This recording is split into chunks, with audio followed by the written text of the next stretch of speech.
Tongzhou City, people were shocked by the announcement that was posted in broad daylight.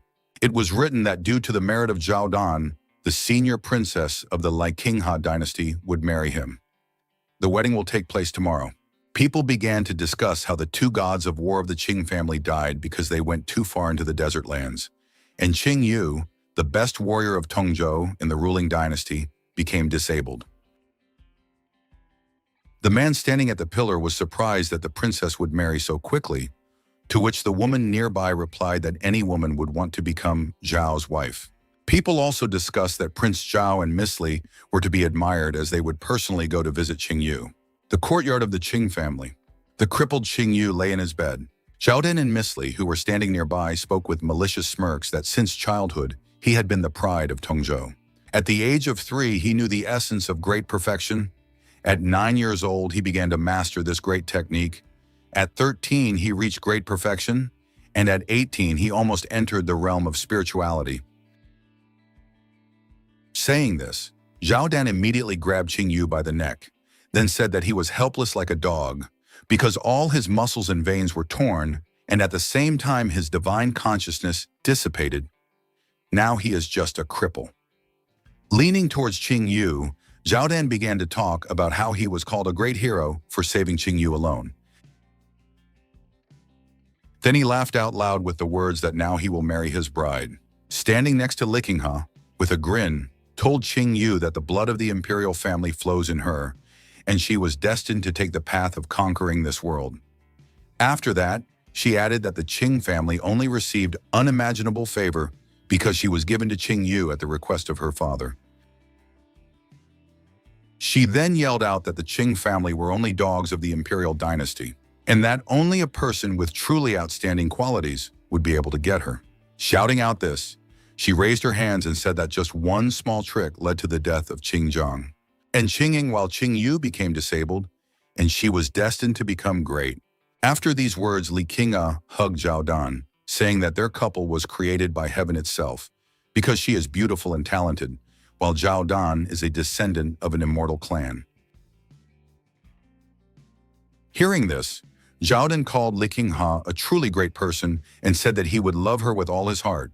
Then they laughed together and left. Suddenly, Qing Yu was filled with powerful energy, leaving a mark on his forehead, and an entity appeared in his mind asking if he wanted to live. After that, the entity filled Qing Yu's body with energy and said that she would like to see Qing Yu's abilities. Qing Yu opened his eyes and stood up abruptly. Looking at his hands, he could not understand what happened and how he returned. Remembering his grandfather and father, Qing Yu regretted that he could only get up now and not earlier, because he could still save his grandfather and father from death. After saying this, Qing Yu got angry, calling Qingha and Zhao Dan vile creatures for setting up his family by killing his grandfather and father and making him a cripple. And now they want to play a wedding because of which his family was completely destroyed. At that moment, he woke up. After thinking, Qing Yu got up and immediately ran to Zhao Dan and Qingha to talk to them before the wedding. Seeing Qing Yu, Zhao Dan laughed angrily and beat him. After which, Zhao Dan, together with the servants, took Qing Yu to the desert lands, hoping that he would not survive. "Everything will be fine," the girl said, trying to cheer up the exhausted Qing Yu, after which she gave him water to drink. It was Qingha's sister, Li Qingyao, after rescuing Qing Yu from the desert. She came out of him. After 10 years of training, Qing Yu was able to take advantage of the chance given to him, buy the desert lands and receive the right to inherit, but he did not expect that. During his practice, Qingha would kill his sister. Picking up Qingha, Qing Yu screamed out in grief as he went straight to the imperial palace for revenge. Upon arriving at the place, Qing Yu recognized Qingha, and Zhao Dan had already left, after which Qing Yu had no choice but to embark on the path of cultivation again. After Qing Yu managed to become the supreme devil, he again began his hunt for Qingha and Zhao Dan. In those days, Qingha had already become the empress of the entire continent, and Zhao Dan had become the head of the immortal clan. They allied with the monarchs of the whole world in order to kill Qing Yu. After that, they entered into a deadly fight. But since Qing Yu was in the minority, he was able to be wounded and surrounded. Zhao Dan ordered Qing Yu to accept his death, saying that he could not escape. To which Qing Yu filled his heart with energy and said that if he died, he would take them with him, shocking Qingha and Zhang Dan. Then there was an explosion that took the lives of everyone who was on the battlefield. Remembering the events of his past life, Qing Yu vowed that he would take revenge on Zhao Dan and Li Qinghe. After all, a happy accident in the desert lands gave him the Book of Nature, which contained 108 ancient ferocious beasts and 72 ancient divine beasts. Unrolling the scroll, Qing Yu realized that he could awaken one of the beasts, after which he summoned the ghost of Yazi. The ferocious Yazi had an incredibly strong body. His body and bones are stronger than anyone else. Also, with the help of Yazi, Qing Yu would be able to reach the first level of cultivation in the spiritual realm. Remembering the faces of Li Qinghe and Zhao Dan, Qing Yu said that they would soon know the strength of his anger. Suddenly, the door to the room opened, and a man entered the room who was immediately surprised that Qing Yu woke up. Seeing him, Qing Yu immediately clenched his teeth, because it was Qing Shuang, the elder of the Qing family, who was like a brother to his father. But he secretly teamed up with Li Qinghe to send Qing Yu with his grandfather and father to the desert lands, after which he became a dog Zhao Dan and killed Qing Yu's entire family. Seeing Qing Yu, Qing Shuang was glad that his veins were torn, because now he is just a non-entity, after which he laughed out loud. He was glad because of how, from the incomparable genius, Qing Yu fell onto the altar, becoming just trash. Hearing this, Qing Yu called the head of the dog, which thinks that it ceased to be an empty place only by changing the owner, and that even if he fell on the altar, Qing Shuang would not be able to break it. Hearing the insolent words from the cripple, Qing Shuang immediately ordered the cripple to close his mouth. After all, he did everything he could for the Qing family, but received nothing in return, forcing him to betray his family, after which he added that from now on the Qing family is Qing Shuang. Hearing this, Qing Yu stood up, and inflamed with anger, began to go to Qing Shuang, who said that everything that had happened was Qing Yu's fault. Angry, Qing Shuang said that today he would send Qing Yu to the underworld, and asked him to tell Qing Ying that he had killed him. Immediately after these words, a fist flew into his face, breaking the floor with his body. Holding Qing Shuang by the throat, Qing Yu said that a dog that bites has only one fate, after which he took Qing Shuang's life. After the killing, Qing Yu immediately got dressed and went to the exit. Capital of the Divine Sword Dynasty. The guards at the entrance to the capital are discussing rumors that their princess is marrying a man from the clan of immortals. After which one of the guards added that people from the clan of immortals are simply terrible and no one dares to anger them. Hearing this, a higher-ranked guard ordered them to keep their mouths shut as they discussed the princess's husband, after which he advised them to focus on the service. The maids approached the princess's quarters and bowed to her, asking her to disturb her. Li Qinghe, dressed in her wedding attire, allowed them to enter. Entering the room, the maids reported to her that the ceremony would soon come, and it was time for her to go to the palace. Hearing that the hour had come, Li Qinghe immediately went to the palace. The trumpeters blow their horns announcing the arrival of the prince and princess. The prince and princess were walking up the steps to the imperial hall. The messenger reported to the emperor that they had arrived, after which they approached and bowed to the emperor of the Divine Sword Dynasty, Li Qinghe.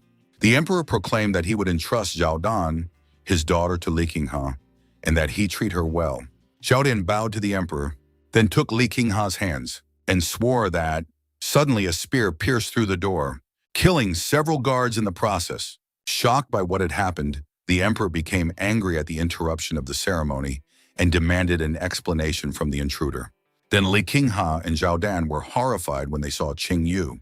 Looking at the emperor with a pair, Qing Yu rejoiced at the power of Yazi that he received, because being in the first level of the realm of spirituality, his skills had become several times better than before.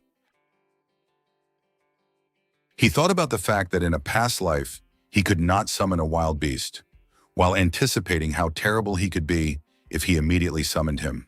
Zhao Dan was horrified that Qing Yu's cultivation had recovered, after which the shocked Li Qinghe could not understand how it happened, because his veins were torn apart, due to which he turned into a non-entity. Qing Yu was walking up the stairs while a frightened Zhao Dan doubted what was happening. Seeing how scared he was, the emperor thought that although Zhao Dan was a descendant of the immortal clan, he was absolutely hopeless, while Qing Yu's cultivation skills had only improved. The emperor laughed and then, rubbing his mustache, said that he did not expect Qing Yu today. He wanted him to lie down at home. Qing Yu immediately held out a spear to the emperor, looming with the tip of the spear at his forehead, and ordered him to cast aside his hypocrisy, because if Qing Yu's father had not saved him in the past, he would have become a ghost long ago. He said that his Qing family was ready to do anything for the emperor, and their merits are enormous. After saying that, he asked the emperor, what did he do with his family? After all, Zhao Dan and Li Qinghe entered into a criminal conspiracy. Upon hearing about the fate of the Qing clan, the guests immediately began to discuss what they had heard. Zhao Dan came out in front of the emperor, ordering Qing Yu to be quiet, and immediately emitted purple energy, opening his eye on his forehead, after which he said that he underestimated Qing Yu, but did not expect that his injuries were a sham. And even despite Qing Yu's level of cultivation, he was sure that he would not be able to do anything to him. Qing Yu offered to test Zhao Dan's strength, then swung his spear to the side and released golden energy. The guards immediately came to the protection of the emperor. The emperor was sure that Zhao Dan would win, because even though they have the same spiritual realms, the blood of immortals flows in Zhao Dan. Extending his hand forward, the emperor ordered Zhao Dan not to beat Qing Yu hard, because he is from the Qing family, which did a lot for the imperial family. In return, he should lightly punish Qing Yu by destroying his cultivation. Zhao Dan started the fight by summoning the first stage divine weapon, Green Flame. Li Qinghe explained that it was the Zhao Dan family's divine weapon. Hearing this, the surrounding people were delighted with Zhao Dan, and at the same time they condoled with Qing Yu. Running his hand over the sword, he explained to Qing Yu what kind of sword he was holding, to which Qing Yu replied that he was holding the spear of the god of war of the Qing family, an earthly weapon of the sixth stage, which was soaked in the blood of tens of thousands of human souls and deprived the heads of thousands of people. Hearing this, Zhao Dan shouted in anger that it was just an earthly weapon, after which he raised the sword above his head. Guessing the right moment to strike, Qing Yu, with an animal mark on his forehead, summoned the phantom of Yazi's ghost. Summoning the ghost of Yazi and the spear of the god of war, Qing Yu immediately ordered him to destroy the target. Approaching Zhao Dan, the spear curved and attacked him from behind, surprising at the same time. Zhao Dan got angry at Qing Yu for daring to underestimate him and blocked the spear with his sword. Seeing his sword cracking, Zhao Dan could not understand what was happening, because suddenly his divine weapon was broken by the usual attack of an earth warrior, and then slammed him into the ground, causing him to spit out blood. The surrounding people, the emperor and Li Jianhe, were shocked by what they saw. Refusing to accept what was happening, Li Jianhe ordered Zhao Dan to stand up and attack Qing Yu. Qing Yu asked Zhao Dan if the descendant of the immortal clan was so weak. Zhao Dan grabbed the spear with his hands, trying to pull it out, after which Qing Yu pressed him with even more force, asking if he, the very son-in-law of which the entire imperial family is proud. He saw before him only a weak and frail man. Zhao Dan said that he did not know that the Qing family's weapon was not an earthly rank weapon, but a divine one, because it could break his sword. After wiping the blood from his spear, Qing Yu explained to Zhao Dan that the spear of the god of war cannot be compared to a fragile divine sword, because the Qing family washed their relic with blood for centuries. After these words, Qing Yu mentally replied that Yazi's divine power lies in the ability to combine it with weapons, of which there are two types, earthly and divine. At the moment, his spear has the power of at least the second level of earthly weapons. The emperor watching this was shocked that the Qing family had a divine weapon. He doubted this because he followed their every move, after which he assumed that Qing Yu received this spear in the desert lands, and decided that he would watch him in order to find out what he still has it hidden. After considering the situation, the emperor told Zhao Dan that he was mistaken in entrusting his daughter, because he could not even defeat Qing Yu. Zhao Dan tried to explain himself to the emperor, but realizing that it would be pointless, he clenched his teeth, after which he screamed. His eyes shone red, while the eye on his forehead completely opened. After releasing all his power, Zhao Dan told Qing Yu that he underestimated, after which he called himself a descendant of the immortal clan and jumped on Qing Yu. While calling him an ordinary person, as soon as Zhao Dan got close, he was punched in the face and sent flying. Qing Yu complained about the noise from Zhao Dan, after which he stepped on him with all his strength and said that today he would pay for everything he had done. Qing Yu raised the spear over Zhao Dan, and with a cry of "Die," he was about to plunge the spear. Seeing this, Li Qinghe began to beg her father to save her husband. Seeing how the spear was rapidly approaching him, Zhao Dan began to beg to be rescued, after which a flash appeared. Seeing the approaching enemy, Qing Yu immediately tried to block his blow, after which the guard hit the spear, from which Qing Yu flew off the ground. Surprised at the strength of the arrival, taking advantage of the momentum from the blow, the guard grabbed Zhao Dan and placed him in a safer place. Standing up to his full height, the guard recognized Qing Yu as talented, but he dared to rampage in the imperial city. Qing Yu remembered this guard. It was Bai Wuti, Li Qing personal guard, who had almost become a level 2 spiritual realm master. While raising her husband, Li Qinghe ordered her guard to kill Qing Yu, after which the emperor added that Qing Yu had disrespected the law, behaved arrogantly, and harmed many members of the imperial dynasty, and for this he should be punished. But since Qing Yu is from the family Qing, Bai Wuti must break his arms and legs. Hearing this, Bai Wuti smiled maniacally as he accepted the order and immediately jumped towards Qing Yu while laughing insanely.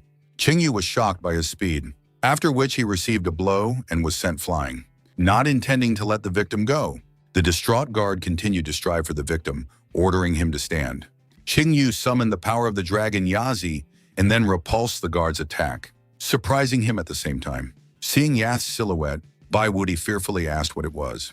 Qing Yu grabbed Bai Wuti's hands and jumped off the ground and told Bai Wuti that he should stop here, after which he kicked him with the power of Yazi, sent the guard flying, who could not understand how he could lose. Qing Yu took his spear and said that his next target would be Li Qinghe. Hearing this, the emperor became angry and reminded Qing Yu that he forgot something while under the protection of the Qing family. Surprising Qing Yu, the emperor reminded Qing Yu that he had forgotten how powerful the imperial family was, immediately after which Qing Yu was surrounded by the imperial guards. Seeing the guards, Qing Yu asked if this was really all the power of the imperial family, after which he reminded the emperor that he did not seem to understand what power he wielded, and in an instant passed all the guards, and then grabbed the emperor by the neck. Li Qinghe and the guards immediately panicked upon seeing this. Trying to save his life with the emperor, Li Qinghe advised Qing Yu to think about what he was doing, because he was surrounded by guards who are in the second level of the spiritual realm. Smiling slyly, Qing Yu told the emperor not to worry about him, after which he looked around and thought that everything was like in a past life. The guards are dressed in heavy armor, the damaging effect of which is incredibly high, but because of it they become very slow. Qing Yu squeezed the emperor's throat, causing him to only scream softly. The emperor begged for mercy, but Qing Yu was not going to let him go. Suddenly a beam of light pierced the heavens, causing Qing Yu to experience incredible pressure. The man who appeared after the flash told Qing Yu that he should be able to forgive, hoping that he would let the emperor go. Qing Yu was shocked by the strength he felt at the peak of the spiritual realm. He remembered that in a past life, this person was not so strong. It was a winged celestial man in white robes and with 3 eyes on his forehead. The arrival decided to introduce himself. It was the head of the immortal clan. Zhao Huan explained to Qing Yu that the immortal clan and the imperial family had a common origin, after which he requested that Qing Yu let the emperor live. Seeing the arrival, Zhao Dan asked the arrival to kill Qing Yu, while calling him his uncle. Seeing that the situation had come under his control, the emperor laughed at Qing Yu, since he would not be able to kill him today. Standing in a stupor, Qing Yu thought that now he could not kill Zhao Huan. Zhao Han warned Qing Yu that until now they had taken care of people, and that they were ready to forgive him even today's misdeed. After which he turned to Zhao Dan and scolded him for his despicable act, warning at the same time that when he returns he will be punished according to family laws. After scolding Zhao Dan, Zhao Huan told the emperor that the imperial family was to blame, and that he confessed to Qing Yu, to which he only agreed. After talking to everyone, Zhao Han opened his third eye. While ordering Qing Yu to let the emperor go, Qing Yu fell into a stupor, unable to move due to the celestial's aura, and immediately realized that it was the overwhelming power of the 9th level of the spiritual realm. Understanding what was happening, Qing Yu released his power, telling the celestial that he could not be controlled using only suppression, after which he squeezed the emperor's neck even more tightly. Zhao Kun wondered how Qing Yu could suppress his power with only the 1st level of the spiritual realm. Free from the shackles, Qing Yu said that since the immortal forces him to let him go, then he has only one way out. After which he deprived the emperor with a movement of his hand, from which he could only squeeze out a death cry. Li Qinghe was shocked at her father's death, and the people around them were shocked to see Qing Yu kill the emperor. The guards immediately ran towards Qing Yu, Startled by what he saw, Zhao Huan assumed that Qing Yu had obtained something in the desert lands. After killing the emperor, Qing Yu grabbed him by the robe and threw him at the celestial, from which he simply opened his wings to catch him. Qing Yu immediately began to run away, saying goodbye to the head of the immortals. But suddenly he was stopped by an invisible hand, forcing him to kneel. Stopping Qing Yu, Zhao Huan called him too self-confident because he tried to run away from the celestial at the peak of spirituality immediately after he killed the emperor. Feeling the pressure, Qing Yu realized that the suppression power was 10 times stronger than last time, after which he summoned the power of Yazi and stood up. Standing up from his knees, Qing Yu raised his spear and threw several energy waves towards Licking Ha and Zhao Dan. The celestial destroyed the waves halfway, calling them children's toys, after which he realized that Qing Yu was running away. Jumping down the stairs, Qing Yu once again said goodbye. Zhao Dan, spreading his wings, told Qing Yu that he would not be able to escape, after which Qing Yu warned that if the celestial pursued him, Zhao Dan would die from grievous wounds, offering him the choice to decide what he considered more important. Zhao Dan, who was bleeding, immediately asked his uncle to save him, from which he only smirked, and called Qing Yu a funny boy. He then warned Qing Yu that this time he would let him leave. After missing Qing Yu, Zhao Huan healed Zhao Dan, telling him that his injuries were no longer life-threatening. Zhao Dan immediately told his uncle that he would not be able to live in peace if Qing Yu survived, to which Zhao Han replied that he would definitely avenge today's incident. Zhao Han turned back, remembering Emperor Li Jianhe, and smiled, calling him a non-entity. Li Qingya sat in awe of the celestial, who explained to her that after the death of her father, she should fully support her husband, to which she could only agree with tears in her eyes. Zhao Kan took off into the sky and began to explain to people that today their emperor had died, because of which their empire was temporarily under the control of the immortal clan, after which he ordered everyone to catch and capture Qing Yu. One of the guards wanted to ask the princess what to do, from which she only gritted her teeth and replied that they all obeyed the immortal, which pleased him with how simply they submitted. Qing Yu ran away from the empire, thinking that in the Divine Sword Empire, only endless persecution awaits him, because they cannot let go of the one who killed their emperor. After that, Qing Yu wondered what Zhao Huan was doing here, because in his previous life he was not here. Realizing that none of this mattered, Qing Yu decided that he would let Zhao Dan and Li Qingha live a little longer, after which he jumped off the cliff. After the assassination of the emperor, a decree was issued throughout the Divine Sword Empire to punish Qing Yu because he, being a descendant of the Qing family, lost his integrity and committed a terrible atrocity. He killed Emperor Li Jianhe in front of his people, after which he managed to escape. The one who succeeds in executing the criminal will receive a part of the city's lands as a reward. Under the supervision of an eagle, a stagecoach rushed through the forest at full speed, inside of which was Qing Yu, along with fellow travelers. Qing Yu sat quietly without showing any sign, which caused his fellow traveler to watch him suspiciously. Qing Yu was thinking that he needed to leave this state as soon as possible and go to the larger Tianhe Empire due to the decree issued by the Divine Sword Empire. He thought that the Divine Sword Empire had several hundred cities, but it was still quite a small country. But in the Tianhe Empire, there are thousands of cities, many powerful clans and clans. Compared to the Tianhe Empire, the Divine Sword Empire was just a grain of sand. After that, he promised himself that he would soon return and grind Zhao Dan and Li Qingha to powder. Seeing the strange look of the gloomy passenger, fellow traveler Qing Yu asked her grandfather how he could let such a person into the cart, because his disheveled appearance immediately shows that he is clearly a bad person. Hearing this, the grandfather replied to his granddaughter Yu Hua that although this guy looks sloppy, his body is in excellent shape, and he can make a good assistant because the road to the Tianhe Empire can be quite dangerous, and with such a fellow traveler, they will be much calmer. Hearing this, Yue Hua asked who would dare to threaten them, since her grandfather was Jin Nanwan himself from the Tianhe Empire.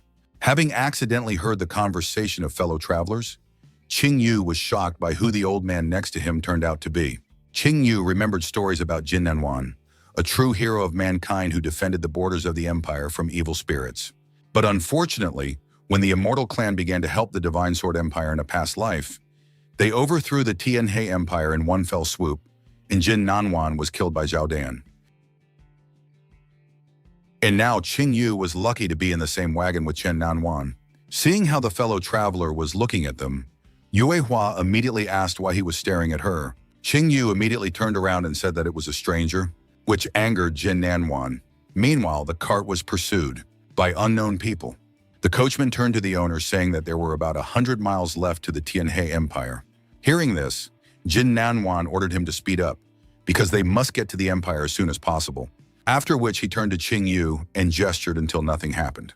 Hearing this, Qing Yu immediately realized that Jin Nanwan had said it on purpose, and that he knew from the very beginning what position Qing Yu was in now. Suddenly, several arrows covered in a scarlet aura flew at the horse, causing the cart to shake. All the people inside immediately wondered what had happened, after which a huge blade on a chain flew towards the cart and cut the cart in two and returned back to its owner. After destroying the cart, she warned Jin Nanwan that they were ordered to take his head.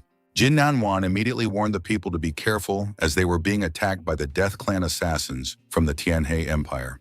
Hearing this, Qing Yu immediately remembered them. They were quite famous assassins in the Tianhe Empire.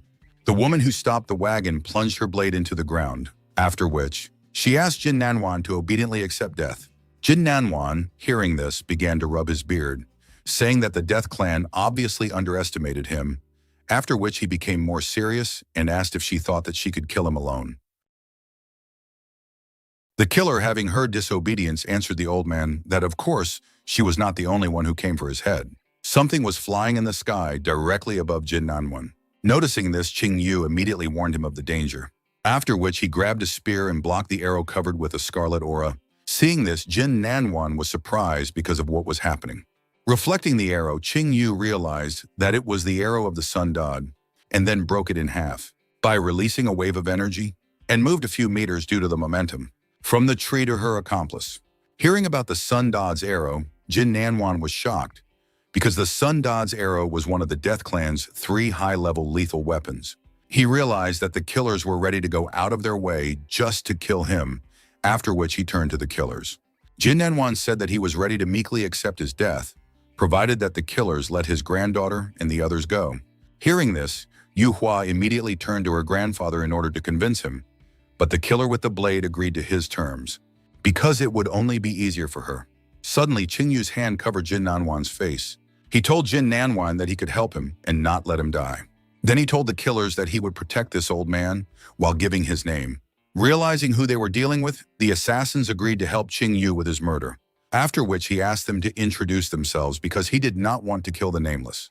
The killers decided to introduce themselves to their victim. The archer was called Wu Yue, and the woman with the blade was Wuxi.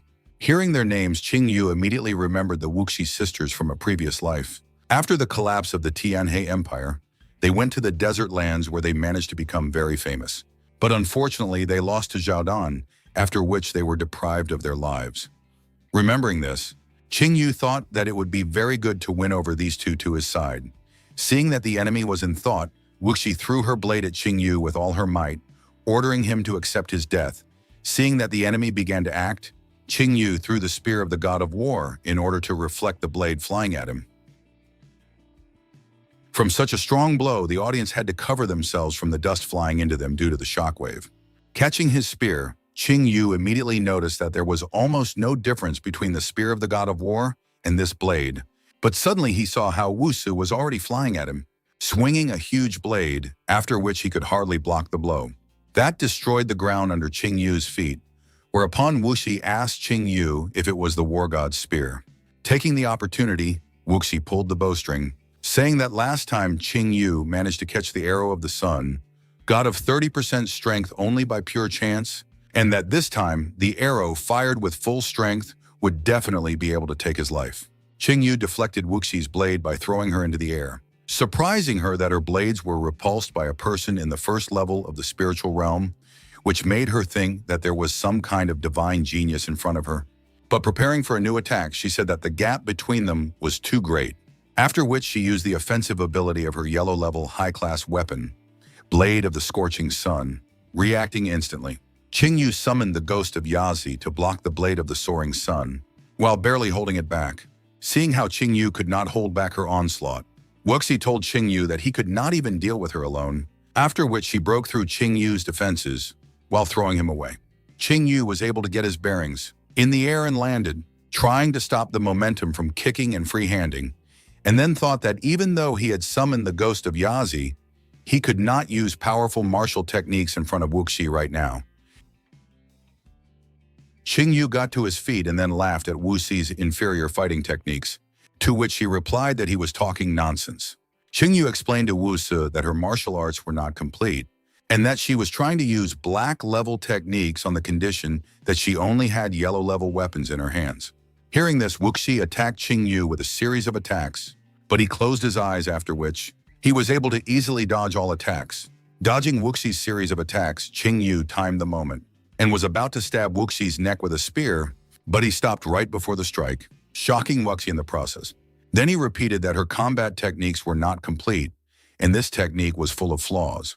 Seeing her sister being held hostage, Wuxi called Qing Yu a bastard while demanding that he let her sister go. Qing Yu thought about it, and then suggested that Wuxi improve her techniques, but with one condition. Upon hearing this, Wuxi interrupted Qing Yu by shouting to him that she did not need help with the improvement of techniques, because if her techniques were worse than those of the enemy, then she must die. Whereupon Wuxi turned to her sister and ordered her sister not to think about her, but simply kill her along with the enemy to complete their mission. Wuxi trembled as she prepared to shoot. Qing Yu knew that the bond between the Wu sisters was very strong, and therefore Wuxi could be ignored. While watching the fight, Yehua unexpectedly accepted that Qing Yu was really strong, and her grandfather thought that he had rightly bet on the boy from the Qing family, because he was very good, after which he suggested that the trip to the desert lands was for him very useful. Qing Yu clutched the spear in his hand, after which he put its tip closer to Wuxi. Seeing this, Wuxi asked him to stop and throw the bow and arrows on the ground, after which she bowed with a request that Qing Yu let go of Wuxi and killed only her. After considering the situation, Qing Yu removed his spear from Wuxi and said that the Death Clan is worthless and shameless.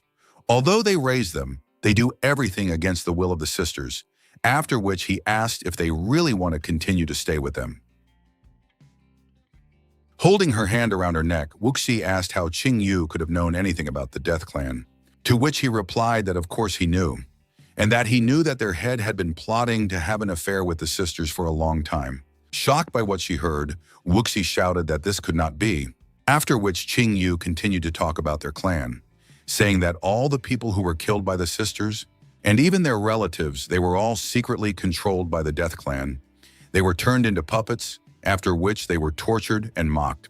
Hearing this, Wuxi replied that this cannot be, and that their head only kills people worthy of death, to which Qing Yu suggested that the sisters check everything themselves, thinking that he managed to sow a seed of doubt in the sisters due to the fact that they did not know the truth about the clan, and now their transition to his side is just a matter of time. Looking at the discouraged sisters, Qing Yu offered them something. He suggested that they renounce the clan and serve it. Shocked by what she heard, Wuxi only chuckled, calling it a huge generosity. Wuxi asked Qing Yu if he knew how strong the Death Clan was. Did he know what would happen if they renounced the clan, leaving the clan only death awaited them? After which she asked if he could protect them. Qing Yu hid the spear, and then told them not to rush, and added that he would give them time to think. After which, he told the sisters that, if they muster up their resolve, they could find him in the largest inn of the Tianhe Empire, where he would wait for them in any time. Angered, Wuxi told Qing Yu that he had a chance to kill her, and that now she and her sister would try their best to kill him. The departing Qing Yu suggested that they try. Hearing this, Wuxi lost her zeal for battle, and Wuxi's sister said that the Wuxi sisters were never indebted, and that she would definitely kill him next time. After saying everything to Qing Yu, Wuxi told Jin Nanwan that he did not think that when he reached the Tianhe Empire, he could live as carelessly as before, and that the Death Clan would have hundreds more ways to deal with him. Jin Nanwan did not even know what to say after what he saw, while Yuhua blushed in embarrassment and began to twist her hair with her finger, while trying to thank Qing Yu. Seeing the scene, Qing Yu leaned towards Yuhua and said that it was a great honor for him that Jin Nanwan's granddaughter personally thanked him, after which he turned to her grandfather and asked him if he could give his granddaughter to him as a wife. The sudden question made Yuhua even more embarrassed, causing smoke to come out of her. Hearing this question, Jin Nanwan replied to Qing Yu that from the point of view of cultivation, Qing Yu can be called a leader, and he does not have the courage, and if you think about reputation.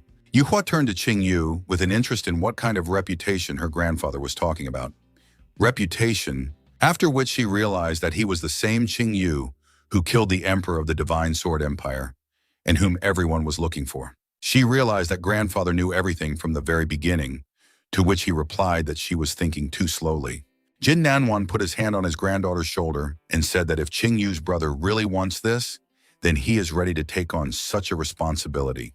Hearing about the marriage license, Yu Hua tried to say something, but suddenly Qing Yu coughed and said that he still needs to think since he was just joking, which caused Yu Hua to fall to the ground. Ignoring Yu Hua, Qing Yu told Jin Nanwan to hurry up, to which he agreed. Hearing that it was a joke, the embarrassed Yu Hua burned with anger, wanting only to repay him for this. Tianhe City, Qing Yu and his companions were approaching the majestic gates of Tianhe City. Upon seeing Jin Nanwan, the people immediately greeted their king, after which they began to discuss him, the men admiring their ruler while the girls discussed Princess Yu Hua next to him. A man tried to pass through the crowd. Huang Fei walked through the crowd and immediately greeted his ruler, after which he bowed to him, saying that his father remembered him a lot. Jin Nanwan laughed while rubbing his beard and said that he had not seen his father for a long time either. Huang Fei approached Yu Hua, calling her Li Yu, to greet her and tell her that he also missed her very much. Frightened by Huang Fei's pushiness, Li Yu nervously told him that they didn't know each other very well.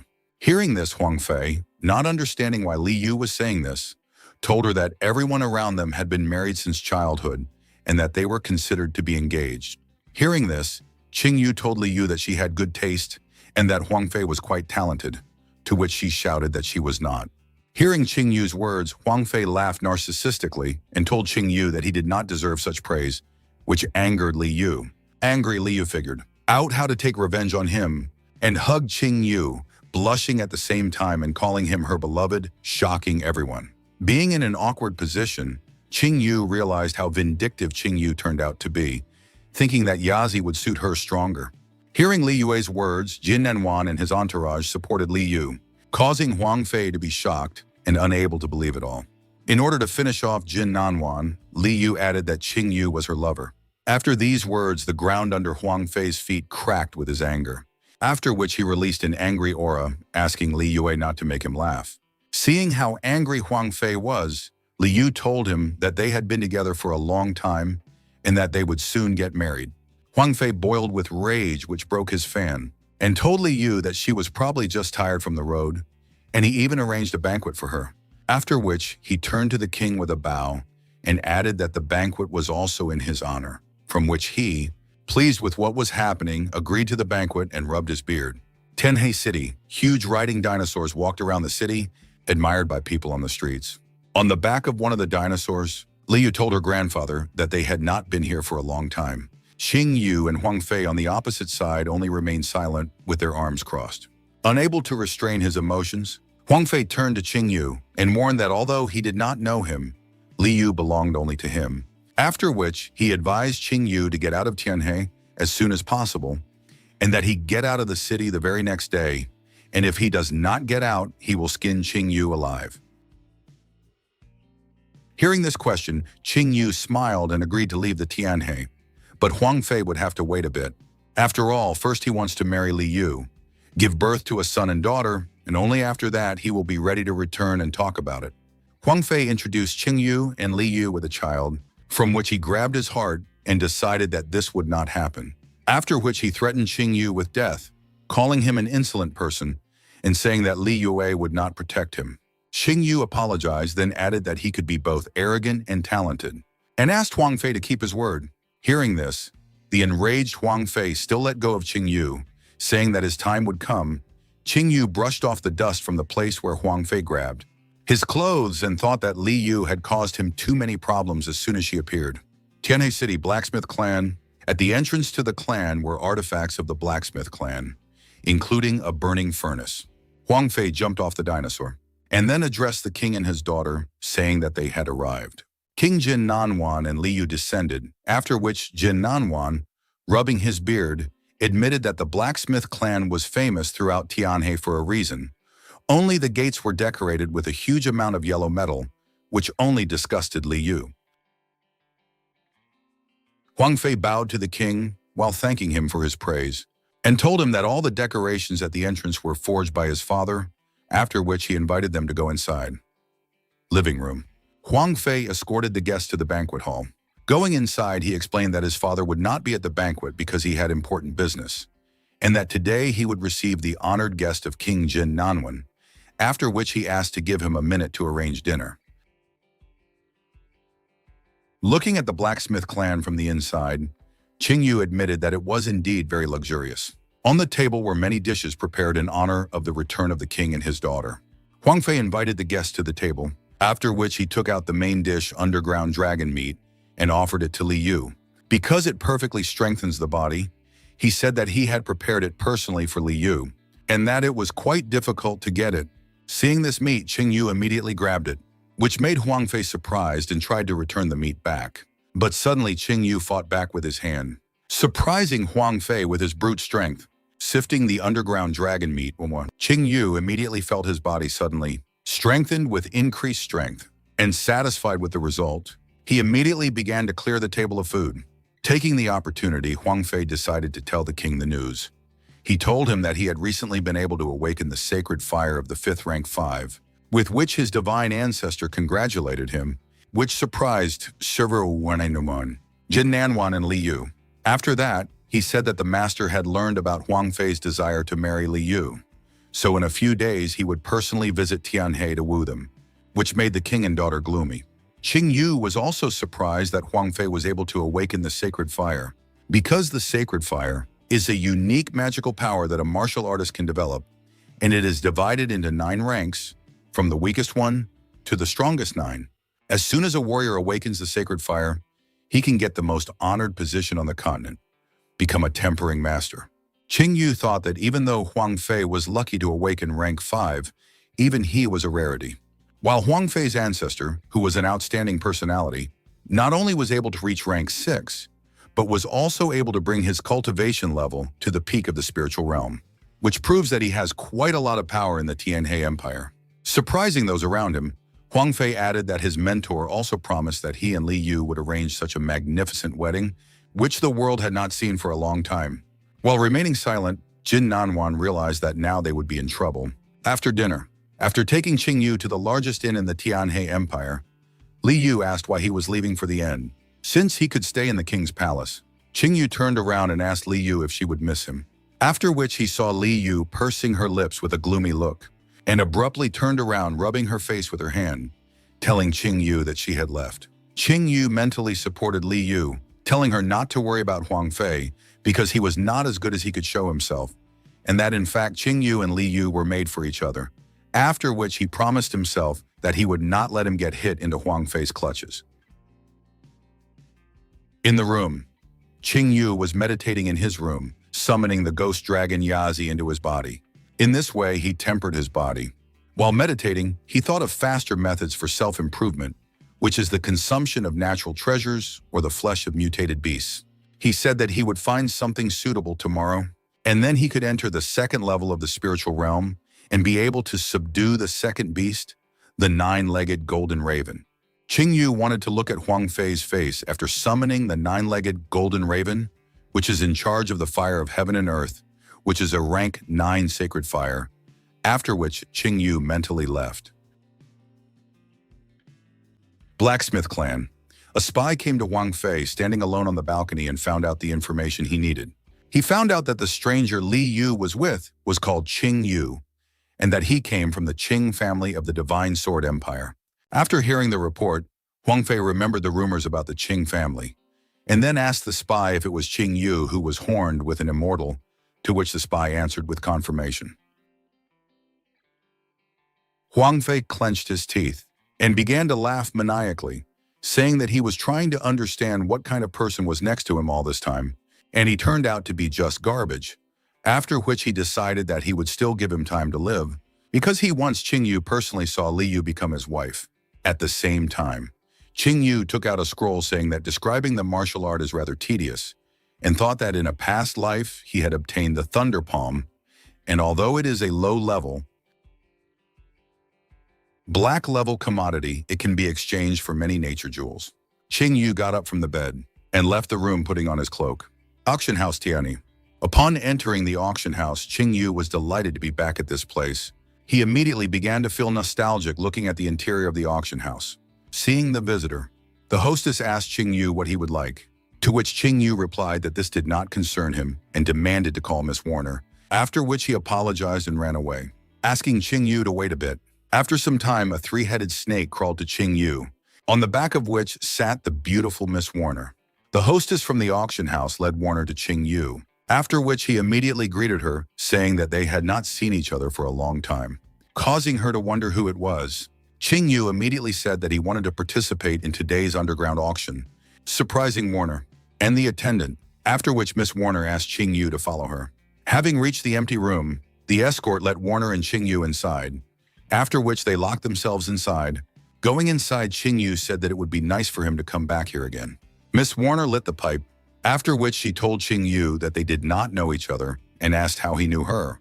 Qing Yu only replied that she did not need to know, and added that he was already familiar with the rules of the auction. Qing Yu took out a scroll that he had recently written and asked Warner how much it would cost. Opening the scroll, Warner asked Qing Yu what it was, after which she realized that it was a black level technique. Qing Yu confirmed that it was a black level technique as if it was worth nothing to him, after which Miss Warner asked if he was sure he wanted to put it up for auction, because black level techniques were very expensive. Warner told Qing Yu that by selling the technique, he could get 1 million gold, after which he said that if he trusted him, the auction house could give him 1.5 million. Qing Yu thought that a tempering pill cost about 10,000 gold, and that with 1.5 million, he could buy 150 pills, after which he accepted the offer, saying that he wanted to exchange this money for the corresponding amount of tempering pills. Overjoyed at the successful deal, Warner agreed with Qing Yu and thanked him. After that, Warner lit a pipe and thought about how unexpected it was to receive a black-level technique from such a person, after which she suggested that he might be a follower of some strong spiritual current who came to Tianhe to train, and asked Qing Yu if he wanted more participate in today's auction, with which he agreed, because he came to the auction for one extraordinary jewel that will be exhibited today. Warner offered to escort Qing Yu to the underground auction hall. Warner brought Qing Yu to the auction and greeted him upon arriving at the arena. The people around them were shocked as they had never seen Warner smile so sweetly, causing them to become interested in the person she was accompanying. Sitting in his seat, Qing Yu turned to Miss Warner and said that the view from this place was excellent, to which she replied that only the dearest guests of their auction house could sit in this place. Suddenly, someone began to call Warner, greeting her from afar. He told her that he had come to her after hearing this voice. Warner became alert and greeted Mr. Huang. Coming closer, with a smile on his face, Huang Xian began to tell Warner that he brought her an excellent product, to which Warner thanked Mr. Huang while covering her face with her hand. Huang Xian said that his father came to her several times with a question about matchmaking, to which she refused all the time, after which he tried to touch her, but Warner jumped aside laughing, because of which Huang Xian missed. Huang Xian laughed at how easy it was to embarrass Warner, and had already discussed with his father that from today's lot, the entire fee would be considered a ransom for her. Lustfully smiling, he said that even her father could not refuse such an offer, from which Warner lost heart. Watching the scene behind him, Qing Yu realized that he was right, that the divine spear would be auctioned today, the damaged divine spear. Huang Xian saw Qing Yu sitting and brazenly grabbed his shoulder, saying that this was his private place and that he wanted Qing Yu to roll as far as possible from here. Seeing how Huang Xian attacked her guest, Warner stood up for him, saying that this was her guest and that there was no need to be so rude to him. Frightened by what he heard, Huang Xian, holding back tears, told Warner that this place had always been his, to which Qing Yu replied that now this place belongs to him. Hearing this, Huang Xian began to threaten Qing Yu, calling him trash who had only reached the first spiritual realm. Qing Yu, not wanting to listen to this noise, hit Wang Yin in the face, causing him to move a few meters away and try to say something. Qing Yu told Huang Xian that he was pissing him off and that he would go to the next world if he said even one more word. Having reached the limit, Huang Xian clenched his teeth and called Qing Yu a freak, after which he released energy and said that no one dares to talk to him in such a tone, and if he wants to die, Huang Xian is ready to help him with this. Seeing what Huang Xian was doing, Warner ordered him to stop. She explained to him that no one is allowed to make scandals in the hall of her auction house, and that this rule applies to everyone. Hearing this, Huang Xian immediately began to try to explain himself by pointing at Qing Yu, after which the angry Warner ordered him to shut up. Huang Xian could only fearfully agree with her order, after which he sat down in his seat thinking that he should endure the offense in front of Warner. But Qing Yu will be finished as soon as he leaves the hall. Watching what was happening, a man sitting in the back rows, using a jade tablet, reported to his master that Qing Yu had a falling out with Huang Xian. Huan family. Huang Fei contented himself with maidservants eating grapes. After hearing from a spy that Qing Yu and Huang Xian had a fight, he realized that Qing Yu was looking for death. After which he dialed Wang Xuan with a tablet. Huang He told Huang Xian about Qing Yu, after which he was delighted, because the person who insulted him was just a pawn of a fading empire and not someone powerful. Warner took the stage to greet guests at her auction, announcing that there will be many truly incredible items at the auction that are many times superior to all previous lots. Hearing this, the guests cheered for the auction to start soon, for they were already intrigued. Warner signaled with her hand, after which the first lot was brought to her, and she announced that the first lot was a second-class survival pill, after which she opened the box, in which there was a pill exuding pure energy. Warner explained whether it was alive or dead, flesh or bone, regardless of the severity of the wounds, whoever ate this pill would be able to recover in an instant, and announced the starting price of 10,000 gold. There was an immediate uproar in the hall. A bald man shouted the price of 15,000. He was immediately interrupted by a horned man sitting next to him, shouting the price of 18,000. Qing Yu yawned upon seeing the first lot and decided to sleep, until something worthwhile appeared, after which he instantly fell asleep. Huang Xian, who was sitting nearby, grimly told Qing Yu to continue sleeping peacefully, as this was his last day. Half an hour later, Warner congratulated the man in the front row on acquiring the jewel, then ordered the maid backstage to bring the next lot onto the stage, and announced to everyone the final lot of today's auction. After the announcement, the backstage was opened, and several men carried a rather large box onto the stage. After hearing about the latest lot, Qing Yu immediately woke up, wiping his saliva in anticipation. The spy from the forging clan immediately burst into flames, saying that he needed this weapon. Warner began to introduce the lot. It was a first-class divine weapon, a damaged divine spear, after which he added that although it was broken, it was still a divine weapon whose starting price was 1 million gold, after which he offered to raise the bids. As soon as he saw the lot, the spy of the forging clan immediately offered 1.5 million for the lot, after which he explained to those around him that this item was very important for his clan and that he hoped to show respect from others. Warner immediately realized that the forging and casting clan was again trying to bring down the price for product. Qing Yu was about to bid, but suddenly a woman in a raincoat appeared next to him and offered 2 million, saying that she also really needed this thing. Looking at the cloaked figure, Qing Yu immediately guessed that it was Wuxi. Upon hearing the bid of 2 million, the forging clan spy immediately made a fuss, demanding an explanation of how someone dared to outbid his clan's bid, after which he ordered her to roll off the stage. Hearing these words, Wuxi took off her hood, which scared the spy that the Death Clan also wanted to take the damaged divine spear into their own hands. He realized that he could not do anything with the Death Clan and hoped that his master would understand the situation. Wuxi smiled, saying that this thing is now hers.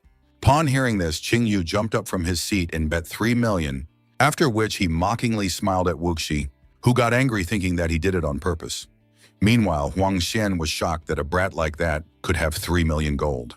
Warner asked if anyone would give more gold, to which no one could answer. Since no one could beat Qing Yu's bid, Warner announced that the damage rank 1 divine weapon now belonged to Qing Yu, and then blew him a kiss, surprising him at the same time. Warner then announced that today they will be presenting another lot. This time the final one, the black level martial art technique, Thunder Palm.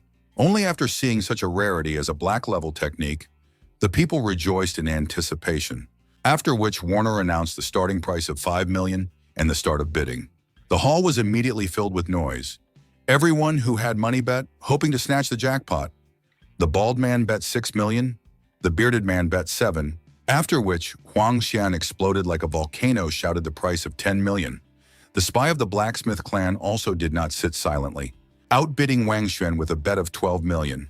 Huang Xian got angry at the spy and then asked for an explanation from Huang Xian, to which the spy replied that the young master had sent a message saying that he must get this technique at any cost, and apologized to Wang, after which he outbid his own bet by betting 15 million. Hearing this, Huang Xian blazed with anger, telling Huang Fei that he would no longer help him in revenge against Qing Yu. Wuxi called the 15 million bet pathetic, then raised her hand and bet 18 million, but she was suddenly stopped by Qing Yu covering her mouth, asking her not to bet, the reasons for which he will explain later. Outraged by Qing Yu's behavior, Wuxi said that she did not have to listen to him and was going to bet 20 million, but she lowered her hand, after which she agreed with Qing Yu, and was confused, thinking why she should listen to him at all. Since no one else raised the stakes, Warner announced that this technique now belonged to the spy of the blacksmith clan. Hearing this, the spy laughed at being able to obtain a black-level technique for his lord. Qing Yu asked Wuxi not to forget what he told her, after which he asked her to come visit, saying that he lives in the largest guest house in Tianhe, and left. A moment later, Warner entered Qing Yu's room, saying that he was too late, to which he replied that he had come as soon as the opportunity arose, after which Warner thanked Qing Yu. Qing Yu told her that she was a great fellow because she was able to sell equipment for such a price without even deceiving buyers, after which he asked if he owed her for it. Warner walked over to Qing Yu and whispered in his ear that he could still help her with something. Hearing this, Qing Yu wanted to ask her a question. He took her by the waist and lifted her chin, after which he asked the blushing Warner if she could do him a favor. Warner wanted to ask what Qing Yu wanted to do, but in a fit of passion, she was about to kiss him. Suddenly, Qing Yu held out his hand saying that he would not tease her and simply asked her to bring his thing. Warner immediately took out the ring, then coughed and explained to Qing Yu that it was a warehouse ring that the auction house gave to Qing Yu along with the lot. Qing Yu put on the ring and immediately called it not bad because it was a medium yellow level storage ring. After that, he remembered something and asked Warner to tell him if Huang Xian would invite her to excavate the ancient ruins in the future, while saying that he would also go, after which he said goodbye and left, leaving Warner with the question of what ruins he was talking about. Grand Tiana Avenue. Qing Yu lazily walked through the streets of the city, thinking that in a past life he was already familiar in Warner, but after returning from the ancient ruins. Then she was forced to marry Huang Xian, because he wove a whole conspiracy against her. But unfortunately, after the wedding, Huang Xian showed his true colors and turned his wife's life into a real hell. Although Qing Yu could not pull Warner out of this abyss in his past life, in this life he promised to give her heaven. Late at night, Qing Yu was meditating in his room while the pills were swirling around him. He was thinking that ordinary warriors at the first level of the spiritual realm can only take one tempering pill. Talented people can take about 3 at a time. Warriors who have reached the peak can drink 10 pills at a time. But Qing Yu, possessing the power of Yazi, has no equal in physical strength, can take 150 pills at once at a time. Qing Yu began to absorb the pills, during which he saw the silhouette of a 9-legged golden raven and absorbed all their energy at once, from which he shouted, and all his outer clothes were torn to shreds. Qing Yu was tired from swallowing 150 pills, but the 9-legged golden raven symbol appeared on his forehead. Looking at his hands, he confirmed that 150 tempering pills were indeed enough for him to break through to the second-level spiritual realm. Qing Yu took a small flame from the 9-legged golden crow with his fingertip, after which it bypassed him and went to the finger of his second hand. Qing Yu greeted the heavenly flame, after which he shook off the satisfied flame from his finger and took out the damaged divine spear and the spear of the god of war of the Qing clan from the inventory ring, after which he sent a flame to the weapon, thinking that the heavenly mysterious fire could give strength to all things, and that with it, it will be easy to connect the broken spear and the spear of the god of war with it. The sky was lit up with a flash from the creation of a new divine weapon. While Qing Yu looked at the improved spear of the god of war, he grabbed the spear with the thoughts that he could improve his spear into a divine weapon of the first stage, and he said that now he was close to the 5th level of the spiritual one. Realm in strength, surroundings. The people carrying the palanquin suddenly stopped. When they saw how the sky above Tianhe suddenly lit up with a flash, seeing the light through the curtains of the palanquin, the old man sitting inside opened the curtains while thinking about the flash, This flash made him think that a divine weapon of the first stage had appeared in Tianhe. And if there is a divine weapon of the first stage, then he must think of a way to take it for himself. After which he laughed in anticipation of profit. Clan of Death, the lavishly decorated Death Clan, was adorned with such dark things as burning skulls with glowing eye sockets that seemed to glow with life. When Hua Yu and Wuxi bowed to their master to greet him, the head of the Death Clan, Hua Xijin, called the Wu sisters their misdeeds. They could not kill King Jinnan, and also failed to buy the necessary thing at the auction, which made him wonder what he should do with them. Wuxi put her hand on her heart and asked, lifting Wuxi's chin with his finger, Hua Xiren reminded them that he had raised them since childhood, and then asked how he could punish them after such a thing. After these words, Hua Xiren told the sisters that they had a new task, and that he hoped that this time they would not screw up. Wunomayu and Wuxi immediately agreed to the task with a gloomy expression. Hearing that his servants were ready for the task, Hua Xiren began to explain that the person who had previously ruined all their plans was Qing Yu, who was from the Qing family of the Divine Sword Empire, and that he was forced to leave the empire for the Tianhe Empire because he killed Emperor Li Jianhe, because of which the Immortal Clan issued a decree to capture Qing Yu, and he entrusts this matter to the Wu sisters. Hearing this, the sisters immediately bowed and set off towards the goal. As soon as the sisters left, Hua Xiren flared with anger, calling the sisters nothingness, saying that they could not even complete such simple tasks, and that he had raised them all these years in vain, after which he grabbed his face and said that if they failed the task again, then he will have to find new pets. The next day, Li Jianhe stood in front of the inn, waiting for Qing Yu in the early morning. Leaving the inn, Qing Yu yawned, after which he asked what she wanted from him at such an early hour. Li Jianhe approached Qing Yu and told him that from today, he will live in the palace because this inn is not suitable for him. Hearing this, Qing Yu asked if she missed her fiancé, to which Li Jianhe began to justify herself by saying that he had to go to the palace because of the acquisition of divine weapons, and a quarrel with Huang Fei and Huang Xian, adding that, at least individually, they did not scary, but together they can get Qing Yu. Qing Yu patted Li Jianhe on the head, asking if she was afraid for him, and said that as long as she was here, none of those guys would dare to climb on him. Li Jianhe acutely became enraged at the strokes, and immediately shouted that the problem was with the Death Clan that had intercepted the mission of the Divine Sword Empire, and that they had already sent people to kill him.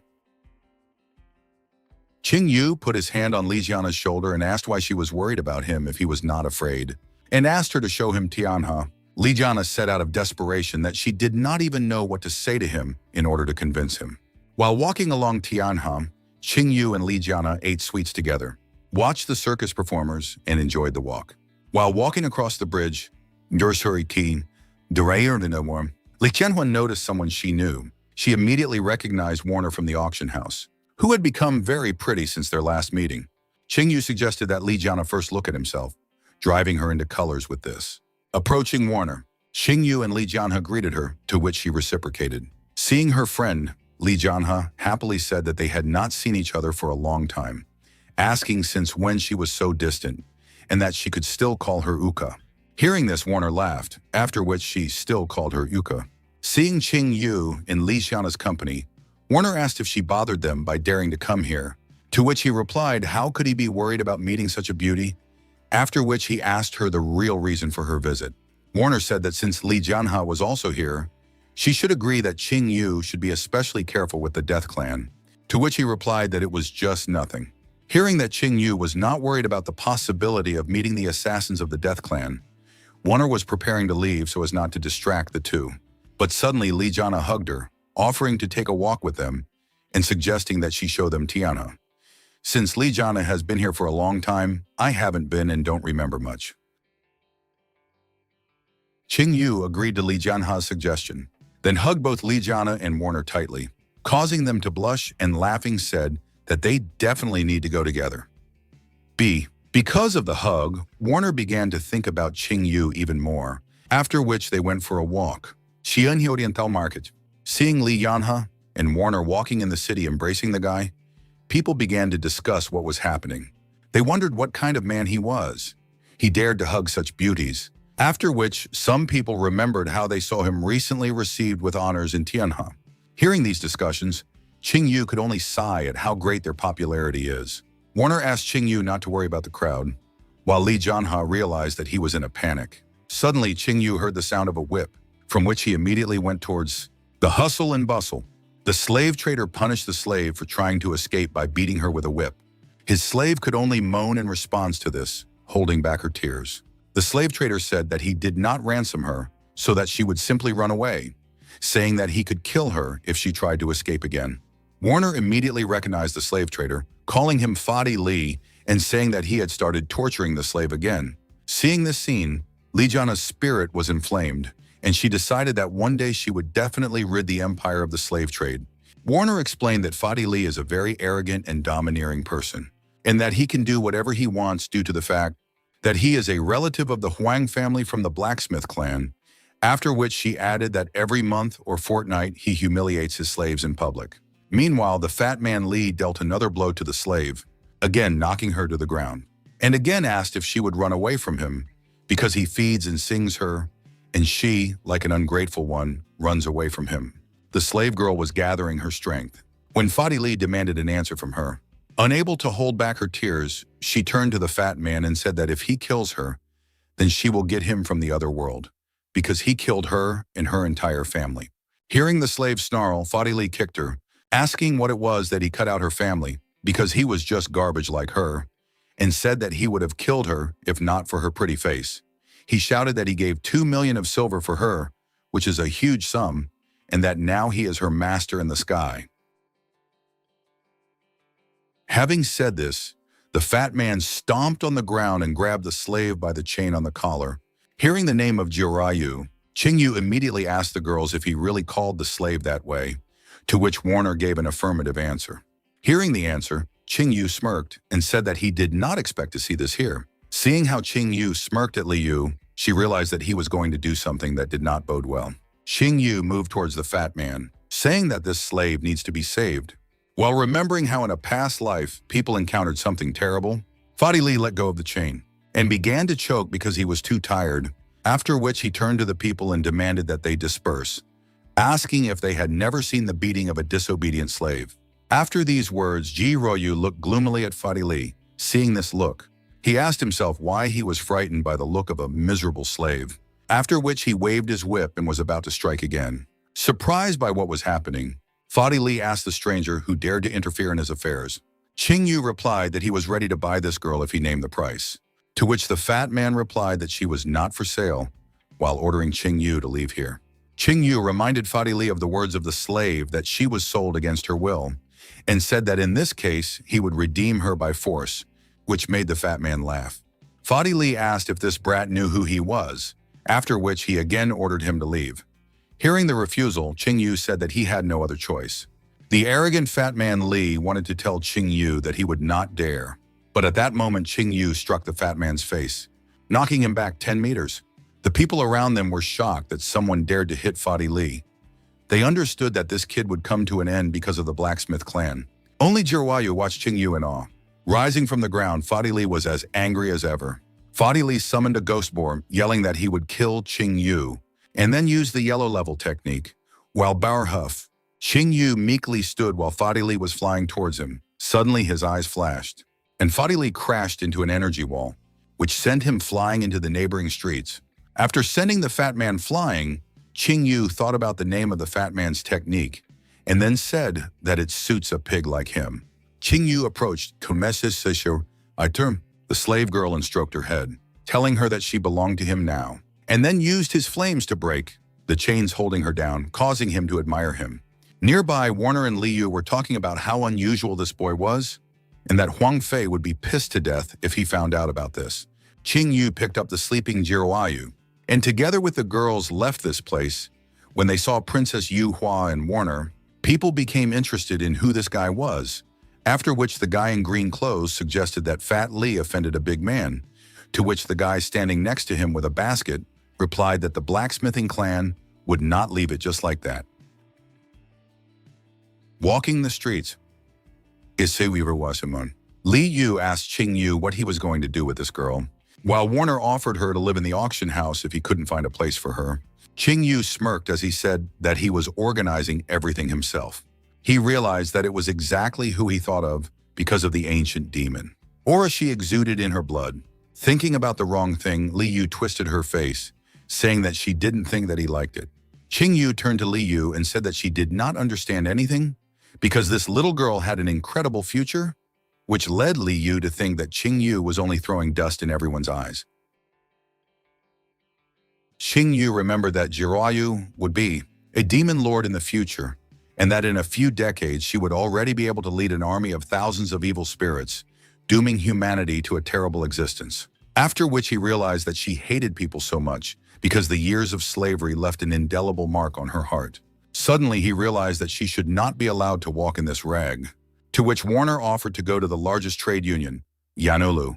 A little while later, Yanulu, Qing Yu with the girls entered the territory of the union, where they were immediately greeted by a merchant. Warner explained to him that they wanted to buy a dress for Jiruoyu. After listening to Warner's request, the merchant told Qing Yu to follow him. The girls left alone decided to take a walk while waiting for Qing Yu. Huang Fei was strolling through Yanlu Trade Union, excited to see the colorful eagle feather dress that was about to arrive. Suddenly, he saw Li Yu and decided to greet her, saying that he was looking for her, but she had found herself. Surprised by the sudden encounter, Li Yu asked Huang Fei what he was doing here, to which Huang Fei wrinkled his nose and began to talk about how he had heard that high-quality clothes would be brought here soon. So he thought about looking at them and possibly buying them for Li Yu. Huang Fei explained that it was a colored eagle feather dress made of 9 colors of eagle feathers. This dress was very expensive, and it was very rare even in Tianhain. After saying that, Huang Fei offered Li Yu to go with him, but she immediately refused. Suddenly, there was a noise on the floor above. Huang Fei was interested in the source of the noise. And then the people nearby started telling everyone to look at it. Qing Yu walked down the stairs with Ji Zhou, telling her how good she looked in that dress. When Huang Fei saw the girl, he couldn't stop himself from shouting that she was beautiful. Li thought that she didn't even think that Ji Zhou would look so beautiful when she changed her clothes. And then she sharply asked Qing Yu why they were going so fast, to which he replied that it was of course fast because they had only bought one thing. Suddenly, Huang Fei realized something. He shouted that this was the dress he wanted to buy, and immediately shouted to Qing Yu that he was the first to see it. Qing Yu asked if Huang Fei thought the dress belonged to him because he was the first to see it, to which Huang Fei shyly agreed.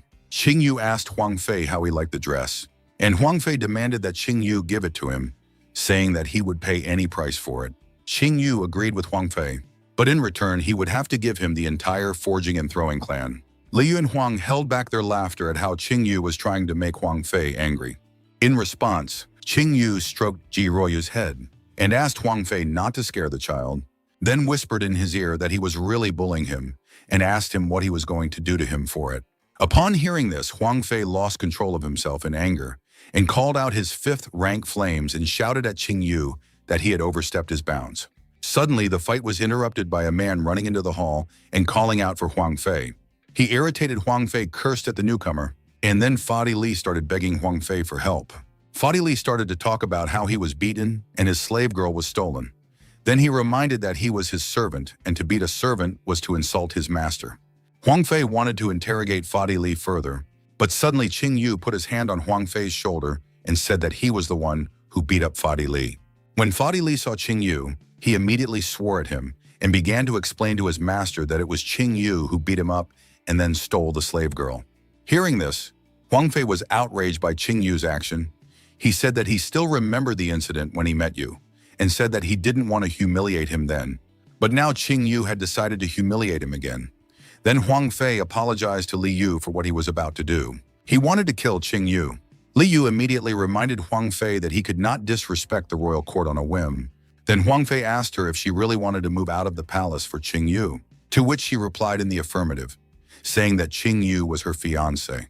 Huang Fei's anger boiled over, but he still managed to control himself, thinking that everything was fine because his mentor would be back soon, and there was no way the palace could protect Qing Yu from him. After holding back his emotions, Huang Fei said goodbye to Li Yu and was about to leave.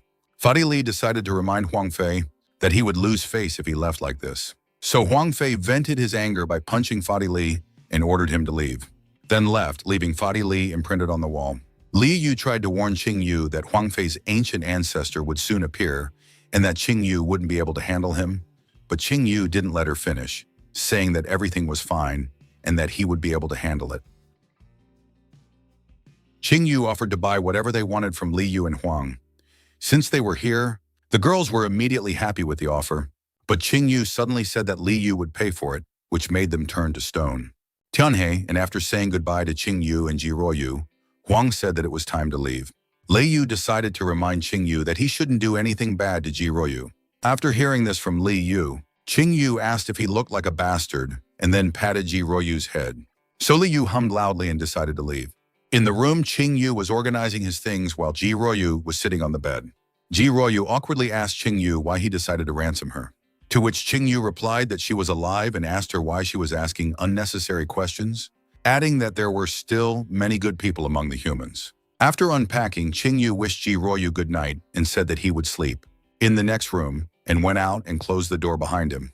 Blacksmith clan. Huang Fei cursed himself as he ashamedly stood in front of his father. Huang Ting, the head of the forging and smithing clan, reminded Huang Fei that he had been taught many times to stay calm no matter what, and told Huang Fei to look at himself, because it was a real shame to be angry at a stray dog. Huang Fei bowed to his father and said that what he had taught him. Huang Ting asked his son to take his time, saying that his mentor would arrive in 3 days and then he could go to Tianhe. And when the time came, Li Yu would fall into his hands, but what was more important was the upcoming Sacred Fire competition. Huang Fei raised his head and promised his father that he would definitely win. Upon hearing that his son was ready for the competition, Huang Ting laughed and said that with the support of his mentor, he would definitely be able to take first place, and after that, they would definitely surpass Tianhe dynasty. Huang He happily agreed. Deep night. Qing Yu was sleeping peacefully on the bed, when suddenly the assassins came into the room and put their blades on him, so Qing Yu asked why they were inactive. Then the assassin took the blade with both hands and prepared to strike. Qing Yu suddenly got up from the bed and stretched. He asked the assassins if they were comfortable wearing these veils at night. Then they took them off. Wuxia asked if Qing Yu was awake, and he replied that he couldn't sleep with 2 unrealistic beauties standing next to him. Wuxia immediately put her blade to Qing Yu's throat and said that if that was the case, he should understand why they were here.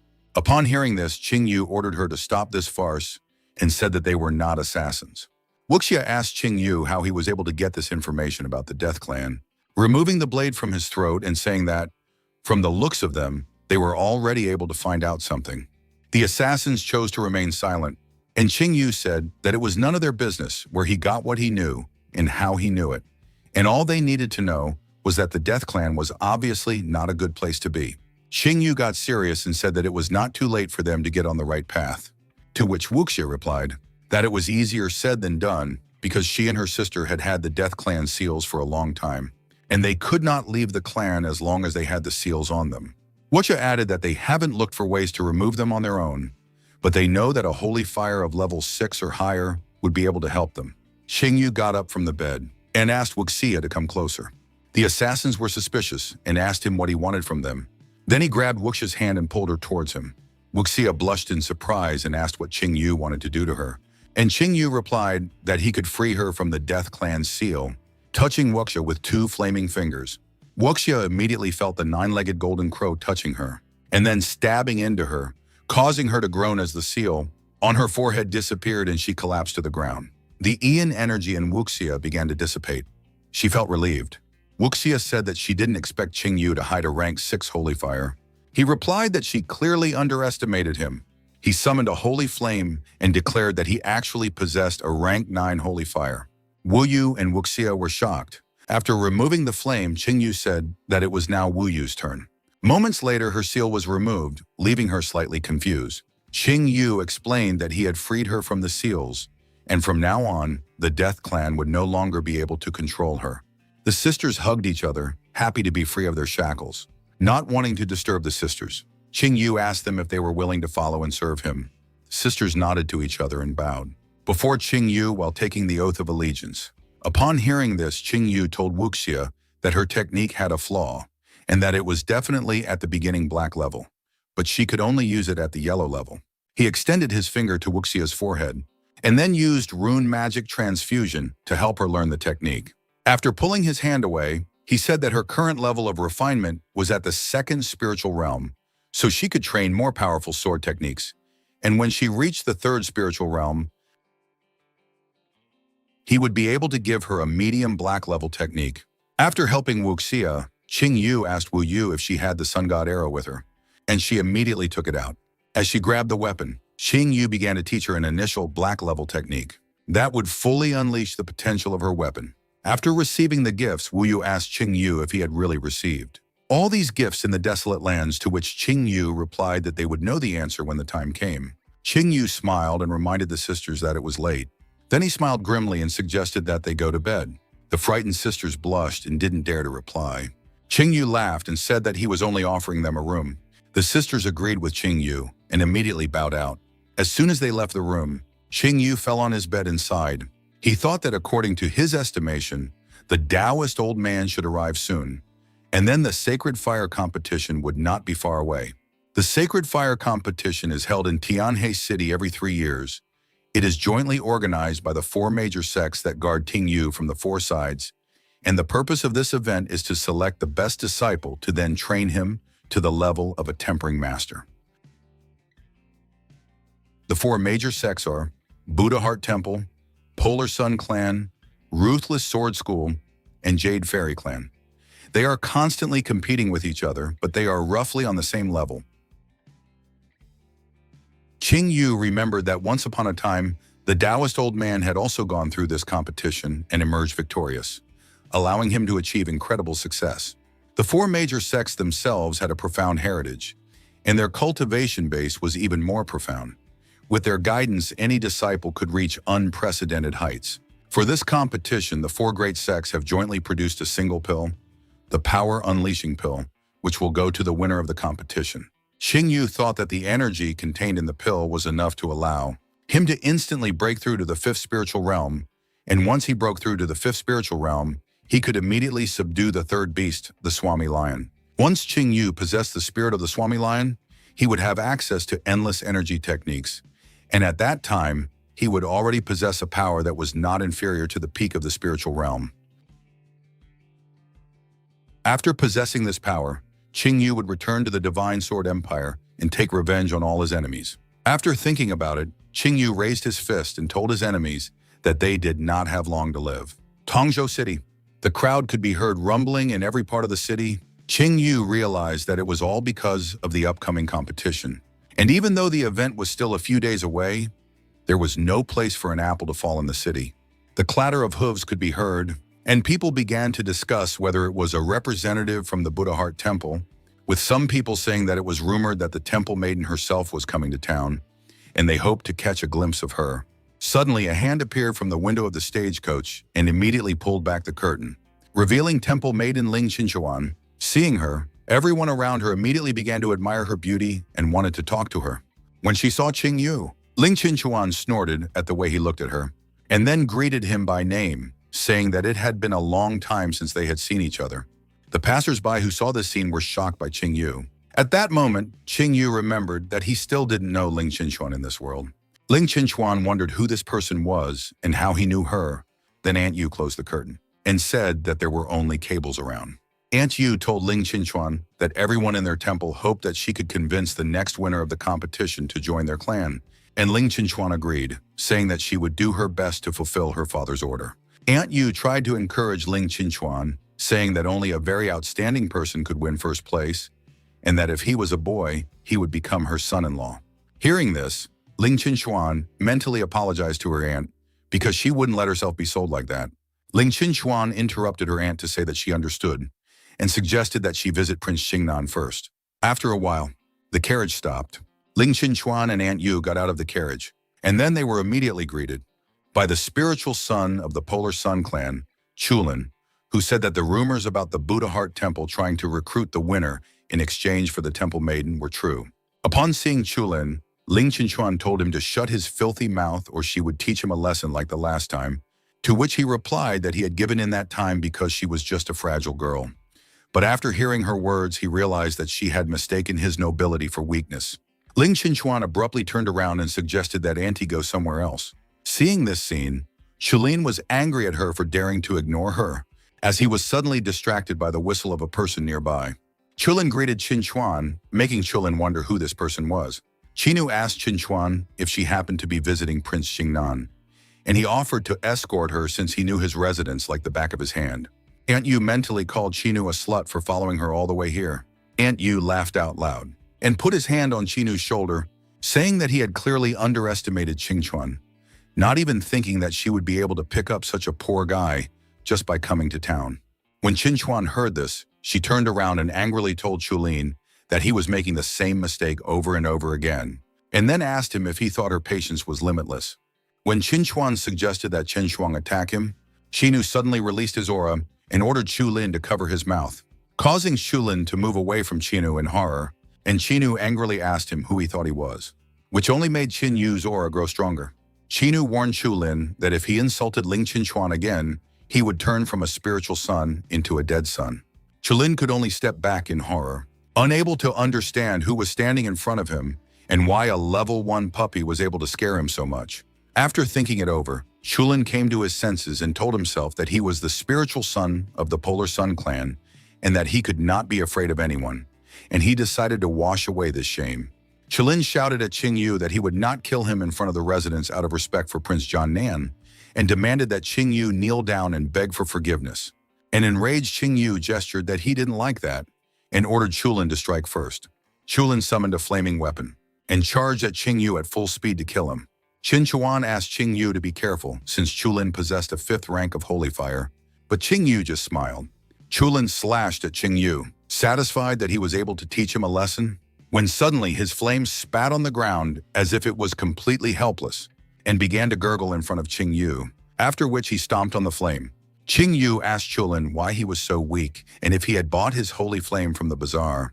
Chulin scaredly began to ask what Qing Yu had done to his fire and why his holy fire was so easily defeated. Qin Chuan and her aunt, who were standing nearby, were surprised to see this. Qin Chuan asked if Qing Yu had defeated a rank 5 sacred fire wielder so easily, if he possessed rank 5 sacred fire, or if he naturally possessed a fire element, and he hummed and realized what had happened. Qing Yu was simply shaking with rage. Chulin demanded that he answer how a scum of the first spiritual realm could suppress his rank 5 sacred fire, and then accused him of cheating. The Prince of Jinnan suddenly appeared and told Chulin to stop, warning him that they were in his residence, not the bazaar. Seeing the prince, Chulin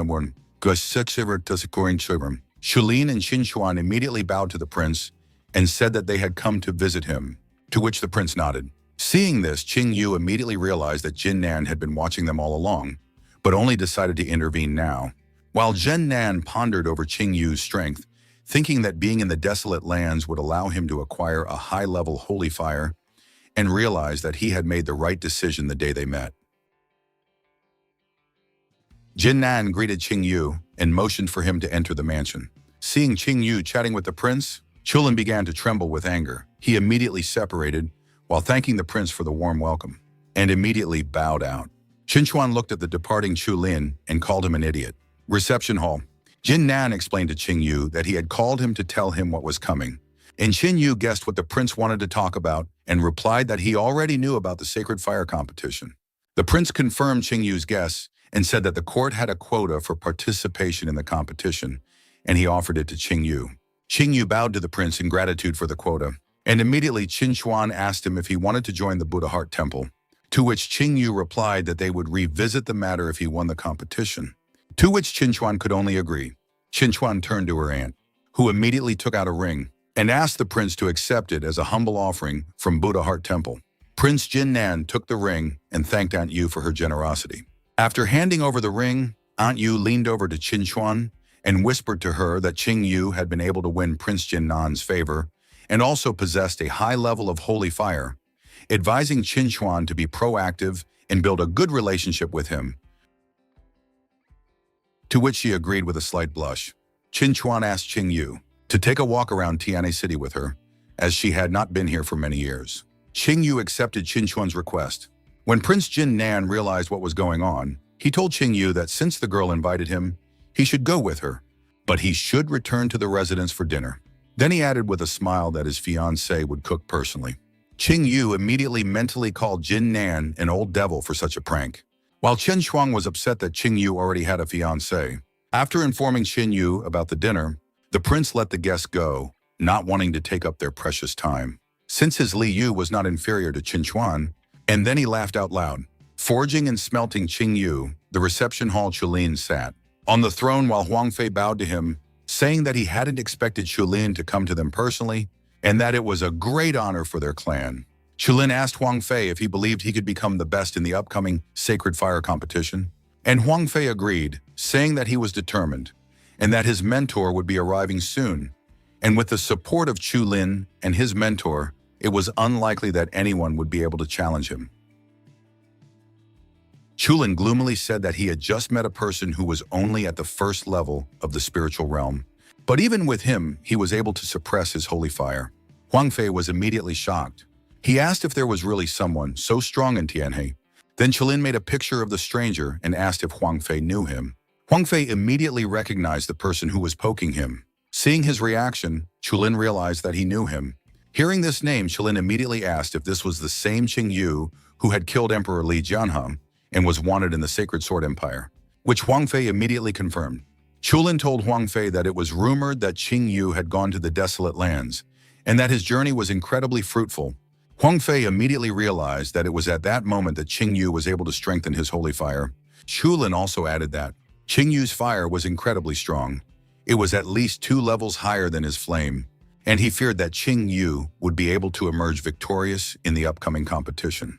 Upon hearing this, Huang Fei immediately shouted that he couldn't allow that to happen and asked how soon his mentor would arrive, to which Huang Fei replied that the Taoist elder would arrive tomorrow.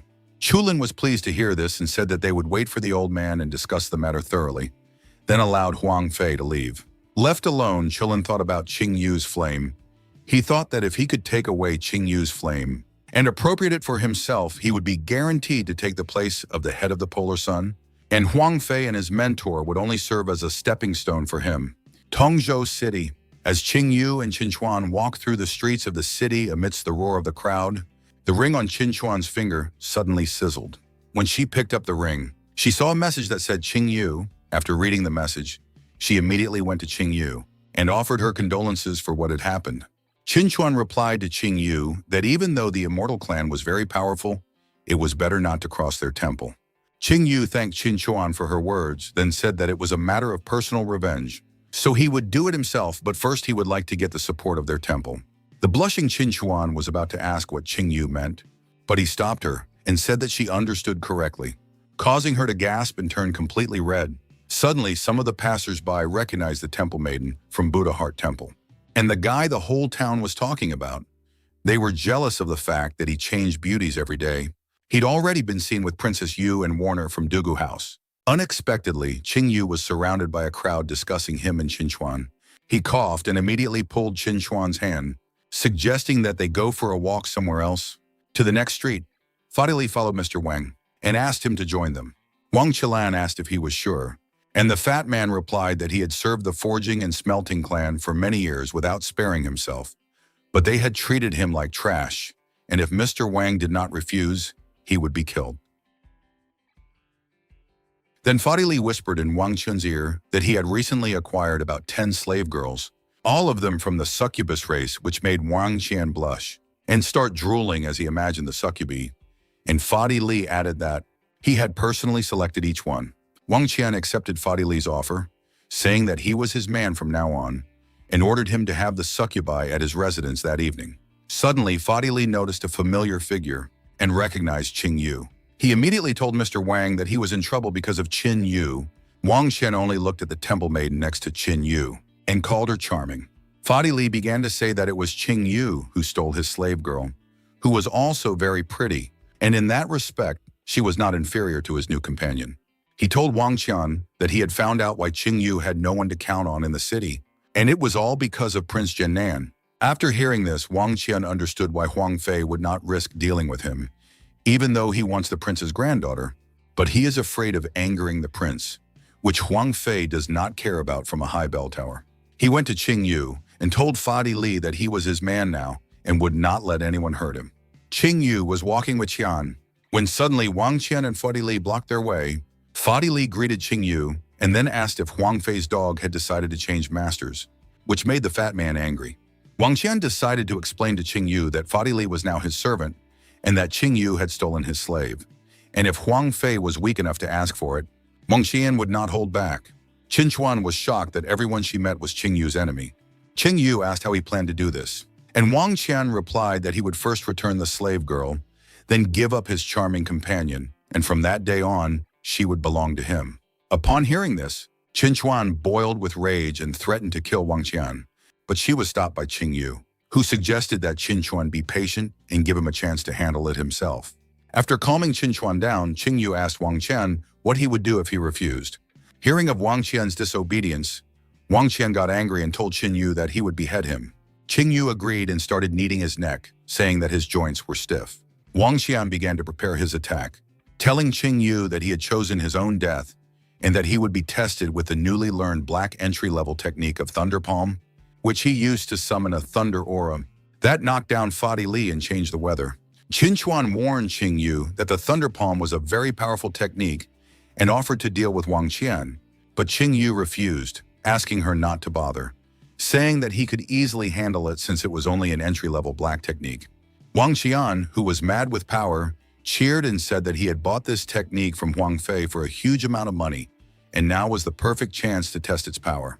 Wang Qian gathered the thunderstorm energy into a ball and shot the thunderbolt at Qing Yu.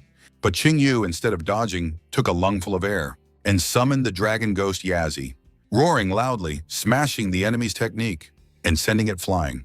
Seeing how easily his new master had lost, Fadi Li panicked. Qing Yu sighed and told Qin Chuan that this technique was worthless, which shocked her. Qin Chuan thought that Wang Shun's cultivation level was at the 4th spiritual realm, and he had used an initial black level technique. But he still couldn't repel an attack from Qing Yu.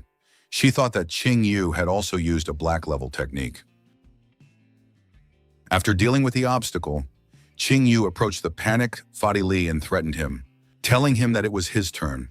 Afraid of being killed, Fadi Li immediately hit his head on the ground and begged for mercy in exchange for all his possessions.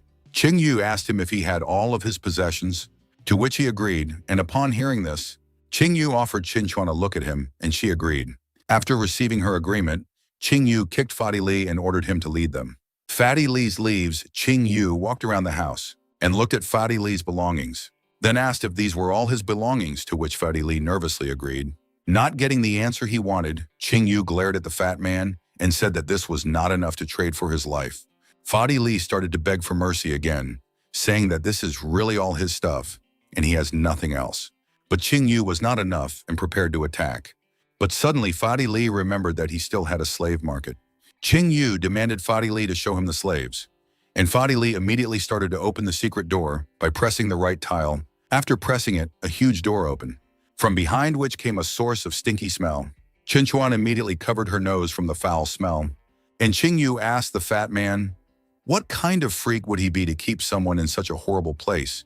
Although he knew the fat man was foul, but at this moment, he surpassed Qing Yu's expectations. Qing Yu grabbed Fadi Li's clothes and dragged him into the room, while asking Qin Chuan to be more patient. Inside the hall, there were many cages. Qin Chuan was shocked by the condition of the slaves, emaciated and mutilated. They waited in fear for their fate. Suddenly, one of the slaves tried to attack Fadi Li, but was stopped by the shackles. He wanted to take revenge on Fadi Li for exterminating his kind and making him a slave. Qin Chuan was furious and wanted to punish Fadi Li for all his evil deeds. But Fadi Li begged for mercy and promised that he would never do such things again. Qing Yu said that it was hard to even call him a person now, and dragged him away. Suddenly, Qing Yu stopped at one of the cages, saw the frightened succubi inside, and asked Fadi Li if the succubi belonged to him. Fadi Li immediately started bragging that this was his latest acquisition, and these succubi were first-class goods. Qing Yu told the fatty that he was satisfied with it, and the fatty asked if he could leave now, and Qing Yu agreed, saying that he would not kill him. Fadi Li was happy with his newfound freedom and was about to leave. Suddenly, Qin Chuan stabbed him in the chest, saying that Qing Yu's mercy didn't mean that she would just let him go. Wiping the blood from her hand, Qin Chuan told the fat man that a person who abused slaves like that deserved nothing but death. Qin Chuan asked Qing Yu what they would do with the slaves, and Qing Yu replied that they were all very unhappy people, and that he would ask the courtesan Nan to decide their fate. Qin Chuan accepted the decision and called Qin Yu merciful. After a while, the prince's subordinates under Li Yue's command ran into the marketplace. Li Yu ordered her subordinates to release all the slaves immediately. After giving the order, she told Qing Yu that Fadi Li had gotten off too easy and that he should have been locked up in this place until he redeemed himself. To which Qing Yu replied that killing one fat man would not change the overall situation of slave abuse, and reminded her that her main goal was to completely abolish the slave system. Qing Yu asked Li Yu to keep Mrs. Lum company, warning her that he would not be here for dinner, and then left. Upon hearing this refusal, Li Yu was immediately flushed with anger. She was furious that he would not taste the food she had so diligently prepared, and said that she would not forgive him for such a thing next time. Seeing this scene, Qin Chuan was relieved that Qing Yu and Li Yu's relationship had not turned into something serious. So Li Yu touched her on her and asked her why she was blushing. Qin Chuan immediately started to deny that she was blushing, making Li Yu wonder what was going on. In a drawing court, surrounded by many talismans, Qing Yu was meditating to prepare for the sacred fire competition. He wanted to use every moment to advance his cultivation before the competition. Divine Spear Clan. The head of the Divine Spear Clan, Wang Tiqian, greeted his guest and said that he was honored that Mr. Liu had paid a visit to their humble abode. Liu Delan of the Ruthless Sword School asked to stop idle chatter and asked if the Divine Spear Clan could provide a worthy candidate to participate in the sacred fire competition. Wang Tiqian panicked and didn't know what to say when he saw that Liu Delan had lost faith in them, saying that they were becoming more and more worthless with each generation. He said that the Polar Sun clan had already recruited a disciple from the Forging and Casting clan, and the Jasper Fairy clan had bet on the Moonlight School, while the Buddha Heart Temple was still unclear. Liu Zhelan took out a holy flame and said that he would give it to their clan. Seeing this, Wang Tiqian was puzzled for a moment, but after a second, he was overjoyed and started drooling because he had received a rank 6 holy flame. Liu Zhelan confirmed that it was a 6th rank sacred flame and said that he called it a soul-devouring flame, and that he hoped his fire and support would help their disciple become a competitive fighter. Wang Tiqian fell to his knees and started to thank his benefactor when Wang Shen suddenly ran into the room. Wang Shen sobbed and asked his father to stand up for him. Liu Zhelan saw this and decided to keep silent. When Wang Shen noticed the guest, he asked his father who it was, and Wang Tiqian ordered him to stop squealing like a pig and introduced him as Mr. Liu Zhelan of the Ruthless Sword School, leaving his son confused. Liu Zhelan left the flame and went away, hoping that these two would not disappoint him. As soon as the guests left, Wang Shen began to question his father about the flame in front of him. Upon hearing this question, Wang Tiqian slapped his son's head and called him an ass, explaining that it was a 6th rank holy flame. Wang Shen stared at the flame in shock. Then his father told him that the Ruthless Sword School had decided to bet on their clan, and said that Wang Shen must learn this fire immediately to win the sacred fire competition. Wang Shen drooled at his newfound power and began to laugh out loud. He was confident that even though he couldn't defeat Chen Bia with the Thunder Palm, he could defeat him with the 6th level of holy fire and his innate fighting talent.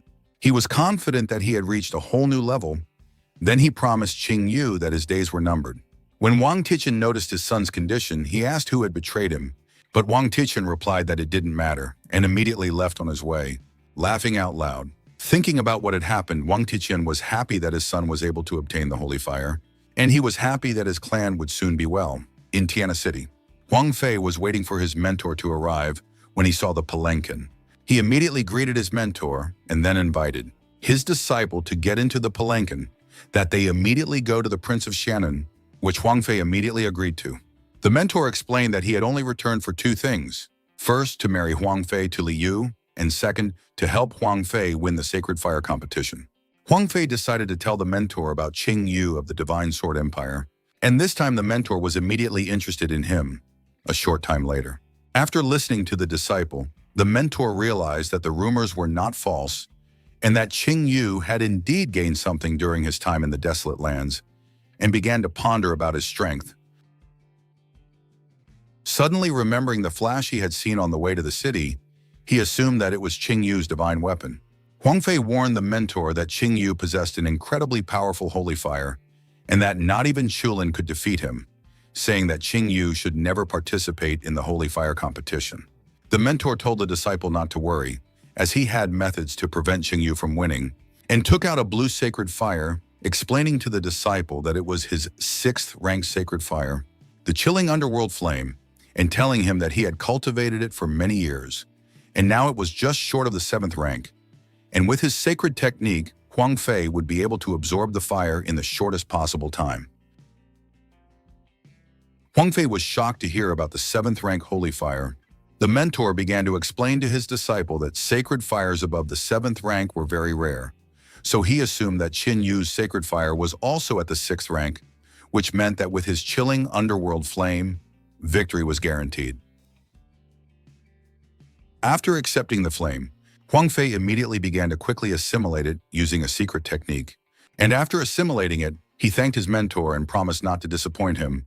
But mentally he mocked Qing Yu, who had nothing, and promised himself that he would destroy him in the upcoming competition. Prince Jin Nan's residence. Li Yu was crying and begging her grandfather to do something, because Huang Fei and his mentor would be here any minute. Jin Nan said that Qing Yu should go to Qing Yu, which made him spit out his tea in surprise. He was exhausted from always having to stand up for Li Yu. Li Yu went to Qing Yu and asked him to show himself to Huang Fei so that he would not interfere with her anymore, which made Qing Yu sigh. Huang Fei and his mentor entered the mansion and immediately greeted the prince. Qing Yu looked at Huang Fei and wondered what had happened to his sacred flame, because recently he had been the 5th rank and became the 6th rank and was very close to the 7th rank, and then realized that it was the Taoist elder. Huang Fei approached Li Yu and greeted her, warning her that the mentor had come to marry her today. Li Yu immediately grabbed Qing Yu and pulled her towards him, reminding Huang Fei that she already had a fiancé, and said that she didn't really know Huang Fei, and although they had played as children, nothing more, then asked him to stop coming here with this proposal.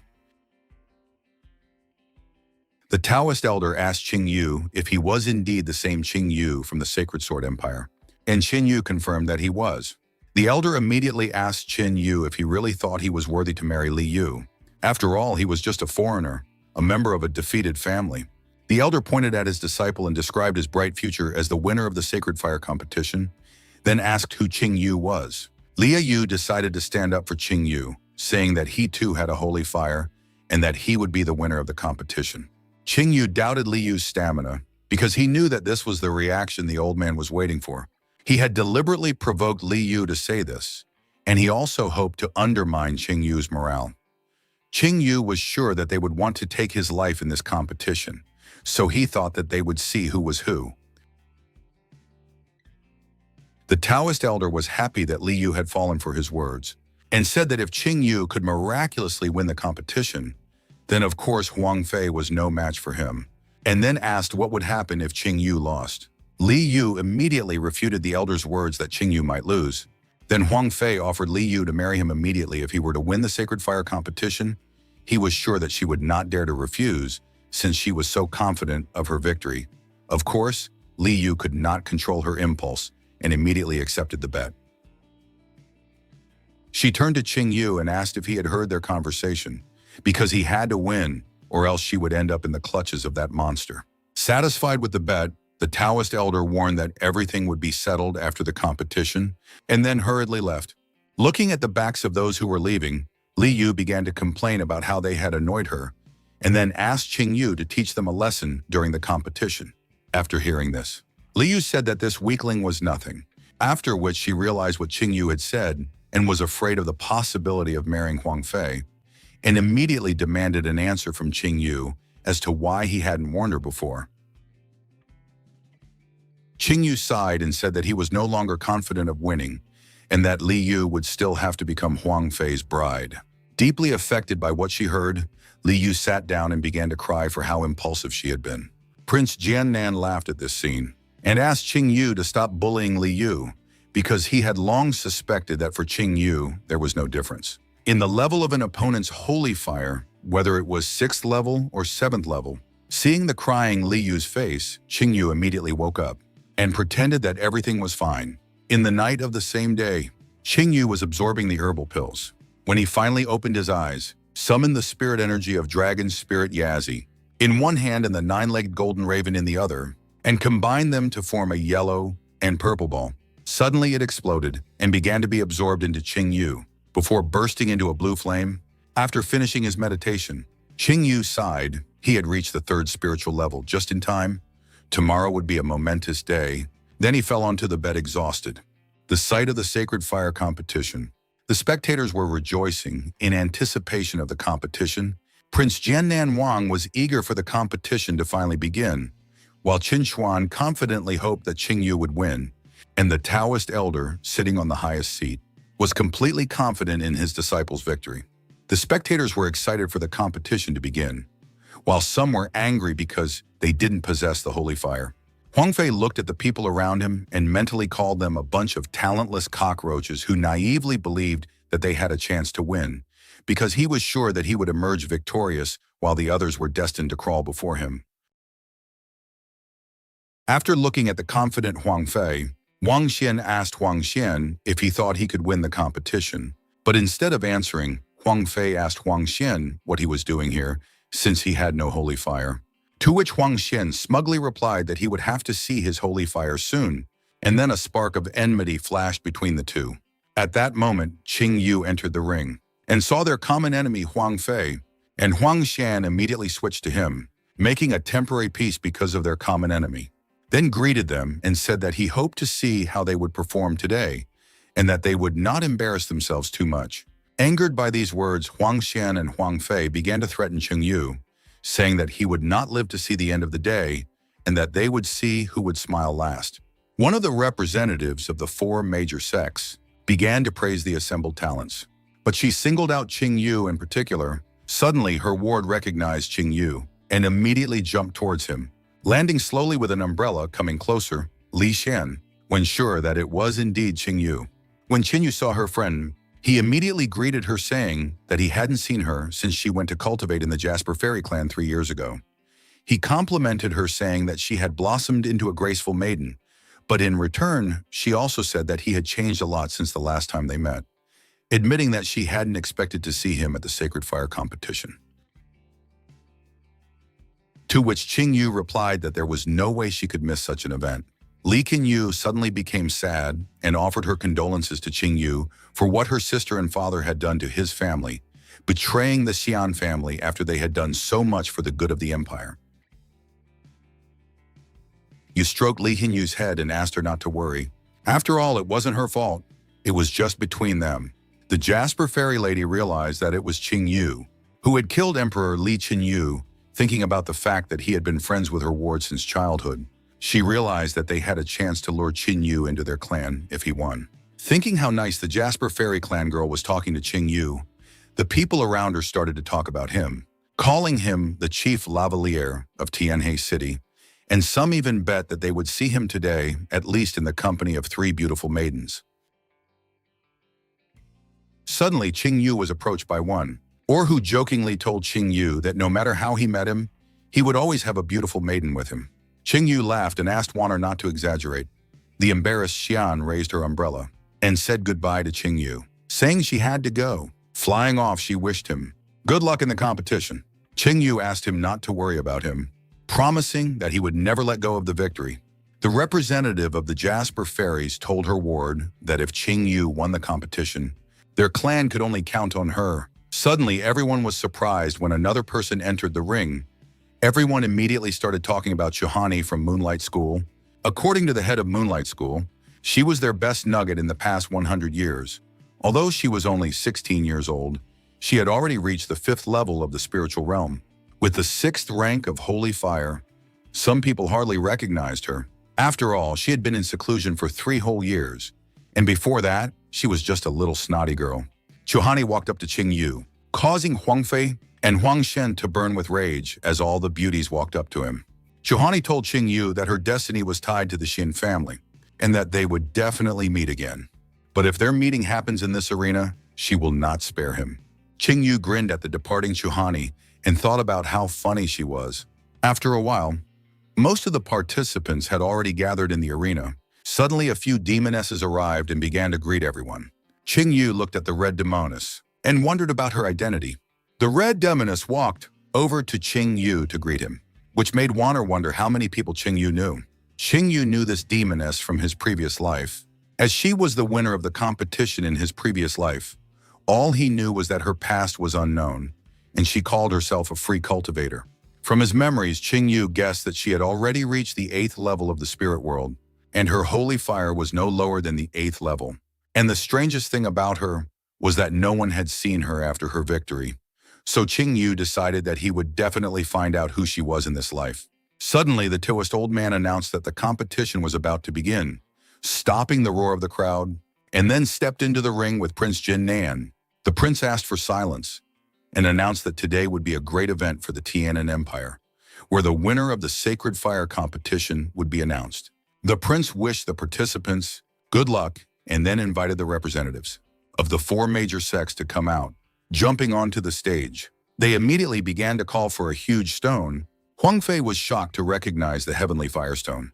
Huang Xian began to describe it, saying that this stone was the most mysterious object in the entire Tianan Empire, and perhaps as old as heaven and earth. He said that just being close to it helps to concentrate its holy fire, and some even managed to increase their rank. Because of its incredible value, this stone belongs to all 4 major sections. While the people around him were astonished at this treasure, Qing Yu laughed inwardly at the fact that such a small stone could cause them so much awe. He wondered what would happen if they knew that there was a whole mountain of this stone in the desert lands. Qin Chuan came out and made a speech, saying that everyone here knew about this stone, and that it was a true shrine for every sacred fire wielder, explaining that there were 4 major sects that had the right to possess it, and that they passed it around every 3 months. But if the winner of the Sacred Fire competition joined one of the sects, then that sect would have sole possession of the stone for the next year. The crowd cheered when they saw the stone. While Qin Chuan prayed, Hura Qing Yu to win, Qilin drew the attention of the crowd and began to explain that the rules of the competition were quite simple, saying that there would only be 3 rounds. In the first round, the participants would duel, and the winners would advance to the second round. But before that, they all had to draw lots. Qilin called out a large number of tablets, and everyone took turns taking them. When it was Qing Yu's turn, he greeted Qilin and asked if Qilin had cheated on the lottery since he was responsible for it. And Qilin told Qin Yu not to look down on him and to communicate more respectfully. Qing Yu said that even if he cheated, it does not guarantee his victory. Qilin agreed with Qin Yu's words, but suggested to see what round Qin Yu can reach first. Qing Yu taunted Qilin, saying that he would have to watch Qing Yu's victory with his eyes open. Holding back his anger, Qilin told the participants to look at their boards and began to explain that each board had a number on it, and those with the same number would fight. Looking at his tablet, Qing Yu saw the number 5 and was interested to see who would fall under his hand in the first round. Qilin announced for those with the same number to enter the arena, while the rest should leave the arena immediately. The first duel. In the first round, a metamorphic-clad Cyclops clashed with a bald man. They immediately bowed to each other, after which the Cyclops released a flame from his mouth, throwing his opponent out of the arena and laughing viciously with an easy victory. Huang Fei was annoyed and said that the idiots with first-class holy fire had come to take a chance, to which Huang Yan replied that their empire had an unlimited supply of idiots. The next 3 rounds were just as fast, with the people with stronger holy fire easily defeating the people with weaker holy fire. The 5th duel. It was Qing Yu's turn. His opponent was a tall man with chains on his body. The big guy mockingly admitted that Qing Yu had a pretty face and that he should give up early if he didn't want to lose his life. Qing Yu insulted the big guy with a gesture and told him to stop talking and attack. The big guy got angry and summoned a phantom tiger and prepared to kill Qing Yu, which Qin Yu couldn't agree to. Huang Shuang evaluated the big guy and realized that he could have gone far if he hadn't been caught by Qing Yu. The big guy jumped at Qing Yu and tried to swat him like a fly, but Qing Yu kicked him away, sending him over the edge of the arena. Shuhani was surprised as she had expected Qin Yu to be much weaker. Qing Yu said that he was bored and left the arena, while Huang Shuang looked at his back and said that he didn't have much time left. The 6th round was won by Huang Fei, who burned his opponent instantly. And in the 7th round, Huang Shuang, the unnamed contestant, and Shuhani also had no trouble fighting. Qilin was bored watching these one-sided fights, so he suggested to the Taoist old man to play spits. The old man agreed, but he was curious what the other esteemed gentlemen would decide. The representatives of the Ruthless Sword School and the Jasper Fairy clans supported this idea. Chulin decided to give Huang Fei a third-rank bone and muscle strengthening pill, and the Taoist old man also wagered on Huang Fei, giving him his own forged sword of inflexibility. Qin Chuan praised the gentleman for betting quite valuable items and decided to make a corresponding bet from the Buddha Heart clan. Her bet would be the heavenly crystal-strengthened armor, which she would bet on Qingyu's victory. Lu Jilan wagered a third-tier ruthlessness pill on Huang Xian, and the Jasper Ferry representative wagered a lower black-level floating clouds technique on Shu Hani's victory. The spectators marveled at the wealth of the four major sects, as they were willing to wager such valuable items for fun, while some residents hoped to join the Corps of Engines, if they were not accepted into one of the major sects, as it would be better than their current lives. When the free cultivator heard about the bounty, she asked the gentleman what would happen to the bounty if none of their candidates won, and Chulin told her that they would give everything to the winner of the competition. The girl began to think about it and said that according to her estimation, the winner would be. Pointing her finger at Qingyu, she announced to everyone that only he and she had a chance. Qingyu was shocked. Suddenly, all the arrows were aimed at him. Huang Xian started shouting that Qingyu would have had a chance if Huang Xian had not been involved. But they were out of luck, and now he was determined to win. Some of the people gathered in the arena announced to everyone around that they also had a chance. Chulin climbed onto the fighting part of the arena and announced that he was going to move on to the second round, and that he was going to do so on a every-man-for-himself basis. Everyone immediately surrounded Qingyu, causing Qingyu to conclude that many of them had already been bribed, making him think that they were naive fools.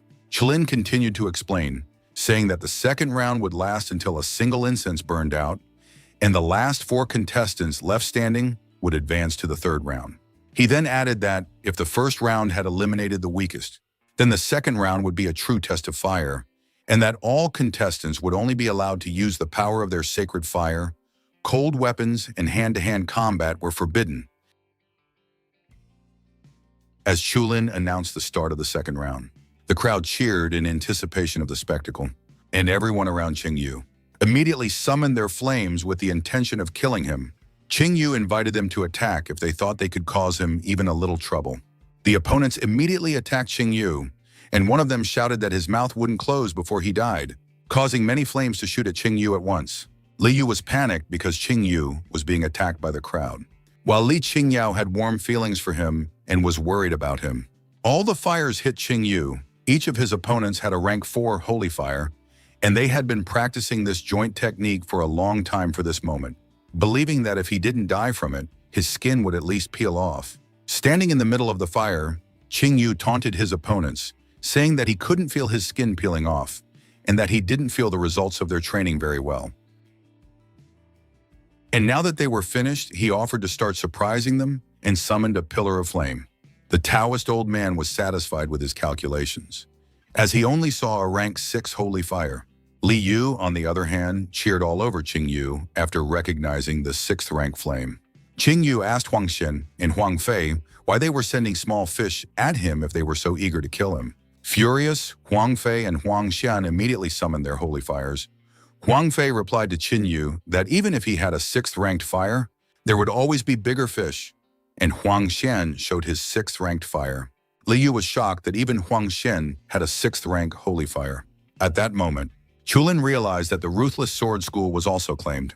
Huang Fei and Huang Xian told Qingyu that even prayers wouldn't help him fight the 2 6th-ranked sacred fire wielders, and immediately launched a joint attack of red and blue flames.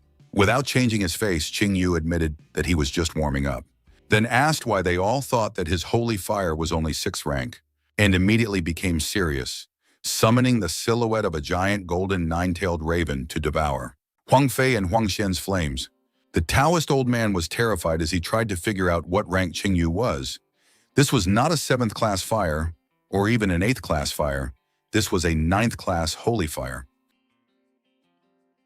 Chulin was shocked by the 9th rank fire after all. Even the fire of the head of the Polar Sun clan was barely approaching the 8th rank. Everyone in the arena was shocked by what they saw. Huang Xian and Huang Fei couldn't believe it, while Prince Jin Nan was glad that he hadn't made a mistake in betting on Qingyu, because even in the history of their Tianhe Empire, there were no more than 10 9th-ranked divine fire marshals, and the weakest of them had long since surpassed the peak of the spiritual realm. The prince realized that among those currently alive, not only in the Tianhe Empire, but even on the continent itself, there was no one stronger than Qing Yu. The prince laughed out loud and said that he was surprised to find a ninth-class sacred flame fortune changer living in his city. Qin Chuan thought about how she used to think that her mentor was the strongest person in the world, but he was only an 8th-rank sacred fire, and closed her eyes. She began to imagine Qing Yu's great future, and that one day he would replace her head. Li Qinyao looked at Qing Yu in awe, thinking that this was the fire Qing Yu had found while wandering the desert. Her father had rejected Qing Yu in order to be related to the immortal clan, and as a result, he himself died at his hands, depriving the empire of the divine sword, the main talent of the celestial empire. Looking up at the sky, Li Qinyao asked what her father was feeling right now as he watched them. Qing Yu had exposed Huang Xian and Huang Fei in public, saying that they were plotting against him. But unfortunately for them, they didn't even realize how pathetic they were in front of the 9th-rank holy fire, and attacked them with the flame, smashing them to pieces. Qing Yu didn't want to kill them now, after all. They could still be of use to him, and their deaths would only come after the ancient relic was activated. Qing Yu concluded that the competition should be over, since now that everyone was convinced that he possessed a 9th-rank holy fire, there was no point in the 3rd round. Qing Yu began to gather fire in his hand, creating a huge fireball. The onlookers wondered what he was doing, while the free cultivator realized that he was going to use heavenly suppressing fire. At that moment, she realized that she had not come to the human world for nothing. After summoning a huge amount of fire, Qing Yu used miracle fire suppression, causing the fireball to explode, sending flames into Qing Yu's opponents, who saw this and immediately tried to escape, but it was too late. Prince Jin Nan was satisfied with the result of the competition, because in the history of the competition, there had never been a case where a contestant burned out all of his opponent's flames in the 2nd round. All of Qing Yu's opponents were lying outside the arena. Shu Hani, who had managed to dodge, only saw Qing Yu as a madman. At this moment, the free cultivator, who had taken no damage, realized that her father was right when he said that the world of mere mortals could be fun and interesting, and she hoped that when they met again, Qing Yu would be even stronger. Qing Yu was the only one standing on the arena, and he announced that since he was the only one left, it was likely that he would be the winner of the competition. The representatives of the 4 great clans were shocked at the quick end of the competition. Huang Fei wanted to curse Qing Yu for taking the holy flame away from him and making him the winner. Huang Fei went crazy and started shouting that Qing Yu should live at the bottom of the society in the Sacred Sword Empire, instead of being a great warrior in their Xianhai Empire. He shouted that he would kill him no matter what it took, because Qing Yu was and would always be a lowlife of the first spiritual realm. Suddenly, Huang Fei's muscles swelled, and he burst into a blue flame, ready to become the victor by any means necessary, ensure that no one would be able to stop him. He attacked Qing Yu from behind and prepared to kill him with a single blow. Qing Chuan tried to warn Qing Yu of the threat. Qing Yu said that he wanted to give him a gift of life, but since Huang Fei refused the gift, Qing Yu summoned the Yaji dragon and immediately struck Huang Fei, who was surprised by the sudden stunt, knocking him into the wall. Bleeding, Huang Fei couldn't understand why he couldn't win. Finally enraged, he shouted that scum like Qing Yu should only crawl at his feet and that he would not rest until he took Qing Yu's life. Calling Huang Fei scum, Qing Yu threw the god of war spear at Huang Fei, and the spear pierced Huang Fei and stuck him in the wall. The old Taoist was immediately able to identify the divine grade weapon and confirmed his thoughts that this outbreak was because of Qing Yu, and he was furious that Qing Yu possessed both a divine grade weapon and a 9th rank holy flame. Chulin was furious with Qing Yu and threatened him for killing the Polar Sun clan disciple. Qing Yu returned the spear and asked if it was okay for Huang Fei to try to kill him, and Qing Yu had to put up with it, threatening Chulin that he would be killed if he kept yapping like that. Chulin called Qing Yu a madman, but still dared to fight him. Suddenly, a hand appeared in front of him, and Qing Chun told Chulin to stop, since Qing Yu was now under the protection of the temple, and if he wanted to fight him, he would have to ask the temple's permission first, or else he would become their enemy. Qing Yu asked Qing Chuan not to interfere in their battle. After all, he didn't mind if Chulin went to the afterlife after his disciple. Hearing Qing Yu belittle him, Chulin became furious and flew into the air, after which he folded his hands in Namaste and used the black mid-level technique of polar sun at the zenith, summoning a huge sun. Qingchuan was surprised to see this technique, as only the top 3 disciples of the Polar Sun clan could master it, and when used properly, it was just as destructive as the top black techniques. Shulin was sure that even with the 9th level Holy Fire, Qingyu would not be able to resist the mid-level black technique, so she directed the sun at Qingyu. Seeing the sun flying towards him, Qingyu grinned, because this was the perfect opportunity to use the War God's Spear to its full potential, and use the earthly high-level, heavenly, Thunder Spear technique to pierce through the huge Sunday. Shulin was shocked to see Qingyu's strength. Then he was hit by Li Xinyao and Huang Chuan's attack, and immediately realized that it was an earth-level technique, while Li Yu wondered how many more tricks Qingyu had hidden. And the Taoist old man was furious that Qingyu kept fighting back. After Qingyu's attack, Shulin was defeated. Qingyu put the spear of the god of war around his neck and prepared to send him to Huangfei. Qingchuan tried to warn Qingyu not to kill Shulin, but Qingyu plunged the spear into him. On his deathbed, Shulin told the Taoist old man to deal with Qingyu, or he would have no way to explain himself to the Polar Sun clan. The Taoist old man demanded that Qingyu let Shulin go, and threw a jade ring at him, but Qingyu blocked him by summoning Dragon Yazi and shattered the ring. Shulin begged for mercy one last time and was then killed by Qingyu, who kept his word and sent Shulin to his protege in the afterlife. And then the spiritual son of the Polar Sun clan, he would not let Qingyu go, claiming that even the 9th rank Holy Fire would not help him. When Qingyu heard this, he laughed and became serious, suggesting that the old dog should make sure that he himself was not destroyed. Clutching his spear tighter, Qingyu told the old man that he had harmed his beloved, mocked her in every way, and said that he had long considered him his sworn enemy. Qingyu immediately understood why he had resented the Taoist old man all this time, and then wondered who the girl he called his beloved was. The Taoist old man had no idea how he had provoked such hatred towards himself. Although he was young, he was able to kill Shulin easily. The old man realized that with his 9th level sacred fire and earth level techniques, Qingyu was extremely talented. However, he had long since reached the peak of the spiritual realm, and killing Qingyu was like crushing an ant for him. Luz Yulin realized that the old man had really decided to kill Qingyu. After all, the combination of the divine weapon and the top-level black technique was far enough to deal with Qingyu. The old man whipped Qingyu, but Qingyu summoned the powers of the dragon Yazi and the golden 9-legged raven, and tried to deflect the attack with his whip. The Taoist old man told Qingyu that he was too weak, and broke through the spear attack, sending him into the air, sure that Qingyu was incapable of doing anything. After Qingyu regained his balance after the attack, Qingyu asked Prince Jin Nan to throw him a power release pill. The prince reacted immediately and threw the pill to Qingyu, who caught it. Qingyu immediately ate the pill, and his aura began to strengthen. The Taoist old man laughed at Qingyu's plan. After all, it would take many years to master the 4-component power release pill, and Qingyu was foolish enough to expect a breakthrough as soon as he swallowed it. Suddenly, the old man felt a shock, and Qingyu was able to break through and gain the strength of a Swanee lion. The old man couldn't understand how it was possible to absorb the pill so quickly, and now that Qingyu's strength was at the peak of the spiritual realm, he couldn't believe such a rapid development.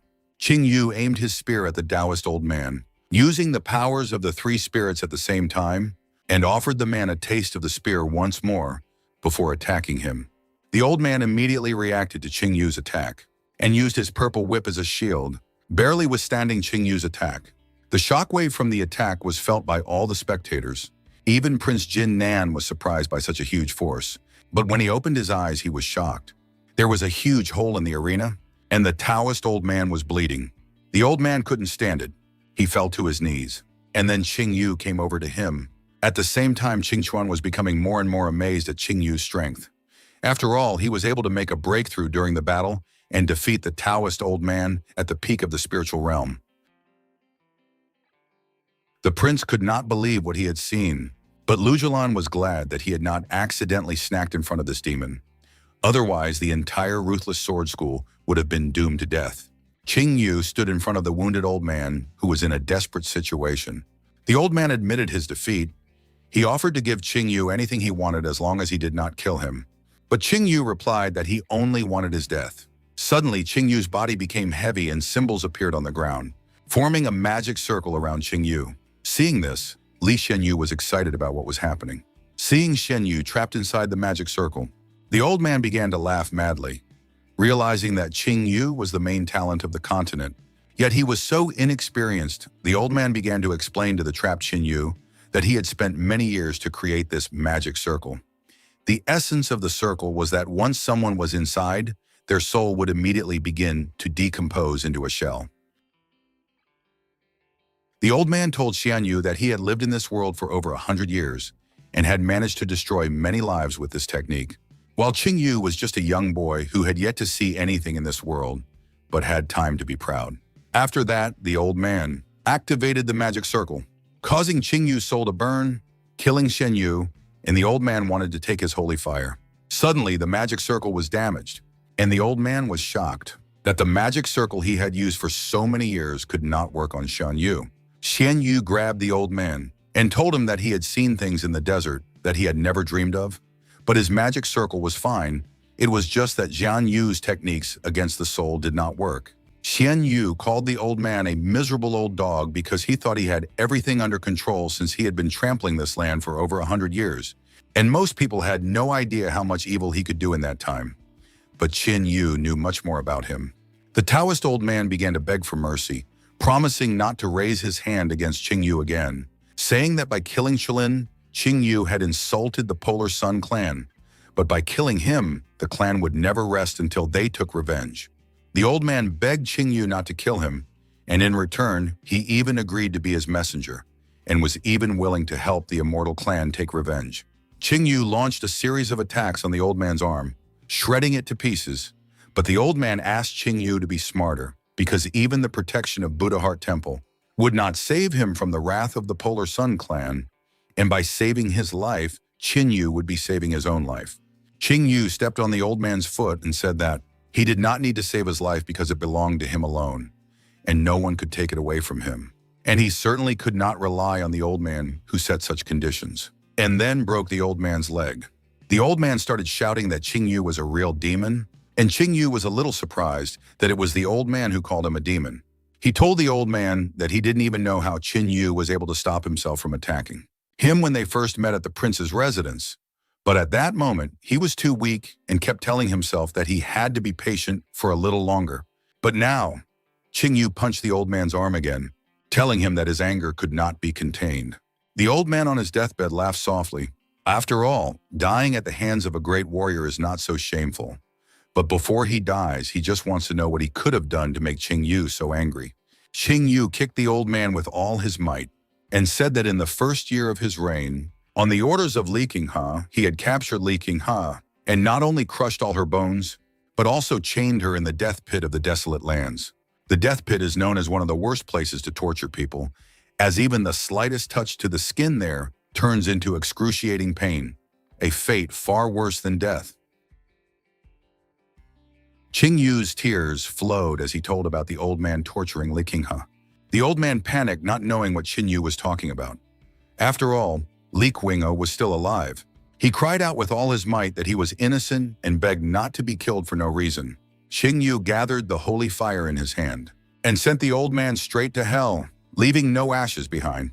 The arena was silent, and Li Yue, his grandfather Li Qinghe, and Waner were happy that Qing Yu had won. Qing Yu raised his head to the sky and said that the Taoist elder was dead, and the next in line would be this couple, Sacred Sword Empire. Xiaodin performed a blood ritual on Qing Yu under the supervision of his Xiaohuang.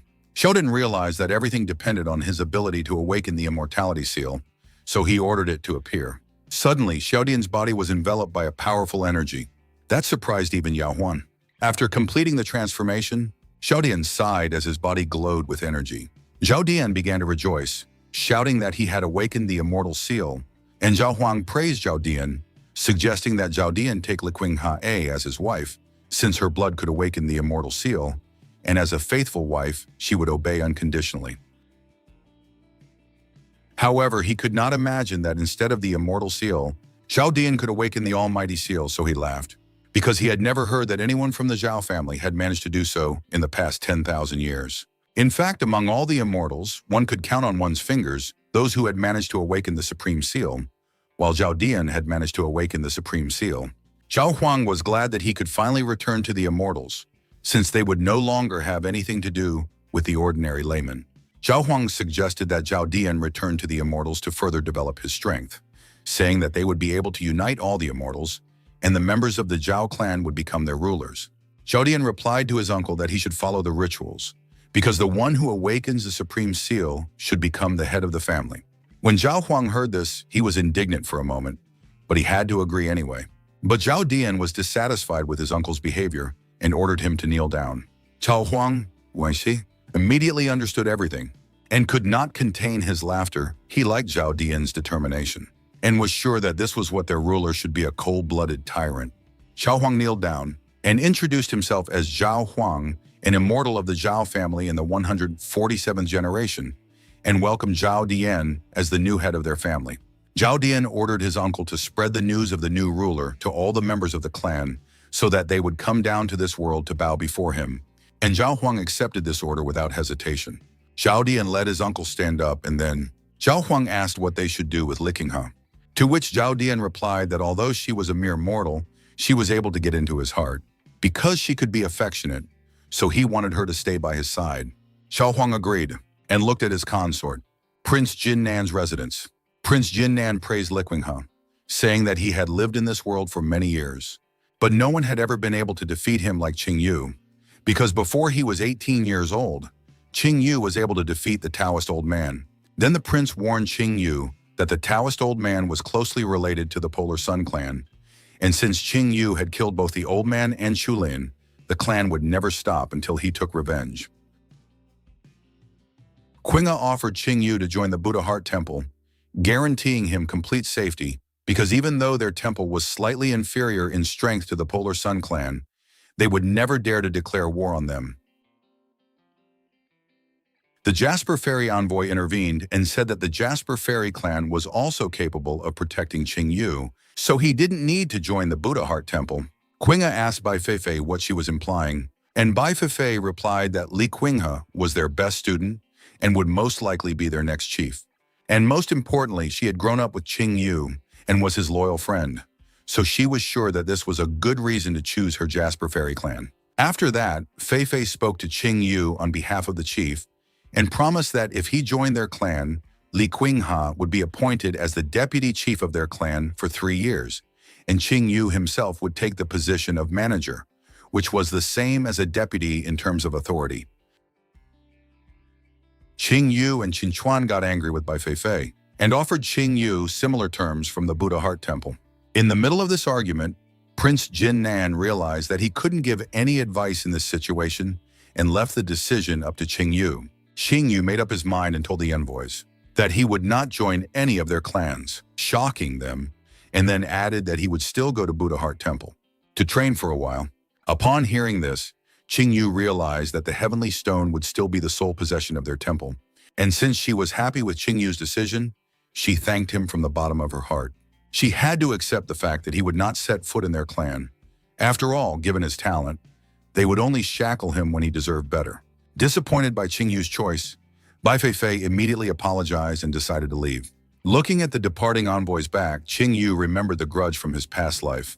In the past life, when the Taoist old man came to the Qi clan and demanded that they give him Liking He, they gave her up without any objection. So Qing Yu decided that his clan would no longer exist in this life. Prince Jin Nan called Qing Yu over and held out a ring, explaining that it contained all the stakes of the 4 great clans. Qing Yu closed the palm of the prince's hand and said that he didn't need it, which surprised the prince. So Qing Yu offered to keep the ring as a memento of his great army and wished the prince to live out his old age without poverty. Hearing about the great army, the prince lowered his gaze to his old hands, and tears flowed from his eyes. He began to cry, remembering his army. Qing Yu bowed to the prince and began to recount the exploits of Prince Jin Nan's great army, which had won hundreds of battles and made the sky red. 9 of the prince's sons and 40 of his grandsons had died defending the human race on the borders of the empire. Qing Yu admitted that he knew that the prince had given away almost all of his wealth to help the relatives of the fallen warriors, and the prince himself had almost lost his once productive cultivation after suffering a concussion. Qing Yu recognized that the prince was a true hero, so he wanted to express his gratitude to him on behalf of all the survivors of his great army. The prince thanked Qing Yu for his kind words and was about to say something to him, but Qing Yu interrupted him and told him not to worry and vowed that no matter how high he reached in his cultivation, he would always protect the human race and deal ruthlessly with its enemies for the sake of the world's prosperity. Divine Spear Clan Ancestor Worship Temple. Wang Tiqiang and Huang Xian knelt in front of their ancestral altar. Wang Tiqiang slapped his forehead on the ground and apologized to his great-grandfather for his infirmity and for never being able to restore their clan to greatness. The wounded Huang Xian tried to apologize to his father, but his father slapped him and ordered him to beat his forehead on the ground and repent. Huang Xian immediately began to beat his forehead on the ground, justifying to his great-grandfather that it was not that he was weak, but that his opponent was inhumanly strong, so Huang Xian could not do anything. Wang Tiqiang began to threaten his son for daring to make excuses in front of the ancestor, and was about to strike him when suddenly the shrine lit up with blue fire, forming the image of their ancestor. The ancestor was ashamed that his descendants had degenerated and become so pathetic. And Wang Tiqiang and Huang Xian were shocked to see the ancestor. The ancestor sighed and said that he couldn't take it anymore, saying that Huang Xian had the Wang bloodline in him, so he would be able to open his spiritual consciousness, after which he would be obligated to revive the clan and restore it to its former greatness. The ancestor raised his hand to his chest and called out the tablet, telling his descendant that it was a unique token of their clan that would open the way to the mountain abode where he had cultivated during his lifetime.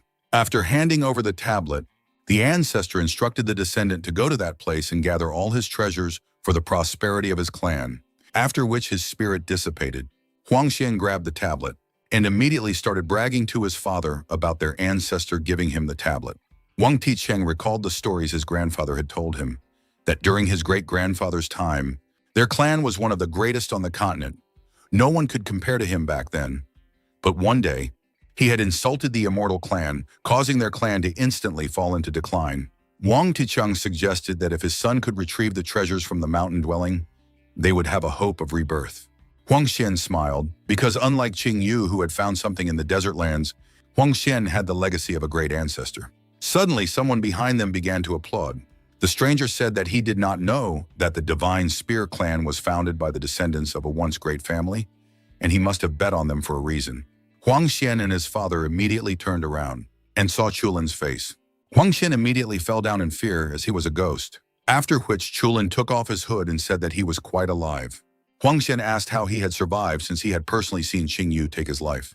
Chulin laughed and revealed that a year ago, the Polar Sun clan had 18 sons, and he was the last of them, but now he was the 5th son.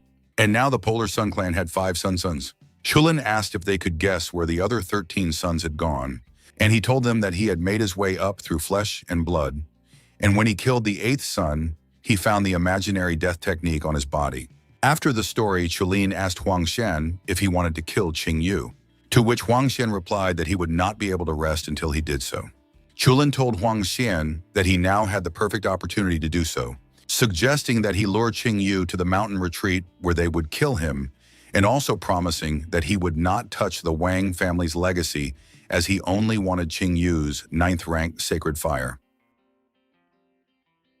Huang Xian asked Chulin how he was going to kill Qing Yu, since even the Taoist old man was no match for him, but Chulin only replied that he had his own methods. After killing the Taoist old man, Qing Yu's next step might be to return to the Divine Sword Empire, so there was no time to lose. And therefore, if we fail to lure Qing Yu to the mountain abode tomorrow, the Wang family will not like the consequences. Saying that this, Chulin immediately disappeared from the temple. Afraid of the sentence, Huang Xian asked his father what they should do, to which he replied that they had no choice but to go to Qing Yu tomorrow and invite him politely, as the success of this case would depend on their fate. Tian Heiyin, Wuxi and her sister. Wu bowed to Qing Yu and sincerely congratulated him on winning the Sacred Fire competition, after which they were even more interested in the Great Wasteland, because Qing Yu had found something there that helped him defeat the Taoist elder. Qing Yu told them that the events of the competition were nothing to worry about, but more importantly, he was going to the Divine Sword Empire tomorrow to take revenge on his enemies. So, Qing Yu stood up and whispered to the sisters that he had a job for them, the description of which surprised them. The next day, Prince Jinnan's residence. Qing Yu and his friends gathered at the prince's residence to see Qing Yu off. Warner wished Qing Yu a safe journey, Li Yu asked him to be careful on the way, because even though he killed the Taoist old man, Zhao Dian has more powerful patrons. Qing Yu asked her not to worry, promising that Zhao Dian would not escape death this time. When Shuang told Qing Yu that she had decided to go with him, after his revenge, they would return to Buddha Heart Temple. Suddenly, a messenger ran into the residence, saying that the prince was visited by Mr. Wang Tiqiang and Huang Xian from the Divine Spear clan. Hearing the unexpected news, the prince allowed them to enter. Qing Yu, on the other hand, began to guess the purpose of their visit. Wang Tiqiang and Huang Xian entered the palace and bowed to the Lord. The prince asked about the purpose of their visit, and Huang Xian knelt down and bowed, saying that he had come to apologize to Qing Yu, then admitted that he had thought too much of himself and had been too rude to him. Wang Tiqiang put his hand on his son's head and began to beg Qing Yu for leniency, so that Qing Yu would not take revenge on his son. Huang Xian raised his head and offered to share with Qing Yu as compensation for his inappropriate behavior. Suddenly, Huang Xian began to look around for additional years. But Qing told him to continue. After all, everyone here was his own. Huang Xian continued, revealing that he and his father had accidentally discovered the ancient mountain abode of a prominent warrior, after which he offered Qing Yu to share the treasures left there with him. At that moment, Qing Yu was convinced of his hunch, but he clearly remembered that this had happened much later in his previous life. Chen Chuan assumed that Wang Xian wanted to lure Qing Yu into a cave, where they would be ambushed, and then asked if he thought Qing Yu was greedy and stupid enough to fall for this trick, which made Wang Tiqiang and Huang Xian terrified as their fate was sealed. Wang Tiqiang started to say that it was completely wrong. They just wanted to apologize. Huang Xian at that moment mentally prayed that Qing Yu would fall for it, but Li Yu intervened and demanded that they stop this cheap divorce and offer it to someone else. Suddenly, Qing Yu agreed to go to the mountain retreat. Wang Tiqiang rejoiced at these words and said that the place was in the Qimen mountain range, west of the city, and the sooner they went there the better, because if they left tomorrow morning, they could reach their destination in about a day. To which Qing Yu agreed without hesitation. Wang Tiqiang made his son bow. Before they hurriedly left, Li Yu started to point her finger at Qing Yu for agreeing to go with them because it was obvious that they were setting a trap for him, to which Qing Yu replied that even if she realized it, how could he not understand? And if he agreed, then he shouldn't have any problems. Chen Chuan offered to go with Qing Yu, but Qing Yu replied that he could handle it on his own. Finally, the prince told Qing Yu that they all knew about his strength, but he should still be careful because his self-confidence could lead him to his grave. Qing Yu took the prince's advice. The next day, at the foot of Qimen Mountain, after arriving there, Qing Yu jumped down from the dinosaur and began to think about his past life. Warner had a hard time here because she was the one who was summoned to this place in his past life. So Qing Yu thought that his victory in the Sacred Fire competition could change the course of future events. Wang Tiqiang interrupted Qing Yu's thoughts by informing him that the ancient abode was at the foot of the mountain and that there was a cave ahead of them, which they were about to enter. Qing Yu ordered them to show him the way, wondering if they had a plan for retreat or if they were prepared to die if they failed. At the foot of the mountain, Wang Tiqiang informed Qing Yu that they had arrived at their destination and then struck the mountain with a shout, causing the passage inside to open. Wang Tiqiang motioned for Qing Yu to go ahead of him, inside the mountain dwelling. Upon entering the mountain abode, Qing Yu and his companions saw a huge statue of Ancestor Wang and 3 pedestals of relics. Upon getting closer, Huang Xian was shocked to recognize the relics as first-class divine weapons, but to his regret, Wang Tiqiang offered Qing Yu to take all 3 treasures. After looking at the statue of Wang's ancestor, Qing Yu realized that there was a soul inside, which probably belonged to the master of the abode, and all 3 items on the pedestals had a magical seal on them, so only those who were recognized by the statue could take the weapons. If an outsider tried to take the weapons, his body would be torn to shreds. But Qing Yu was already at a level where he was not afraid of such tricks. Qing Yu reached out his hand and picked up the divine spear, and immediately a fiery aura began to surround him, threatening to burn him to death. As the aura began to gather, Qing Yu began to inhale a lungful of air, and then exhaled with such force that the aura dissipated. After solving the problem, Qing Yu hid the divine spear in his ring. He planned to use the power of these 3 divine weapons to strengthen the spear of the god of war. Wang Tiqiang and Huang Xian were shocked to see that Qing Yu had overcome the trap. Suddenly, a space opened. At the feet of the statue, and a token flew out. Qing Yu immediately recognized it as an immortal seal token and the immortal seal could only be awakened by immortals or their descendants. After awakening the immortal seal, the power of the one who awakened it would increase depending on the original level. At worst, the body would be 10 times stronger, but for a mere mortal, there was only one way to awaken the seal. Kill the immortal and use a secret technique to peel off the seal. Qing Yu remembered that in his previous life, Huang Xian had acquired a seal and wanted to unlock the immortal seal. However, his seal was not complete. Huang Xian was surprised to see the token, as his ancestor had left him a terrifying opportunity for development. Qing Yu reminded Huang Xian that he had a similar token and demanded that he return it. Suddenly, 5 sinister figures appeared. The head of the death clan, Hoshijin, surrounded by servants demanding that Qing Yu give him his life first. Qing Yu immediately recognized the head of the death clan, who haughtily asked Qing Yu about these rumors, to which Qing Yu replied that few people in the Tianhe Empire had not heard of such a freak who was neither a boy, a girl, a man, or even a devil. After insulting Hoshijin enough, Qing Yu decided to thank him for giving him 2 beautiful female warriors, the Wu sisters. Angered that Qing Yu was proud to have won the sacred fire competition, Hoshijin admitted that he had heard about the recent killing of the Taoist old man and some other lowlifes, but he decided to tell Qing Yu that the Death Clan was much more dangerous than he thought. Hoshijin decided to introduce his servants. They were the best fighters of their clan. Each of them was at the peak of the spiritual realm, and together with him, there were 5 of them. Hoshijin was sure that Qing Yu had no chance of survival, and even if he had escaped from their clan once, that trick wouldn't work a second time. Hoshijin ordered his servants to kill Qing Yu, and the 4 of them immediately pounced on him. Qing Yu took out the spear of the god of war and decided to tell the assassins that the fact that he was able to kill the Taoist old man should indicate to them that he could kill several fighters at the peak of the spiritual realm. Then he swung the spear and summoned the spirit powers of Dragon Yazi and the 9-legged golden raven, scattered his enemies. Qing Yu asked Hoshijin if he had any other tricks, and Hoshijin laughed and told Qing Yu that their death clan was actually famous for possessing the secret art of making puppets. As the 4 assassins stood behind the head, Hoshijin explained to Qing Yu that he had long ago turned them into controllable puppets that were almost impossible to destroy, and that although Qing Yu was strong, he had no way to kill immortal beings. As soon as the assassins tried to attack Qing Yu again, he summoned the dragon spirit Yazi once more, who grabbed the assassins, squeezed their hands into a ball, and threw it next to Hoshijin. Hoshijin shouted, outraged that Qing Yu had destroyed the puppets he had used a huge amount of spiritual energy and blood to create, and was then punched in the face. Qing Yu grabbed Hoshijin's collar and began to question him about the blood he had, demanding to know how many lives Hoshijin had ruined for this. Qing Yu stabbed Hoshijin in the stomach, calling him a monster who could not be forgiven by humans or gods. Hoshijin coughed up blood from the blow, and Qing Yu stabbed him with the spear of the god of war, vowing that he would avenge all the innocent souls ruined by the Death Clan today, and used his holy fire on him, causing an explosion.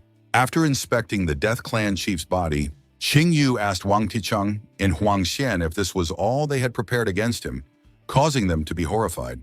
Suddenly, Hoshijin's hand moved. Hoshijin stood up and asked Qing Yu how dare he. Hearing these words from behind, Qing Yu was confused.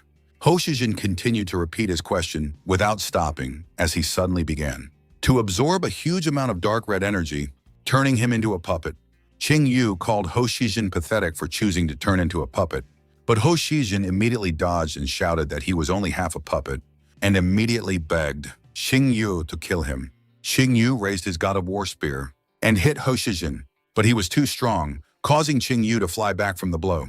Qing Yu thought about the fact that Hoshijin's body had become much stronger after his transformation into a puppet, and he was now as strong as the first level of the destruction realm. Hoshijin once again jumped at Qing Yu and threw a few slashes at him, then continued to overwhelm him, asking him what he could do now. Hoshijin threw Qing Yu away once again and congratulated him, saying that Qing Yu would be the first puppet in history to possess a 9th rank of holy fire. Thinking that Dragon Yassi's strength was not enough to resist the destruction realm at this moment, Qing Yu stood up and told Hoshijin to get ready, as he had something to show him. Qing Yu summoned all 3 animal spirits, and then absorbed the energy of the 9-legged golden raven and the lion Swanee into the dragon spirit Yassi. Ho Shijin was panicked by the fact that Qing Yu possessed the body-strengthening technique and immediately attacked him to prevent him from using the technique. As soon as Ho Shijin approached Qing Yu, he disappeared as he hit the ground and threw Mr. Wang away. After the attack, Ho Shijin looked at his hand and regretted that he didn't know that killing Qing Yu wouldn't be that easy. He decided that even though he had wasted a lot of resources, it was worth it to finally put an end to the matter with Qing Yu. Ho Shijin suddenly felt an unusual aura and was shocked. He couldn't understand how this could be. Qing Yu, who was partially covered in scales, asked Ho Shijin if he liked this kind of reception. Ho Shijin was shocked that Qing Yu seemed to be a werewolf instead of a human, while Huang Xian wondered if Qing Yu was half dragon. Qing Yu thought about it. He had only strengthened his body with the power of Dragon Yasi, but since his cultivation had limits, the power of all his legendary beasts was only enough to strengthen his right arm. But the final result was equivalent to the third level of the destruction realm. Qing Yu slashed at the air with his right hand, causing Ho Shijin to be hit by the terrifying power of the Yazi dragon's energy, sending him flying into the distance. After being defeated, Ho Shijin returned to his original body, spat out the blood and admitted that this was the end of his life, saying that he had used the blood of thousands of people to create a puppet body, but he couldn't take the blow. Qing Yu raised his hand and was about to finish off Ho Shijin. Suddenly, Ho Shijin called out to Chulin to save him. Chulin informed Ho Shijin that he had disappointed him, then told Qing Yu that this was not the end and that they would definitely meet again. Chulin immediately left the mountain dwelling, and Ho Shijin shouted at him how he dared to leave him. Qing Yu told Ho Shijin that he was finished now, and Ho Shijin replied that Qing Yu would not be able to kill him because after that, he would not be able to take revenge on Zhao Dian. Qing Yu was interested in the reason for this, and Ho Shijin told him that Zhao Dian had been able to awaken the Almighty Seal and that he was now preparing to ascend to heaven. Ho Shijin admitted that Qing Yu himself could find the place of ascension, but it might take him weeks, and by that time Zhao Dian would already be in the realm of immortals. Ho Shijin promised to tell Qing Yu about the ascension place if he would keep him alive and let him go. Qing Yu agreed to the deal, but Ho Shijin demanded that Qing Yu swear on his soul that he would not kill him. Qing Yu raised his hand and swore on his soul that he would not kill Ho Shijin. Then Ho Shijin sighed and said that according to the information obtained by his clan, the ascension procedure would take place on Mount Shifeng in the southwest of the Divine Sword Empire. He said that Qing Yu had a maximum of 10 days, and if he did not make it in time, Zhao Dian would be in the heavenly realm, and Qing Yu would not be able to take revenge in this life. Qing Yu thanked Ho Shijin for this valuable information and decided to kill him quickly. Ho Shijin reminded Qing Yu that Qing Yu did not keep his word, and he had already pledged his soul, and if he broke his vow, the heavens would surely rain down their punishment on him and blow Qing Yu's soul to smithereens. Ho Shijin asked if Qing Yu was really willing to defy heaven. Qing Yu squeezed Ho Shijin's hand, took his life, and threw his body to the ground. Qing Yu said that he wouldn't keep his word in front of such scum. Suddenly, a bolt of lightning shot down from the sky and landed on Qing Yu. Huang Xian rejoiced that the heavenly punishment would incinerate his enemy, but the lightning dissipated, and Qing Yu appeared out of the smoke, covered by Lion Swanee without a scratch. Qing Yu thanked Lion Swanee and immediately asked Huang Xian for a token. Huang Xian gave the token to Qing Yu and asked Qing Yu to repel him, promising that he wouldn't tell anyone about what happened here and that Qing Yu was a werewolf. Wang Tiqing sat down on his knees and muttered that he would not touch his son, but rather kill him, because after Huang Xian's death, their entire lineage would be broken. Qing Yu decided to annoy Mr. Wang by telling them that he would not spare them, especially Yazi was very angry with them, and there would be no mercy from him. Qing Yu raised his hand and shot energy at Huang Xian and his father Wang Tiqiang. Killing them after solving all the problems, Qing Yu decided to test what these tokens could do and connected them, causing them to dissolve into a stream of energy and be absorbed into Dragon Yazi's scale-covered right hand. Qing Yu asked the dragon if it would absorb the power of the immortality seal, and the dragon agreed. So Qing Yu told the dragon that it was ready to be absorbed. The tremendous energy began to be absorbed into the dragon's hand, increasing in size, and Qing Yu realized that Dragon Yazi could not absorb all of the energy of the 7th-ranked immortality seal, so he decided to use the remaining energy to increase his own spiritual power. Under the pressure of such a huge amount of energy, even the ground collapsed. After Qing Yu finished absorbing the energy of the seal, he looked at his hand and estimated that the strength of Dragon Yaji's hand had increased by leaps and bounds, and his cultivation had now reached the peak of the spiritual realm. Qing Yu analyzed that his fighting strength was enough to defeat an opponent at the third stage of the destructive realm, and with Dragon Yaji's hand, he would be able to defeat an opponent even at the fifth stage. With this strength, Qing Yu didn't care what seal Zhao Dian had awakened, his days were numbered. Qing Yu calculated that his journey to Him Ti would take 9 days, and he would not have time to return to Tianhe, so he decided to go directly to Zhao Dian. And then he wrote a letter in the air for Wu Yu, telling her to tell Prince Jin Nan and the others that Qing Yu had gone to take revenge alone, and that he would return to Tianhe once he killed Zhao Dian. After sending the message, Qing Yu set off on his journey. Chifeng Mountain. Zhao Dian, Li Qinya, and Zhao Huang stood on the cliff. Li Qinya asked her husband if she would be laughed at in the heavenly kingdom, and he replied that no one would dare laugh at her because he would be with her. Zhao Dian promised Li Qinya that when he became the Lord of Immortals, he would make her the Empress of all humans. Upon hearing this, Li Qinya thanked Zhao Dian, while Zhao Huang stood behind him with a serious face in anticipation. Suddenly the sky lit up, and a passage opened at the spot of the lightning. An energy ladder appeared, and 2 immortals emerged from the passage. Zhao Shen'er greeted her lord, and then explained to him that she could not enter the world of the living because her cultivation was too strong and would bring chaos to the world of the living, so she would not be able to descend personally. Upon hearing this, Zhao Huang told his nephew that Zhao Shen'er was talking nonsense about chaos, and that this upstart was just trying to intimidate them from the doorstep. Zhao Dian asked his uncle not to get upset, because he would not let her live after such an insult, and then told Li Qinhado go to the immortal world with him. Suddenly, someone flying in from far away called out to Zhao Dian, and when Zhao Dian, his wife and his uncle turned around, they saw Qing Yu landing next to them. Recognizing Qing Yu, Zhao Dian looked at him haughtily as if he were scum, but Qing Yu would not let him go until their differences were resolved. Zhao Shen'er immediately assumed that it was the same Qing Yu from the rumors, and realized that she thought this day would be special for a reason. Then her brother confirmed that it was indeed him and offered to kill him. Zhao Shen'er told him that there was no point in interfering since Zhao Dian had awakened the Almighty Seal, and it should be no problem for him to deal with a mortal, and if Zhao Dian still could not kill a mortal, then he was not worthy to rule her Zhao clan at the top of the world. And her brother had to agree. Qing Yu and Li Qinya were ready to fight Zhao Dian, but Li Qinya was in a panic because her father's killer had caught up with them. After testing Qing Yu's strength, Zhao Dian praised him, saying that only a few people could reach the peak of the spirit world in such a short time, and Qing Yu said that he did not like him anymore, but roared and begged his uncle for help. Zhao Dian laughed out loud because Qing Yu was trying to annoy him, and asked him if he thought he had become worthy of challenging an immortal just by reaching the peak of the spiritual realm. Zhao Dian confessed that he used to be jealous of Qing Yu for what he was able to achieve in the desolate lands, but now it was all trash to him.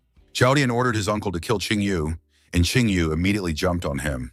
Zhao Huang advised Qing Yu that it would be better for him to sit in a corner like a scared mouse after being expelled from the Divine Sword Empire, instead of coming here to die.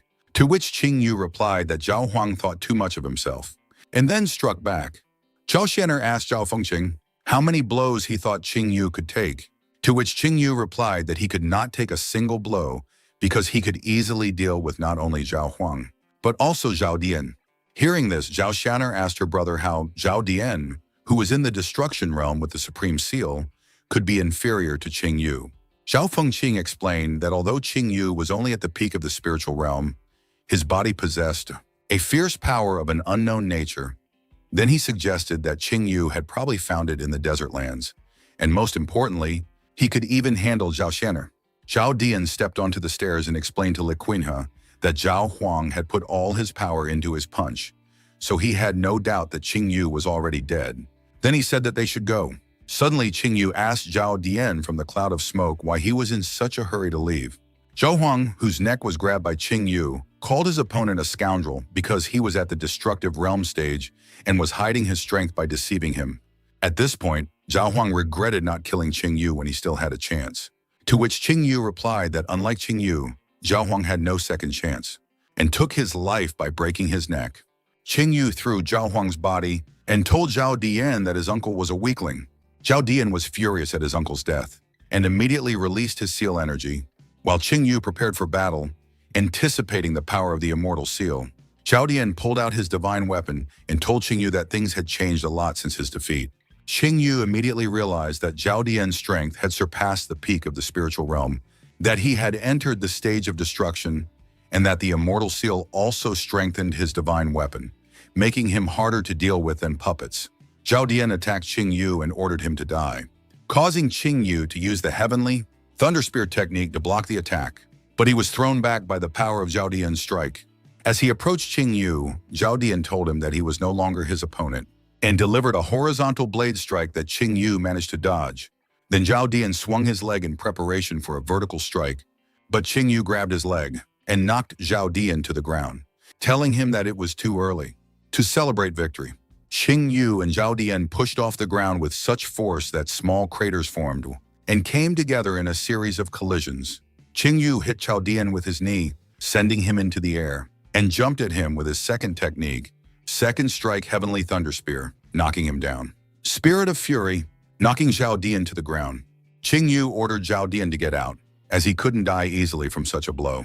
Zhao Dian began to release even more energy, then tauntingly told Qing Yu that not only could he not kill him, but he would not be able to harm a single hair on his body, admitting that he knew from the beginning that Qing Yu had no chance, but he had no idea that the omnipotent seal would be so effective.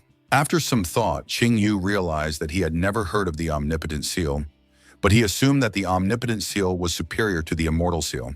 At this moment, Zhao Dian was immediately behind Qing Yu, who had no time to react to this jump, and dealt him a series of punches on his back, then struck his chest with his fist, boasting that he could not withstand even a single blow.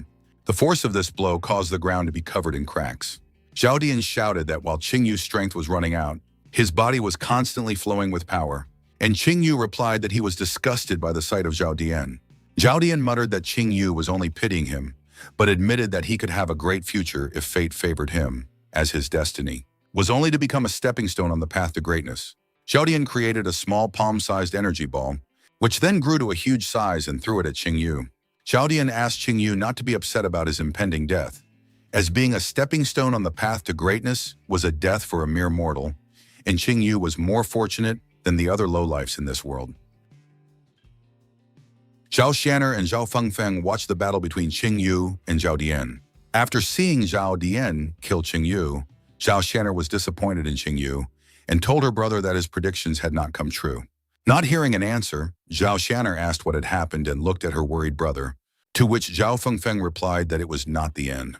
Zhao Dian rejoiced at Qing Yu's death, for at that moment he realized that he had truly ended the hustle and bustle of this world, and that he was about to become an immortal king in the world of immortals. Suddenly, a huge dragon hand appeared at the site of the explosion, followed by the silhouette of the dragon spirit Yasi, whose aura frightened Zhao Dian. Qing Yu asked Zhao Dian where he was going, since it was time for the second round. Zhao Dian wondered where the feeling of unbridled fear that made his hands tremble came from, for the almighty seal holder could not be in awe of an ordinary mortal bug. Shocked by what she saw, Zhao Shanner removed the broken staff from her mouth and asked her brother what was going on, for she felt a chill from Qing Yu's strength. And even if he had gained strength in the desert lands, it shouldn't affect immortal seal holders like that. Zhao Fengfeng replied that the strength of the legendary desolate beast was comparable to that of the immortals. But he himself was confused. After all, he shouldn't be in awe of them. Whereupon he speculated that Qing Yu was able to subdue one of the strongest beasts from the desolate lands. Zhao Fengfeng advised his sister to let him finish off Qing Yu, as he might evolve to the point where it would be a disaster for them.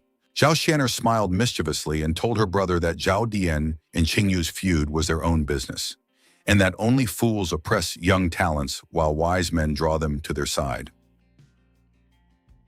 She explained to her brother that from her point of view, it would be good for them if Qing Yu could kill Zhao Dian. Zhao Fengfeng suggested that she think it over, because even if she was right, she could not guarantee.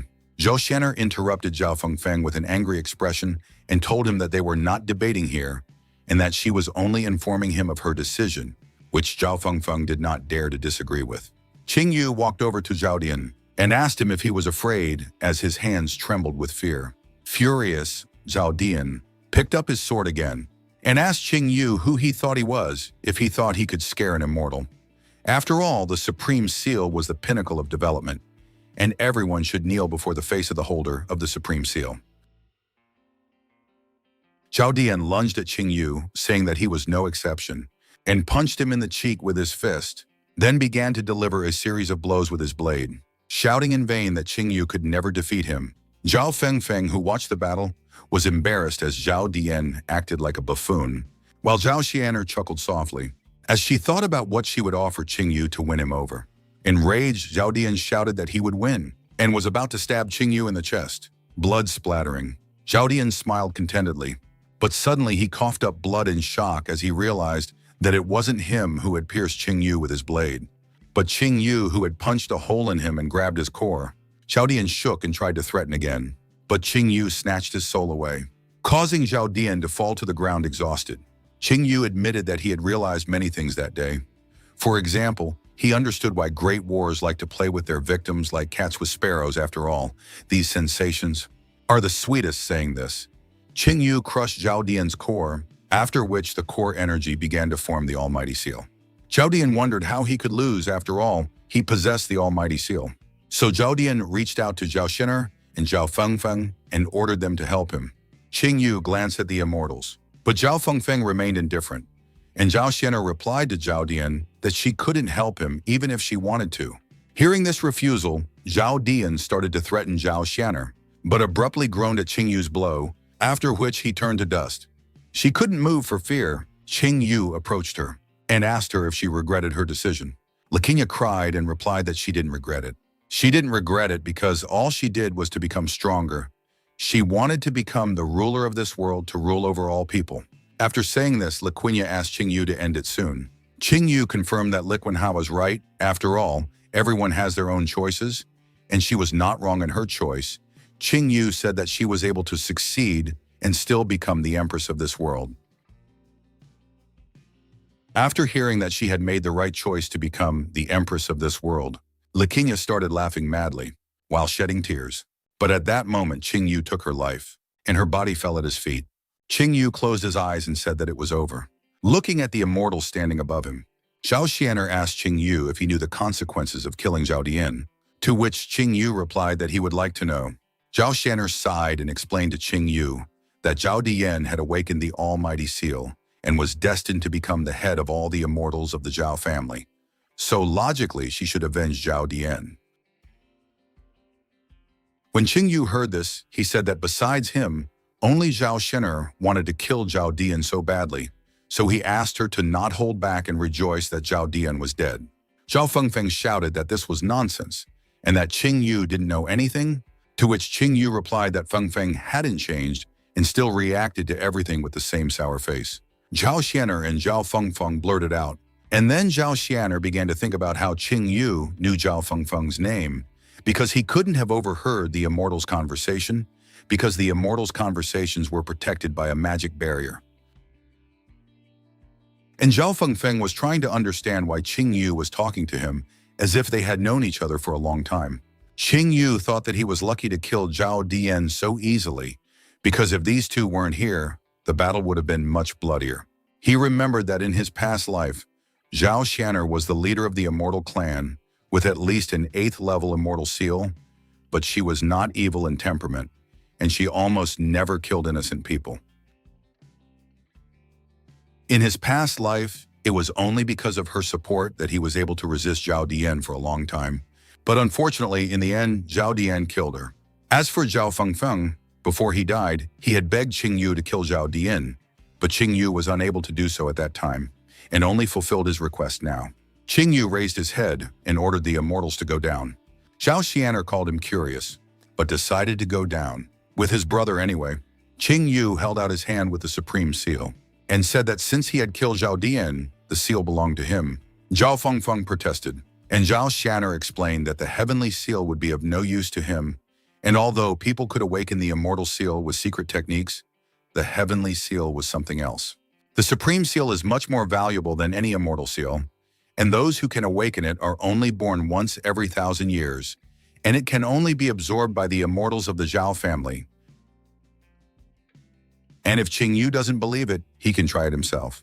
Qingyu tried to absorb the seal, but it did not yield. Zhao Xianer said that he had now personally verified that she had not deceived him, and Qingyu thought that he could not absorb the seal, but if he could awaken the fifth son of the Dragon Town, he might be able to absorb the seal, which would become stronger, but Tao Te would not appear until he reached the peak of the destruction realm. Zhao Xianer smiled slyly and offered Qingyu to give up the omnipotent seal in exchange for a third-level divine weapon and a seventh-level immortality seal, but Qingyu immediately refused, saying that these things were not even close to the omnipotent seal. Zhao Xianer said that Qingyu knew the whole story of his feud with Zhao Dian and asked what he thought about it. Qingyu replied that she was heaven's favorite, whereupon Zhao Xianer smiled and offered to become Qingyu's fiancée and later his wife. When Qingyu heard this, he was stunned, but after a moment, his face fell in disgust. Zhao Fengfeng immediately protested to his sister not to do it, and then asked Qingyu why he had a frown on his face when he heard the proposal, if it was because he didn't like her. Qingyu asked if Fengfeng wanted him to accept, but he immediately refused. Zhao Xianer said that she was completely serious, then pointed her finger at Qingyu and said that although he was not strong enough to be her husband, he had great potential and she was willing to personally help him develop, and when he became strong enough, she would marry him. With a slight blush, Zhao Xianer promised Qingyu that she would not hide their relationship during the premarital period and that she would immediately announce her decision to the Zhao family. Fengfeng wanted to stop his sister, but he didn't dare because it was her decision. Zhao Xianer said that even though he had lost Li Qing'e, she was still better than her. Qingyu mentally praised Zhao Xianer for being determined to do such a thing to win her over. But Qingyu grabbed Zhao Xianer's hand and apologized, saying that her offer was very tempting, but he still refused.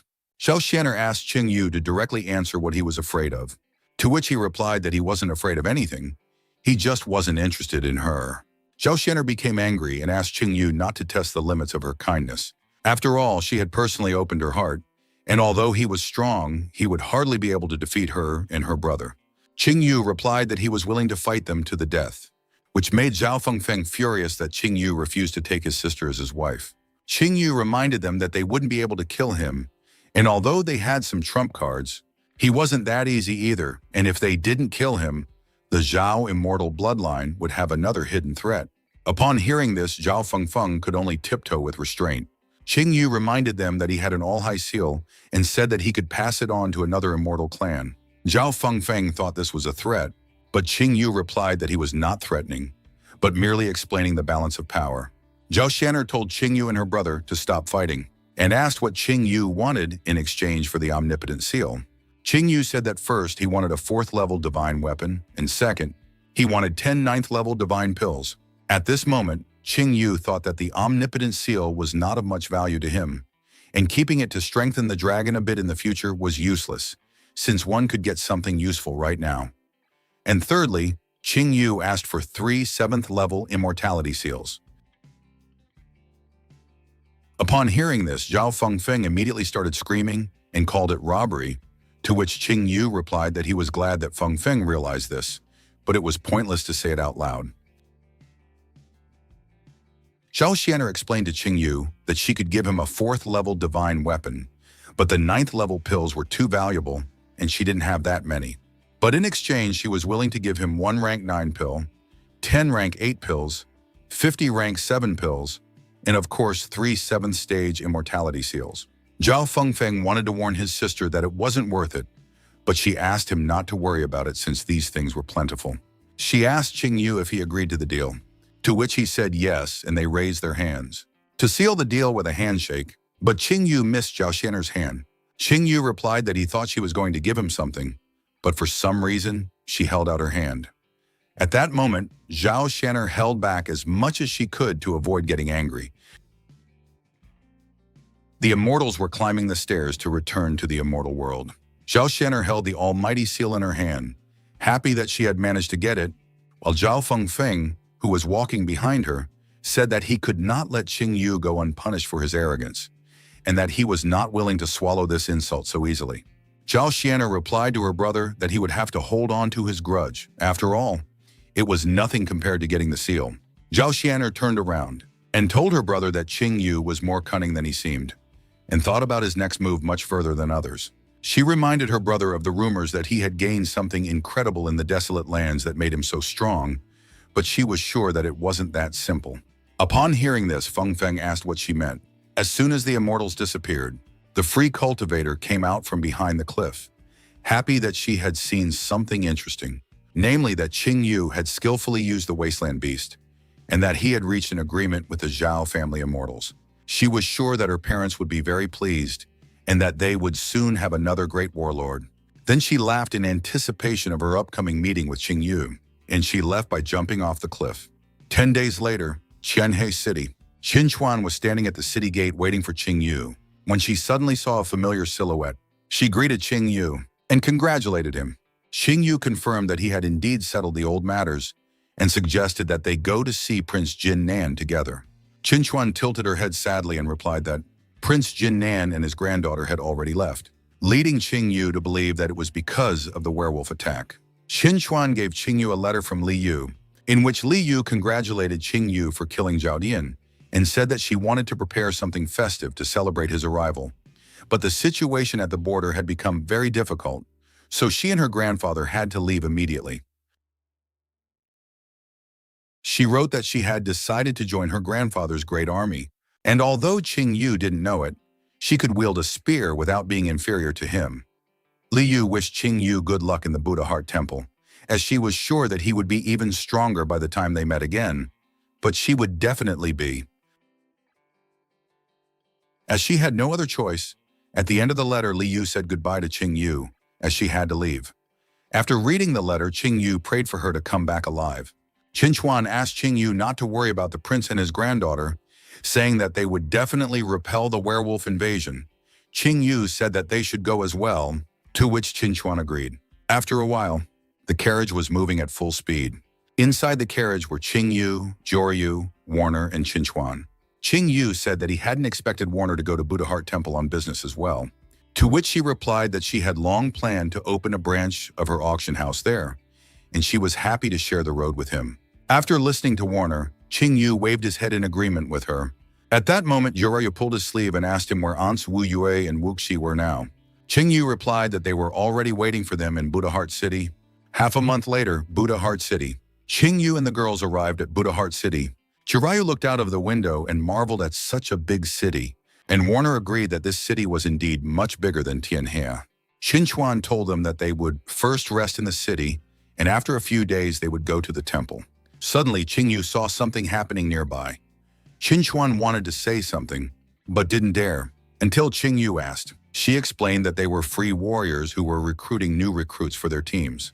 There was no influence of powerful schools or temples behind them, so in order to make some money in a short time, they have to. Qing Yu was ahead of Qin Chuan and said that they were going to the desert lands. When Qin Chuan heard Qing Yu's sad tone, Qin Chuan wanted to ask Qing Yu about it, but he left the conversation saying that everyone has their own way and suggested that they go on their way. In front of the huge mansion, when Qing Yu and the girls got out of the carriage, Jiraiya waved her hands in delight at the huge mansion. Qin Chuan said that the mansion was her property and suggested that Qing Yu and Jiraiya stay there, to which Qing Yu replied that they would have a good rest today and go for a walk tomorrow. Night in Qing Yu's room, Qing Yu meditated in his room surrounded by divine weapons, then took out the God of War spear and used heavenly fire suppression to improve the God of War spear at the expense of the other weapons. By sacrificing an extra divine weapon, Qing Yu was able to upgrade the War God's spear to a 4th grade divine weapon. After upgrading the spear, Qing Yu took out 3 7th grade immortality seals and was about to offer them to the dragon Yazi, but the dragon ate them, all in one bite without listening to Qing Yu, and regurgitated them, causing Qing Yu to complain that he had left him nothing, and Yazi to smile. Qing Yu chased away Yazi's dragon spirit, calling it heartless, and thought that after absorbing the 3 7th stage immortality seals, he would be able to use both dragon hands at once, and when the next breakthrough occurred, he would enter the stage of the destruction realm.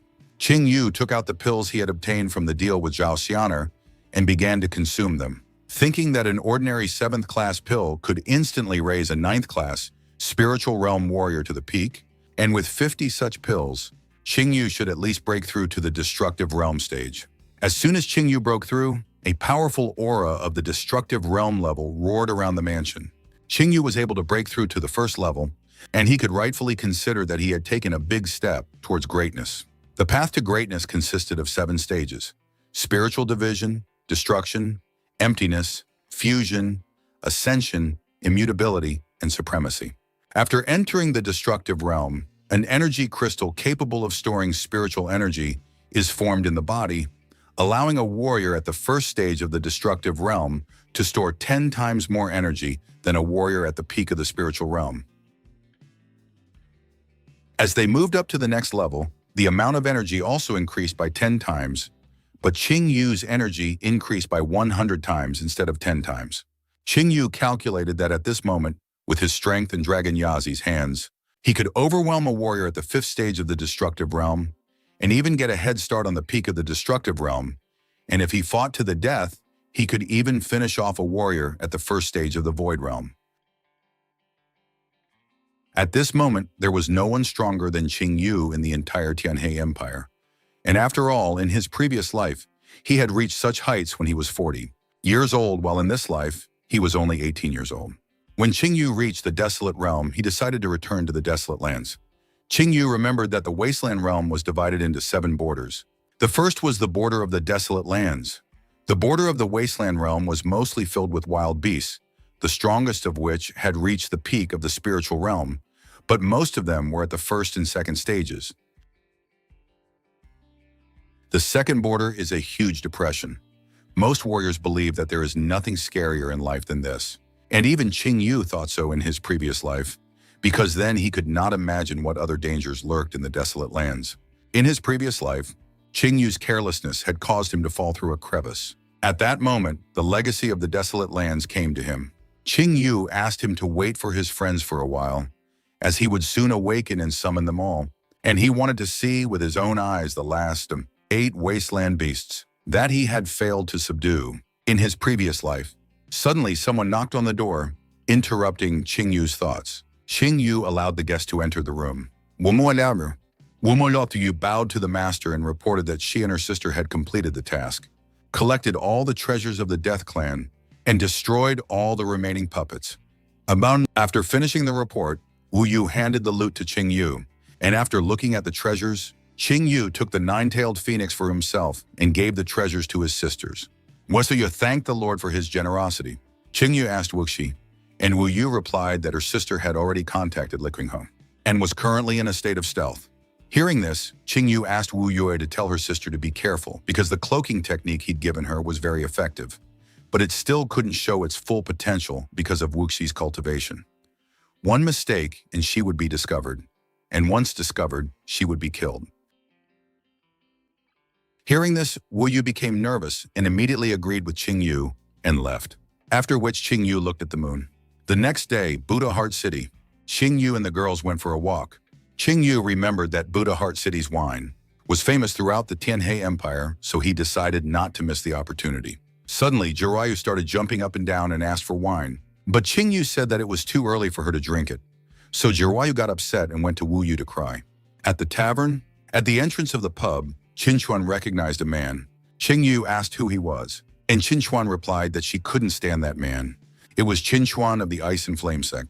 Seeing Qin Chuan and her companions, Qin Chuan immediately realized that Qing Yu was standing next to her and suggested that he join their sect because in the Buddha Heart Temple, he would only waste his 9th rank holy fire. But Qin Chuan interrupted Qin Chuan, saying that their temple had high hopes for Qing Yu's arrival. And so, Qin Chuan's face was covered with vessels of anger, and he said that he was most annoyed by people who interrupted other people's conversations. But he would forgive her since he was in a good mood today, and finally reminded her that there would be consequences if it happened again. Qin Chuan held a grudge against Qin Chuan, so Qin Chuan approached Qing Yu and asked him to go with him, but Qing Yu had no intention of leaving and asked who he was.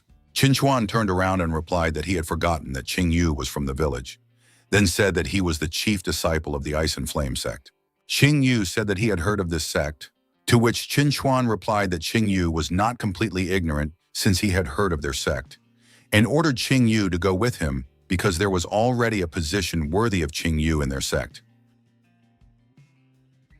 He said that a talented young man like Qing Yu would only be wasting his time in the Tianhe Empire, and by joining their sect, he would be able to rise to the position of an administrator in just a few years. Qing Yu replied that he was judged too lowly, and that he had heard that their sect was subservient to immortals, and even gave their wives and daughters to them just to please their masters. After saying that, Qing Yu apologized because he did not want to become a part of the puppet master sect. Qin Chuan laughed at the way Qing Yu wiped Qin Chuan's nose, and then Qin Chuan finally became furious and prepared to kill Qing Yu. But suddenly Qing Yu put his hand on Qin Chuan's shoulder and told him that their sect had no moral core, and that being a member of their sect was like living on one's knees. Besides, the thing he hates the most are the willless wimps who worship immortals.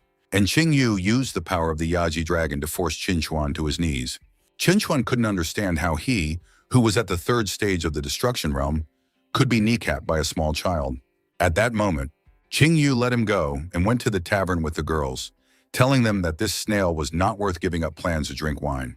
Qin Chuan, who was on his knees, biting his lip to the point of bleeding, vowed that he would destroy Qing Yu.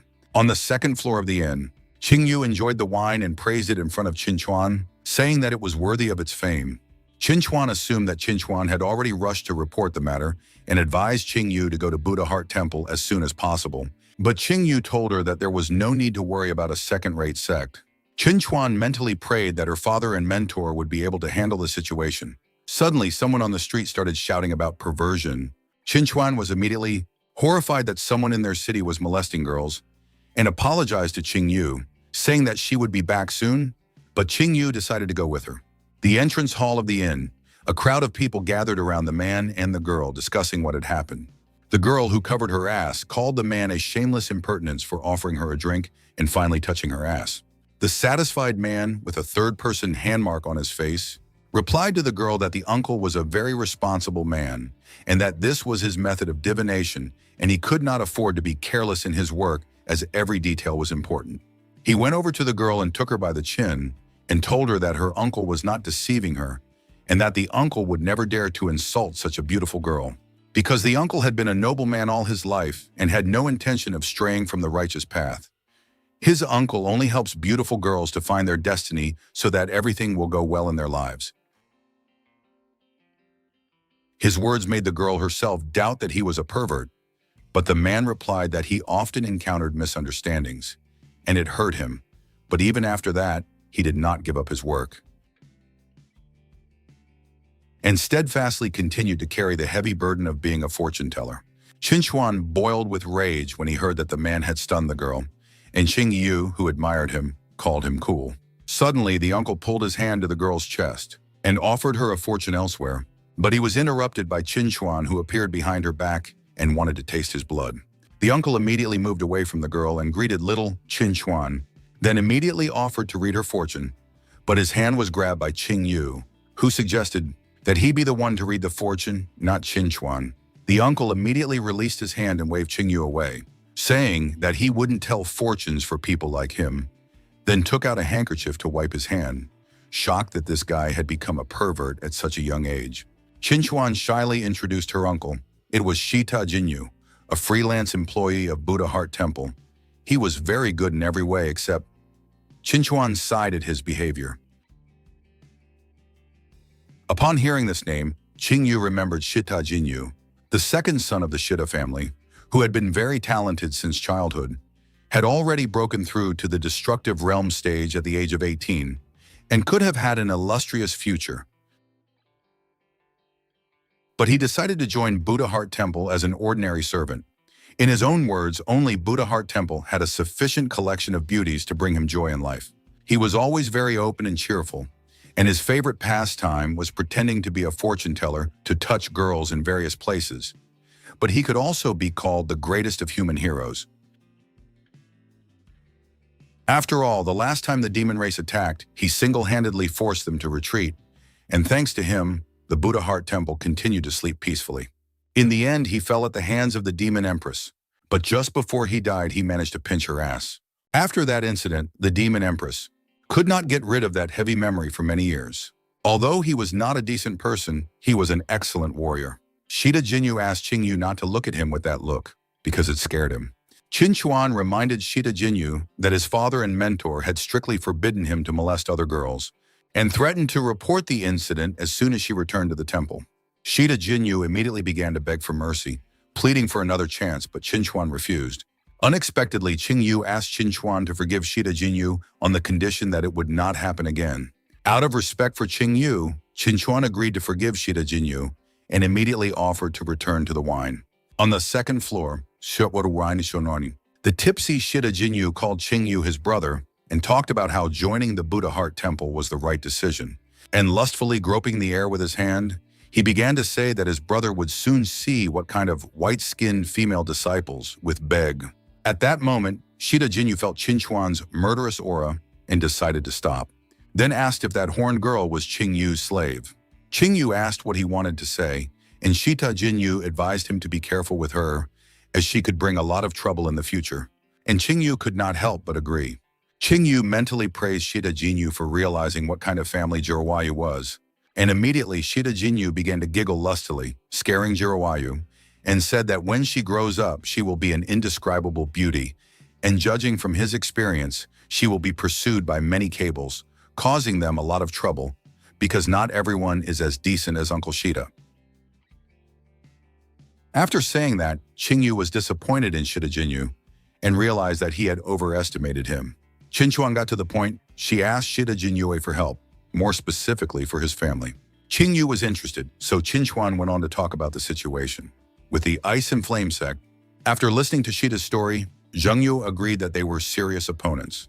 But not for his family, he asked them to stay out of it, saying that he would handle it himself. Suddenly, Qingyu remembered how he had brought Qin Chuan to his knees, shocking his uncle, who then patted Qingyu on the shoulder and praised him for finally finding someone to kick their nose at, and promised that he would definitely protect them.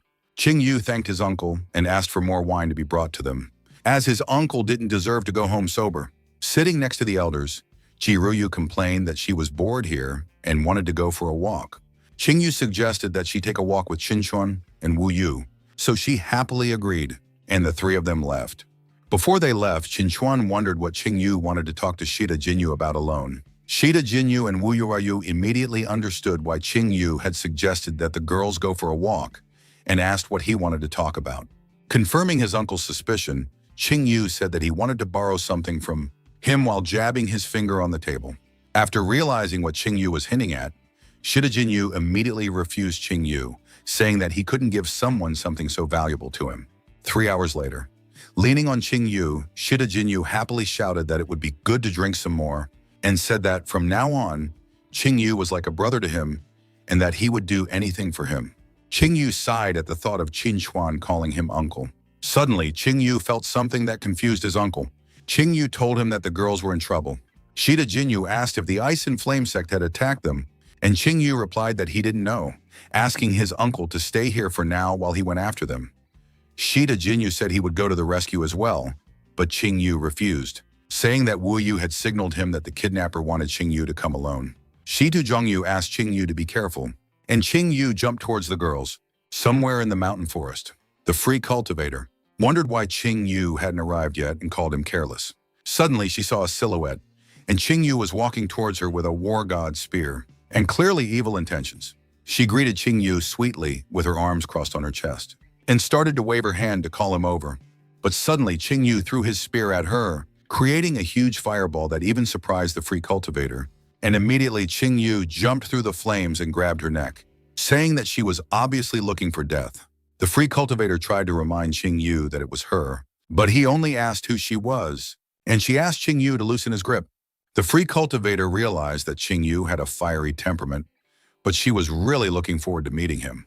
Qingyu asked her if she was a member of the Ice and Flame sect, and she wrinkled her face and said that the sect was just a bunch of pathetic Immortal Clan minions, and that Qingyu thought too little of her. Qingyu looked at the girl's condition and asked her why she forced him to come here, but with a slightly flushed face, she asked Qingyu to stop strangling her first. Qingyu let go of the free cultivator's neck, and she immediately explained that she was looking for him to offer to join her clan, since the Wasteland Beast was a part of it. Immediately surprised by what he heard, Qing Yu asked the cultivator who she was, and mentally inquired how she knew about the Yazi dragon. The cultivator asked Qing Yu not to be nervous and began to reincarnate, saying that now that the power of the wasteland beast was connecting them, she was willing to admit that her father was one of the guardians of the wasteland. He was a black dragon. Qing Yu was surprised by what he heard and asked about the black dragon. After evaluating Qing Yu's appearance, the dragon daughter realized that he was surprised sincerely and really did not know about her father, which confirmed his rebirth. The dragon daughter asked Qing Yu if he knew if the desolate lands were so vast, to which Qing Yu immediately replied that he did not know.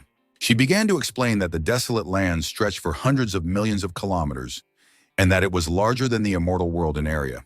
The desolate lands was divided into 7 natural borders, and each border was under the control of one of the princes, and her father was one of those princes belonging to the 7th border.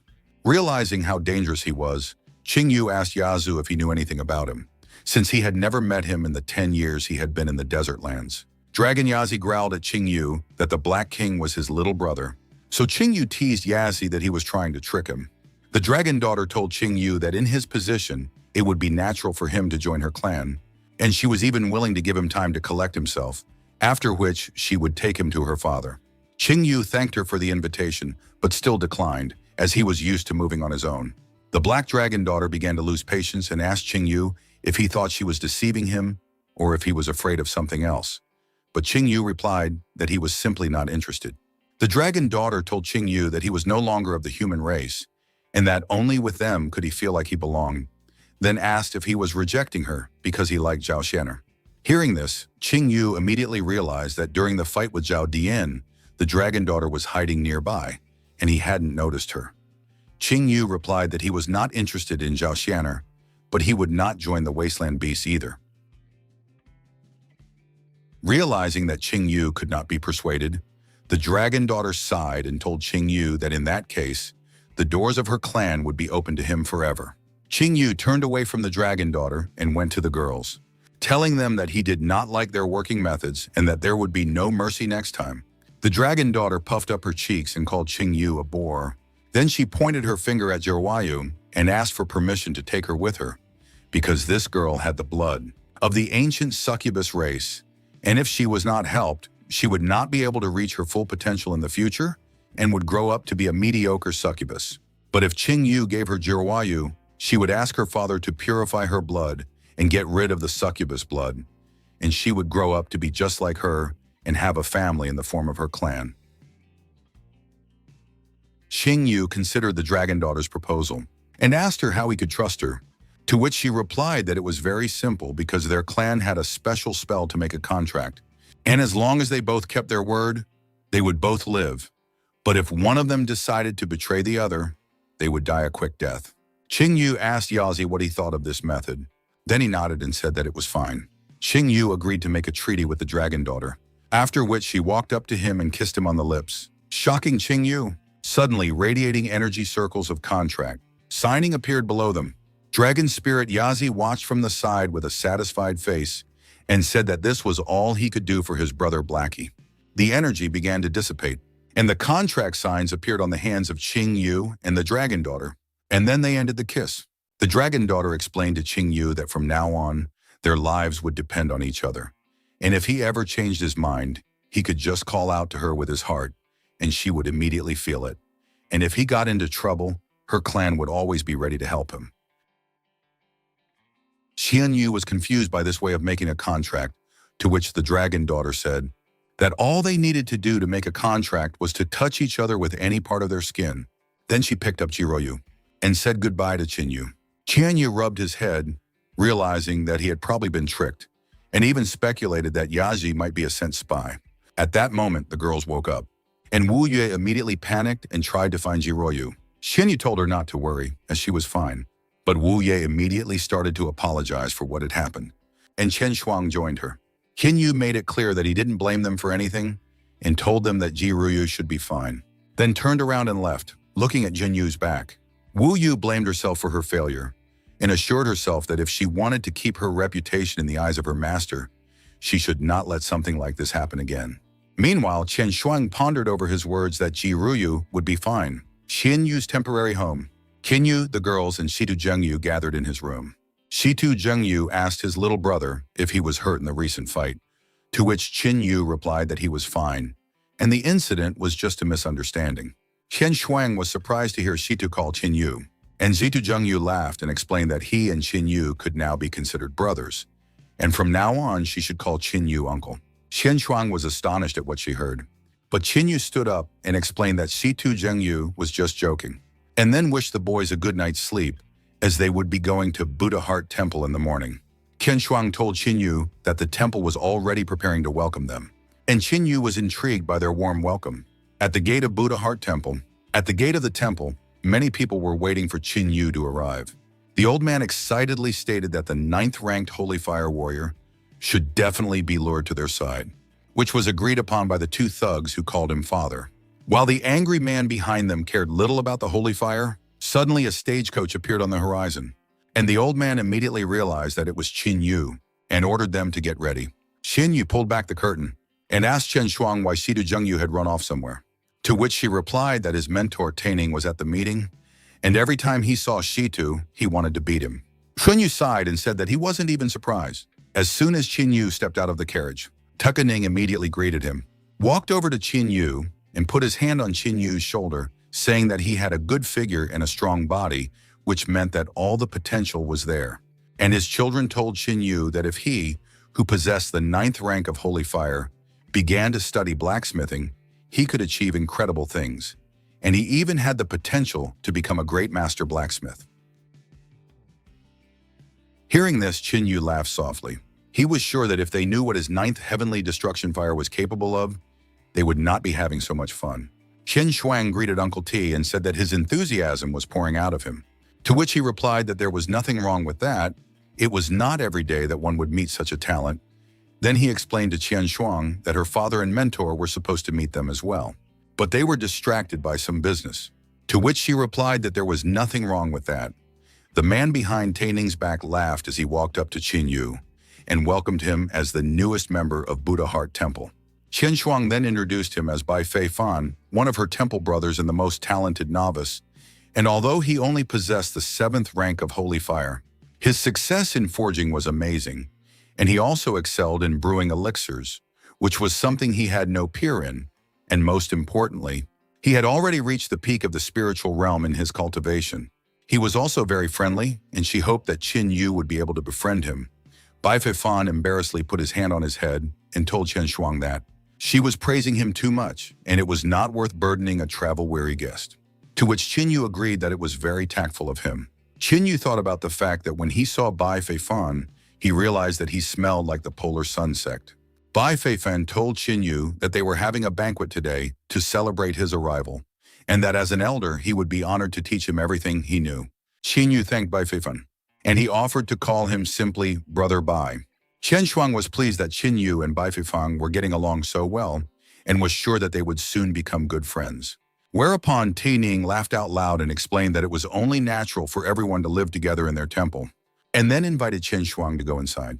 While the brothers looked at each other behind their backs, inside Buddha Heart Temple, the maidens of Buddha Heart Temple greeted Qin Yu, which made Qin Yu feel embarrassed and mentally agreed with Shitu Zhengyu's choice. Bai Fei Fan explained to Qin Yu that their temple has always been characterized by inner tranquility and mild rules, and although they don't live under strict restrictions, but he has something to deliver. Leng Qian Shuang is the personal disciple of the clan chief, and her father Leng Ningpo is the strongest warrior of their temple. He wanted to say that whoever marries Leng Qian Shuang will control the temple in the future, and there are countless people who dream of that. Therefore, Qin Yu should be more careful in what he says, and does so as not to get into trouble carelessly. When Qin Yu asked if Brother Bai was also dreaming about it, he said no, saying that she was like a little sister to him. All the more reason for him to do his best to forge and brew elixirs. Qin Yu praised Brother Bai and said that with this approach, he will definitely achieve great success, and then asked if the Buddha Heart Temple is allowed to train martial techniques from other schools and temples, to which Brother Bai replied that it is forbidden, and they only train what their mentors have given them, but he can continue to develop martial techniques that he started to master before joining their temple. Qin Yu was satisfied with what he heard, thinking that Brother Bai was a rather curious character, while Bai Feifan himself began to suspect that Qin Yu had figured him out. Whereupon he explained that the main hall was ahead, suggesting that he follow him. The temple attendant came into the main hall and greeted the chief teacher, the temple maiden, and Brother Bai, then reported that everything was ready for the banquet to begin. After sitting down at the table, Shen Shuang asked where the other masters and novices were, to which he replied that some of them were on their way, while others had left with the temple chief, but they should arrive soon as well. Dining advised Qin Yu to eat more today and enjoy himself, as they would be holding the temple's acceptance ceremony tomorrow, to which Qin Yu happily agreed. A short time later, Dining looked thoughtfully into the bowl and wondered why the others had not arrived yet. Jen Shuang asked her uncle what business her father and mentor had left for, and he told her that there were werewolves on a mountain not far from their temple, and that their leader was at the 7th stage of the destruction realm. And although he was not very strong, he was very clever, cunning, and crafty. He kept appearing and disappearing, so their father and mentor decided to deal with him personally. Qin Yu explained that the beast at the 7th level of the destructive realm was dangerous, but it was not a serious opponent for the head of the temple, especially since she is not alone, but in the company of Chen Shuang's father. Daning agreed, but he still felt uneasy in his soul, so he said that he was being too vain, and that they must be delayed for some other reason, after which he offered to drink wine. Suddenly loud footsteps were heard, and a man entered the hall, shocking everyone, calling out to his daughter with a satisfied grin and shouting that Daddy was back. And the mentor couldn't find words for his behavior. Leng Ningpo looked at his daughter and noticed that she was a little thin, and Chen Shuang sighed and explained to her father that he was one of the most respected members of the temple and could be more careful about his appearance. Leng Ningpo threw the monkey body off his shoulder and laughed out loud, asking who she was showing off for, since everyone here was a member. Then he looked at Qin Yu and praised his proud posture and handsome appearance. But Cheating Yu just remained silent. Leng Ningpo asked his daughter why Qin Yu was so grumpy, and she asked him what was wrong, and he explained that it was one of the generals of the werewolf vanguard, the four-eyed monkey caterpillar. Leng Ningpo was surprised by Qin Yu's knowledge, as he had never heard of such werewolves, and praised him for his broad-mindedness. He explained that although he was fast, he was not good at fighting, which made him think that he was too weak for a general. Mentor Chen Shuang approached Qin Yu and told him that they had arranged today's feast in honor of his arrival, and suggested that they enjoy the feast instead of thinking about that dead creep. Qian Shuang introduced the mentor, who was the head of their temple, Fu Yao, and Qin Yu greeted her. He explained that although this werewolf was weak, its appearance in this area was alarming, so he asked the temple chief for a private audience. The temple chief thought about it and suggested that Qin Yu follow her. Teet Ning rubbed his head and asked Qian Shuang what could have made her new friend so confused, to which she replied that judging from Qin Yu's face, it was something serious. Bai Beifan sat gloomily at the table and thought about the fact that Qin Yu had already muddied the waters on the first day.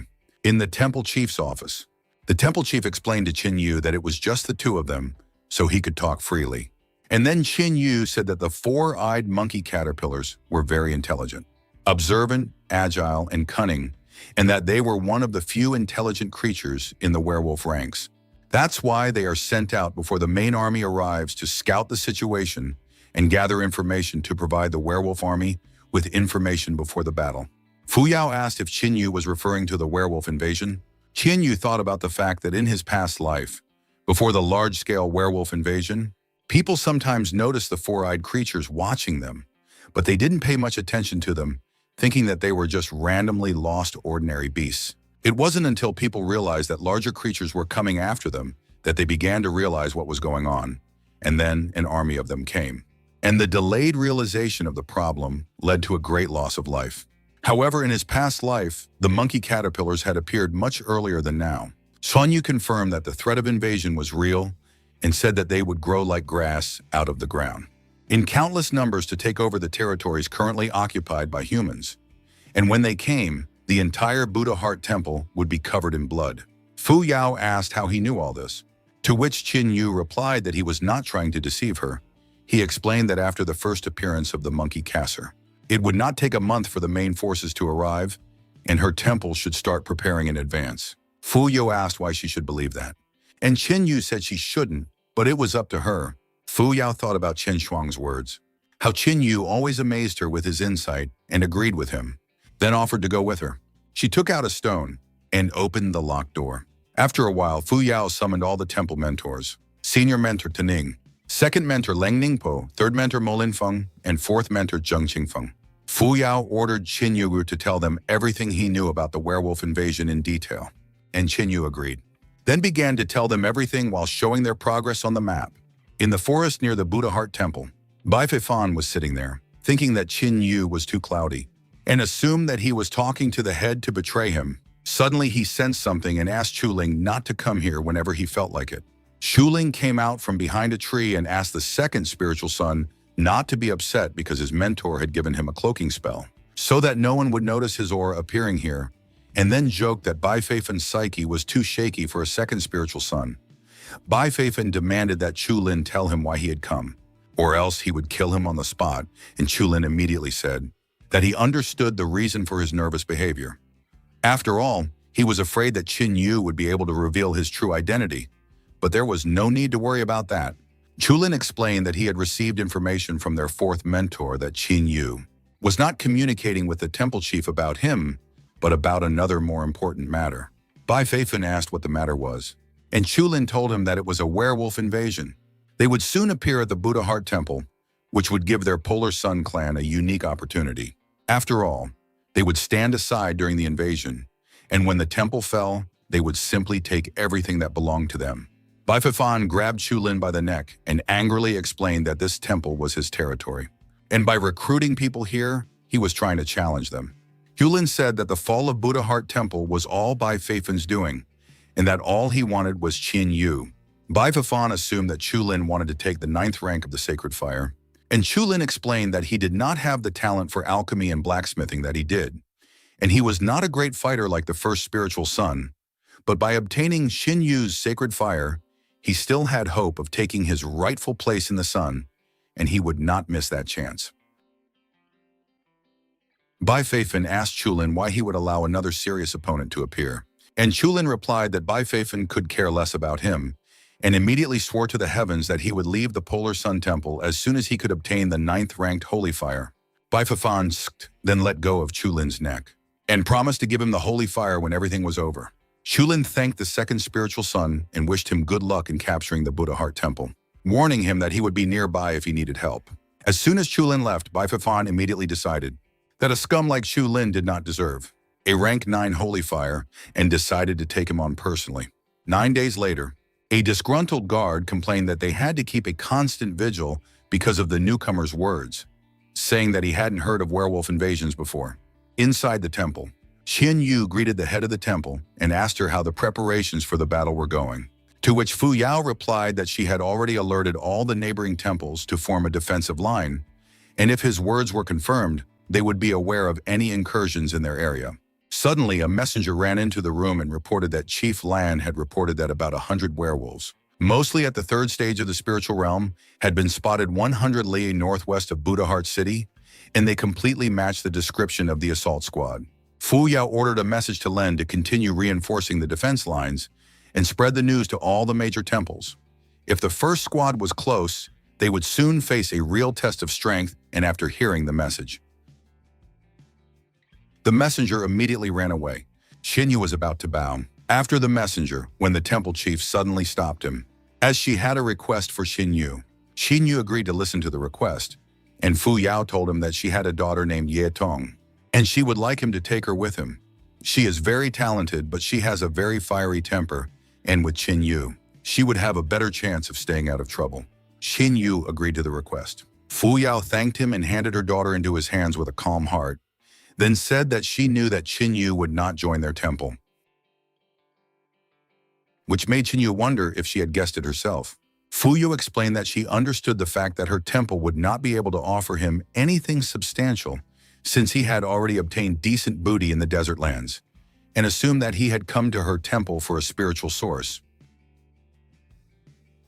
Qin Yu confirmed the leader's speculation, calling her very astute, and admitted that he only wanted to spend 3 months here to temper his body in the springs and then leave. Qin Yu thought about the fact that the spring strengthens the bones and joints, which is very useful for strengthening the body. And although he is already quite strong, such hardening will not be superfluous. After receiving confirmation of Qin Yu's hunch, Fu Yao told him that taking care of Ye Tong would be a favor to him. Qin Yu said that he would teach her a martial art before he left, and if Ye Tong could learn it completely, she would no longer have to worry about her daughter's safety in the future. Fu Yao was happy to hear this news and said that she would ask Ye Tong to come to the training arena. And Qin Yu agreed and bowed out immediately. The training arena of Buddha's Heart Temple, Qin Yu sensed Ye Tong's arrival. Yetting threw a huge shuriken at Qin Yu from behind and shouted at him to keep his eyes open. Qin Yu caught the shuriken with his 2 fingers and smiled. Then he dodged Ye Tong's next attack and was hit by 5 shurikens flying from above. But he was able to dodge them at the last moment and was immediately overtaken by the other shurikens from all sides. After testing what the rank 9 sacred fire wielder was capable of, Ye Tong was clearly unimpressed. So Qin Yu asked if she was testing him. Ye Tong revealed that her mother wanted her to inherit Qin Yu's battle experience, but he was much weaker than she thought. Qin Yu said he would teach her the first lesson, never take an opponent lightly, and immediately tied her up. Ye Tong asked why she couldn't move, and Qin Yu stomped on the ground, causing the shurikens to fall to the ground, and said that she had lost. Ye Tong assumed that Qin Yu had deceived her about his skills in order to lower her guard and lure her into the trap he had set for her. Qin Yu stroked her head and praised her for being smart, so she still accepted defeat, admitted that he was good at something, and asked him to set her free. Whereupon Qin Yu snapped his fingers, and the flaming ropes immediately dissipated. Feeling the ground beneath his feet, Ye Tong turned around and ordered Qin Yu to leave. In the forest, there were many warriors gathered in the forest, waiting to attack. Ye Tong said that she had heard that Qin Yu and Sister Shen Shuang were on good terms, and he asked her if she wanted to tell him to stay away from her. Ye Tong rejected the suggestion, saying that they were good for each other, but there was someone he should watch out for who interested Qin Yu, and that was Bai Feifan. Qin Yu asked why. He should be afraid of him, and Ye Tong told him that Bai Feifan was very cunning and could trick anyone, but not her. Every time she passes by him, she feels a very dark energy. So she thinks he is not a good person, but she has no proof. Qin Yu praised Ye Tong, saying that her intuition was very accurate, and she agreed, saying that he should watch out for Bai Feifang if he wanted things to work out with Chen Shuang. After that, Qin Yu suddenly asked if she liked anyone. And she immediately said no, and Qin Yu asked what she thought of him. Ye Tong admitted that from her first impressions. She felt that he was strong and principled, so she could rely on him. She said that she liked that kind of person. After which she blushed and said that if Sister Chen Shuang didn't mind, they could do couple cultivation together. At this unexpected suggestion, Chen Yu grabbed his head with one hand and coughed, admitting that he was joking, and immediately suggested that they continue on their way. Ye Tong mentally scoffed at the fact that Qin Yu was trying to embarrass her. After all, she would make anyone blush. The next person on the path was a man who immediately greeted Qin Yu and Ye Tong, then introduced himself as the senior disciple of Zhenzhuan Black Tiger School, then reported that they had already set up a position around the forest and had everything under control. Ye Tong said that she knew him. He was the most promising disciple of Black Tiger School in the past 100 years. And since he was here, she was calm. Hearing this man's name, Qin Yu thought that he had heard it before. After all, he was still far away from her and Qin Yu. Then he asked them to follow him to show them their place in the garrison. Qin Yu thought that Zhen Shun was able to give a naive girl the impression of a caring and good-natured guy, but he smelled a hint of cunning in him. Then he wondered why Zhen Shun had reported the situation to them when they first met. Night, Qin Yu roasted a chicken on the fire and gave one leg to Ye Tong, then took the other for himself. And Ye Tong asked if the werewolves could come to them that night. Qin Yu confirmed that it was possible, and if they didn't come tonight, they would come tomorrow or a few days later. Qin Yu asked Ye Tong about Zhen Shun. Ye Tong revealed that he was a senior student of Black Tiger School and was 20 years old. He was the son of an ordinary cultivator, but he had joined Black Tiger School 5 years ago, and an incredible talent had been discovered in him immediately. He was a born swordsman with 7th rank holy fire. Ye Tong confessed that although she was considered talented in the temple, she was inferior to him. And she was also sure that he had already reached the destructive realm stage. And although her temple had tried to lure him over, he had refused their offer. After thinking about it, Qin Yu concluded that something was wrong. But Yatong suddenly remembered that a year ago, he had killed a third-stage destructive realm werewolf. At the peak of the spiritual realm, and he had become famous after that incident. Suddenly, Qin Yu shouted that he remembered, and Yatong was startled and let go of the chicken leg, asking why he was scaring her so much, and ordered him to return the leg he had caught, and after receiving the leg back, Yatong swallowed it whole so that Qin Yu would not have a chance to steal it again. Qin Yu remembered that in his previous life, the werewolf invasion had come in waves, and the humans had suffered great losses, but the werewolves also had their own problems. The most intelligent among them decided to recruit spies among the humans. They were able to bribe many of them, and they also sought out and recruited gifted children to various sects, schools, and temples. And the most famous traitor among the humans was called the Devil's Swordsman. The Devil's Swordsman was very stealthy in his movements, but when he arrived, he left only a mountain of corpses. It was believed that he had killed at least 1 million people, and because he had always been so mysterious, even Qin Yu had only vague memories of him. Lowly born, amazingly talented, born in the Tianhe Empire, a born swordsman. Zhen Xian is the Devil's Swordsman. Qin Yu wondered if Zhen Xian was a werewolf assassin now, or if he had not betrayed the human race yet. Suddenly, there was an explosion, and Qin Yu and Ye Tong immediately realized that it was the werewolves and ran towards them. Hordes of werewolves were running through the forest, and the men were trying to stop their attack, when a huge werewolf suddenly appeared under one of the warriors and was about to eat him. The man had time to say goodbye to his life, when suddenly a huge sword fell from the sky and split the giant werewolf worm in two. Zhen Xian was furious because he had been waiting for these creatures for a long time. Seeing Zhen Xian, the warriors were filled with fighting spirit and were ready to fight even harder.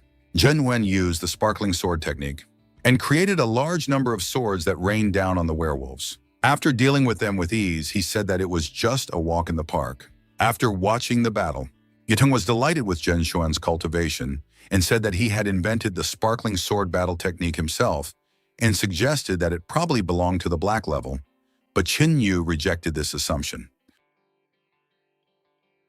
He said that this technique was strong enough to belong to the Earth realm and admitted that as a warrior at the first level of the destruction realm, he indeed had terrifying strength. Seeing Zhen Xuan coming towards him, Zhen Xuan stepped down from the giant sword and greeted Qin Yu with Ye Tong. Ye Tong praised him for his work, to which Zhen Xuan replied that it was just a small fish and that he had done nothing wrong. So he asked Qin Yu if they should continue to operate in this forest. Qin Yu told him that they would send out a few dozen advanced troops before the main werewolf army attacked. At the moment, they had repelled the attack of the shell beetles, which were rather weak creatures, but with each wave, the werewolves would become more and more terrifying, which made Zhen Xuan sigh as he realized that he would not be able to rest anytime soon. Whereupon Ye Tong tried to cheer him up by saying that the werewolves would not go through them. Instead, they would defeat them together. Suddenly, Zhen Xuan felt something and looked at his palm. There was a small wound on it, which surprised Zhen Xuan because he couldn't have been injured in such an easy fight. Seeing the wound, Ye Tong advised him to treat the wound as soon as possible before it got infected, to which he agreed and wished them a good night as he went to his room. At that moment, Qin Yu realized what was going on. Zhen Xian had betrayed the humans and gone over to the werewolf side because of the red scorpion. The red scorpion has a special position in the werewolf army. The upper part of her body is human and the lower part is scorpion. She has stealth techniques and a natural ability to control others' minds, and that's why she plays a big role in the war between werewolves and humans. She stealthily attacks the best human warriors, then penetrates their minds and lures them over to the werewolf side. Behind every scorpion is a military advisor who helps formulate a plan of action, and the military advisors themselves have all the information about the werewolf invasion. This means that capturing a military advisor is like capturing the general staff. In his previous life, Qin Yu had heard rumors that a werewolf military advisor had been seen near the Buddha Heart Temple, but it was only in this life that he found confirmation. Qin Yu clenched his fist and decided that he could deal with the military advisor personally. As this invasion was unlikely to involve anyone above the destructive realm, he vowed that he would not let the werewolves flood the temple grounds with human blood in this life. In a certain cave, Tiger the werewolf smelled a scorpion and asked if she had succeeded in capturing the strong fighter, which she confirmed by saying that he was hooked, and all that was left was to wait a little longer. Tiger explained that Zhen Xuan was very important to them as a natural swordsman and that she had done a great job capturing him. He said that when the Buddha Heart Temple fell, he would report her contribution to the Empress herself, and she would be rewarded according to her merits.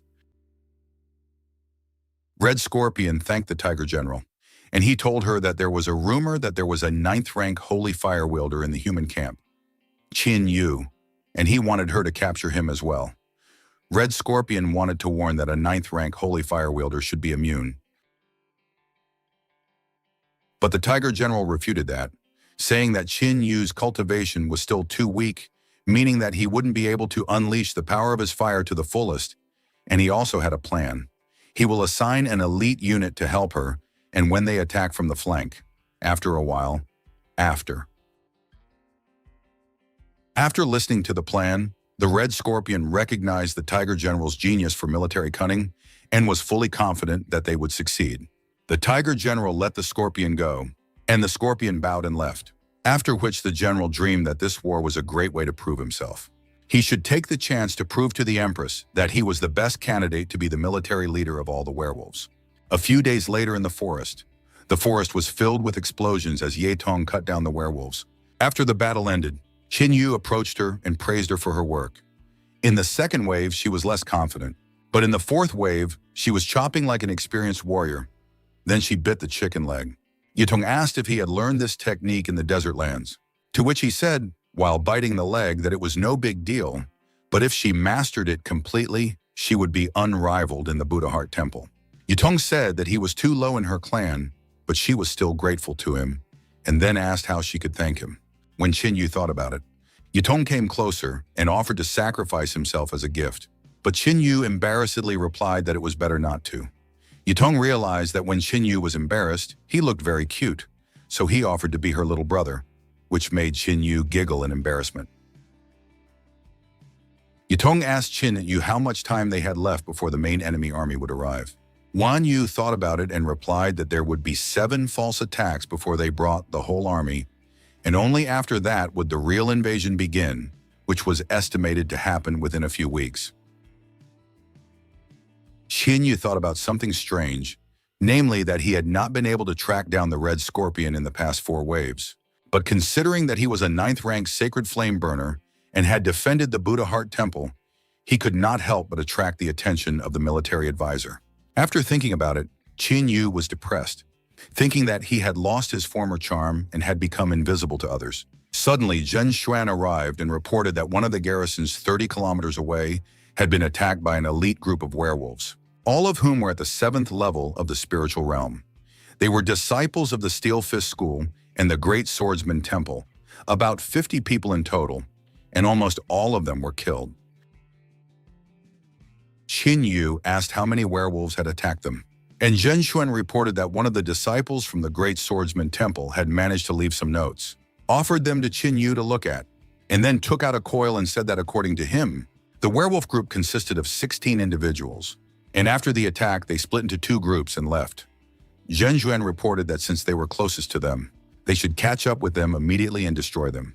Zhen Xuan admitted that he couldn't catch up with the 2 squads by himself, so he suggested that he go to one, and Qin Yu and Ye Tong would catch up with the other. Ye Tong told Zhen Xuan that he might as well not think about it, because if the werewolves were really only at the 7th level of the spirit realm, and there were only 8 of them, the 2 of them would have no problem dealing with it. Qin Yu realized that it had started, because according to the description, these werewolves were the guards of the military advisor. Zhen Xuan took out a token and handed it to Ye Tong, saying that they could use it to find their werewolf squad and ask them to take care of themselves. After all, if they defeat the werewolf army, they will drink for 3 days and 3 nights, to which Ye Tong happily agreed. Zhen Xuan immediately went to catch up with one of the squads, after which Ye Tong suggested that Qin Yu move out. On the battlefield. When they arrived at the battlefield, Qin Yu and Ye Tong saw the devastation and the many bodies of their comrades in arms. Ye Tong was even angrier at the werewolves, and Qin Yu remembered how more blood had been spilled during the werewolf invasion in his previous life.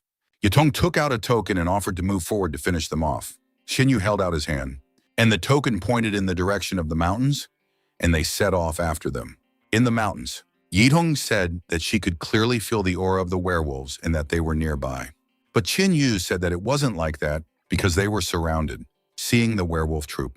Yestong was terrified because these werewolf tigers were not at the 7th level of the spiritual realm at all, but at the peak, and Qin Yu estimated that there were not 8 but at least 16 of them. While there were about 1,000 small individuals in the rearguard, Yetong cursed. After all, they had been ambushed, and although they could kill 8 werewolf tigers, 16 was beyond their capabilities. She was sure that although Qin Yu was able to kill the Taoist old man, he was alone, while in the face of the current threat, all they had to think about was retreating. But that was no easy task either. Yetong looked at Qin Yu and decided that she had no choice. She created many shurikens and ordered Qin Yu to escape and spread the news about these werewolves while she distracted them. If she were to die, she wanted him to avenge her by killing all the werewolves. Yesting was about to attack when Qin Yu suddenly grabbed her arm and said that it was too early to say goodbye to her life, and that this gang was no big deal to him. Yidong replied that she knew he was strong, but even he couldn't handle so many werewolves. But Qin Yu said that she hadn't even seen what he was capable of and suggested that she watch carefully. A powerful aura rose around Qin Yu, and he took out the spear of the god of war. Holding it in his hand, he said that he was now irresistible and asked Yetong not to fall in love with him. The chief of the werewolves gave the order to attack, and they all rushed towards Qin Yu at once. Qin Yu prepared himself and jumped high, then used the 3rd lightning spear technique, Ancestor Spirit Spear, to destroy all the werewolves around him. Yidong was amazed that Qin Yu was able to kill them all with a single strike, and Qin Yu told her that he had warned her that he would be irresistible. Mentally, Qin Yu boasted that the 3rd lightning spear was already a heaven-level weapon, and using it together with a heaven-level technique created an amazing effect. The Red Scorpion was shocked that her elite squad was so easily defeated. 16 of the Tiger General's personal guards and 1,000 lesser individuals fell from a single blow. She raised her tail and threw a sting at Qin Yu, satisfied with the result after all. They didn't even expect Qin Yu to be that strong, but at least it was good that the operation was successful. After all, the stronger Qin Yu was, the more benefits he would bring to their race. One day he will turn his spear against his own allies and tower over a mountain of their bodies. He would be their main weapon in the war against the humans. The Red Scorpion disappeared into the ground, and Qin Yu, who saw it, was satisfied that the plan had succeeded. Yedong asked Qin Yu what had happened, but he just told them to go back. At the garrison, Yetong complained about Zhen Xuan's misinformation, but Zhen Xuan just rubbed his head and apologized, promising that it would not happen again. Then he asked Qin Yu if he would forgive him. Qin Yu put his hand on Zhen Xuan's shoulder and said that he would forgive him because they would soon be like brothers, and there was no way to solve big problems without brotherly support. Zhen Xuan agreed, and Yetong was amazed at how close the two of them had suddenly become. Zhen Xuan suggested that Qin Yu talk to him tonight, and Qin Yu immediately agreed. Good night. Qin Yu arrived at the meeting place, where Zhen Xuan informed him that they would soon be the right and left hand of the Tiger General, which pleased Qin Yu, who said that he was counting on their mutual support. Zhen Xuan praised Qin Yu for these words, and Qin Yu asked when he would be able to meet the Tiger General, to which Zhen Xuan replied that Qin Yu should not be in a hurry and that there was a time for everything. Soon the Tiger General would organize a massive attack, and they would have to repel it to gain respect from the people. And when they had achieved unquestionable authority, only then would they earn an audience with the Tiger General. Qin Yu thought that the Tiger was a general for a reason, because he was a master of waiting, and he did not want to rely on Zhen Xuan alone. Zhen Xuan put his hand on Qin Yu's shoulder and pulled him closer to tell him about the Tiger General's immediate plans. Meanwhile, Shulin appeared behind their backs. Overhearing their conversation and realizing that the two of them had decided to switch to the werewolf side, he was sure that the heavens were favoring him. After all, he had originally hoped to take control of the Buddha Heart Temple with the help of Bai Fei Feng and his man in the temple. But now that they would no longer be needed. After thinking about it, Shulin immediately left. At the garrison, Yutong slept on her bed while Qin Yu sat next to her, thinking that, in order to find the Tiger General, he had to break through to the 2nd level of the Destruction Realm and summon the Bull Quinya. And when he found the location of the General and his 6, he would blow the place to smithereens. Qin Yu put up a barrier and used his inner vision to look at the 9 crystals inside him, including 8 pink crystals and 1 white crystal. He was going to take the 8th grade pills. He had traded with Zhao Shuner. If he took 10 of these pills, he would be able to break through to the 3rd level of the destruction realm immediately. Qin Yu had originally planned to strengthen his body before doing so, but now there was no time for that. After absorbing the pills, Qin Yu's body absorbed even more energy than before. But due to the premature breakthrough, he felt unimaginable pain as his muscles tore. Qin Yu summoned the dragon spirit Yasi and began to transform into dragon form, this time covering not only his hands, but also all other parts of his body with scales. Inner vision. Qin Yu once again used the inner vision, where 2 near-white crystals turned yellow and purple, causing Qin Yu's scales to explode, shattering the barrier he had placed earlier. Qin Yu sighed heavily after standing up, his muscles whimpering and steam escaping from his body. Finally moving to the 3rd step. Qin Yu was ready. He took out a nature scroll and summoned his old new friend. The Quinyu bull then greeted it, and it immediately entered the mark on Qin Yu's forehead. Using the power of the Quinyu bull, Wuxiu began to search for the location of the Tiger General. And when he found it, Qin Yu covered all traces of it and woke up Yetong. When Yetong woke up, she didn't understand what was going on and asked Qin Yu if it was her turn to guard, to which he replied that he had to go away for the night, and that she was now in charge of the tent, to which she lazily agreed. Tiger General praised the Red Scorpion for subduing the natural swordsman and the 9th-ranked sacred fire wielder, for without them, their plans were doomed to failure. He said that the preparatory stages had been completed, and only the slaughter would follow. The Red Scorpion congratulated the general on his victory and acknowledged that victory in the war was primarily his merit. The Tiger General told the Red Scorpion that if he was promoted, she would roll around like cheese and butter. And then he raised his fist on his head and chuckled contentedly.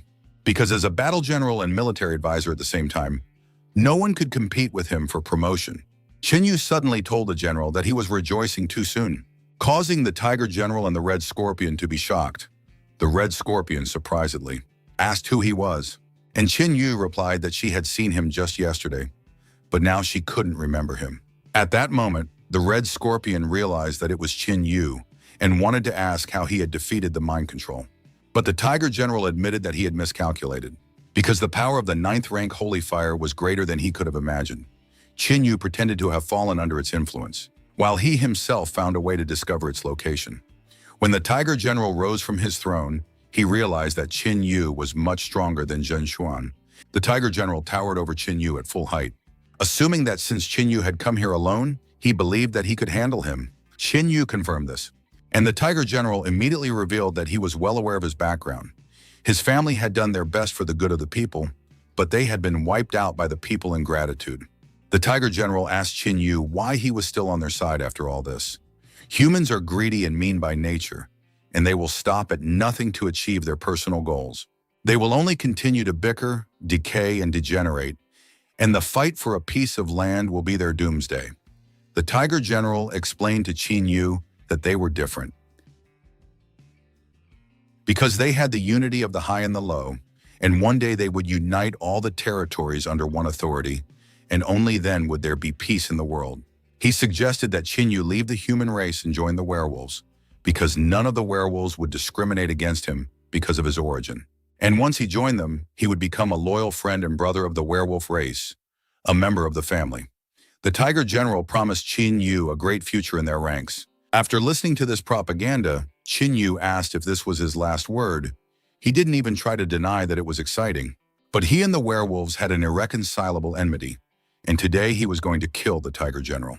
The Tiger General snorted unhappily and admitted that Qin Yu's words only reinforced his belief that humans were hopeless. Then he jumped up with one foot to step on Qin Yu, saying that he was sorry to kill such a warrior, for whom he had big plans, and then he crushed Qin Yu. Qin Yu caught the general's foot, and while he was barely holding it back, he could tell that the Tiger General was at the peak of the destruction realm. The Tiger General appreciated Qin Yu's toughness, but in his report, he revealed that he had crushed more than one of them, and once again tried to hit Qin Yu with his foot, enveloping him in an aura. Such a powerful imminent attack made Qin Yu's ears spurt blood, causing him to curse and catch the Tiger General's kick with his body, after which he struck Qin Yu with his powerful fist. After dealing with the problem, The Tiger General regretted that he had to kill such a good warrior by human standards and realized that he deserved to have his body treated with respect after death. So he ordered the Red Scorpion to distribute Qin Yu's flesh to the werewolves as a fitting tribute to him. The Red Scorpion gladly accepted the order and giggled as she walked towards Qin Yu's body. Suddenly, it was startled, and the Tiger General sensed an aura of surprise directed at Qin Yu. The Red Scorpion shouted in horror that he was not a human, but rather a wasteland beast, prompting Qin Yu to ask what the big deal was and if they still wanted him in their ranks. After realizing that Qin Yu was a wasteland beast, the Tiger General asked how he was allowed to leave his post, whereupon Qin Yu dispatched the Red Scorpion with a single blow, asking why they cared when he could have just gone AWOL. At that moment, the shocked Tiger General suggested that Qin Yu was actually a wasteland beast who had been recruited by humans. And if that was the case, then he should report it to the Empress as soon as possible, because if the wasteland beasts and humans united, their position would be drastically worsened. Tiger General created a portal and said goodbye to Qin Yu, saying that they would meet again. But Qin Yu snarled and tried to hit Tiger General, which he barely dodged. Qin Yu wondered why he was trying to escape, to which the Tiger General replied that he didn't want to waste time killing him, but apparently if he wasn't killed, he wouldn't be able to leave. The Tiger General summoned his huge axe and rushed towards Qin Yu to strike, but Qin Yu did not dodge and blocked it with his fist, causing the axe to crumble, surprising the general, after which they broke the distance between them. The Tiger General was astonished that Qin Yu was able to break the axe gifted by the Empress with a single blow. As he suddenly noticed Qin Yu's aura approaching, swinging his fist, Qin Yu said that the general had underestimated him too much, and in a war, such mistakes were unforgivable, and struck out with his hand, knocking the Tiger General into the wall. After a moment, Qin Yu sensed something wrong and blocked the blow with his hand. Being thrown back, the Tiger General emerged from the dust cloud, stripped off his armor, and held a huge whip in his hand, cursing the wasteland beast. After assessing the blow that Qin Yu had received, he realized that the peak-destroying realm was quite a serious force. The Tiger General jumped off the ground and immediately flew towards Qin Yu to strike him, but Qin Yu was able to block his blow, shattering his armor. And the general was already preparing another attack, which Qin Yu blocked with his other hand and was thrown back. Bleeding, Qin Yu told Tiger General that it was his hour of death. Tiger General begged him not to write him off too early, because if that was all he was capable of, he wouldn't be able to reach the rank of general.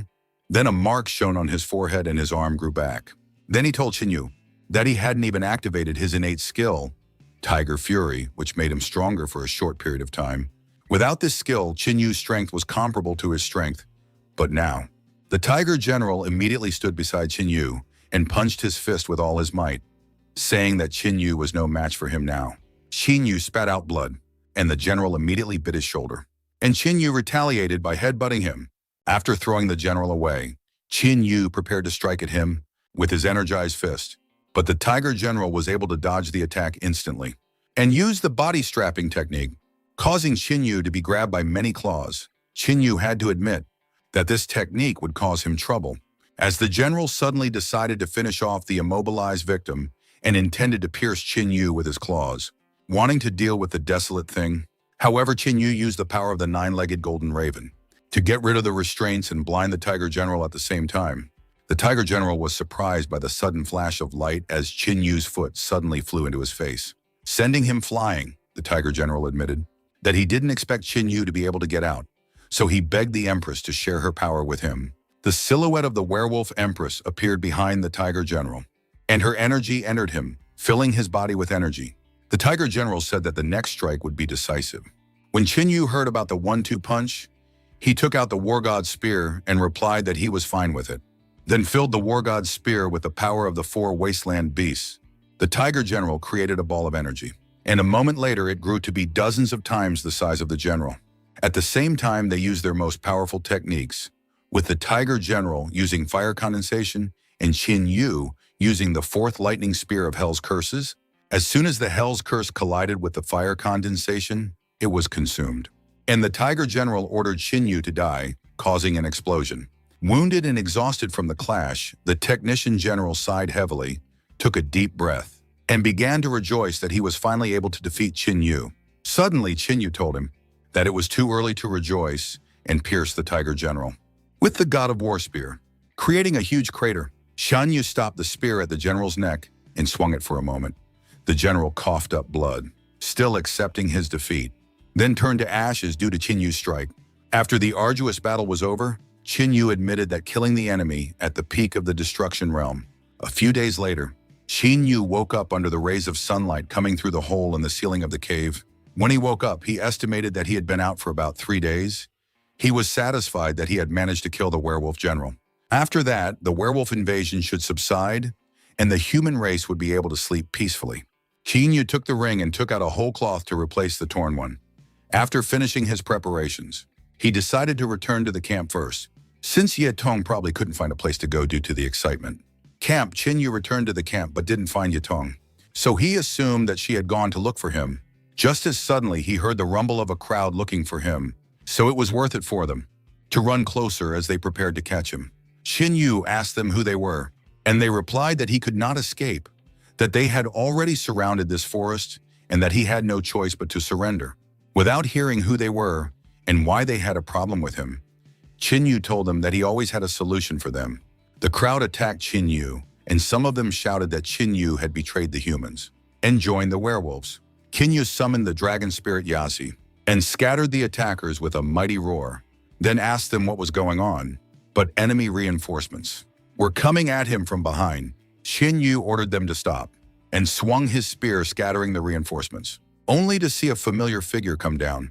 Clearly disappointed in him, Bai Feifan admitted that he thought Qin Yu was a decent person and even accepted him as a brother, but he didn't expect Qin Yu to betray the human race and join the werewolves. He assumed that it was because of Qin Yu's betrayal that he knew about the werewolf invasion in advance, and he had staged the whole thing to fool them all, as he wanted them to act on his orders. Fortunately, they were able to uncover his criminal plot, so he offered Qin Yu only one choice.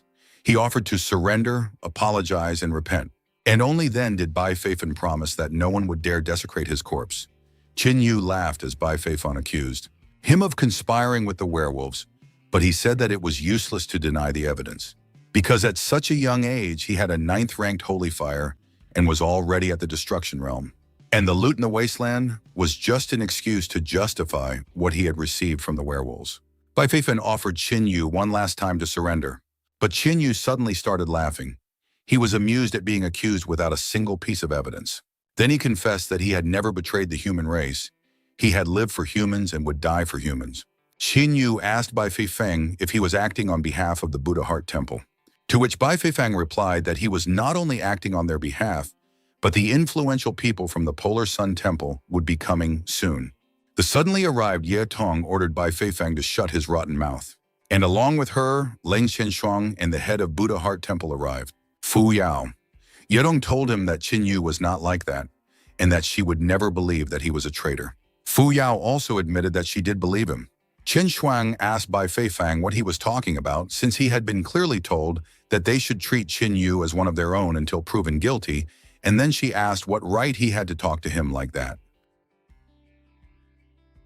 Bai Feifan explained that he was talking to Qin Yu like this because he was a traitor, and in order to draw suspicion away from the Buddha Heart Temple, they shouldn't treat him so well, because other people might think that the chief had put him up to it.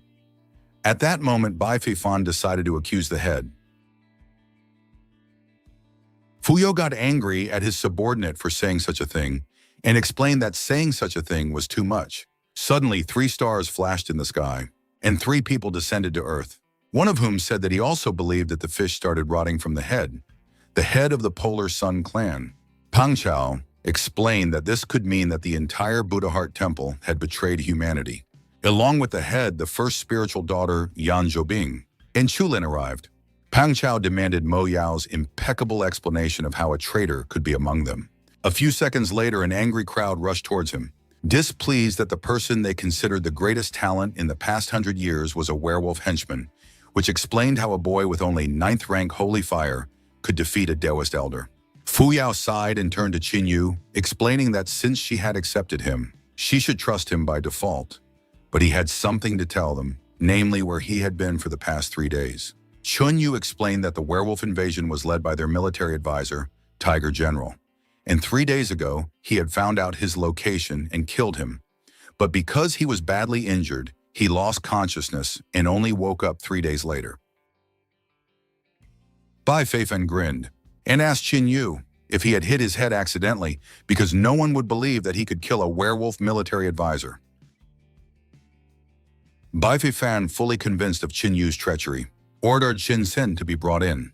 Zhen Xuan was chained and beaten. Bai Feifan asked him to be honest, and if Zhen Xuan would only tell the truth, he wouldn't be killed. He demanded that he tell everything he knew and pushed him closer to Qin Yu.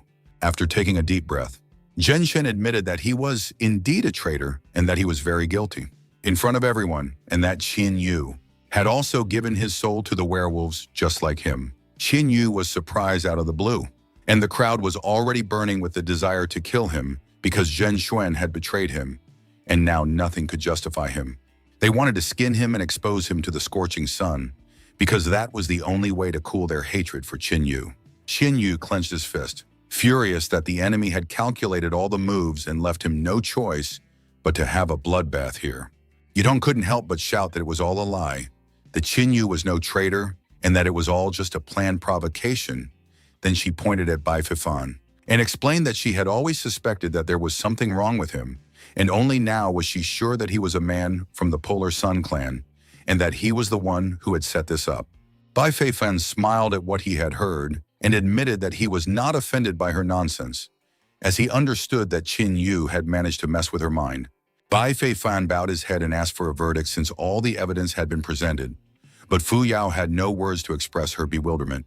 Pan Chao shouted at her that she had no right to judge, as he believed that the Buddha Heart Temple was an engaged party. He warned Fu Yao that he would take Qin Yu away, and after a few days, he would call all the neighboring temples to try him, and the Buddha Heart Temple must not hinder the investigation of this case. And for that, he needed them to hand over control of all the key resources to them, and only if their innocence was confirmed would they be returned to them. Zhulin scoffed at Qin Yu, saying that he had not only brought disaster upon himself, but also upon the entire temple, which was not a very nice thing to do. Hearing the old acquaintance, Qin Yu asked if this was his plan. After all, he couldn't help but admit that everything had been thought out quite clearly. But did he really think that he would be able to capture him?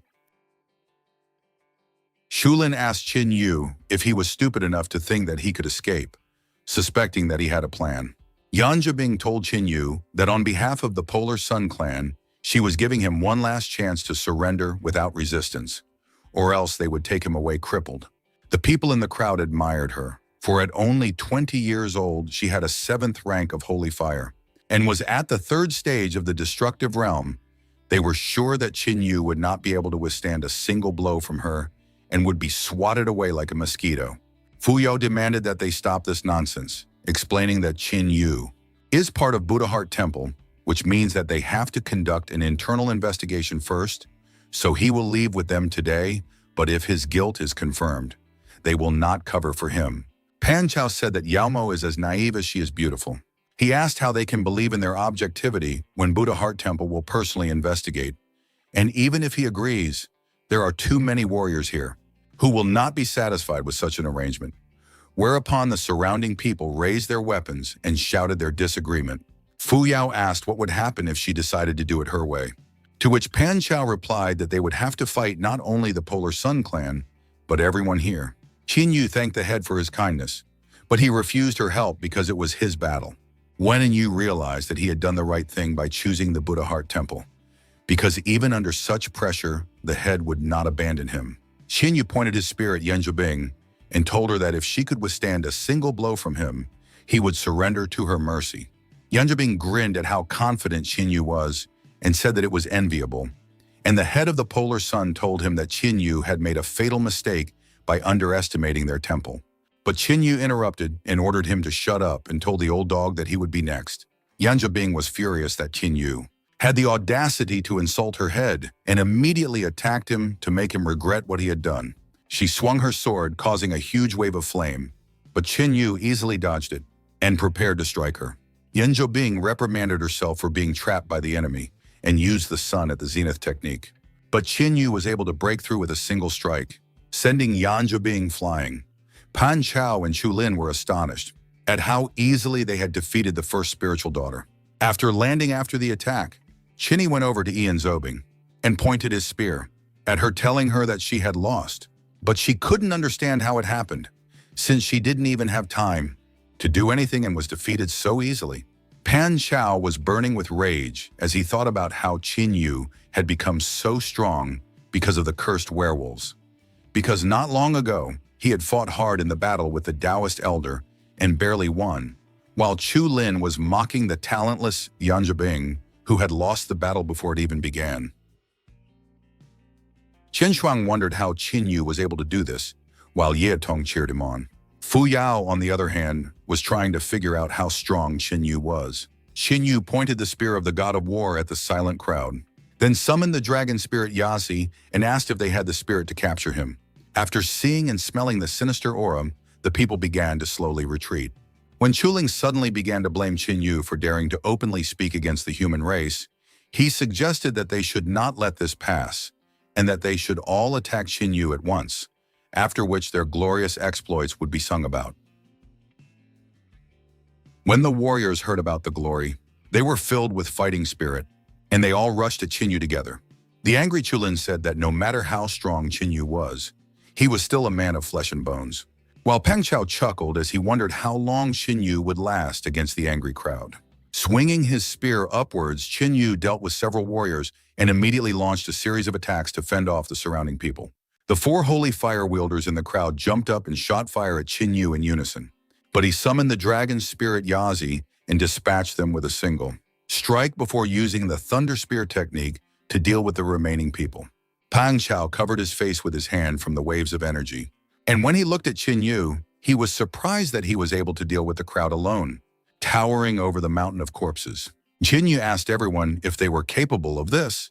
The surviving people who were not hit began to take their feet away, shouting that he could not be human, but was actually a demon in the flesh.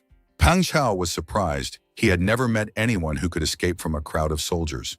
But at the same time, he was furious that Qin Yu still did not use his spiritual power, relying only on his physical strength and fighting skills. Pang Chao accused Qin Yu of committing too many atrocities against the human race, forcing him to take things personally. Fu Yao tried to reply, but Qin Yu said that this was not their fight and that he would handle everything himself, thus quieting the crowd. Some of the remaining people began to shout at Qin Yu that his tricks could only frighten foolish soldiers. But when he defied the Polar Sun Temple, he was only moments away from death. They wanted him to pay for his treachery with his death, and since the head of their temple had personally decided to deal with him, he was no longer alive. After saying that, Qin Yu mentally laughed at those fools. Pang Chao unleashed his mighty fire aura, ready to destroy Qin Yu. Suddenly, the sky was covered with purple clouds, and it began to rain. Pang Chao and Qin Yu were shocked by what they felt. Suddenly, the dragon spirit Yasi appeared beside Qin Yu and advised Qin Yu to flee. As the rest of the crowd tried to figure out what it was, blood suddenly spurted from their wounds towards the winged silhouette against the moon, causing Qin Yu to be terrified. The woman passed her finger over her lips and said, "There are too many people here." As soon as Pang Chao saw her, he started to curse the werewolf, but he suddenly felt her aura behind him. After evaluating the head of the Polar Sun, the werewolf said that she would be one of the first to kill him because he was too ugly, and she didn't like that kind of guy. She turned him into nothingness with a flick of her hand, creating a powerful shockwave that knocked everyone off their feet. Everyone who didn't die from her first attack was under tremendous pressure, trying to figure out who she was, and only Qin Yu knew that she was the commander of the werewolf army, but he couldn't understand what she was doing here. Seeing Qin Yu, the woman became interested in him and smelled a very familiar scent from him, and with that, she could tell that he had killed the Tiger General. Qin Yu thought that she was a servant of the Night Queen from the underworld, a blood-sucking bat who was able to immobilize ego with a single glance. And judging from her cultivation, she had already reached the first level of the fusion realm. Yin Yu figured that if he used his trump card against her while she was completely subdued, he wouldn't be able to withstand even a single blow, so he would have to take the risk. After Qin Yu finished thinking, he used the spirit energy of the dragon spirit Yasi. The bat asked Qin Yu why he was silent, assuming that he had the courage to kill her, but was now afraid to admit it, so she raised Qin Yu's head with a finger and admitted that she liked brave people. But now he was disappointing her. Yu replied that he wasn't afraid of anything. It was just that she was so ugly to him that he tried to stop himself from choking before opening his mouth. The bat sarcastically said that he was actually trying to flirt with her to arouse more interest. And now she couldn't wait to drink his blood. Yu began to curse all werewolves, saying that he would rather die than let such a vile creature drink his blood, and began to gather energy for his technique. But unfortunately, the loot mouse touched his forehead and bit his shoulder. Sucking on its victim, it began to suck all the juices out of him, leaving Yu looking like a dead man. After finishing its meal, it began to praise the taste while the bleeding Yu lay there unable to say anything. While Chen Shuang couldn't believe what had happened, and Fu Yao started laughing madly. She was sure that they deserved all this for their sins, and now they would get what they deserved. Bai Feifang looked at Chu Lin and realized that it was just an empty shell that was starting to crack. And then he seethed with rage. At that moment, the people in the crowd realized that they had brought this disaster upon themselves. And if Qin Yu hadn't been called a traitor, they wouldn't even be here. While some of them went crazy and cursed Qin Yu for being the one to bring this punishment upon them, after looking around at the people, the bat couldn't find anyone to whet its appetite. So it decided to just kill them all. It began to unleash waves of energy that flew into the sky, creating a huge array that bade farewell to its victims. Seeing the power of the warlord, Zhenshin realized that he had made the right choice in betting on them, for they were so strong that they could crush an entire army. The Buddha Heart Temple maidens had already accepted their deaths. Suddenly, the bat felt something and spat out a large amount of blood before falling from the sky to the ground, groaning in pain. Everyone was surprised at what happened. Even Zhenshin ran over to his mistress and started to ask her what was wrong with her. But the bat just brushed him off and told him to go away. Qin Yu got up from the ground and grinned as the bat demanded an answer as to what it had done to her, and he replied that it liked the blood of the wasteland beast. Upon hearing this, the bat panicked, and Qin Yu explained that the incest between werewolves and wasteland beasts was destructive to both parties. She had sucked so much blood out of him that all his internal organs were on fire. The bat shouted that this was a forbidden technique and asked if he was afraid that the immortals would punish all the wasteland beasts for this. Qin Yu grabbed her by the throat and lifted her up, explaining that he was not a wasteland beast but a human and didn't care about their interspecies agreements. Then she tried to ask a question, but Qin Yu interrupted her, anticipating that she would ask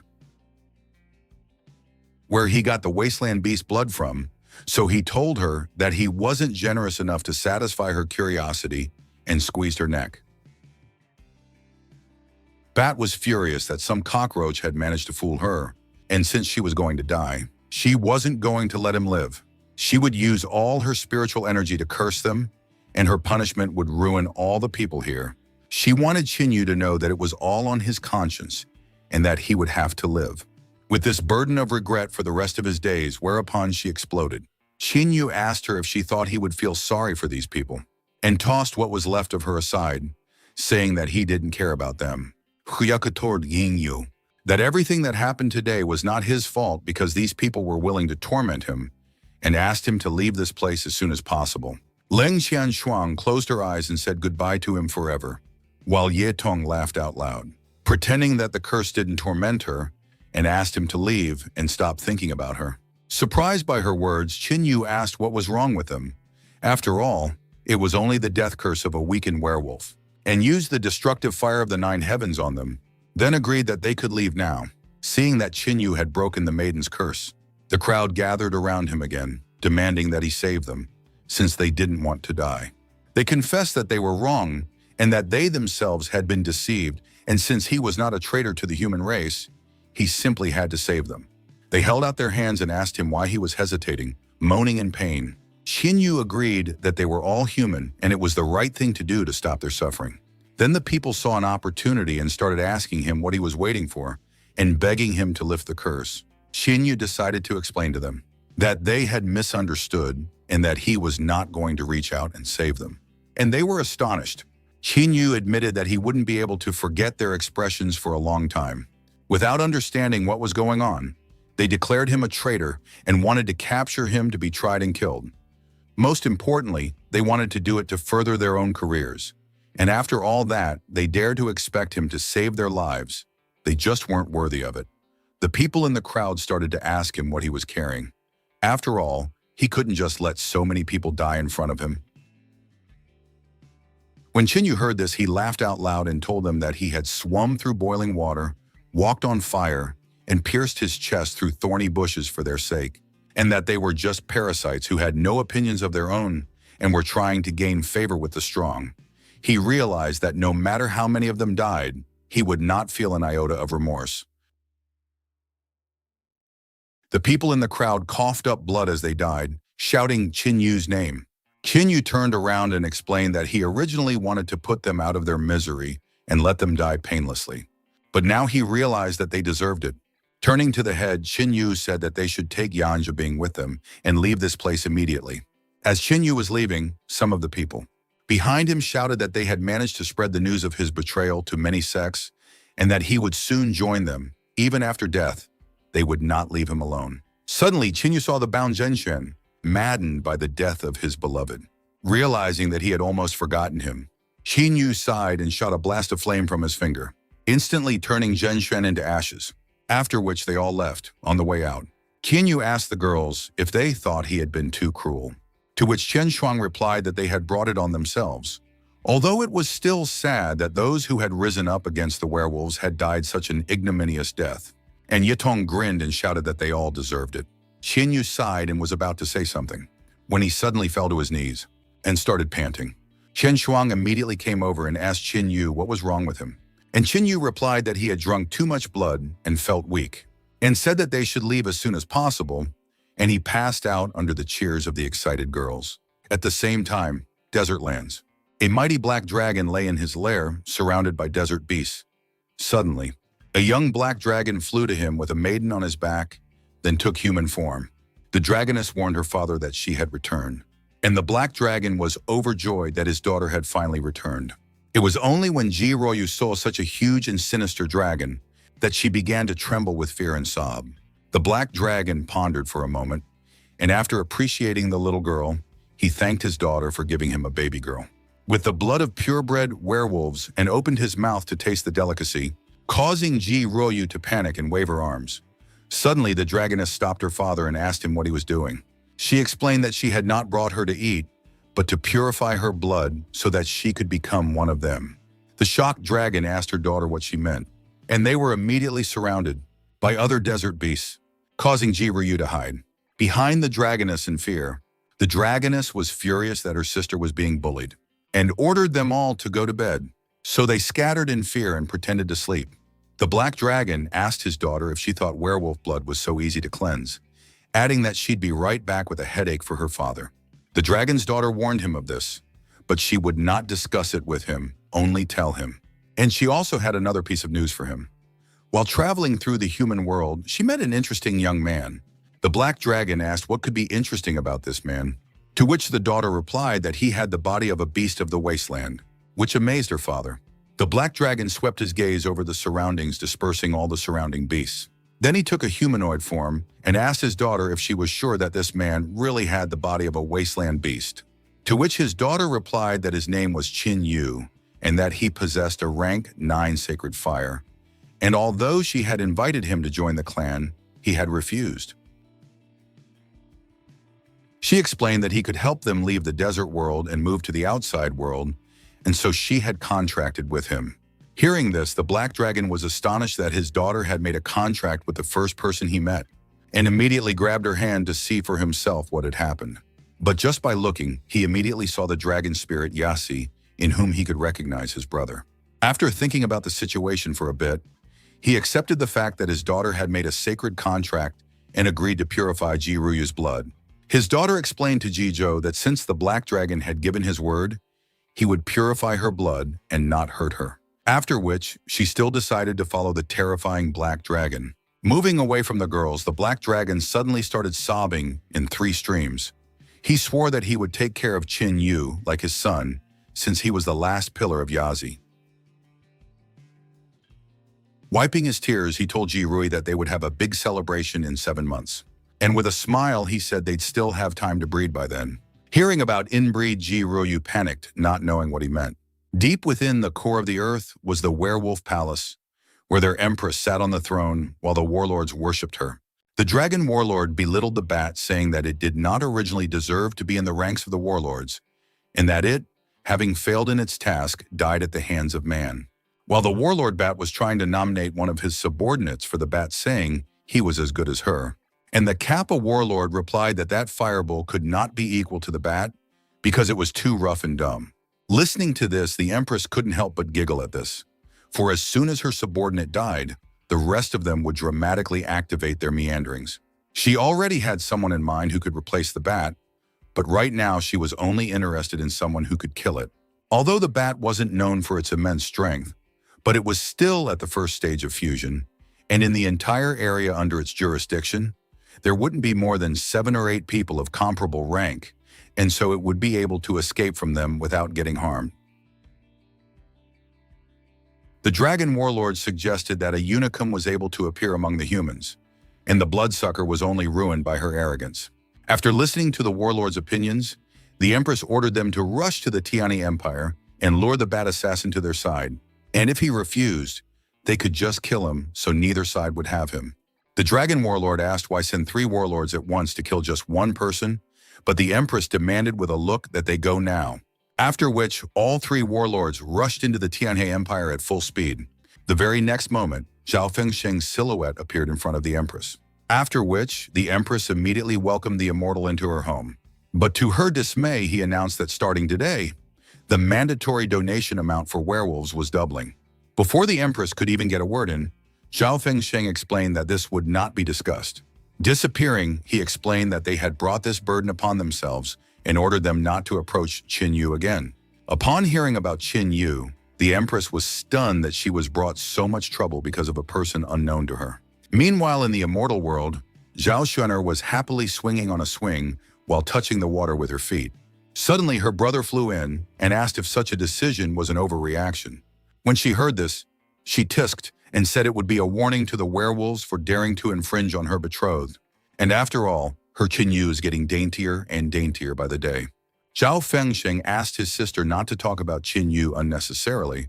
After all, if rumors of his connection with the wasteland beast reached anyone, then suddenly Zhao Xuan'er activated the Almighty Seal and explained that with it, she would become the next immortal ruler, and no one would dare to spread rumors about her. She explained that the feud between the immortals and the wasteland beasts had been going on for too long, and perhaps only Qin Yu would make them bow down, which would be a great achievement for them. She admitted that her brother was overly worried about it, then warned that from today onwards, he would live in the mortal world and secretly guard Qin Yu. After all, this time he was lucky to stay alive, but next time he would not be without outside protection. Hearing about all of this, Zhao Fengsheng could only be petrified from the shock he was experiencing. The secret grounds of the Buddha's heart temple. Qin Yu meditated in the spring to strengthen his body, the head of the temple. Fu Yao had been watching him for 10 full days, but he still hadn't awakened. Suddenly, Chen Shuang arrived and immediately bowed to her teacher, then asked if Qin Yu had come to her senses. To which Fu Yao replied that he would probably need a few more days, and asked about the progress of the investigation. After which, Chen Shuang told her that Bai Fei Fan had indeed turned out to be a spy of the Polar Sun clan, and that he was actually their second spiritual son, and he had also currently taken the position of their head. She also told of how only after he returned did he begin to gather forces around him, convincing that the Buddha Heart Temple was involved in a conspiracy with werewolves, and unfortunately, many believed them. And now the Polar Sun clan and the Jasper Fairy clan are jointly preparing for a punitive mission along with many smaller clans. But the Ruthless Sword School is staying away for now. Fu Yao was angry at the realization that the world had turned upside down, and now evil was pretending to be good. But even so, she was ready to fight back. She ordered Chen Shuang to summon all their mentors and strongest disciples, and to find out which of the neighbors were on their side. Fu Yao thought that what was happening might be for the best, as the strongest great temple would finally be found out after many years of rivalry. After 5 days of being in the great spiritual springs, Qin Yu abruptly woke up, and energy immediately began to envelop him. After which, he opened the nature scroll, and the strongest energy struck it, sputtering out the source. After finishing his meditation, Qin Yu was glad that he had managed to get to the source, as his body had strengthened much more than expected. which means it's time for him to break through to the 5th stage of the destructive realm, which he'll be helped with by 9th grade pills and trophies from the Tiger General. He consumed all these valuables with the destructive fire of the 9 heavens and began meditating again, covering his body with the flame-soaked trophies. He then used inner vision to look at his inner world again, where 5 more crystals were infused with energy, making them lose their transparency. After that, his soul was absorbed by this energy from which a pillar of energy, even stronger than the previous time, appeared. After breaking through, Qin Yu realized that he had jumped a stage and immediately found himself at the 6th stage of the destructive realm. This meant that it was time for the summoning of the 5th beast, after which Qin Yu touched the nature scroll and the Unlun dragon descended to him. The Unlun dragon opened its huge mouth and tried to devour Qin Yu. But a moment later, it entered inside the mark on his forehead, making Qin Yu much stronger. Qin Yu estimated that, being at the 6th stage of the destructive realm with the 5 beasts, his current combat power was at least at the level of the 3rd stage of the Void Realm. And his next goal is to reach the peak of the destroying realm and summon the 5th son of the dragon, the insatiable Taote. And once he had his strength, the cultivation that followed would be swift and leaping. Suddenly, Qin Yu realized that because of his promotion, his spiritual source had been evaporated, because of which he didn't know how he would explain himself in front of the head. Just as suddenly, the head himself arrived, interested in Qin Yu's condition due to the recent energy surge, after which she screamed because their spiritual source had been completely vaporized. After a while in the main hall of the Buddha Heart Temple, Fu Yui sat in the head seat completely petrified and covered in cracks from the shock she had experienced. Meanwhile, the girls were chatting contentedly with the recovered Qin Yu. Listening to them, Fu Yao could only let out a long sigh and suggested that they ask about what happened to the spiritual source. Qin Yu replied to the girls that he had fully recovered and had even become stronger, after which he coughed and apologized for what had happened to their source, which the temple head was glad about, for Qin Yu had realized what he had done after all. Qin Yu admitted that he had done it by accident and said that he would not allow the temple to remain at a loss during his stay here, and for that, he would give them 3 scrolls of heaven-level martial techniques as compensation for the damage. Hearing this, everyone was stunned. Chen Shuang recognized that their cleric was valuable, but not so much so that they were given such valuable scrolls. And Ye Tong didn't hold back and told Qin Yu that he was too nice in front of them. Fu Yao awkwardly coughed and said that Qin Yu was really acting like a stranger, and to save everyone the embarrassment, she would keep the scrolls for now. Whereupon the girls started peering at her with a look that made her feel even more uncomfortable, and she turned away. Looking at the head's demeanor, Qin Yu had to admit that she remained a cutie even at this age. Suddenly, Leng Ningpo entered the hall and congratulated Qin Yu on his awakening, after which he bowed to the head and reported that all the subordinates were already ready to take the fight to the Polar Sun clan and the Jasper Fairy clan. But it's still unknown who else the enemies are going to lure to their side. Perhaps they will even turn to the Yinshan demon. Fu Yao pondered on this and said that he has been leading a reclusive life for decades and has not left his mountain. Especially, he is too strange a person to be considered a reliable ally. The Yinshan demon is a free cultivator whose life path is unknown to anyone. 40 years ago, he had descended from Yinshan Mountain, and the sight of him terrified all people. And even then, he was already a cultivator at the first step of the Void Realm. Fu Yu revealed that she was still very young when her mentor took her to the meeting. That day, the Yinshan demon had defeated her master with just a single blow, after which she could only stare in amazement at what had become of him. Moreover, the Yinshan demon also challenged the other heads of the 4 great temples, whom he also defeated with one blow after another. Thinking over what Qin Yu said, he assumed that the head was already over 50 years old, but she immediately became furious and shouted that she was only 49. Finished talking about this topic, Fu Yao revealed that after defeating the Yinshan heads, the Yinshan demon had traveled to the wilderness alone. And although he came back from there badly wounded, but clearly not empty-handed. After his return, he challenged many temples throughout the Tianhe Empire and was never defeated. In the end, it was the Buddha Heart Temple that summoned its supreme elder who defeated the demon. After that battle, the Yinshan demon went into recluse on Yinshan Mountain, and since then, he hasn't appeared for 40 years. Qin Yu recalled some rumors from his past life. Back then, the Yinshan demon was described as an absolute madman, in whose picture neither good nor evil existed, and for the sake of cultivation enhancement, he was willing to do anything. Therefore, it was not impossible to assume that the Polar Sun clan had made him a tempting offer. Hearing this, Len Ningpo suggested that the supreme ancestor of the Buddha Heart Temple be summoned again. But Fu Yao reminded him that unfortunately, he had also gone into recluse for decades, and it wouldn't be easy to summon him. Suddenly, Daning ran into the hall and immediately reported that a person from the Ruthless Sword School had arrived. Fu Yao let her enter, and Chu Hanyi walked into their hall and immediately announced that after the competition, she had officially joined the Ruthless Sword School. After which she greeted head Fu Yao and everyone here. And she also greeted Qin Yu as well, to which he responded with a slight nod. After finishing her greeting, she reported to the head of Fu Yao that she had come here to express the positions of the Divine Sword School and that they were willing to support the Buddha Heart Temple in the war against the two warring clans. And in return, when it was over, they would have to give them Qin Yu for a while. They would like to utilize his rank 9 sacred flame for their needs, and this was their only condition. Fu Yu told Qin Ye that although he was with them now, she had no right to control his fate, so it was up to him. To which Qin Yu agreed without any problems, making Chu Hanyi happy in the process.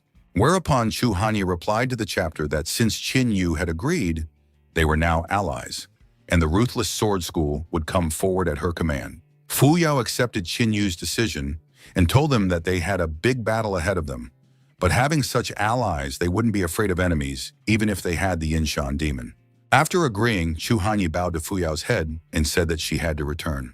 But on her way out, she warned Qin Yu that she would be waiting for him at night in the city. After a while, Qin Yu walked outside and saw Chu Hanyi waiting for him.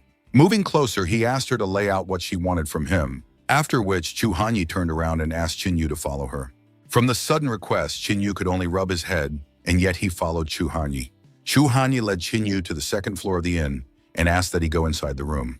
Yin Yu asked if she would come in, but unfortunately she replied that they were not on a date here and asked him not to worry as he would not be harmed. Qin Yu thought about who might be inside the room, but still decided to go inside. Inside the room was a woman who was clearly happy that Qin Yu had come to see her. Seeing the stranger, Qin Yu asked who she was, after which tears flowed from the woman's eyes and she named him Baby Yu. Recalling the image of an old acquaintance, she said that Qin Yu had grown up very similar to him. At this moment, Qin Yu realized who was in front of him and immediately apologized to Auntie Xiao for not recognizing her right away. Auntie Zhou patted his shoulders and told him that it was no big deal since he remembered her.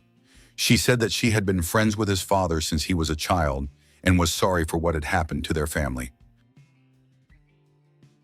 As she sat down at the table, she admitted that she knew about everything that had happened to Qin Yu, and she was sure that if his father had seen it, he would be very proud. Qin Yu slapped the bowl on the table and asked her not to worry, then promised that he would not shame their family's name.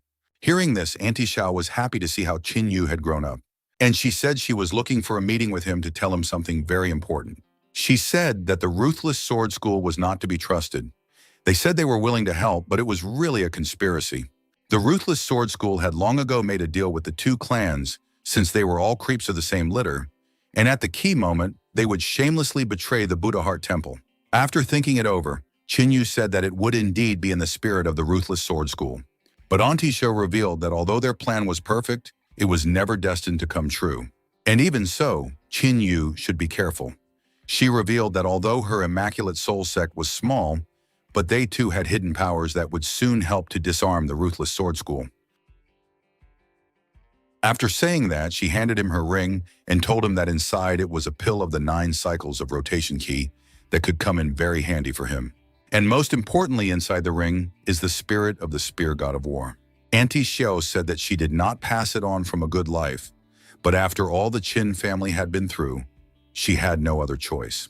She admitted that her only hope right now was Qin Yu, and that she believed that he would be able to skillfully use this power. At this moment, Qin Yu realized that Auntie Xiao had had the spirit of the war god spear all this time. After all, in his past life, after returning from the desolate lands, he had been trying to find it for a long time. But in view of the unsuccessful attempts, he decided that it was irretrievably lost after the death of his father and grandfather. After all, by the time she returned from the desert lands, Auntie Xiao had already died from the werewolf invasion. Auntie Xiao told Qin Yu that in times like these, even honorable people can be at their worst, and that although his father was a good warrior, he died because of a despicable plot by trusted people. She wanted him to be as careful as possible now, for inattention was an unacceptable luxury, and he was the last living male of his kind. Xin Yu asked her to worry about him, for the day would come when he could bring back the former glory of the Qin family. Auntie Xiao was delighted with Xin Yu's attitude and determination, and still asked her not to tell anyone about this conversation, and to work on mastering the spear spirit as soon as possible. Shan Yu bowed to Aunt Xiao and asked her not to risk much for the sake of eliminating the ruthless sword school, as her life was much more important to him. Hearing this, Auntie Xiao grinned and asked her not to worry about her, as she was capable of standing up for herself, and asked her to go back to her place as soon as possible. As soon as Qin Yu left the room, Chu Hanyi asked if he could find his way to the temple by himself, to which he gave an affirmative answer and left. Looking at Qin Yu's back, Chu Hanyi was amazed at how easily this jerk rejected her proposal. Qin Yu arrived at the destroyed spiritual spring of the Buddha Heart Temple and ordered the spirit of the war god's spear to appear. After that, a huge spear flew out of the ring, piercing the night sky and causing a bright flash. Having felt such a strong will to fight and crush enemies, Qin Yu was forced to admit that this spear was one of their family's main treasures. The very spirit of the war god's spear spirit appeared before Qin Yu, emitting an enormous amount of energy. Qin Yu remembered that everything has a soul, weapon items are no exception, and when the will of the master and the weapon mutually communicate, the spirit of the weapon is born. But still, there are very few warriors who can awaken spirit weapons, and there are no more than 100 spirit weapon items on the entire continent. It wasn't until he was a child that he heard from his father that the spear of the god of war had a spirit of its own, but he never saw it. The spear spirit recognized Qin Yu as a descendant of the Qin family and asked him what he wanted. As he suddenly sensed Qin Yu's strength and once again asked what he needed, doubting that the one was human, Qin Yu put his hand on his heart and told him that he was a proud descendant of the Qin family and that his blood was boiling, and he himself was eager to punish his enemies. He is determined to fight for the good of the human race and destroy the werewolves, and he wants to protect law and order in his land. After listening to Qin Yu, the spear spirit laughed at his words but still recognized that it was a great speech. But if Qin Yu wanted the spirit to be on his side, then he would have to prove himself worthy. Qin Yu admitted that he guessed that subduing the spear spirit would not be an easy task, after which he summoned the dragon spirit Yazi and said that he was fully prepared. As soon as he finished his preparations, he instantly clashed in an attack along with the spear spirit. Qin Yu used the first lightning spear. Spirit Crushing and Spirit Spear used this technique at the same time as him. After that, they clashed again, destroying the surrounding landscape with their incredible energy from the technique. Immediately after the attack, Qin Yu used the second Thunder Spear, again attacking the spirit. Just as suddenly, the war god's spear spirit was grabbed by the huge hand of the dragon spirit Yazi. After which, Qin Yu immediately used the third lightning spear, the ancestor spirit. But unexpectedly, the spear spirit unwound his spear, completely blocking Qin Yu's technique. Immediately, he himself used the third lightning spear, the ancestor spirit, on Qin Yu, after which he instantly moved behind his back and prepared to use the second lightning spear, from which Qin Yu was still unable to dodge and took the blow closely. After landing, Qin Yu told the spirit that he was not going to give up, to which the latter replied that it was natural for him since he was the spirit of the spear and could master any spear technique with just a glance. And if you want to surpass in agility, it will be useless to even think about such a thing. But Qin Yu asked him not to jump to conclusions. After all, he was only probing the ground. And once again, he attacked the spirit, saying that the mature game only begins now. The spear spirit noticed that even though Qin Yu had said this, nothing had changed, after which it began to repel his attacks. But suddenly it was worth the contact of their attacks as Qin Yu himself rushed toward the spirit. After that, he struck him with his fist, from which he flew away.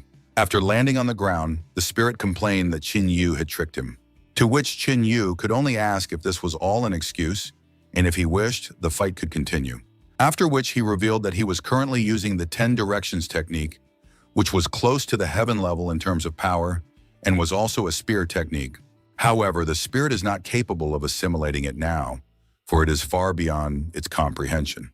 Hearing this, the spirit laughed loudly, then praised the descendant of the Qin family and still agreed to obey him, he promised to serve him faithfully. It then dissipated and flowed into the spear of the god of war, filling it with new powers. Qin Yu calculated that having a spirit war god spear, his capabilities were practically limitless, and in a short period of time, it could be transformed into a 9th-grade divine spear. After pondering for a while, Qin Yu took out the 9 cycles rotation chi pill, although it was only a grade 5 pill, but it had unique characteristics. Suddenly, the 9 cycles rotation chi pill stabbed into Qin Yu without leaving a mark on him. The main feature of this pill was to protect the heart, and at the right moment, it is able to make it beat even after stopping. At this moment, Qin Yu was confident to the point that he was ready for a big battle, and the Polar Sun and Jasper Fairy clans would be destroyed. Meanwhile, at the Steel Sword School, the students bowed to the invaders and swore that they really didn't know what had happened on the last day of the battle with the werewolves. Upon hearing this, the warlords were enraged that even these lowlifes couldn't give them information about what happened in that forest. The elders said that none of the disciples had returned alive that day, and if anyone knew what might have happened there, it was the people from the Polar Sun and Jasper Fairy clans. Upon hearing of the Polar Sun clan, the Dragon Warlord decided that they should pay them a visit. Hearing this, the Steel Sword Elder hoped that the werewolves would let them live. But to their dismay, the Dragon Warlord informed these knuckleheads that he no longer needed them and took his dragon form. After which, he exhaled a huge ball of flame into the Steel Sword disciples, which left only ashes from them. After which, he ordered them to leave, and they immediately rushed toward the Polar Sun clan. In the Polar Sun clan head hall, Bai Feifan was drinking tea and thanking the Buddha Heart Temple for helping him become the head of the clan so quickly. Suddenly, 3 portals opened in front of him, making him immediately realize that the werewolves had come to him. The Dragon Warlord asked Feifan if he was the head of the Polar Sun clan, but he only felt their oppressive power and realized that he had to find a way to escape. Hearing no response, the Dragon Warlord decided to push Feifan forcibly, forcing him to sit on his knees. Afterwards, he walked over and asked why he was so weak since one of them was still able to kill the bloodsucker bat. Upon hearing this, Bai Feifan began to swear that he wasn't the one who did it, hoping that he wouldn't be touched. Upon hearing this, the Dragon Commander called him an idiot and explained that he wouldn't have thought of such a lowlife, but merely demanded an answer as to who had done it. Realizing that he had blundered, Bai Feifan panicked and immediately began to say that he didn't understand what had happened back then, but it was all Qin Yu's doing. The Bull Warlord said that he had never heard of such a thing, while the Kappa Warlord assumed that someone else with a fusion realm cultivation had appeared in the Empire. Hearing this, Bai Feifan explained to the werewolves that Qin Yu was actually only at the Destruction Realm level, which made the werewolves furious, thinking that the man in front of them dared to joke. The Dragon Warlord couldn't help himself and was already preparing to finish off Bai Feifan with a fireball. As the one began to make excuses, saying that Qin Yu was indeed at the Destruction Realm level, and that day their tribeswoman cursed everyone trying to kill them after she felt herself dying, then caught fire and exploded. The Kappa Warlord restrained the dragon flames with his staff and reported that, judging from the expression on Bai Feifan's face, he was telling the truth. After which the Bull Warlord reminded that no one at the level of the Destroying Realm was capable of killing one of them, no matter what abilities they possessed. Hearing this, the Dragon Warlord assumed that Qin Yu was only a puppet in the hands of someone powerful, and they only had to find out everything from him. Bai Feifan, fearing for his life, began to bow down to the werewolves and even swore allegiance to them until his last days. Seeing this scene, the Dragon Warlord decided that their victory was near if humans had indeed degenerated to such a point. The Kappa Warlord suggested keeping him since they might still need him, after which the Bull Warlord began to infuse werewolf energy into Bai Feifan, luring him to his side. Then the Dragon Warlord explained that he would henceforth serve the werewolf race. After finishing their business here, the werewolf warlords immediately left after Qin Yu, after which Bai Feifan realized that with their strength, he was able to make a breakthrough, and as it turned out, getting the strength was very easy. Bai Feifan couldn't understand with what magical powers Qin Yu could kill a bat, but against those werewolves, he didn't stand a chance. And once he is gone, no one will be in his way of appropriating the Temple of the Buddha's heart. As soon as the werewolves left, Bai Feifan summoned his disciples, who felt a chill run down their spines at the sight of him. Then he ordered them to send out orders to gather an army, surround the Buddha Heart Temple, and notify the allies. Meanwhile, Qin Yu was practicing with the girls in the training arena of the Buddha Heart Temple. But seeing them start to sigh, he asked if they were already tired. Yetun replied that she couldn't understand why he was so strong, and that she felt as if he was getting stronger with each fight. And Chen Shuang recognized that in this life, she still wouldn't be able to keep up with his development. Shan Yu told the girls that both of them were not without talent, so only hard training could lead them to success, after which Ye Tong told him that sometimes she felt as if he was not of their generation and lectured him like an old grandfather, to which Chen Shuang, standing next to him, nodded. Hearing this, Qin Yu could only rub his head in embarrassment over something like this. Suddenly, a temple disciple ran up to them and informed them that the head of the temple was calling a general assembly. Hearing this, Qin Yu immediately assumed that the Polar Sun clan had started to move. A sepulchral silence remained in the meeting room as they waited for all the people to gather.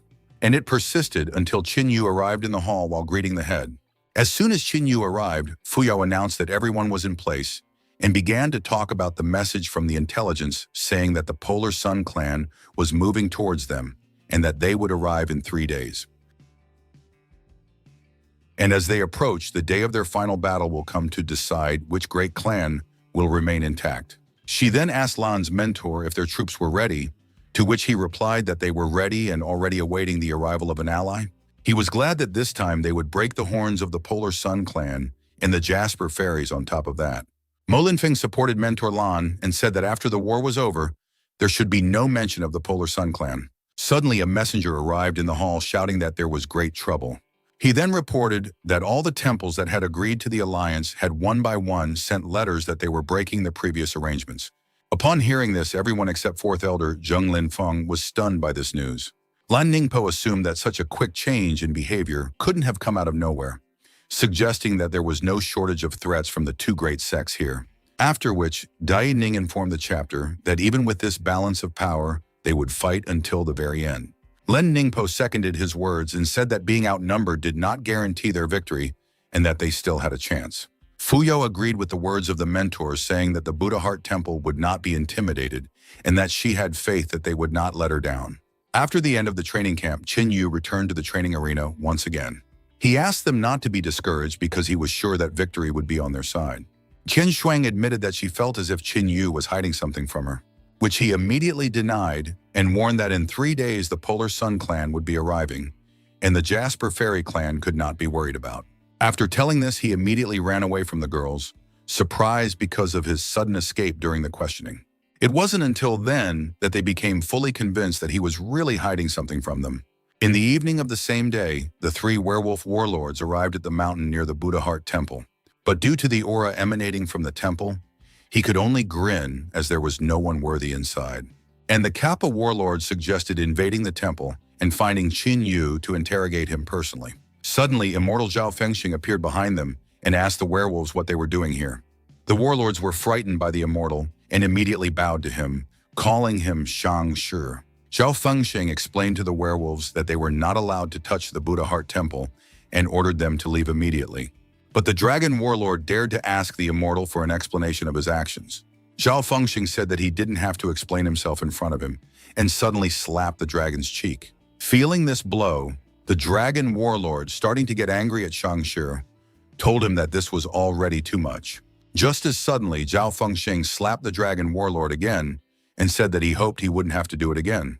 The dragon warlord could not help but obey the immortal and immediately disappeared with the other warlords. After 3 days near the Buddha Heart Temple, Bai Feifan was looming over him and dreaming of how he would capture him by the end of the day. He tried to find the aura of the werewolf warlords but couldn't sense it, which made him think they hadn't arrived yet. Even so, it would be better if he personally presented them the captured Qin Yu on a platter. When he finished thinking, he asked his apprentice where their allies were, to which he replied that the Jasper Fairy clan had been ambushed and so would be delayed, but that the others would be joining their army soon. After listening to the report, Bai Feifan asked where the spiritual sons of their clan were now, after which the 7 spiritual sons appeared in front of him a moment later. And coming to their new head, they immediately greeted him. Bai Feifan ordered them to inform the head of the Buddha Heart Temple that he was giving them 1 day to decide to surrender if they didn't want to wallow in the blood of their people. Suddenly, the sky on Bai Feifian darkened, and from the clouds that formed, someone said that this hassle was no use to them, and that it was better to entrust this matter to him. After all, he alone is enough to defeat the Buddha's Heart Temple. The Yinshan demon arrived at the Buddha Heart Temple and announced to them that although he was not bloodthirsty, the fate of their clan had already been decided. He admitted that he hoped they would soberly assess their situation and not send people to slaughter. But not heeding the demon's warnings, the disciples of the Buddha Heart Temple bravely lined up in front of the powerful enemy. Fu Yo explained to the demon that their temple would not surrender without a fight and that there were no cowards among them who could only escape. Seeing Fu Yao, the Yinshan demon recognized the girl he saw 40 years ago because of what he assumed that their destinies are connected, and therefore she should obey him and come to her senses. Besides, even given his current strength, they wouldn't be able to escape even if they could awaken their supreme mentor. Although there were strong warriors among them, none of them would be able to resist him at the moment. After saying those words, the Yinshan demon swung his cane, causing a violent impact on the ground. The force of this strike was enough to make Qin Shuang and Fu Yao kneel down, while some were barely on their feet. After feeling this power, Fu Yao estimated that the Yinshan demon was around the 6th step of the Void Destruction Realm. After demonstrating her power, the Yinshan demon was disappointed that no one could resist her. Suddenly, he noticed Qin Yu, who didn't even raise an eyebrow at this attack. Seeing him, the Yinshan demon laughed. He was ecstatic that the Buddha Heart Temple finally had a new genius, whereupon he pointed his cane at the upstanding fellow and asked about his name, to which Qin Yu replied that he wasn't used to socializing while looking at someone from the bottom up. The Yinshan demon regarded him curiously, but still dared to come down, giving him a portion of respect in advance.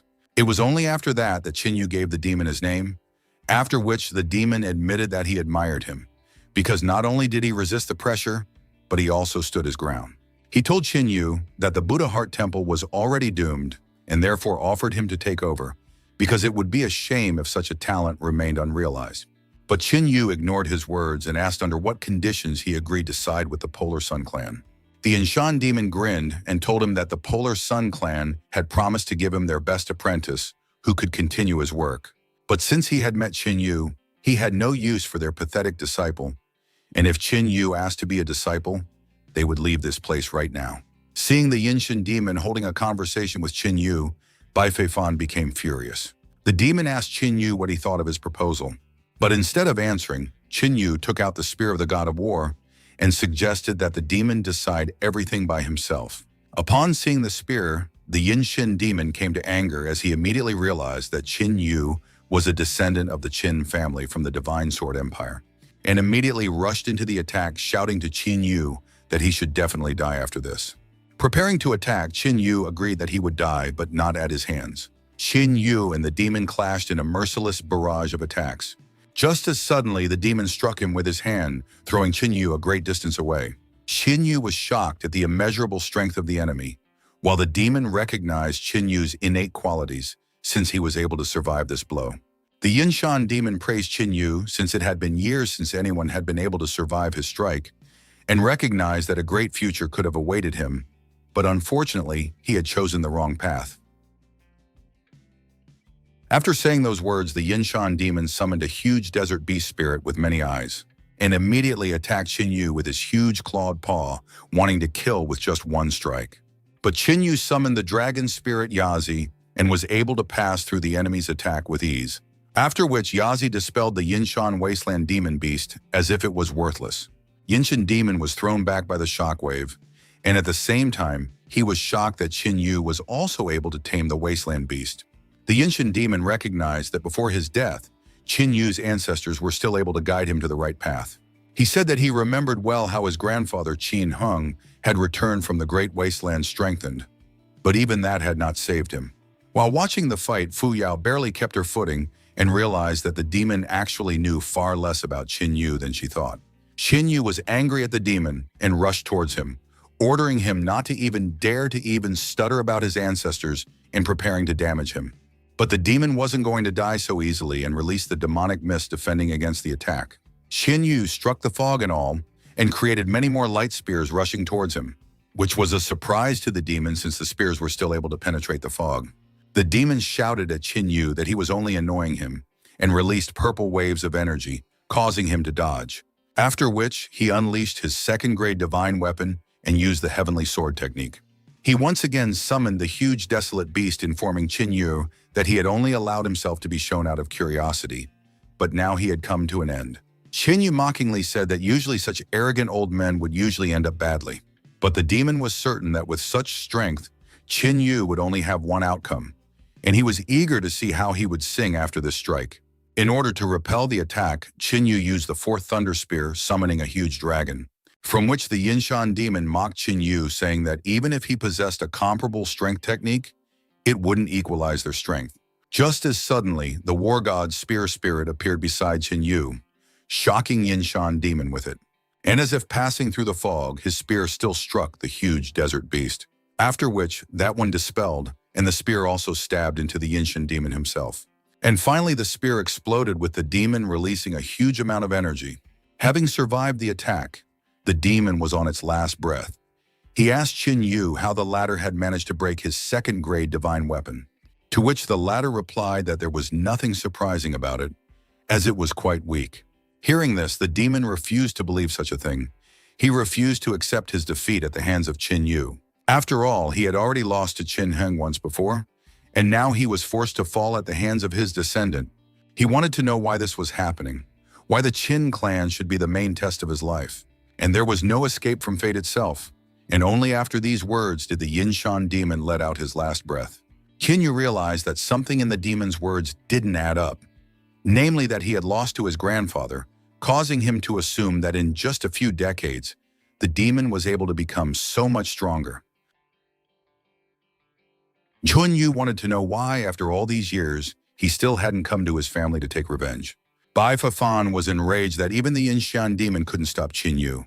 One of the spiritual sons realized how strong Qin Yu was and suggested that the head retreat before it was too late. But a moment later, he was pierced by a beam of energy, instantly taking his life. Bai Fafan was enraged that someone dared to open their mouth without permission. He was sure that, although Qin Yu was able to kill the Yinshan demon, but he would be able to deal with the demon himself, he decided that it was time to take matters into his own hands. Only upon seeing Bai Feifang did Qin Yu mock him for lying under the werewolves now as well. But the one flew towards Qin Yu, shouting that words wouldn't help, since nothing would help him anymore. Just as suddenly, Qin Yu disappeared from his seat and defeated Bai Feifang with only one punch. Then he stepped on him and rebuked him for his association with the werewolves. For having gained power, he had lost his head so much that he was unable to appreciate the gulf between them, and killing him was like squashing a bedbug. Hearing this, Bai Feifan became frightened and started calling out to his masters for help. Hearing this, Qin Yu became worried that there might be werewolves nearby and immediately assumed that it might be the four generals. But there was only a sepulchral silence in the air, driving Bai Feifang mad, begging for help. Still not seeing a serious opponent, Qin Yu smirked and still squashed Bai Feifang like a bedbug. Seeing the death of the head, the remaining members of the Polar Sun clan panicked, causing Qin Yu to think that the battle was too easy. Suddenly, the sky lit up with a flash, and a voice from the sky made a speech about how the members of the Sun clan were not afraid of anyone, and the battle is not over until victory is on their side.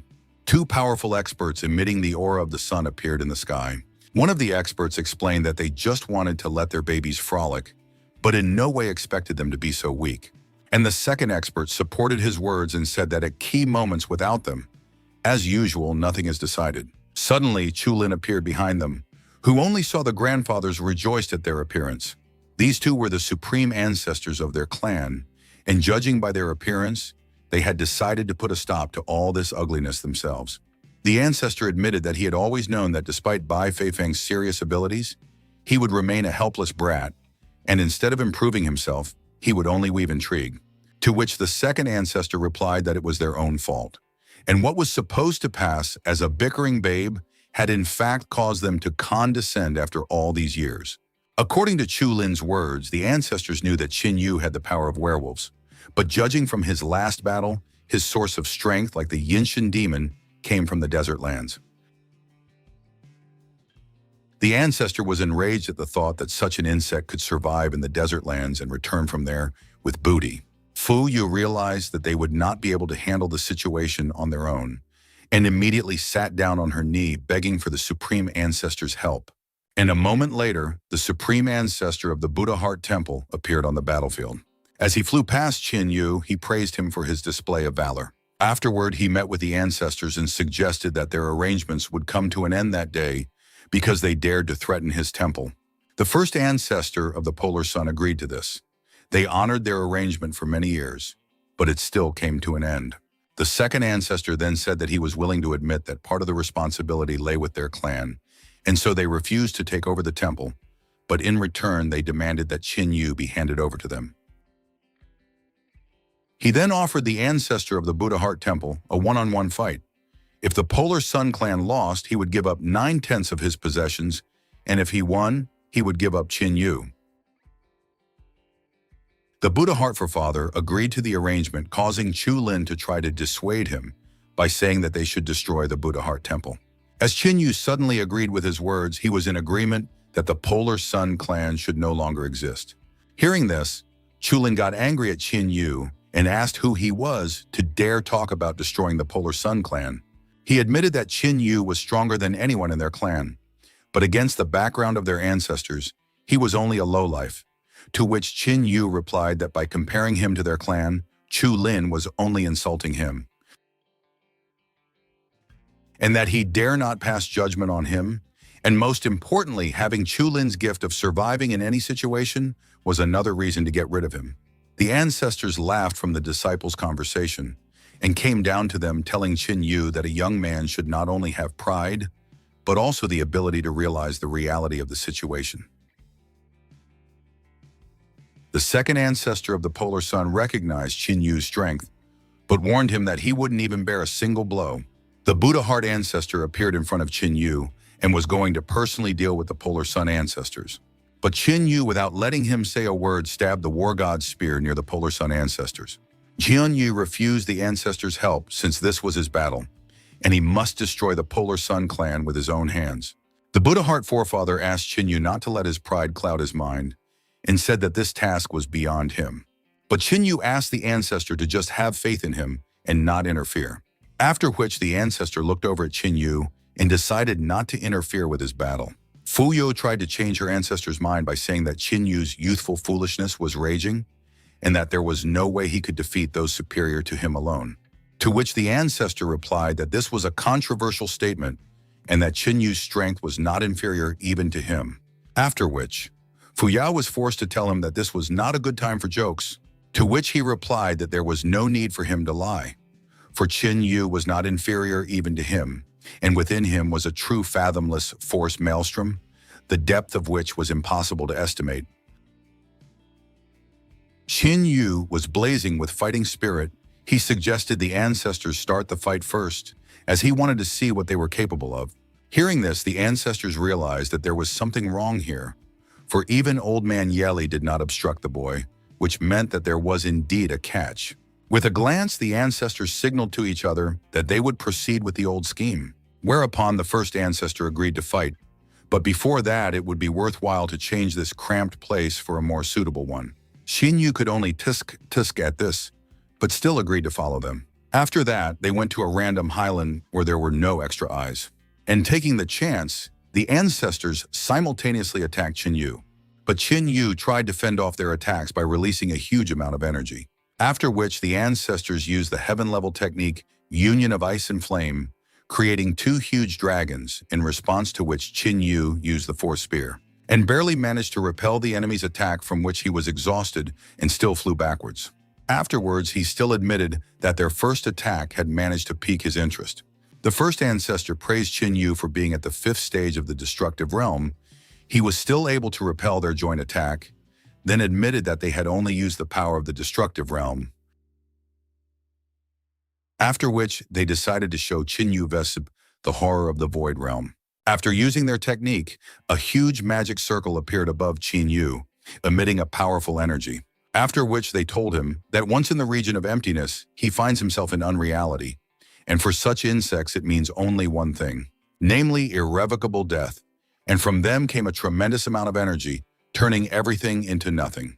The first ancestor scoffed at how naive Qin Yu was, since he thought that after returning from the desolate lands, he had become immortal. And the second ancestor said that no one had yet been born in this world who could withstand their combined attacks. Leaving, the first ancestor told the second that he was only sorry that Yinshin demon had to fall at the hands of that bastard. Suddenly, a voice behind them asked if they were still chatting. After all, he still had something to say to them before leaving, Qin muttered to their backs. Qin, who had taken the dragon form, asked the ancestors why they were suddenly silent. The second ancestor was stunned that the legends of the desert land gifts were so true that Qin was now able to withstand their attack. Suddenly, Qin was near the second ancestor and was about to strike him with his fist. But reacting at the last moment, the ancestor managed to put up an ice shield in an attempt to defend himself from Qin attack. Unfortunately for him, the shield was not strong enough and Qin was able to easily break through the shield. Seizing the moment, the first elder tried to damage Qin, but was immediately sent flying by his strike. Wasting no time, Qin immediately shot a volley of energy from his hand at the ancestors, after which he summoned the war god's spear and threw it at the polar sun ancestors. And in order to defend against the attack, the ancestors had to take out the Mirror of Change artifact. Qin looked down at them, mocking the fact that they had to use their trump card to no avail. But the first ancestor wasn't going to forgive him for forcing them to use a divine great item. And so he used a technique that created an area of emptiness around Qin using the terrain. And so Qin assumed that they wanted to use this place against the Buddha Heart ancestor. Then he explained to them that they didn't know who they had to fight with, while he was fully aware of what they were preparing. Therefore, he offered the ancestors to show him what the power of the third stage of the Void Realm could do. He explained that although he knew about their trap, he had fallen into it because he wanted to understand what he was capable of.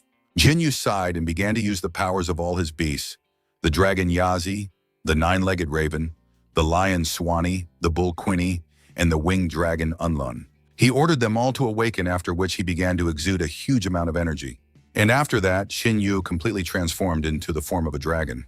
Because of which, the Void region, unable to deal with such a huge power, was torn to shreds.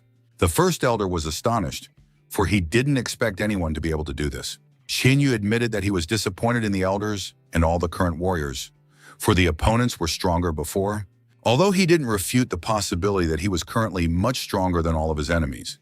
Taking only a step, Qin found himself in close proximity to the ancestors, almost fainting from fear. And raising a finger upwards, he told them that the two of them were very lucky that today they would be able to see Qin true strength. Pointing into the sky, a wisp of energy came out from Qin finger that was able to tear apart the heavens. A moment later, a huge touted dragon appeared from the sky, and Qin used the Desolate Lands technique, Touty Dragon Fury, after which the giant dragon directed its claws at them. Trying to survive in such a terrifying situation, the first ancestor summoned the Change Mirror. But a moment later, they were attacked by the Taote dragon, instantly taking their lives. After that, Qin was able to sigh, although he was unable to summon the Touty dragon himself, but even the Touty Dragon Fury technique was enough for an unconditional victory. After this technique, the ancestors were just soulless shells with grimaces of horror, and in whose eyes one could only see the primordial chaos. And their souls were consumed because the Taote dragon was known for its voraciousness and left nothing behind, which made the ancestors become empty effigies. Taking the Mirror of Change, Qin grabbed the two ancestors and headed back to the temple. Suddenly, Chulin felt as if his end was approaching. He could not believe that his ancestors could lose. After all, no one at the Destruction Realm stage would be able to do so. But even so, one could also prepare for the worst outcome just in case. Suddenly sensing something, the ancestor of the Buddha Heart Temple started laughing loudly. Seeing this, Fuyo couldn't help but ask how he could laugh at such a tense moment. To which he, rubbing his beard, replied that from now on, the Polar Sun clan would be at their feet. And a moment later, Qin appeared between the disciples of the great clansman and threw the bodies of the two Polar Sun ancestors onto the ground. And the disciples of the Buddha Heart Temple began to rejoice heartily as the Polar Sun clan that had attacked them was destroyed. And Chu Lin, stunned by this, stood still without being able to say a word due to the shock he was experiencing. Suddenly, Qin stretched out his hand to the side and shot out energy to the side, striking Chu Lin's shadow that contained his real body. But Qin was not going to listen to his annoying enemy and destroyed him, leaving no ashes behind. Then he announced that from now on, the Polar Sun clan would no longer exist. Then he told the head of the Buddha Heart Temple that they could handle the rest on their own, and immediately left the Buddha Heart Temple, leaving everything to the disciples. At this moment, Fu Yao was more interested than ever in who he really was. On the way to his next target, Qin Yu contacted the Wu sisters via Jade Token and was told that they had managed to escape, taking Li Qingyao with them. Auntie Xiao told Qin Yu that the Jasper Fairy clan had enlisted the support of a mysterious warrior, causing her to have to retreat, so Qin Yu should be as careful as possible as the enemy was moving straight towards the Buddha Heart Temple. Hearing this, Qin Yu decided that the Jasper Fairy clan would fall next. At the same time, somewhere in the mountains, Bai Fei tried to catch her breath after the recent fight. Afterwards, she apologized to His Highness, since without him, their trek would have ended before it began. The emperor's ninth son, Chen Shang, asked her not to apologize for this, and asked if the Buddha Heart Temple was really on the other side of the mountain range. To which Bai Fei replied that it was like that, except it was unknown if the Polar Sun clan had managed to capture the temple. Chen Shen said that even if they succeeded, there was nothing wrong with it, as the Jasper Fairy clan should definitely be able to handle it. Bai Fei recognized that if her clan went it alone, they would have no guarantee of success, but with the support of the emperor's son, their overall victory was imminent. The head of the Jasper Fairy clan thanked the ninth prince for his support and promised that they would serve him faithfully until their last breath if the Buddha Heart Temple fell today. Chen Sheng praised the head for such words and suggested that they speed up, lest all the glory go to one Polar Sun clan. After a while, a silhouette appeared behind Chen Shan's back. He bowed to the ninth prince and asked him what he was doing here, as it was not His Majesty's custom to descend into sectarian fighting. Chen Sheng replied that he was looking for adventure. Life in the palace makes him so bored that he can get bored, but after these events, at least he would have something to remember. The servant sighed and admitted that he didn't even have any way to contradict His Majesty. Suddenly, they felt an incredibly strong spiritual energy, immediately after which its possessor descended towards them. Qin Yu slung his spear on his shoulder and was already preparing to engage in battle. Bai Fei immediately recognized Qin Yu and cried out his name in surprise. Hearing this, the head of the Jasper Fairy clan was surprised, as Qin Yu had managed to reach the fifth step of the destructive realm too quickly. Qin Yu pointed his spear at the head of the Jasper Fairy clan. Then he announced to them that from today, the Jasper Fairy clan would end. Shan Yu used the thunderous spear of the nine heavens, as he suddenly noticed something unusual, or rather someone he knew for some unknown reason joined the expedition of the Jasper Fairy clan. This person is the emperor's ninth son, the future ruler of the Tianhe Empire. Bai Fei acknowledged Qin Yu's impressive achievements.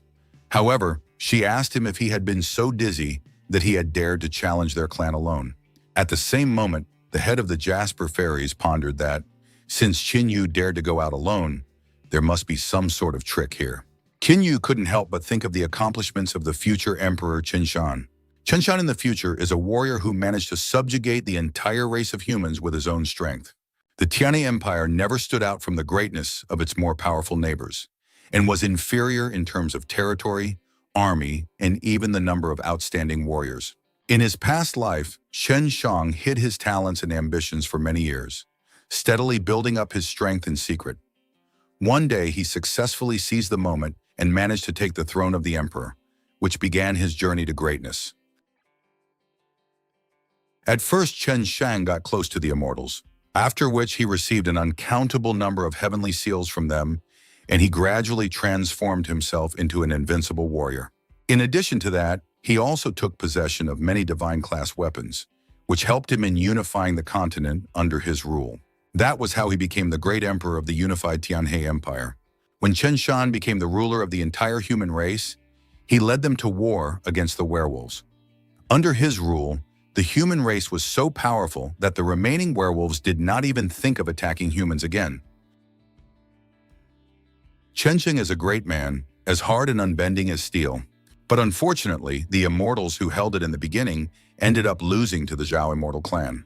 Unwilling to submit to Li Qinghe, he was executed by her, upon which the star of the great emperor was extinguished. From all these memories, Qin Yu sighed sorrowfully. Chen Shang told Qin Yu that he had heard about him, that he possessed a ninth stage sacred fire and was generally very successful in cultivation for his age. He then asked why Qin Yu shook his head upon seeing him. Bai Fei asked Qin Yu whether Qin Yu knew who he was standing in front of. After all, it was himself. Chen Shan ordered Bai Fei to shut up, because of which she, frightened by the will of the prince, could not utter a word. Qin Yu asked the ninth prince not to think badly of him, as he wasn't trying to disrespect him at all. It was just that he was suddenly overcome with sorrowful memories. Chen Xing was surprised that Qin Yu knew him. He then told Qin Yu that he was only called the ninth prince by those who didn't know him. He assumed that Qin Yu knew who he was and suggested that he call himself Brother Chen. Qin Yu accepted Brother Chen's suggestions and asked if his companion could give up his desire to kill. Turning around, the prince noticed his servant's face, whereupon he mentally told the prince that the person in front of them was too dangerous. Just when he thought that he could kill Qin Yu stealthily, he immediately sensed it. The prince replied that Qin Yu was rumored to have gained incredible skills in the desert lands, and if he could gain his support, Qin Yu would be able to help realize the prince's ambitions. Hence, he didn't want to neglect this opportunity. Qin Yu admitted that he didn't know what Brother Chen's connection to the Jasper Fairy clan was, and pointing his spear at the clan head, Qin Yu said that he had already made a decision that today they would all perish. Bai Fei was angry at such a statement and asked Qin Yu if he was crazy because there was no way he could defeat them alone. Chen Shan revealed that he was barely familiar with the Jasper Fairy clan and said that he wouldn't stand in Qin Yu's way since he had a grudge against them. After which the prince along with the servant distanced themselves so as not to disturb Qin Yu. Bai Fei wondered why the prince did this. She wanted to know if he had decided to give them a test. Immediately afterwards, she released her aura and shouted to Qin Yu that whatever he had in mind, he wouldn't be able to. In the next instant, Qin Yu pierced her spear and was at her back. Finished with Bai Fei, Qin Yu pointed his spear at the chapter and said that she was next. The Jasper Fairy head was angry at what Qin Yu had done and was going to deal with him quickly. But in the next instant, she suffered the same fate as Bai Fei. The remaining members of the Jasper Fairy clan began to worry about what had happened to their head, and Qin Yu asked why they were still here. Immediately afterward, those hurriedly fled the battlefield. Qin Yu put away the war god's spear and said that this was the end of it.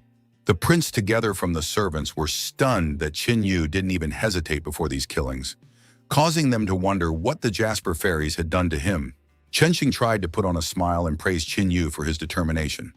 He also said that since the Polar Sun clan was already gone, the Buddha Heart Temple was on the verge of becoming a major force in the Tianhe Empire.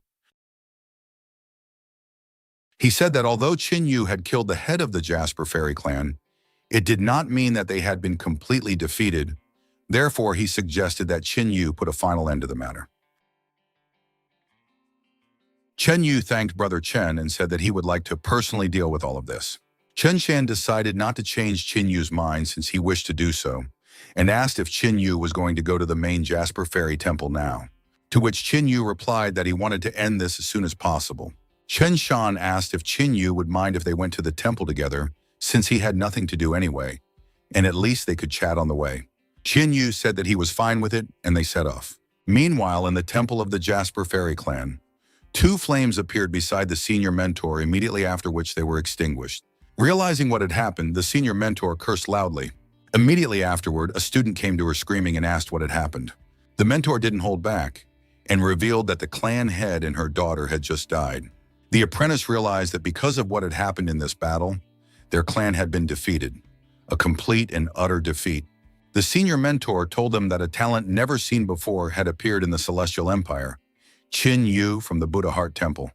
He had upset the balance of power in the empire that had existed for hundreds of years, so the words that he had ruined their clan were true. The student asked if that meant they.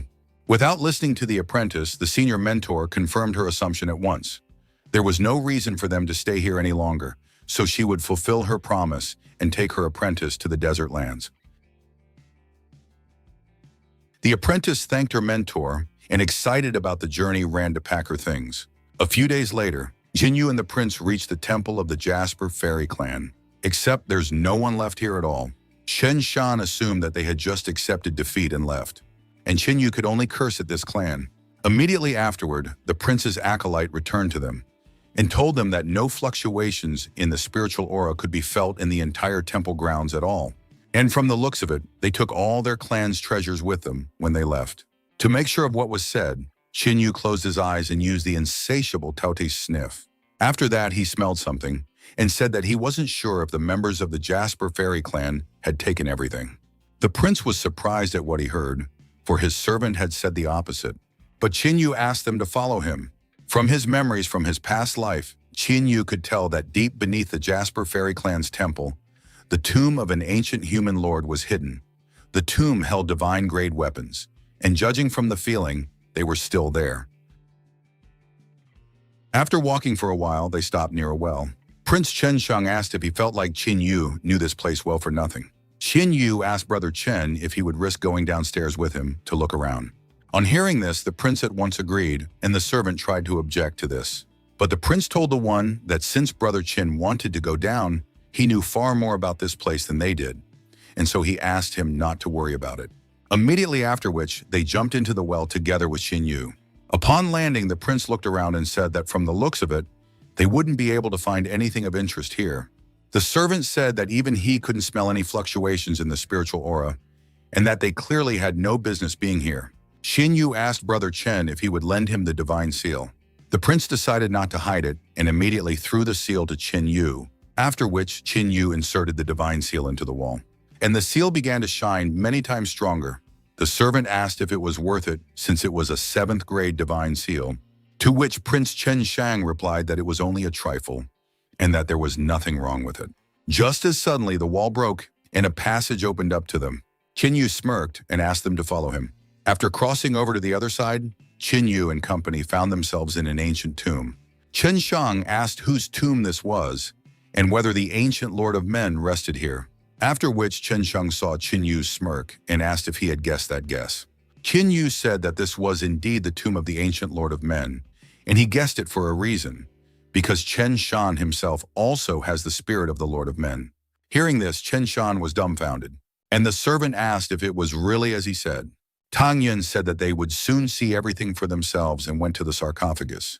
Approaching the lion statues, Qin Yu released a bit of aura from which the statues began to be covered in cracks. And after a few moments, those completely broke free from the power of the stone and began to growl threateningly at Qin Yu. Seeing this, Chen Shang became worried for Qin Yu and asked him to be more careful. But Qin Yu only glanced threateningly at the lions in front of him, which made those shudder and give way to him. Upon reaching the sarcophagus, Qin Yu discovered a blade, a pill, and a scroll inside. He tossed the scroll and pill to Chen Shan, whereupon the latter asked if these items were the legacy of the Lord of Men. Qin Yu said that he would keep the divine tool for himself and asked if the prince was okay with it. Prince Chen Shang replied that he didn't mind since Qin Yu was the one who brought them to this tomb, and said that it would be fair if he took everything away as well. As suddenly the scroll in the prince's hands began to release an aura, whereupon the aura soared into the air, and a voice praised Chen Shan's talent and the spirit of the Lord of Men in him. After which, an elder formed from the aura, and he explained that he was the Lord of the Wei Yi people. After introducing himself, he immediately asked if Chen Shan had come to collect his heritage. Chen Shang greeted the Lord of Men and introduced himself as the Prince of the Tianhe Empire. Wei Yi was pleased with the young man's behavior. He said that Chen Shang was worthy of becoming his successor since he sensed in him the soul of a Lord of Men and a great innate gift. Then he sadly explained to the prince that he had serious enemies, which could be a problem for the prince. Just as suddenly, Lord Wei Yi sensed something that was too strange. Immediately after which, he turned around and seeing Qin Yu, he realized what the matter was. Vladika laughed and explained that he understood what was involved. Lord Wei Yi used the scroll pill, after which he took the form of a beast and ordered the prince to accept his legacy. Immediately after which, he forcibly began transmitting a spiritual aura to the prince. The servant was worried about the prince, but Qin Yu asked him not to worry as the prince would be perfectly fine after this. The prince's servant asked Qin Yu who he was and how he managed to single-handedly deal with the Jasper fairy clan, right after which he found the tomb of the ancient Lord of Men and lastly summoned the one with such ease. He demanded that Qin Yu explain why he was trying to get close to the prince. Qin Yu explained that the meeting with the spirit-bearer of the Lord of Men was destined by fate. As for the prince, Qin Yu asked if they had met by chance. The spiritual aura still continued to rapidly fill the prince's body, and after a while, Chen Shan finally opened his eyes. A servant asked the prince if he was all right, to which Chen Shang replied, as expected from a powerful ancient lord of men. His fame had spread for a reason. He then asked if he should worry about a great matter with such a powerful ability. Chen Shang recognized that he had met a tremendous fortune today and thanked brother Chen Yu for the good fortune he had given him. In gratitude, he promised that he would gladly help Chen Yu if he needed help. Chen Yu wished for the prince to make the best use of this power for the benefit of their race. Chen Shang slapped his chest and vowed that as long as he lived, he would do his best to protect their people. Finished with everything in the dungeon, the trio made their way outside. The prince wanted to talk to Chen Yu as they suddenly found themselves in the middle of a thunderstorm, and Prince Chen Shang's body began to spew out a huge amount of aura. Chen Yu realized that this was a bad matter, as it was a contradiction to the emperor's qui. The servant was frightened for the prince and asked what was happening to him, to which Chen Yu replied that brother Chen received the emperor key from the ancient lord of men, but there is still an emperor in the Tianhe Empire. Since two tigers cannot live on the same mountain, the two emperor key fight to see who is better. Chen Yu admitted that he had forgotten about it because he had been inattentive, because of which the new emperor entered the arena and chaos would once again reign in the Tianhe Empire. After a brief battle, Chen Shang, in the guise of a tiger, seized the moment and sank his fangs into the dragon-shaped Qi Emperor's neck. Immediately afterward, the dragon howled loudly and began to dissolve. Back on the ground, Chen Shang began to pant after fighting so hard. Meanwhile, at the Tianhe Imperial Palace, the emperor of the Tianhe Empire was practicing meditation. Suddenly he screamed, then started vomiting blood. He was furious and shouted that his QE of emperor had dissipated, after which he summoned the emperor's mentor and the latter immediately appeared. The emperor's mentor asked what had happened to the one, to which the emperor replied that his Qi emperor had begun to dissipate. The emperor's mentor asked how this was possible. After all, his majesty was under the tutelage of their Zhuanyuan clan, and the emperor's qui was too dense, and there was no way he could take it and disperse. The emperor's mentor asked for his majesty to take it easy and asked for permission to look at the problem, then opened his third eye. With a glance at the emperor's qui, the emperor's mentor was convinced of the problem, and blood flowed from his mouth. The emperor asked what was finally happening to him. The emperor's mentor replied that something really happened this time. After all, he had just discovered that there was a new owner of the emperor's key in the Tianhe Empire, and the strength of this emperor's key was much greater than the current emperor's. The emperor's mentor explained that the emperor's QI had been absorbed by a stronger key, and that even he was unable to block that energy. The mentor asked the emperor not to worry so much about it, as this world was changing very quickly, and even if a new lord of men was born, he wouldn't be able to take away the emperor's place. He also said that he had an idea. When the emperor heard about this, he was overjoyed and asked him to explain everything. The emperor's mentor explained that they just needed to gather the cultivator's key and change it into the emperor's key, after which the emperor could use it as he wished. The emperor asked his mentor to explain it to him in more detail. And the preceptor told me that all destinies in this world have the same end. All are generated by the heavenly Tao and have the same origin. If they gather together martial artists with great fortunes and make them fight so that their fortunes don't swallow each other up, and in the end, one fortune will continuously strengthen. When a martial artist has supernatural luck, the mentor will be able to use secret techniques to take away his luck and then recycle it into a new emperor's qi that the emperor can use. The mentor explained that without destruction, there is no creation, and perhaps failure this time could be a new beginning. The emperor asked what they should do in that case, to which the mentor replied that the Tianhe Empire had been isolated for many years, so they would be able to take advantage of this opportunity to develop. The mentor suggested that they unite the neighboring empires and hold a great competition between cultivators. The mentor explained that the QI of the people of Tianhe would not be enough to accumulate the emperor's key, but with the addition of other empires, the matter would end in success. And then the emperor would have the strongest emperor qi with which he could seize the fortunes of cultivators around the empire. The emperor realized that his empire could then use this opportunity to start a war and conquer everyone. Then the emperor laughed and began to praise his mentor for his well-thought-out plan. he entrusted the plan to the tutor himself. The emperor's mentor was clearly pleased with what he heard and asked to rely on him. Inside the Jasper Fairy Temple, Chen Shang asked Qin Yu if he really didn't want to go to the imperial city with them, to which Qin Yu replied that he would be powerless in the imperial city, and if he decided to go, he would only be annoyed. Therefore, he would return to the Buddha Heart Temple since the Jasper Fairy clan had scattered anyway. Qin Yu asked the prince to by no means forget about the emperor Qi concealment technique, as no one should find out about it, only if an extreme case came. Shenzhen asked Qin Yu not to worry about it as he understood everything. Just as suddenly, Qin Yu said that he would go first and said goodbye to Chen Shan. Immediately afterward, he soared into the sky and flew towards the Buddha Heart Temple. Chen Shan boasted to the servant that they had managed to get a really big catch this time, to which the man replied that Qin Yu was too mysterious and unpredictable. The servant asked if the prince wanted him to follow him. Chen Xing said that there was no need for this, and if Qin Yu found out about the surveillance, there would be discord between them. Upon hearing this, the servant only frowned in agreement. Seeing this, the prince laughed and offered to leave this place. A large area of the inner hall, Buddha Heart Temple. Temple members collected treasures left behind by the Polar Sun clan and repaired buildings damaged in the defense of the temple. As soon as Qin Yu approached the disciples, he was immediately welcomed as their temple's mentor brother. Looking at their faces, Qin Yu felt slightly embarrassed as collecting the Polar Temple clan's treasures had clearly worn them out. As soon as Qin Yu entered the main hall, Ye Tong along with Chen Shuang immediately rushed over to greet him. Ye Ting examined Qin Yu, and seeing that he was perfectly fine, she asked if he had really managed to deal with the Jasper Fairy clan alone.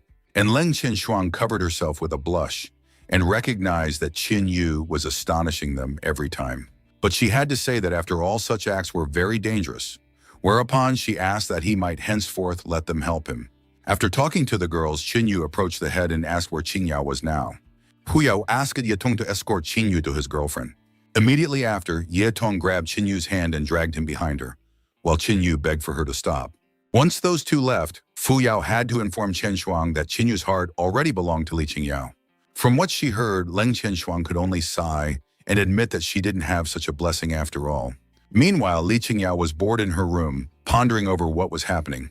Just as suddenly, the door boiled open and she saw a familiar face. Xian Yu sat down beside her, and Li Qingyao asked if the Jasper Fairy clan had really been destroyed. In response, Qin Yu explained to her that the Jasper Fairy clan was not as honest and kind as she thought, because behind the scenes, they were doing some very sneaky things. After which, Qin Yu stroked Qing Yao and asked for her to stay by his side as he wished to protect her in this life. Li Qingyao blushed, immediately after which she bounced away from Qin Yu, and covering her face with her hands, she accepted his wish and asked him not to approach her so suddenly. Qin Yu sighed because of what had happened, as he realized that they would have to rebuild their close relationship. 1 month later, Qin Yu was meditating in the secret spring of the Buddha Heart Temple, as suddenly he finally managed to break through. Just a little more, and he would be able to break through to the 9th stage of the destructive realm, which meant that he would be able to awaken the 5th dragon son, Taote. And after he awakens Taote, he will be able to travel to the desert lands once again. Suddenly, Ye Tong arrived at his source and began to happily tell him about the latest news, as this was indeed a significant event. The ruling dynasty of the Tianhe Empire, together with all 7 ruling dynasties, would soon hold a cultivator competition. Hearing this, Qin Yu thought about participating. Ye Tong explained that this competition should not only bring together the best forces of the 8 dynasties, but also bring together the 8 Qi emperors, making this event truly unique. Ye Ting spoke with fire in her eyes about how martial artists from all 8 dynasties could participate. The number of participants is unlimited, the number of clans is unlimited, and the prizes are very big. The top 100 winners of this competition will receive a 2nd stage divine weapon and a 1st stage divine pattern. The next top 50 masters will receive a 3rd stage divine weapon, and the next top 20 masters will receive a 4th stage divine weapon. Qin Yu recognized that the opportunity to obtain a 4th stage weapon sounded quite tempting. Because of that, he assumed that such rewards could attract many secret sect disciples and some strong cultivators. Ye Tong said that was not all. For the top 10 winners of this competition would be allowed to use the greatest treasures of the 8 dynasties, thus giving them the opportunity to set foot in the desert lands. Qin Yu was surprised at what he heard. After all, the greatest treasures are the symbol of the country's wealth, and not only could they raise a martial artist's qi, but they also possessed mysterious and impressive power. And if he managed to get his hands on such a treasure, Qin Yu would be able to travel to the desert lands sooner than he thought. After thinking it over, Qin Yu told Ye Tong that he would participate in the competition. Ye Tong was happy to hear this, because it meant that they could go there together.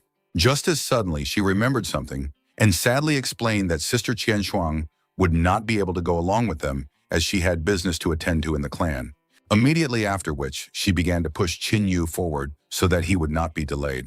She explained that she was in a hurry because the competition would start in 3 months, and the venue would be a Moon City 3000 Li to the northwest. If they performed right now, they would have time to arrive early and get some rest. Qin Yu told Yutong that she was too impatient and suggested that she start by saying goodbye to the people from the temple. After a while, Qin Yu and the others gathered in the main hall of the temple. Fu Yu wished Qin Yu good luck so that he could take first place in the competition. And following her, the rest of the people in the room did as well. Yutong was upset that everyone only wished the first place to Qin Yu and asked why no one wished her good luck. But Fu Yao asked Yutong to take care of Qin Yu on the road, from which Yutong could only tiptoe. Lastly, Qin Yu's good luck was also wished by Leng Qianshuang. Qin Yu asked them all not to worry about it as he was confident that he could take the first place, after which he turned around and left. Looking at Qin Yu's back, Fu Yao mumbled that she was waiting for the moment when he would fly high. The next day, Qin Yu and the girls were on their way to the competition venue. Shan Yu asked Ye Tu if they had a bigger cart than this one, to which the latter replied angrily that there was usually plenty of room, but Shitu Zhengyu on the other side of the wagon laughed, and Ye Tong asked why another person went with them. Shitu Zhengyu chuckled and asked if it was a chance encounter. In any case, they were all going to participate in the competition, and the more people the merrier. From what they heard, Qin Yu and the girls stared silently at Shitu Zhengyu. And in the end, Qin Yu decided to just ignore that person. Just as suddenly, Shitu Zhengyu cried out that the second place in the competition would belong to him. Ye Tong asked why he thought he could take second place, to which Shitu replied that naturally the first place would go to Qin Yu. Ye Tong explained that she wanted to know why he was so confident that he could take second place. Hearing this, Shitu Zhengyu grew gloomy and said that it was because Li Qingyao was interested in what he said and asked why. Immediately after that, Shitu Zhengyu cried out that it was because second place would allow him to marry 2 princesses of a great dynasty. Hearing this made Qin Yu feel ashamed that they had even allowed Shitu Zhengyu to join them in the carriage. Ye Tong covered herself in a blush and shouted that Shitu Zhengyu was just an old pervert, while the Wu sisters only sighed because of what was happening. After a while, Qin Yu and company reached the border of the ruling Tianhe dynasty. Shitu Zhengyu looked out the window and warned the others to be more vigilant, as the next journey would be very dangerous. Su asked if it had anything to do with the werewolf race. Aikenyo explained that it's not just about werewolves, because the Tianhe dynasty's border is bordered by countless small states and free cultivators. Their threat is much more than just a race of werewolves. These small states and free cultivators hide in the forest and suddenly attack passing people, thus earning a living. Hearing this, Shitu Zhengyu praised Qin Yu for knowing so much about so many things, as suddenly they sensed danger, and in the next instant their wagon was destroyed. After inspecting the purple barrier, Qin Yu told the others that they would probably have to walk the rest of the way. In the evening of the same day, Qin Yu and company made a fire and settled around it. Shitu Zhengyu took out a map, and pointing at it, he told them that tomorrow they could reach Qinfeng City from where they could leave by wagon. Just as suddenly, Shitu felt someone's presence behind him. Immediately afterwards, beaten bandits came out of the forest and demanded that the company give them all their valuables if life is precious. Qin Yu looked around at the mangled bandits who had come out to them. After assessing them, Qin Yu realized that the highest rank amongst them was a destructive realm and suggested that they were clearly not easy to cultivate. Hence, he advised them to leave immediately if they wanted to stay alive. Hearing this, the bandit leader became enraged and asked the insolent Qin Yu not to blame him for his carelessness. Immediately after which, he pushed himself off the ground and attacked Qin Yu with his crutch. But a moment before the attack, he stopped and warned Qin Yu that he had one last chance to give up the treasure or no one would be left alive. Qin Yu asked the old man who he was and why he was using their Qin family's art. Hearing this, the old man realized who the person in front of him was, immediately after which he broke the distance and immediately ordered his men to retreat, after which they ran away from the company into the woods. Shitu Zhengyu asked Qin Yu if he wanted to follow the bandits. Qin Yu stood up and said that the old man's art was the Qin family's personal battle art, and judging from the look on his face, the old man was clearly frightened when he said this. Hence, Qin Yu suggested that they all go after the gang to find out what was going on here. Fleeing with all their legs, the bandits took refuge inside the ruined temple. The gang guy was begging old man Hu for some water and trying to find out what happened to him. After which, the old man wept and confessed that he had dishonored the Qin family, and on top of that, someone found out. Just as suddenly, Qin Yu opened the temple door and stepped inside. Qin Yu asked the old man who the old man really was. Not knowing what to say, old man Hu tried to distract his interlocutor from the question and asked who he was. But to his surprise, he called himself Qin Yu from the ruling dynasty of the Divine Sword Dynasty. Hearing this, old man Hu immediately jumped up, but Qin Yu was able to react in time and chain the old man. The guy asked Qin Yu what he was doing, but old man Hu ordered him to watch his manners, after which he ordered Shailan to take the rest of the men and leave the temple. Shilan refused to follow the old man's order, but old man Hu shouted for them all to just get out of here. And a few seconds later, all the gang members were out on the street. Left alone, Qin Yu took off the old man's restraints and demanded that he tell him who he was. And the one revealed that he was a descendant of Hu Li, a soldier of the Bafeng advanced camp in the Qin clan, Hu Meng. After thinking for a bit, Qin Yu realized that he had never heard of Bafeng camp. Then he asked why he was wandering here since he was related to the Qin clan. Why did he choose such a low path in life? Old man Hu Meng admitted that he didn't want this kind of life either, but he had no other choice. Qin Yu demanded that he elaborate on everything, as he had enough time to listen to his explanations. Hu Meng sat down and began his story from the Bafeng camp. 30 years ago, his father Hu Li was the personal guard of the head of the Qin family, Qin Heng. But one day, he was ordered to lead the Bafeng squad and go to the Qin Feng family border to complete a mission. Hearing this, Qin Yu was surprised because Hu Li was his grandfather's personal guard. Hu Meng said that in those days, some really powerful people appeared in Qinfeng. These people committed various atrocities, and the sovereign of Qinfeng had an unbearable burden on him, because of which he asked for their help. Upon arrival, the squad managed to deal with these people, and he mistakenly thought they could come home victorious. Suddenly, one mysterious strong man appeared in front of them, and in almost an instant, he was able to completely destroy the Bafeng camps. Hu Li resisted the enemy at the risk of his life. That was why he was able to escape from there and survive. After escaping, Hu Ming wanted to return to the Bafeng family and camp in the ruling Qin Divine Sword Dynasty, but accidentally learned that this mysterious person has a connection with the young sovereign of Qinfeng country. That man sent an army to search for their tracks, and they were blocked from all escape routes, leaving them in a desperate situation, and in the end, they were only able to hide with their family. What was even more desperate was that the young lord of Qinfeng country had informed the Qin family that the Bafeng camp had been destroyed, and even sent a few corpses of soldiers back to the Qin family as proof. This act finally severed the Qin family's hope that the Qin family would save them. The children in the gang are all descendants of people from Camp Bafeng. Hu Ming revealed that for the past 30 years, he has been looking for breakthrough opportunities many times, but always failed in the end. He wishes to die, but if he just dies, how will he order his descendants from the afterlife? After all of this, Hu Meng changed his appearance and began to engage in robbery, hoping that the children could get on with their lives. Hu Meng knelt down in front of Qin Yu and cried out that he had dishonored the Qin family and deserved to die. But those children were not to blame for all of this. He only wishes to die and wash away the stains of disgrace from the Qin family. Tears began to flow from the old man's eye, and he begged Qin Yu to contact the Qin family to take these children away. Realizing what the matter was here, Qin Yu told the old man that just as suddenly, Shilan burst into the temple and shouted that a bunch of cultivators had appeared outside. Hu Meng was shocked by what he heard and started shouting that Qin Yu had tricked them, and he wasn't actually from the Qin family. Qin Yu replied that he had no reason to be deceived and offered to go outside to see what was going on outside. For 30 years, Qin Feng's men have been hunting to kill his Qin family's men. The debt of blood must be covered with blood. A squad from Qing Feng had gathered outside the temple, and the people from the gang were trembling with fear.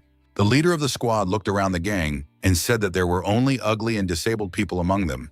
Then he asked why they were wasting his time if they could just die in peace. Immediately after which, Qin Yu and Hu Meng walked out of the temple. Seeing Hu Meng, the woman was pleased that she had finally found him. Qin Yu, on the other hand, realized that he didn't know the person in front of him. Noticing Qin Yu, the woman said that he looked quite elegant and offered to go along with her, calling herself Sis. Qin Yu walked out to the stranger and asked if she was the one who had been following them everywhere all these years. She replied that there were many people who wanted to kill Hu Meng and his men, but she only wanted Hu Meng himself. However, her luck had come today, and it was her turn to become rich. After which, she touched Qin Yu and offered him a chance to survive, as he looked much better from the others. Just as suddenly, Qin Yu grabbed her by the throat and said that right now, it was better for her to just die. Gasping, the woman asked who he was and what kind of things Hu Meng had given him, after which she offered to give him twice as much, or even 10 times as much. With her last strength, she cried out that he couldn't kill her, for she, and in the very next instant, Qin Yu took the life of the woman chasing his men. Qin Feng's soldiers were dumbfounded by what had happened and shouted that they should run away, as this guy had just killed the heir to the throne's wife. Just as suddenly, the image of Yazi's ghost formed behind Qin Yu's back. He said that no one would leave, immediately after which Yazu's ghost exhaled a huge amount of spiritual aura, sweeping away everything in its path. Seeing their enemies killed in a pitiful moment, Hu Meng wept with joy, for they had another chance. Qin Yu said that according to the people who attacked them, there were a lot of people who wanted to kill them, and so he wanted to find out who it was. Hu Meng understood what he wanted and said that it couldn't be done.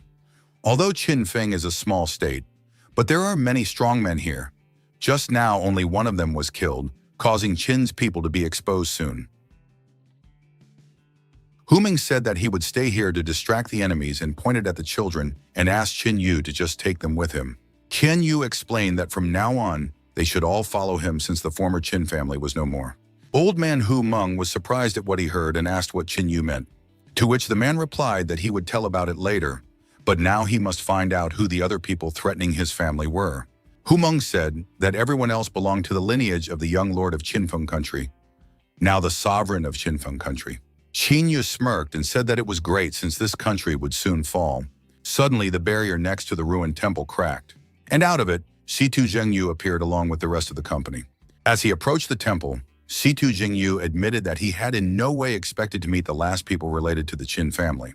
Seeing the strangers, Hu Meng was wary and asked who they were, but Qin Yu stopped him, saying that these were his men. Qin Yu apologized for disturbing them and asked to dispose of them while he had to leave for a while. Hu Meng said that Qin Yu shouldn't leave now because the first priority was to return to the Qin family and report the situation, from which Qin Yu turned gloomy and once again said that the former Qin family no longer existed. The old man was stunned by what he heard and asked what the words meant, to which Qin Yu replied that the specific circumstance of the cases would be explained to him in detail by the sisters of the Wu family. Suddenly, Shilan asked Qin Yu to stop and bowed and asked Qin Yu to take him with him. Shilan said that although he doesn't have any abilities, he won't be a burden. All he wants is to see his enemies die in person. Yu Meng ordered Shilan to shut up, but Qin Yu replied that he would no doubt take him along since he wouldn't be a burden. After which, Qin Yu grabbed Shilan's hand and headed towards Qingfeng State. After a while, Qin Yu, together with Shilan, arrived at the capital of Qingfeng State. After looking around, Shilan pointed at the tower and said that they should go there. At the same moment, inside the tower, the sovereign was enjoying a hot bath. The maid bowed to the sovereign and reported that no one could find Hu Meng. The sovereign said they were all just a bunch of scum, because in how many years they couldn't even catch a few rats with nowhere to go. The maid explained that it was because Hu Meng was too cunning. She asked the sovereign not to worry, as she would personally find Hu Meng and bring his head. Hearing this, the sovereign shouted that he didn't want Hu Meng's head. He wanted all of their lives. As suddenly they heard a voice. An unknown person shouted that if the sovereign wanted the death of the Qin family people, then he should at least comply with it. The sovereign and his servant immediately turned toward the voice and the next instant, it shattered the roof of the tower. Shilin took off his mask and shouted to Qin Yu that the person in front of them was the sovereign. The servant girl recognized Shilan and explained to the sovereign that he was the person who was always near Humeng. Upon hearing this, the sovereign smirked and began to scoff at the fact that Shilan had dared to come to meet his death.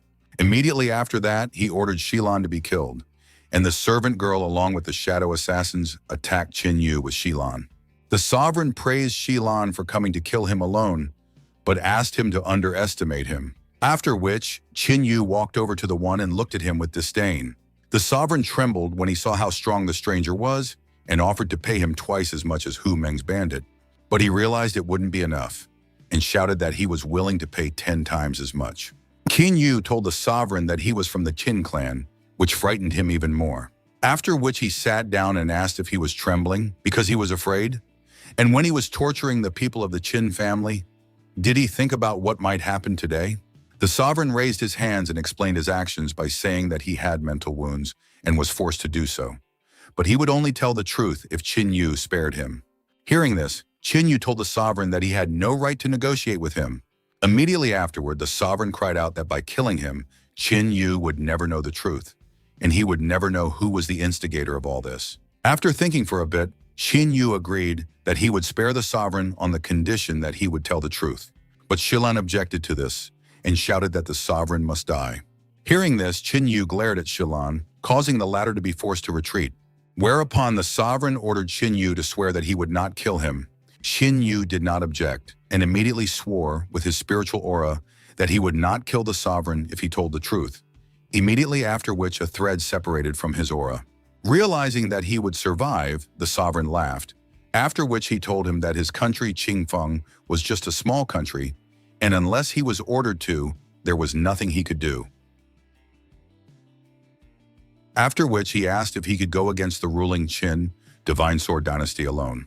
Qin Yu shouted that he didn't want to hear any idle chatter from that one. Startled, the sovereign jerked back and immediately revealed that someone had instructed him to eliminate the Bafeng squad of the Qin family. He was not a sovereign then, only a crown prince, but the stranger promised that he would make him a sovereign. Qin Yu demanded that the sovereign said who give him the order, to which the latter replied that he did not know it. Immediately after which, Qin Yu grabbed him by the throat and said that the man clearly didn't value his life. Squirming in pain, the sovereign explained that that person had not shown up from the beginning to the end. All he knows is that that person's cultivation is truly astounding, and he has a rough guess as to who it might be. The sovereign said that even though he was secretive, he wasn't the type of person who humbly waited for his death. According to his demeanor and clothing, he could only assume that this person was probably from the imperial family of Haoyu country. Qin Yu was surprised at what he heard, wondering why the sovereign had brought Haoyu country into this. After all, even in his other life, he had never heard of Haoyu country having anything to do with the Qin family. Seeing Qin Yu pondered, the sovereign was frightened and shouted that it was true, and if it was a lie, the heavens would punish him with a painful death. Realizing that this was indeed true, Qin Yu threw the sovereign aside, and with a disdainful glance at the one said that he would not kill him. The sovereign realized that his life had been saved and began to laugh. Just as suddenly he was restrained by Qin Yu's spiritual aura. Qin Yu asked Shilan what he was waiting for. After all, this was his chance. Hearing this, Shilan roared and struck the sovereign, shouting that this strike was for old Manhwa. He dedicated the next 2 strikes to San Lan and Shilan. He beat the sovereign for Xiao Wu, for Shuqi, and other tribesmen killed because of him. And he struck the last blow for himself. After being beaten, the sovereign was forced to admit his stupidity, because if he had known about it, he would not have spared them. Then he coughed and asked Qin Yu if he thought he had won. Sovereign told him that he still had a son who would avenge him and kill every last survivor. After which he started laughing madly. But his laughter was interrupted by Shilan's last punch. Tears sprang from Shilan's eyes, and he told his fallen comrades that he had avenged them all. Somewhere in the forest, Shitu Zhengyu finished his account of what had happened to the Qin clan. Listening to all of this, old man Hu Meng sobbed uncontrollably because his family was facing such a great calamity. Fortunately, their young master was with them. Moments later, Qin Yu and Shilan returned to the camp. Upon seeing them, Hu Meng immediately shrieked with joy and bowed, greeting the young lord of the Qin family. Shilan ran up to the old man and grabbed him by the shoulders, joyfully telling him that he had killed sovereign Qingfeng with his own hands. Qinyu lifted up the old man, and the old man began to thank Qinyu, for their revenge had finally come to fruition. Qinyu replied that this was not the end, as they still had to find the person behind it all.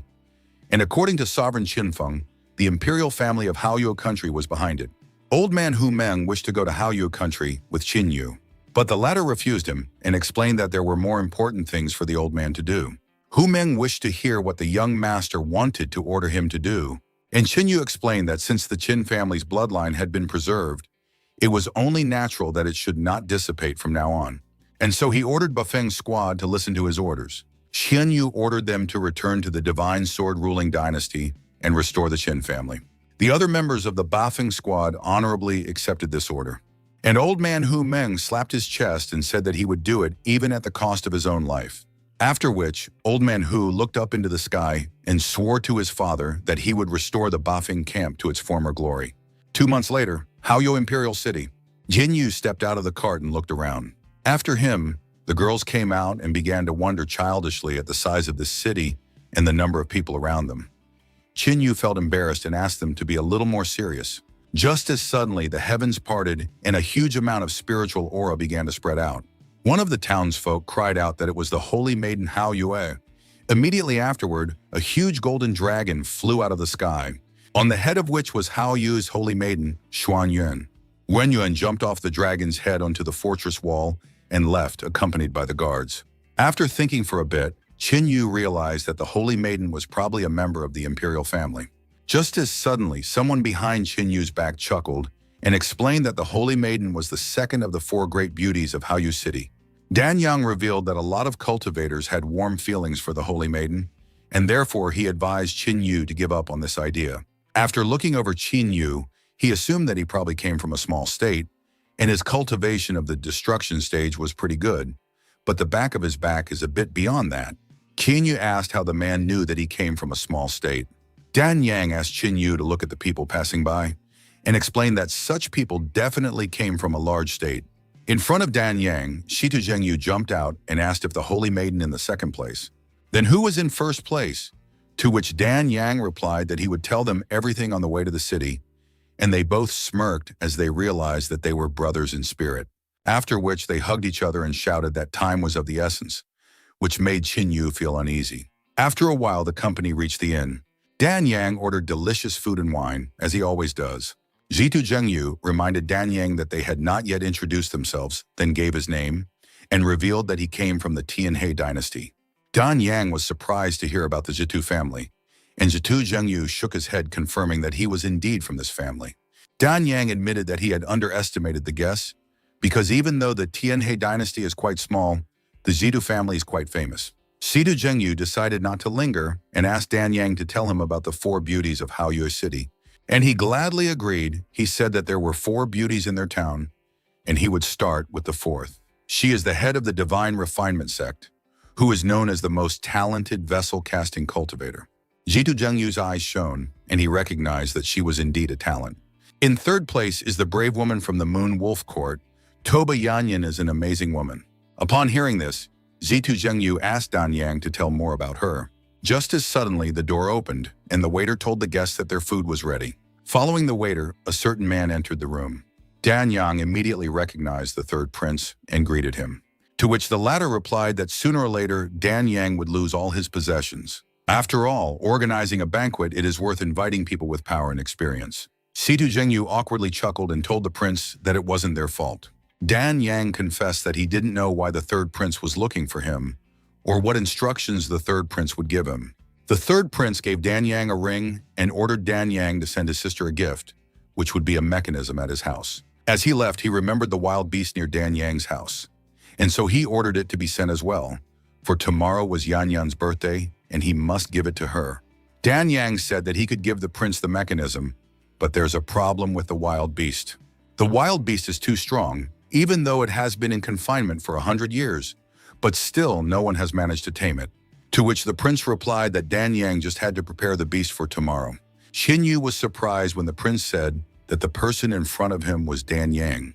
After all, in a past life, that was the name of the man who put the entire city of Haoyue on fire. Shitu Zhengyu asked Dan Yang who this person from the imperial family was. Dan Yang revealed that he was the third prince of the Haoyue imperial family. He was very talented and had a strong cultivation. He will only turn 25 years old this year, yet he has already reached the 5th stage of the destructive realm. There is a chance that before the age of 30, the prince will be able to break through the destruction realm and reach the void realm. Furthermore, the third prince had already been to the Great Wasteland and had apparently found great fortune. In the previous year, after being only at the 4th stage of the destructive realm, he was able to defeat a strong cultivator at the 7th stage of the destructive realm, and now he would probably be able to fight even those at the 9th stage. Shitu Zhengyu said that in Haoyu City, the prince might be a talent, but compared to the rest of the world, he is a nobody. After which, he glanced at Qin Yu and asked if that was the case, but there was only silence in the air. To dispel the awkwardness, Shitu Zhengyu asked Dan Yang who was the first beauty of Haoyu City, to which the man replied with a smirk that it was his sister. Out of surprise, Shitu Zhengyu spat out the drink he had recently drunk at the other person. Dan Yang angrily asked what it was, and if Shitu Zhengyu thought he was lying. Then he shouted that he knew that they would not believe him, and therefore from this day on, they would all live in his house so that they could realize that his words were true. Shitu Zhengyu's eyes shone, and raising his hand, he asked how they could refuse such an offer. After a while, the company arrived at Dan Yang's manor, and he asked the guests to enter. Afterward, everyone saw a house almost falling apart. From what he saw, Shitu Zhengyu was at a loss for words. Dan Yang explained that his house was in quite a state of disrepair and asked if they would mind, to which Shitu Zhengyu replied sternly that they wouldn't. Suddenly, an unbridled aura wafted from the side of the house, almost knocking them off their feet. Dan Yang explained that it was all because of the wild beast and asked the guests not to take offense because of it. After feeling this aura on him, Qin Yu asked if they could see this beast. Dan Yang asked why not and led them to the beast's den. Upon arriving at the beast's lair in the backyard of Shitu Zhengyu, was horrified by such ferocious qi emitted by the beast. And even Qin Yu was forced to admit that this qi was indeed fierce. Being exposed to such ferocious qi, Yitong and Li Qingyao felt uncomfortable. Seeing this, Qin Yu explained that this beast's aura was too ferocious, and that they would not be able to be near the beast due to their lack of cultivation. Hence, he advised them to leave. Otherwise, their aura within them would begin to rage. Dan Yan clapped himself on the head and admitted that he hadn't even thought about it when leading them here. He then called Xiao Zhouzi and ordered him to take the guests away and take care of them. As soon as Xiao Zhouzi led the girls away, Dan Yang broke the seal of the beast's lair. Immediately afterward, a loud roar was heard, and a beast emerged from the den. Seeing him for himself, Shitu Zhengyu was forced to admit that this was indeed a strong guy. Dan Yang said that his ancestors captured this beast, after which imprisoned it in this place for hundreds of years. Over the years, they had tried every way to get rid of this ferocious qi, but all to no avail. Furthermore, the beast's power had only increased over the years, causing his family to have to create various spells, formations, and restraint arts to keep the beast here. Suddenly, Qin Yu stepped in front of Dan Yan, causing the latter to try to ask what Qin Yu was up to. Approaching the beast, Qin Yu told the beast that he could understand its feelings. After all, it was imprisoned here by force, causing it to be full of resentment, helplessness, and hatred. After which, Qin Yu asked Brother Dan if he could have this beast for himself. Dan Yang was surprised to hear this, after which he apologized and explained that it was impossible. Shitu Zhengyu clapped Dan Yang on the shoulder and said that if money was the problem, he could take it easy and offer his price. Dan Yang explained that the problem was not money. The problem was that the third prince had dared to get the beast, and if he gave the beast to Qin Yu, the prince would not let him live on. Shitu Zhengyu told Qin Yu that Dan Yang was telling the truth, and that if Qin Yu really wanted a beast, then they should turn to the beast. Taking another look at the beast, Qin Yu agreed that he would have to talk to the prince. Immediately after which, Shitu Zhengyu remembered something, and poking Dan Yang with his hand asked about his sister. Dan Yan chuckled and admitted that he had almost forgotten about it. At this one, they had guests over. Toba Yanyan asked if this was the place where the Dan family had imprisoned the beast, to which Dan Yana's sister replied that she would definitely like the beast. Hearing Wei Ying's voice, Dan Yang immediately turned around and Wei Ying was surprised by his company and asked who these people were. Dan Yang revealed that the two are good friends of his whom he recently met. He introduced Saitu Zhengyu first, and after that, he introduced Qin Yu. He then introduced his younger sister, Dan Shuiying, and Toba Yanyan, whom he recently talked about, to the guests. Looking at Yanyan, Zitu Zhengyu recognized that she was really not bad and raised a finger up, causing her to frown and call him promiscuous. Right after that, Zitu Zhengyu showed her his pumped-up breasts and said that looks can be deceiving. Then he offered her to spend the night with him to find out if he was promiscuous or not. Unwilling to tolerate this, Toba Yanyan slapped Sita Zhengyu and ordered him to bend somewhere. She then picked him up and threatened to kill him if he continued to molest her, to which Zitu Zhengyu replied that he liked such an energetic girl. Dan Yang asked Yanyan to calm down as he was sure that Zitu Zhengyu was not a promiscuous person at all, then asked her the reason why she decided to pay them a visit. Dan Shuiying reminded her brother that tomorrow would be Yanyan's birthday, and so she would like to give her the beast as a gift, which made Dan Yang uncomfortable with how many people wanted to claim this beast. Dan Shuiying frowned and asked what his facial expressions meant, and Yanyan promised that she wouldn't insist if he didn't agree.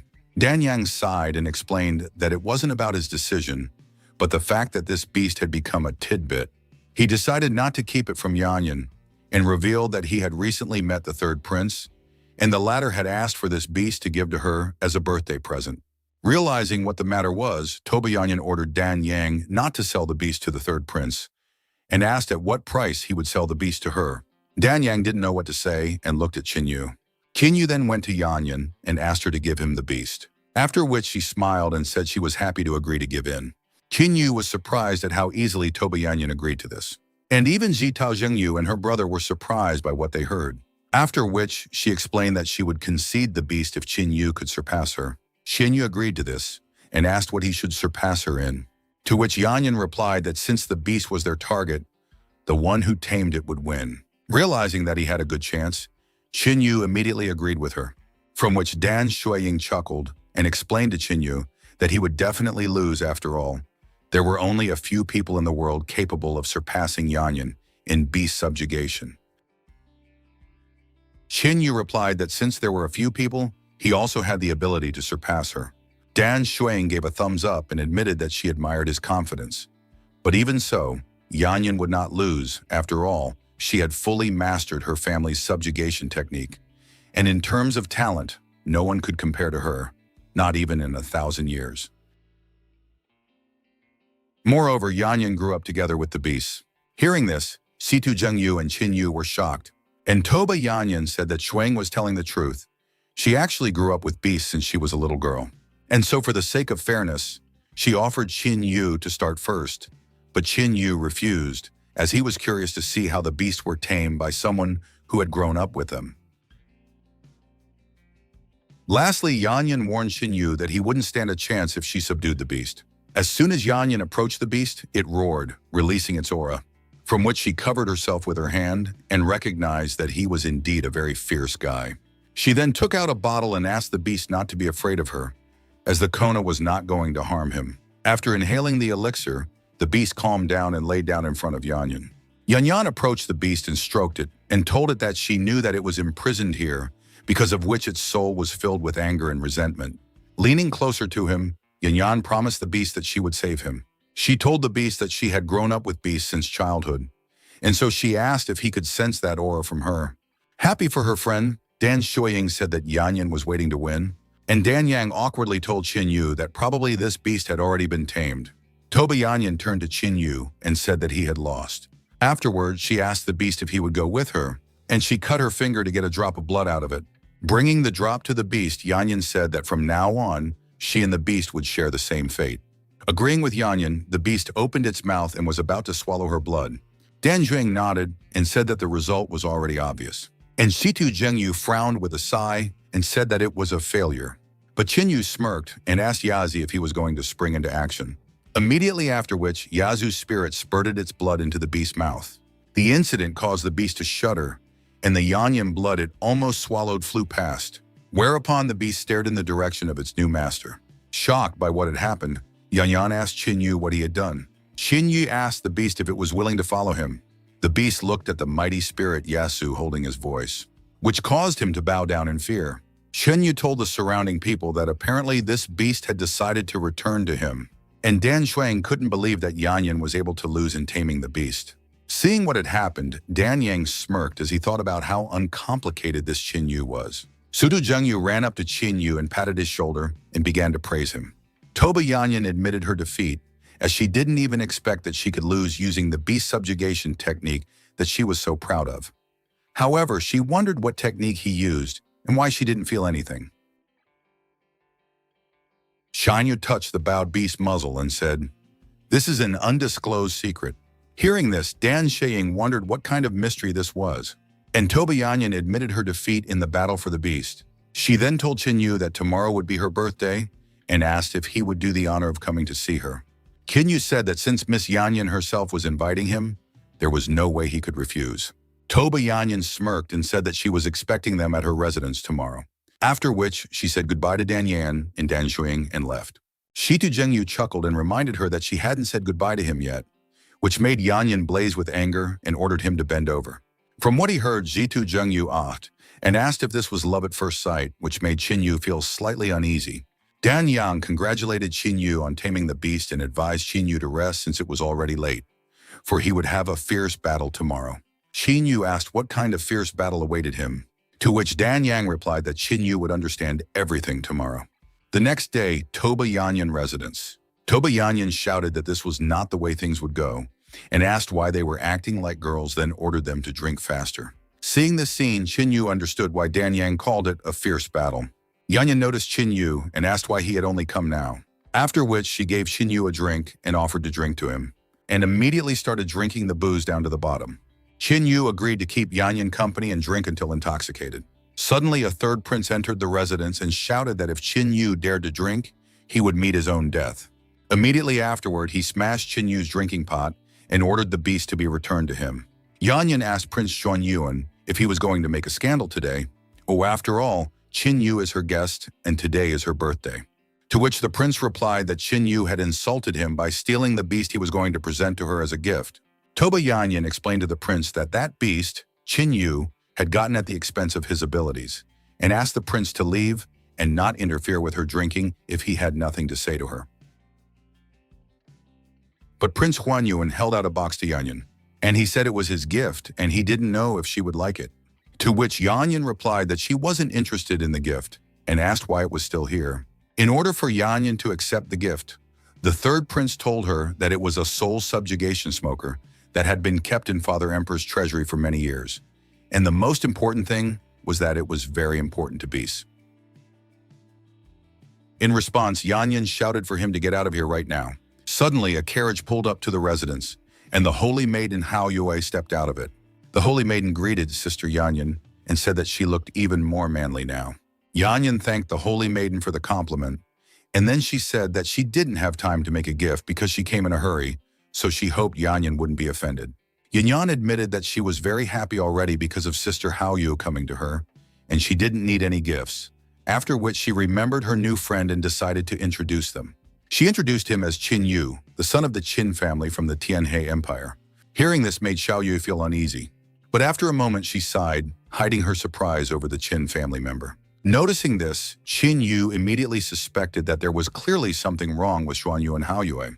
After Qin Yu, Yanyan introduced Zhengyu of the Shitu family and a member of the Buddha Heart Temple to Sister Shitu. After thinking for a bit, Hao Yue assumed that the presence of a Qin family member in these places was just a coincidence. Qin Yu told the Holy Maiden that he had heard about her for a long time, and only today was the first time he had seen her, causing him to immediately realize that her fame was spreading for good reason.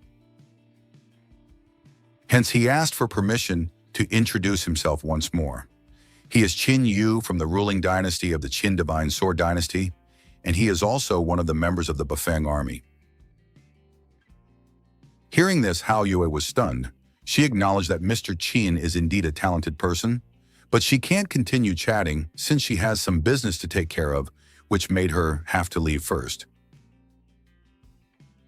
Prince Xuanyuan asked his little sister what could be more important than Yanyan's birthday, but she only looked at the prince contemptuously.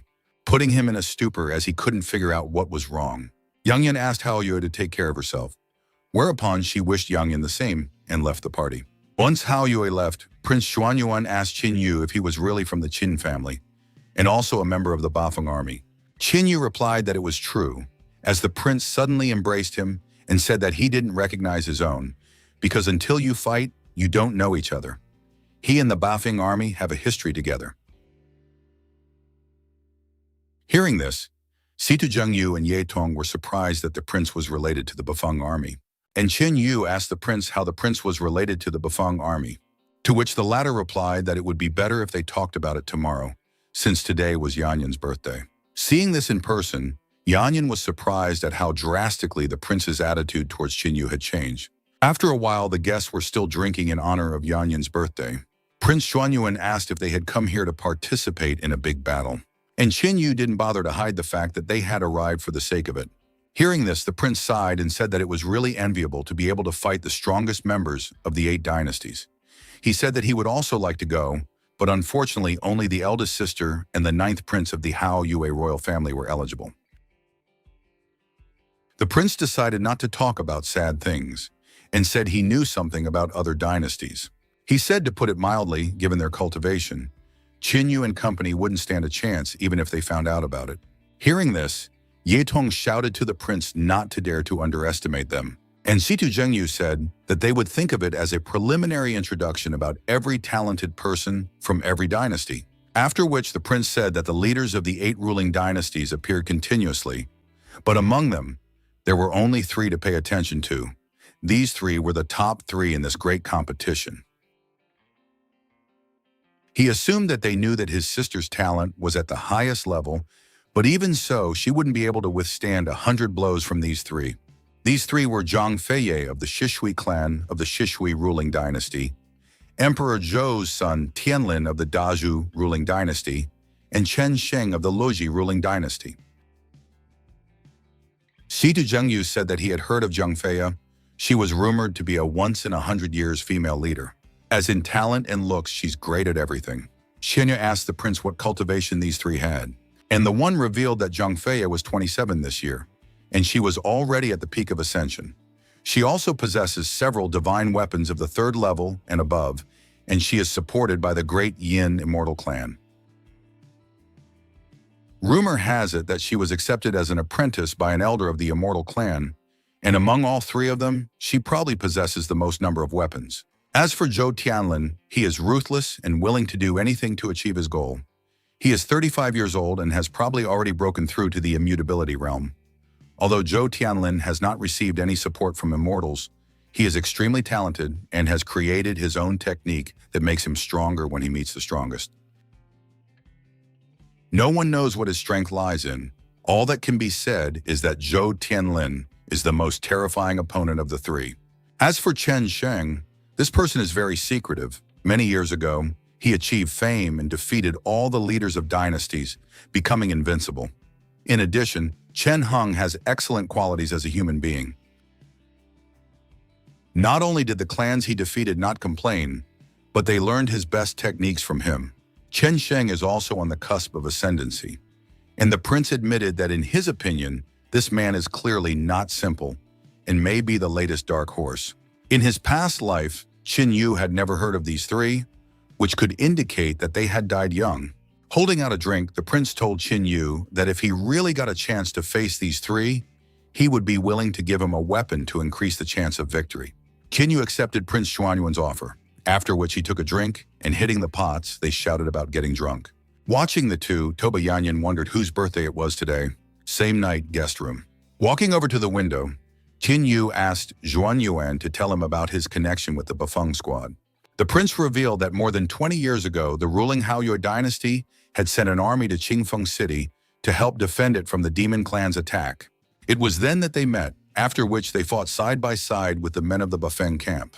Hearing this, Qin Yu realized that this was not at all like what the Qianfeng monarch was talking about. Besides, Hu Meng had not mentioned such a thing. According to Hu Meng, when Xuanyuan went to Qingfeng City, the Bafeng camp should have already been destroyed. The prince said that he was too young and impulsive at the time, causing him to be surrounded by demons. But thanks to Camp Bafeng, he remained alive. Otherwise, he would have died on the spot. Afterward, he smiled and said that Camp Bafeng had saved his life. Listening to the prince's story, Yinyu wondered what really happened. The prince said that after his return to the Haobu dynasty, strangely enough, everyone tried not to mention what had happened. He sent many letters, hoping to repay the favor, but nothing came in return. But today he was finally able to meet the man from the Bafeng camp, which is clearly fate. Xin Yu agreed and said that it was indeed the will of the heavens.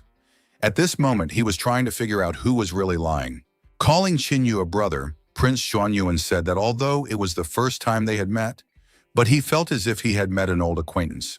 After that, he said that he would sleep here tonight and they could talk more tomorrow. And tomorrow he would show Qin Yu the imperial palace and introduce him to his brother and sister.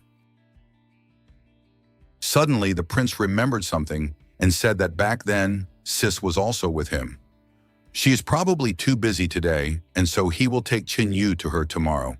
After all, she always thinks about how much good Bafeng Camp has done for them over the years. Wanu realized that this was a great chance, as tomorrow he would be able to check what Xuanyuan Haoyue was hiding. The next day, the imperial city of Haoyue. The prince asked Qin Yu how the guards of the Haoyue imperial dynasty were doing, to which Qin Yu replied that their cultivation is very strong and their blood is strong. A very brave and courageous generation. The prince liked Qin Yu's words and said that these were his inner guards, and they had all killed monsters from the demon clan before. As they approached the palace, they heard shouting. Haoyue wanted to ask her subordinates why she needed them if they couldn't even do their jobs. Once inside, the third prince asked his sister what was going on. Xuanyu and Haoyue told the subordinates that they could go, after which Haoyue apologized for the prince and Qin Yu to see this, and pulling up chairs asked them to sit down. Qin Yu recognized that the Haoyue imperial clan was indeed awesome, as there were even first-rate divine weapons turned into table and chairs. Haoyue replied to Qin Yu that he was probably joking and offered him some tea, after which she explained that she had been busy with other things yesterday, causing her to have no time to thank the Bafeng squad, and therefore she hoped that Qin Yu would be patient and not blame her for it. The prince said that Qin Yu is a shallow man and he wouldn't take it personally. Qin Yu, on the other hand, nodded to the prince in turn. Realizing that there was no offense here, Haoyue said that she had prepared a gift for Qin Yu. Just as suddenly, a guard ran in and addressed Haoyue. He reported that the Chen family's son, Chen Sheng, had come to visit them. Haoyue wondered why he had come, but still allowed him to enter. Qin Yu reflected on the fact that just recently, Xuanyuan had told him about him, and he had in no way expected to meet Chen Sheng so soon. Once inside, Chen Sheng greeted Xuanyuan Haoyue as a cultivator of the ruling Sunset Dynasty. Just as suddenly, Qin Yu recognized the person beside Chen Sheng and greeted his older brother. Upon seeing Qin Yu, Chen Sheng admitted that he had in no way expected to see Qin Yu here. Suddenly, Qin Yu realized Chen Sheng's real identity because of the similarity of names with the prince. Haoyue had asked Chen Sheng what the name of the person who arrived with him was. Immediately afterward, Chen Sheng introduced himself as the 9th prince of the ruling Tianhe dynasty. Hearing that he was also from the Tianhe dynasty, Haoyue smiled and invited the guests to sit down. Chen Xing told the holy maiden Haoyue that he had come today to ask for something. He asked if the ancient demon mountain under the control of the Haoyue family was too quiet lately. Haoyue's gaze hardened, and Chen Sheng explained that he had no bad intentions, but he needed the demon core, and according to his information, this demon was imprisoned in the ancient demon mountain. Because of that, he wants to help the Haoyue imperial family to solve the problem of the ancient demon mountain and only get one beast as a reward. Qianya understood why Haoyue was so angry just now, for she had developed a problem with the ancient demon mountain. Chen Shan explained that suppressing the ancient demon mountain requires a large price, but the effect is negligible. Fortunately, he has a way to deal with it and protect everyone. Haoyue accepted the offer, because for her as a representative of the Haoyue imperial clan, giving one demonic beast a gift is not a problem. And since he is so confident in his success, she is willing to give him a chance. Hearing this, Chen Sheng joyfully thanked the holy maiden. At this moment, the 9th prince realized that this was a great chance and asked Qin Yu if he wanted to join them to help. Chen Sheng was surprised at what the 9th prince was about to do, And Qin Yu replied that if Brother Chen asked, he couldn't refuse. Chen Shan stood up and said that they needed to hurry before it was too late. Prince Guanyuan was surprised and asked why they were in such a hurry. But Hao Yu said that they had better hurry there and take care of everything, and she would send someone to take them to the mountain. Lastly, she thanked them for helping with this. And Chen Shang and Chen Sheng thanked Hao Yue for her help. Walking outside, Chen Shang told Qin Yu that they were very lucky to meet here. Qin Yu said that he had some doubts and that he wanted to ask, to which the prince replied that he understood, and that he would explain everything when they reached the ancient demon mountain. Shitu Zhengyu chuckled and said that he would go first so as not to disturb his old friends. Hearing this, Chen Shang recognized that the Zitu family truly knew what was right and wrong and was capable of great deeds. After a while, Qin Yu's escort reached the ancient demon mountain. One of the attendants apologized that he wouldn't be able to guide them further as he and the others' cultivation levels were too low, and so he asked them to be as careful as possible on their journey. Once the attendants left, Qin Yu asked Brother Chen if he was ready to tell everything. Immediately after, Chen Shang explained that Chen Sheng of the Sunset Dynasty was actually the prince of the Tianhe dynasty. He was the 17th in seniority and the youngest of them all. Chen Sheng bowed and greeted Qin Yu, calling him brother. Chen Shan explained that the 17th prince had been sent to the Sunset Dynasty since his birth, causing only a few people to know about his identity. And through luck and cultivation, he was able to become famous in the Sunset Empire. Chen Xing then explained to Chen Sheng that Qin Yu was their brother, and that he could tell him whatever he wanted. Chen Xing told Qin Yu that the technique he practiced was called the sun absorption technique. It could absorb everything to help his cultivation grow. If the swallowed creature is a dragon beast, it will gain the dragon beast bloodline. If it is a demonic beast, it will gain the core of a demonic beast. And if it consumes a person, suddenly smiling, he said, "This is the biggest disadvantage of the sun absorption technique. It cannot absorb people." Chen Shang asked how he could be so non-serious at his age and asked him to get straight to the point.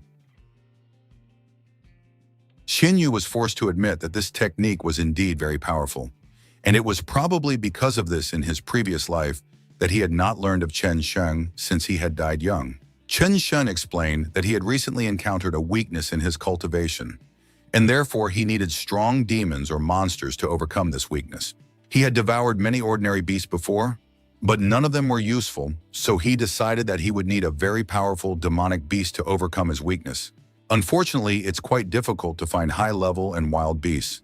He was about to give up when suddenly the 9th brother said that there was a disturbance in the Hao Yu clan's ancient demon mountain, which was the reason why they had come here. Qin Yu asked Brother Cheng if he was responsible for all the commotion on the mountain. Seeing his brother smirk, Chen Sheng was stunned that he could do such a thing. Chen Shen asked what was the big deal if he did it or not, whereupon he said they had better go and take care of business. After walking inside the mountain, Chen Shang explained that in front of them was an ancient demon mountain core formation created by hundreds of Hao Yu's strongest masters.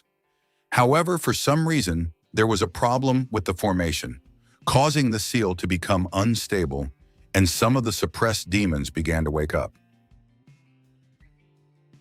If the formation collapses after a while, the entire demon race will wake up, and then there will be much suffering and misery. And to restore the formation, even the Hao Yue clan would need a lot of effort, money, and time, and it would damage the cultivation of the Hao Yu clan's competition members. And it was because of this that the best choice was to turn the case over to the three of them. Qin Yu became slightly uncomfortable, as the prince did not hide the fact that he had done this. And Chen Sheng said that the 9th prince had managed to win his heart. Chen Shan explained that the formation had not yet been destroyed enough for the sealed demons to wake up, and so he had to pour oil on the fire. After saying that, the prince threw a certain object into the core, which immediately started devouring the core. And a few moments later, a rather large chunk broke off from the core. Immediately afterward, the mountain began to tremble, and a moment later, the first demon appeared. Seeing him, Chen Sheng smirked and said that he had been searching for a demon at the peak of the realm of delusion for too long. After which, Chen Sheng released his spiritual aura and asked Chen Shan with Qin Yu to control the other demons while he fought. Immediately afterward, he pulled out 2 hammers, and saying that he would be back soon, he rushed into battle. Seeing this, Qin Yu was surprised that Chen Sheng had a level 4 immortal weapon. and Chen Sheng asked how one could not carry a few guns when traveling the world. After which he slashed the demon, leaving a huge wound on it. Xin Yu, on the other hand, took out the spear of the god of war and used the divine thunder spear technique, destroying many demons. Chen Shang was surprised at how much stronger Qin Yu had become. After all, he had only used one technique to kill all those demons, to which Qin Yu replied that these demons were too weak, and glancing towards Chen Sheng suggested that the end of the battle was nearing. Chen Sheng connected the two hammers, making the sun and moon appear in the air. Using the hammer technique of the sun, moon, and thunder, he fused the weapons together and turned into a huge giant, becoming taller than the demon before him. Scared of such a strong enemy, the demon planned to escape, but Chen Sheng was faster and destroyed him with a single blow. Qin Yu was surprised at such a terrifying hammer technique and assumed that it was at least a martial art of the highest heavenly stage, except that there are a few drawbacks to this technique. Chen Xing inquired about the disadvantages of this technique, to which Qin Yu replied that this hammer had to be used in combination with two hammers, and each time they were used, they would damage the wielder. Although it could be recovered in a short period of time, but if the hammer was used too often, it could leave dark scars and diseases. After telling this, Qin Yu asked Chen Shan not to worry about it, as he was going to deal with the hammer method and improve it. Chen Xing smiled and said that he hoped Qin Yu. Meanwhile, Chen Sheng reached for the core of the slain demon, saying that he would surely be able to interrupt with it. Just as suddenly, a scream was heard in the sky, and it was covered with lightning. Chen Shan looked at the formation near where the demon had crawled and asked how such a thing was possible. After all, he had only broken a small part of it, and the demon shouted that they would all die here. Qin Yu realized what had happened and told Chen Shan that they had been tricked. Chen Shan was stunned at what he heard and asked what the man meant. Qin Yu explained that in the competition of the 8 great ruling dynasties, the strongest opponent is Chen Sheng. But if he dies here, after realizing what Qin Yu wanted to say, Chen Shang loudly cursed at the Haoyu imperial family, for the latter had proven to be too devious. The demon rushed towards Qin Yu, and he estimated that such suppression was equal to the level of the destruction realm, and the power of the pressure from it was not inferior to the power of the underground bloodbath he had met before. Qin Yu shouted to the princes that they should run away, when suddenly many previously sealed demons got in their way. Chen Sheng tried to attack the monster as he suddenly saw a shadow, and in the next instant, the huge demon stepped on him. Chen Sheng was so shocked at the loss of the 17th prince that he froze as the demon flew towards him. But a moment before the impact, Qin Yu saved Chen Sheng. Looking at the behemoths, Chen Sheng admitted that this was all his fault and asked Qin Yu to leave if he had a trump card up his sleeve to do so. The demon said they're all going to die here today. Immediately after which, he attacked Qin Yu with a flaming axe. But a moment before the strike, Qin Yu pulled out the spear of the god of war and used the Thunder Sky Spear to defend against the attack. The demon asked Qin Yu if this was all he was capable of, after which he ordered the rest of the demons to stay out of the fight, for he desires to know what the limit of the man before him is. Qin Yu thought that the demon in front of him was not that strong, and he was inferior to him since he had not yet reincarnated. But the problem is 4 more great demons, and on top of that, 1 floating in the air. Jin Yu promised Emperor Tianhe that they would return, but they were forced to retreat for a short time. The demon swung his axe again, but to his surprise, Qin Yu managed to block the blow. Immediately afterward, the demon broke the distance to avoid being counterattacked. The demon was surprised by the power of the man in front of him. Hence, he strengthened and attacked Qin Yu again, wanting to test how the man could dodge the next blow. Qin Yu realized that his affairs were bad and decided to put more effort into it, partially transforming into a dragon form. But a moment before it struck, the demon stopped and immediately kneeled down. Qin Yu was surprised because of what had just happened. Suddenly, the rest of the demons kneeled behind him, and the hovering demon greeted the Lord of the 4 heavenly demons. Suddenly, a portal opened behind Qin Yu, and the 4 heavenly demon lord emerged from it. Qin Yu suddenly sensed something and immediately broke the distance with him. Although there were no fluctuations in strength coming from the 4 heavenly demon lord, but the pressure coming from him was much stronger than the great demons around. Besides, a bloodsucker bat isn't even close to him. As soon as the overlord took a step, Chen Shan was forced to take a knee due to the pressure. As he approached Qin Yu, the overlord raised his hand at him, and unexpectedly, the overlord placed his hand on Qin Yu's shoulder. Afterward, he smirked and said that he had finally found it. Hearing this, Chen Shang was shocked at how the overlord behaved, and the great demons froze in incomprehension. Only the hovering demon wanted to ask the Lord what was going on. Just as suddenly, the man laughed and asked Qin Yu to come along with him. Qin Yu was surprised that the four heavenly demon lord knew him. And furthermore, judging from his attitude, he was trying to make a friendship. Qin Yu wanted to understand what was even going on right now. Just as suddenly, he remembered Zhao Xuan and assumed that it was all her doing. After realizing what was involved, Qin Yu agreed to go along with the overlord. But before he did, he said he wanted to take one person with him.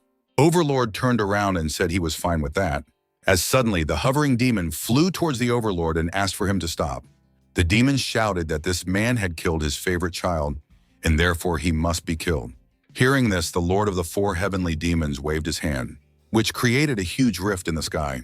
And in the next instant, the hovering demon's body landed not far from them, but without its head. Seeing this scene, Qin Yu realized that the overlord was much stronger than he had imagined.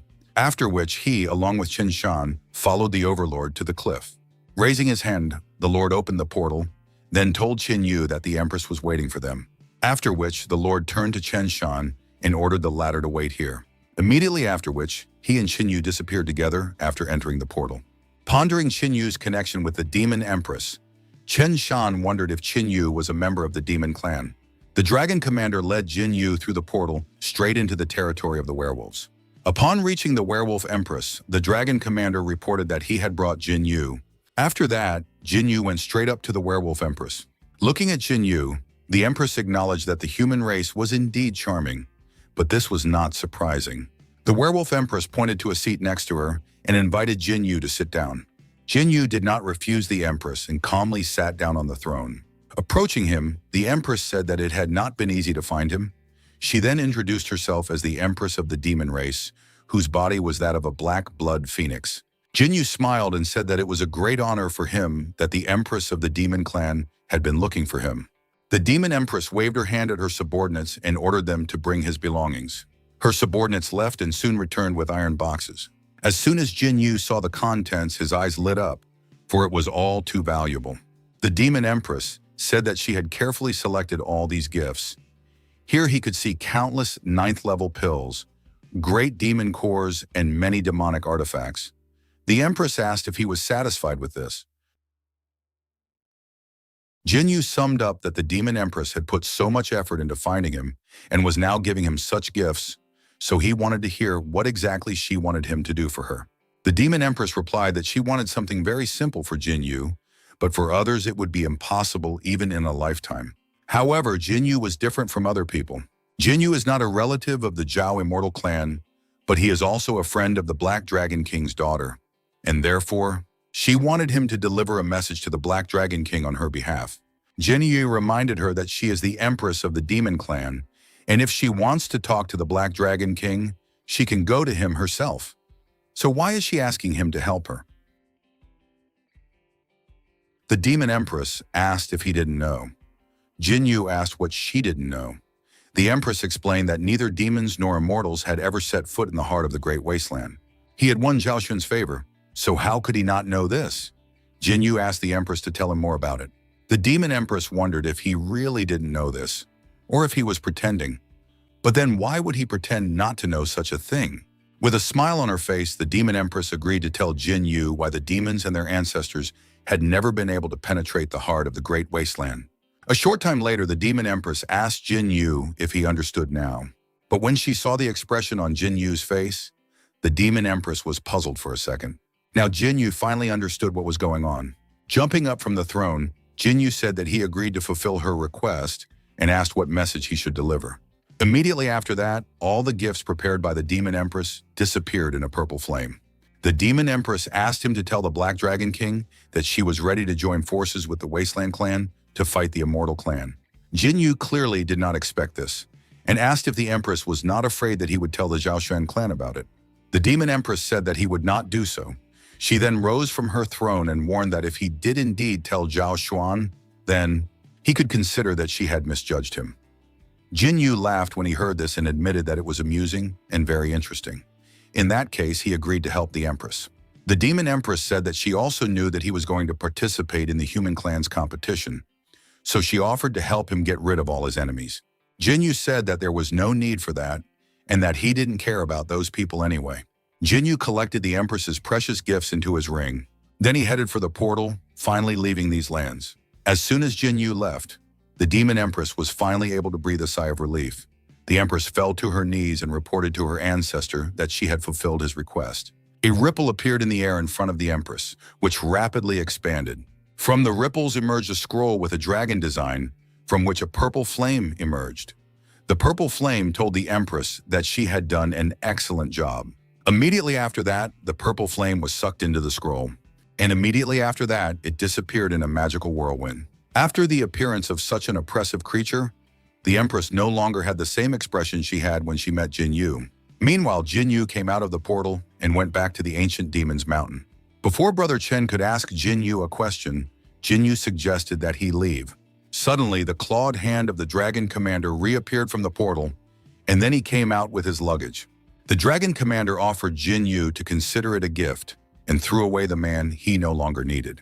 Seeing who it was, Chen Shang immediately rushed to the 17th prince. The dragon commander pointed to Jinyu and said that he was his personal gift.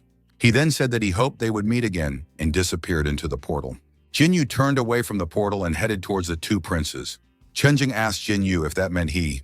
Then cutting himself off mid-sentence, he said that he was not going to ask him about it.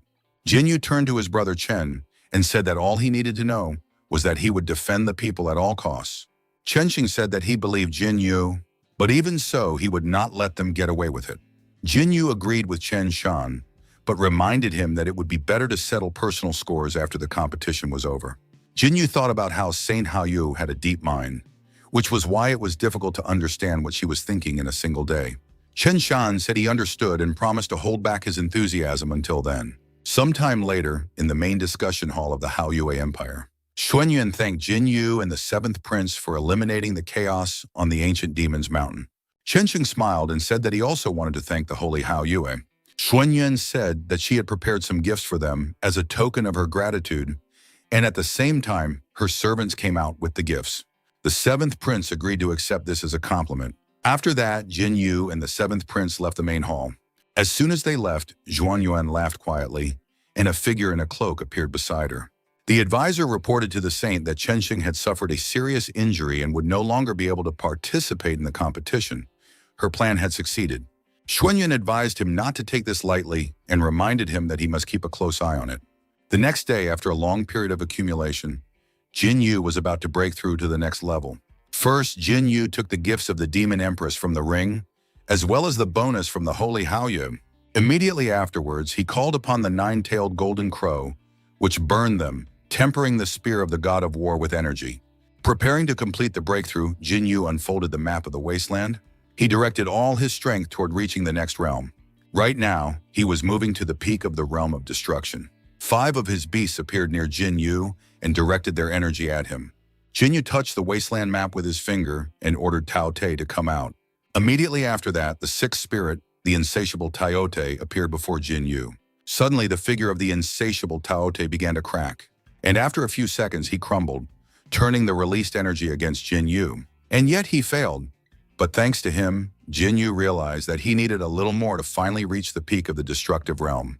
In any case, everything has its time. Jinyu took the scroll and asked Tao Te to believe in him, promising that he would not keep him waiting too long. Suddenly, Jinyu heard shouting behind him. Rushing towards Jinyu, Yetong shouted to him that the day of the competition had been set. Jinyu said that if it was set, then it was set, and asked if she could be a little quieter. Yeting asked what it meant to be quieter. Did it mean she had to act like an old man? Like Jinyu? Jinyu simply had no words to answer that. Yedong said she wasn't joking, and that the competition would start in 20 days. Also, in 20 days, there would be a big banquet attended by all the participants in the competition. Yetong asked if he wanted to go. Jinyu replied that he wasn't interested in such things, but if she wanted to have fun, she could go if she was careful. Yedong complained to Jinyu about how boring he was, and stamping her foot in dissatisfaction, said that she would go anyway. Then she quickly left. The day of the competition was getting closer and closer. 20 days later in the city of Haoyue, Yitong grabbed Jinyu's hand and said they had to hurry. Apparently, all the participants had already gathered, which meant it must be very lively there. Li Qingyao, who was running after them, agreed and asked how could anyone not be excited about the opportunity to compete with the best of the best? Ye Tong simply couldn't disagree with Li Qingyao. At that moment, Jinyu remembered something and asked the girls where Situ's brother had gone. Ye Tong suggested that this guy had gone to cause trouble for the girls again and advised Jinyu not to pay any attention to him. Suddenly, Ye Tong saw a crowd of people ahead and asked Jinyu to look there. Running up, Ye Tong asked the people to step aside and began to squeeze past them. Laughing loudly, the merchant addressed the gentleman and said that he had worked hard to obtain all these materials, and if any of them liked something, he was willing to discuss the price. Glancing over the items on display, Jinyu did not find anything useful among them. Noticing Jinyu's expression, the merchant asked if nothing interested him. In that case, he advised him to come closer, as he had a lot more to offer. As an example, the merchant took out a powerful purple sphere with an exhausting aura and asked Jinyu what he thought of it. At that moment, a cry rang out from the sky. "This thing will be mine!" Immediately after which, those present looked up at the new arrivals. Among those present, people recognized Zhang Feiye. Zhou Tianlin, who appeared behind her, told Zhang Feiye that she wanted too much. Did she really think that they were in the Sishui Empire, where she could get whatever she wanted? The street became noisy because two first-class masters had just gathered here, and passers-by anticipated something interesting. Zhang Feiye agreed that this was not the Sishui Empire, but also reminded him that this was not his great Zhou Empire either. Zhang Feiye told Zhou Tianlin that she would be the one to get this thing. Zhou Tianlin suggested that in that case, they should see if she could do it. The two jumped right in front of Jinyu and began arguing about their own business. Jinyu became a little more serious when he recognized this item as a third-level immortal weapon. Jinyu snatched the sphere from the merchant and asked the two to respect the order in which this item belonged to him. Zhang Fei and Zhou Tianling were confused by this intervention. Zhang Fei asked if he also wanted this item. Meanwhile, Zhou Tianling asked if he didn't know who they were. Completely ignoring the troublemakers, Jinyu asked the merchant, "How much?" Zhang Feiye turned to the respected brother who was taking her item and introduced herself as Zhang Feiye, then suggested that he must have heard her name. Zhou Tianling introduced himself along with her, saying that he liked the item and asked his brother to give it up. Still not hearing a response from the merchant, Jinyu asked again if he could name his price. The merchant felt a little awkward in this situation. He asked Jinyu if the three of them should discuss everything first. Those around them began to discuss what was happening. Where did this guy come from? He looks like an ordinary person, but he is probably some kind of hidden master, or he is a master from some small state, completely reckless, daring to take an item needed by masters. Jinyu had the well-deserved item and reminded everyone that everything always goes in order. He came first, so he didn't need to talk to the other two. Hearing this, Zhang Fei exclaimed, "Hey, are you trying to provoke us on purpose? Or maybe he wants." Now it all became clear to her. Zhang Fei assumed that this master wanted to become famous by tarnishing her name. She then explained that he had come to the wrong person with such antics. Zhou Tianling shouted that the way of a master is to stand firm, but if he continues in the same vein, he will not earn his respect. Zhang Fei gave Jinyu a final warning. It was her property, so he had to return it and leave immediately. Glancing at her out of the corner of his eye, Jinyu said that she had no right to tell him to get out of there. Zhang Fei ordered the bystanders to step aside immediately and released her aura of anger. Li Qingyao asked Jinyu if he was sure about his actions. He replied that he was, of course, sure. Since he was so sure, Yetong was pleased with what was happening and shouted at Jinyu to beat the girl until she cried. Hearing this, Zhang Fei thought that they were trying to make fun of her and asked Jinyu if he was seriously going to beat her until she cried. Jinyu replied that he would try. Since he was so persistent, Zhang Fei decided to fight. Zhang Fei said that she would not use her immortal weapon to fight him in order to avoid accusations that she was mocking him.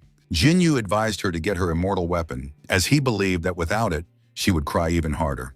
Jinyu hurt Zhang Fei by saying that since he wanted to die so badly, she would do it.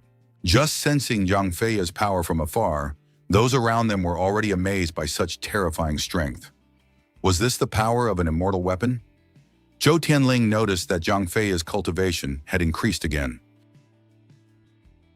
Without wasting any time, Zhang Fei attacked Jinyu with hundreds of blades. but he simply began to break them with his bare fists. Zhang Feiye was stunned by what she saw. Was he really capable of deflecting her attacks so easily? Dealing with the multitude of swords, Jin Yu jumped back, creating distance between them. Zhang Feiye decided to use the Earth Stage combat technique.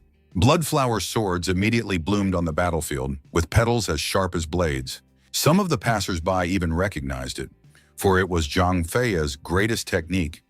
The bloodflower swords capable of killing this master with a single strike. They had to admit that this guy was good since he managed to withstand one blow from Zhang Feiye, but unfortunately, he couldn't survive Zhang Feiye's greatest technique. Zhou Tianling simply turned around and left. He wanted to know who this guy was. Had he come to participate in the competition?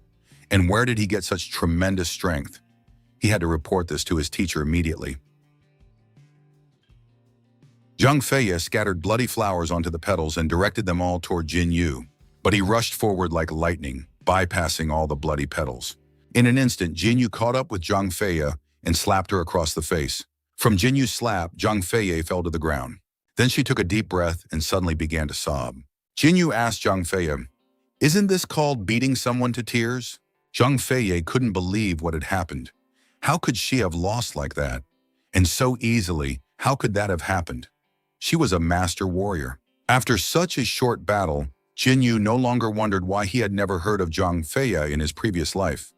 Because a martial arts master who could not tolerate the slightest failure was simply not destined to go far.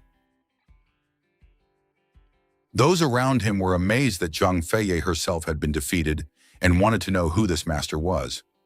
Since he had defeated Zhang Feiye in the blink of an eye, many wondered if he could become the best in this competition. Yatong gave Jin Yu a thumbs up and praised him for his victory. After all, he showed people that there is always someone better.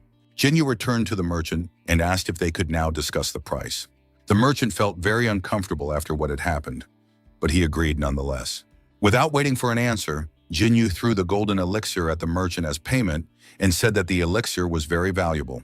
After that, Jin Yu, Yatong, and Li Qingyao finally left.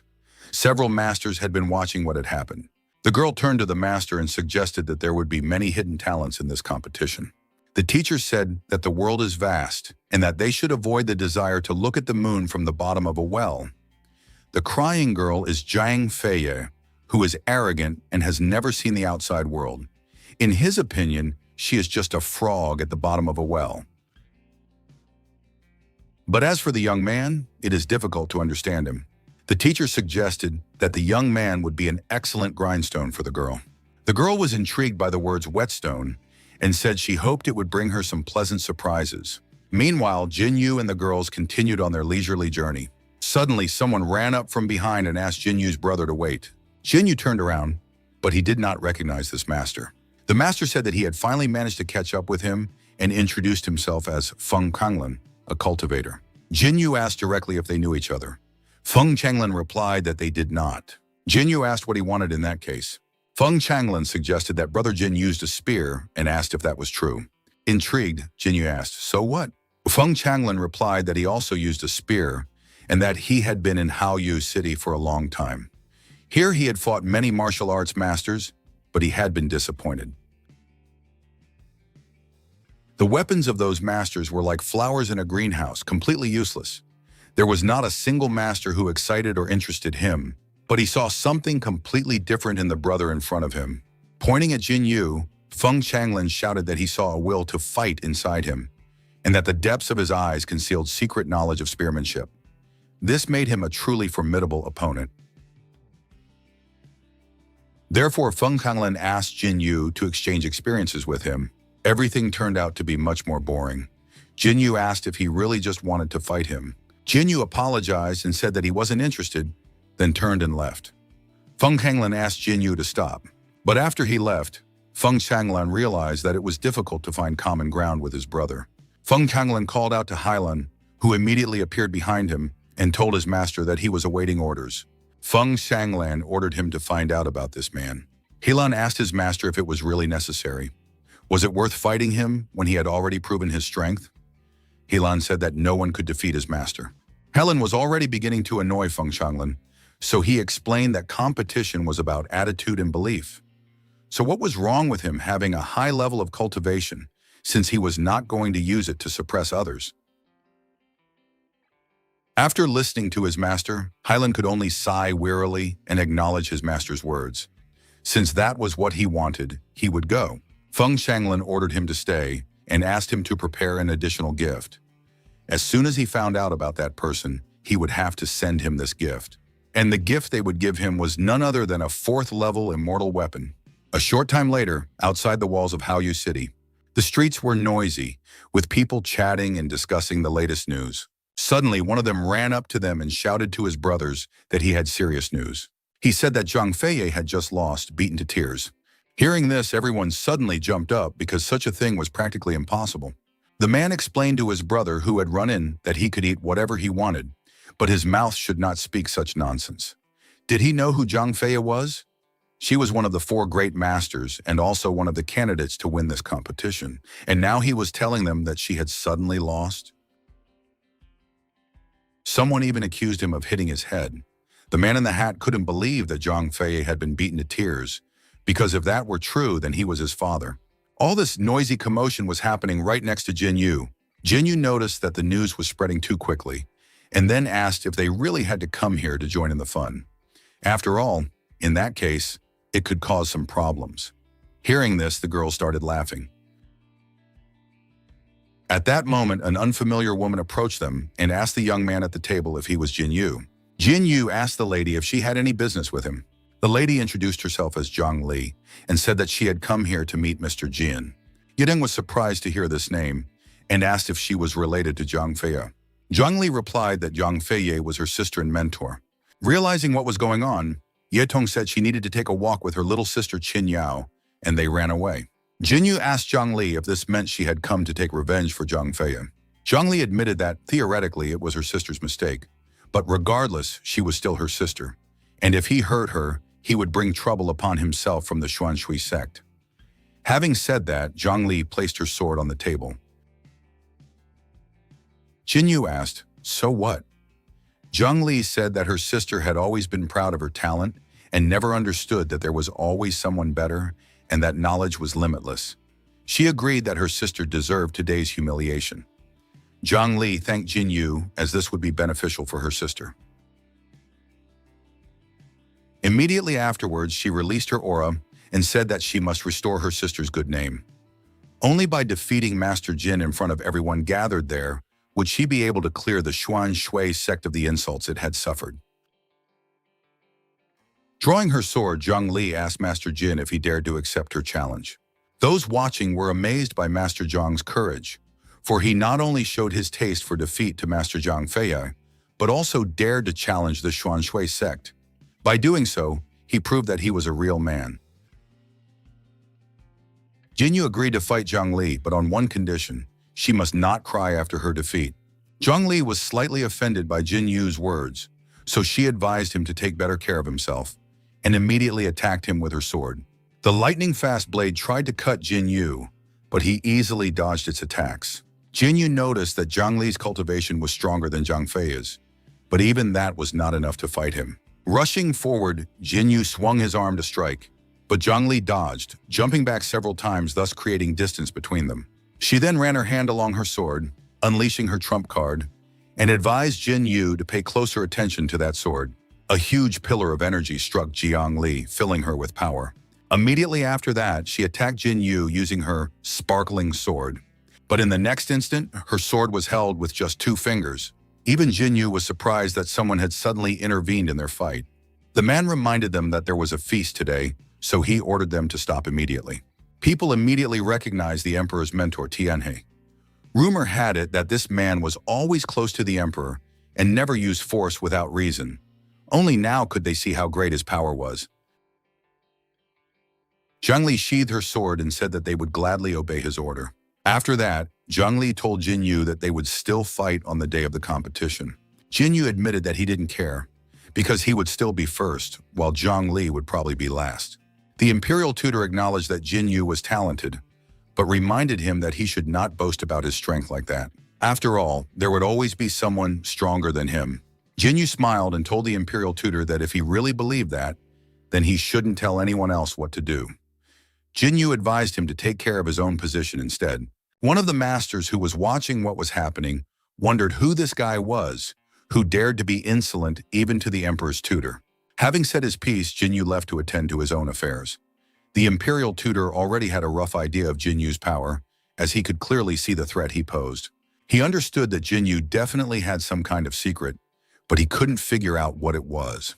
Even so, it would be practically impossible for him to take first place in the competition. Soon the banquet began. The girls were very interested in this event.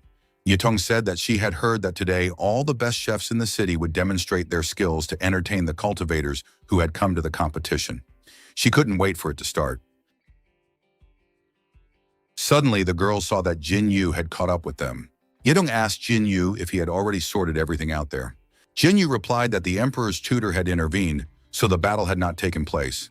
Besides, there were so many onlookers that it was impossible to stay and eat. At that moment, colorful birds flew across the city.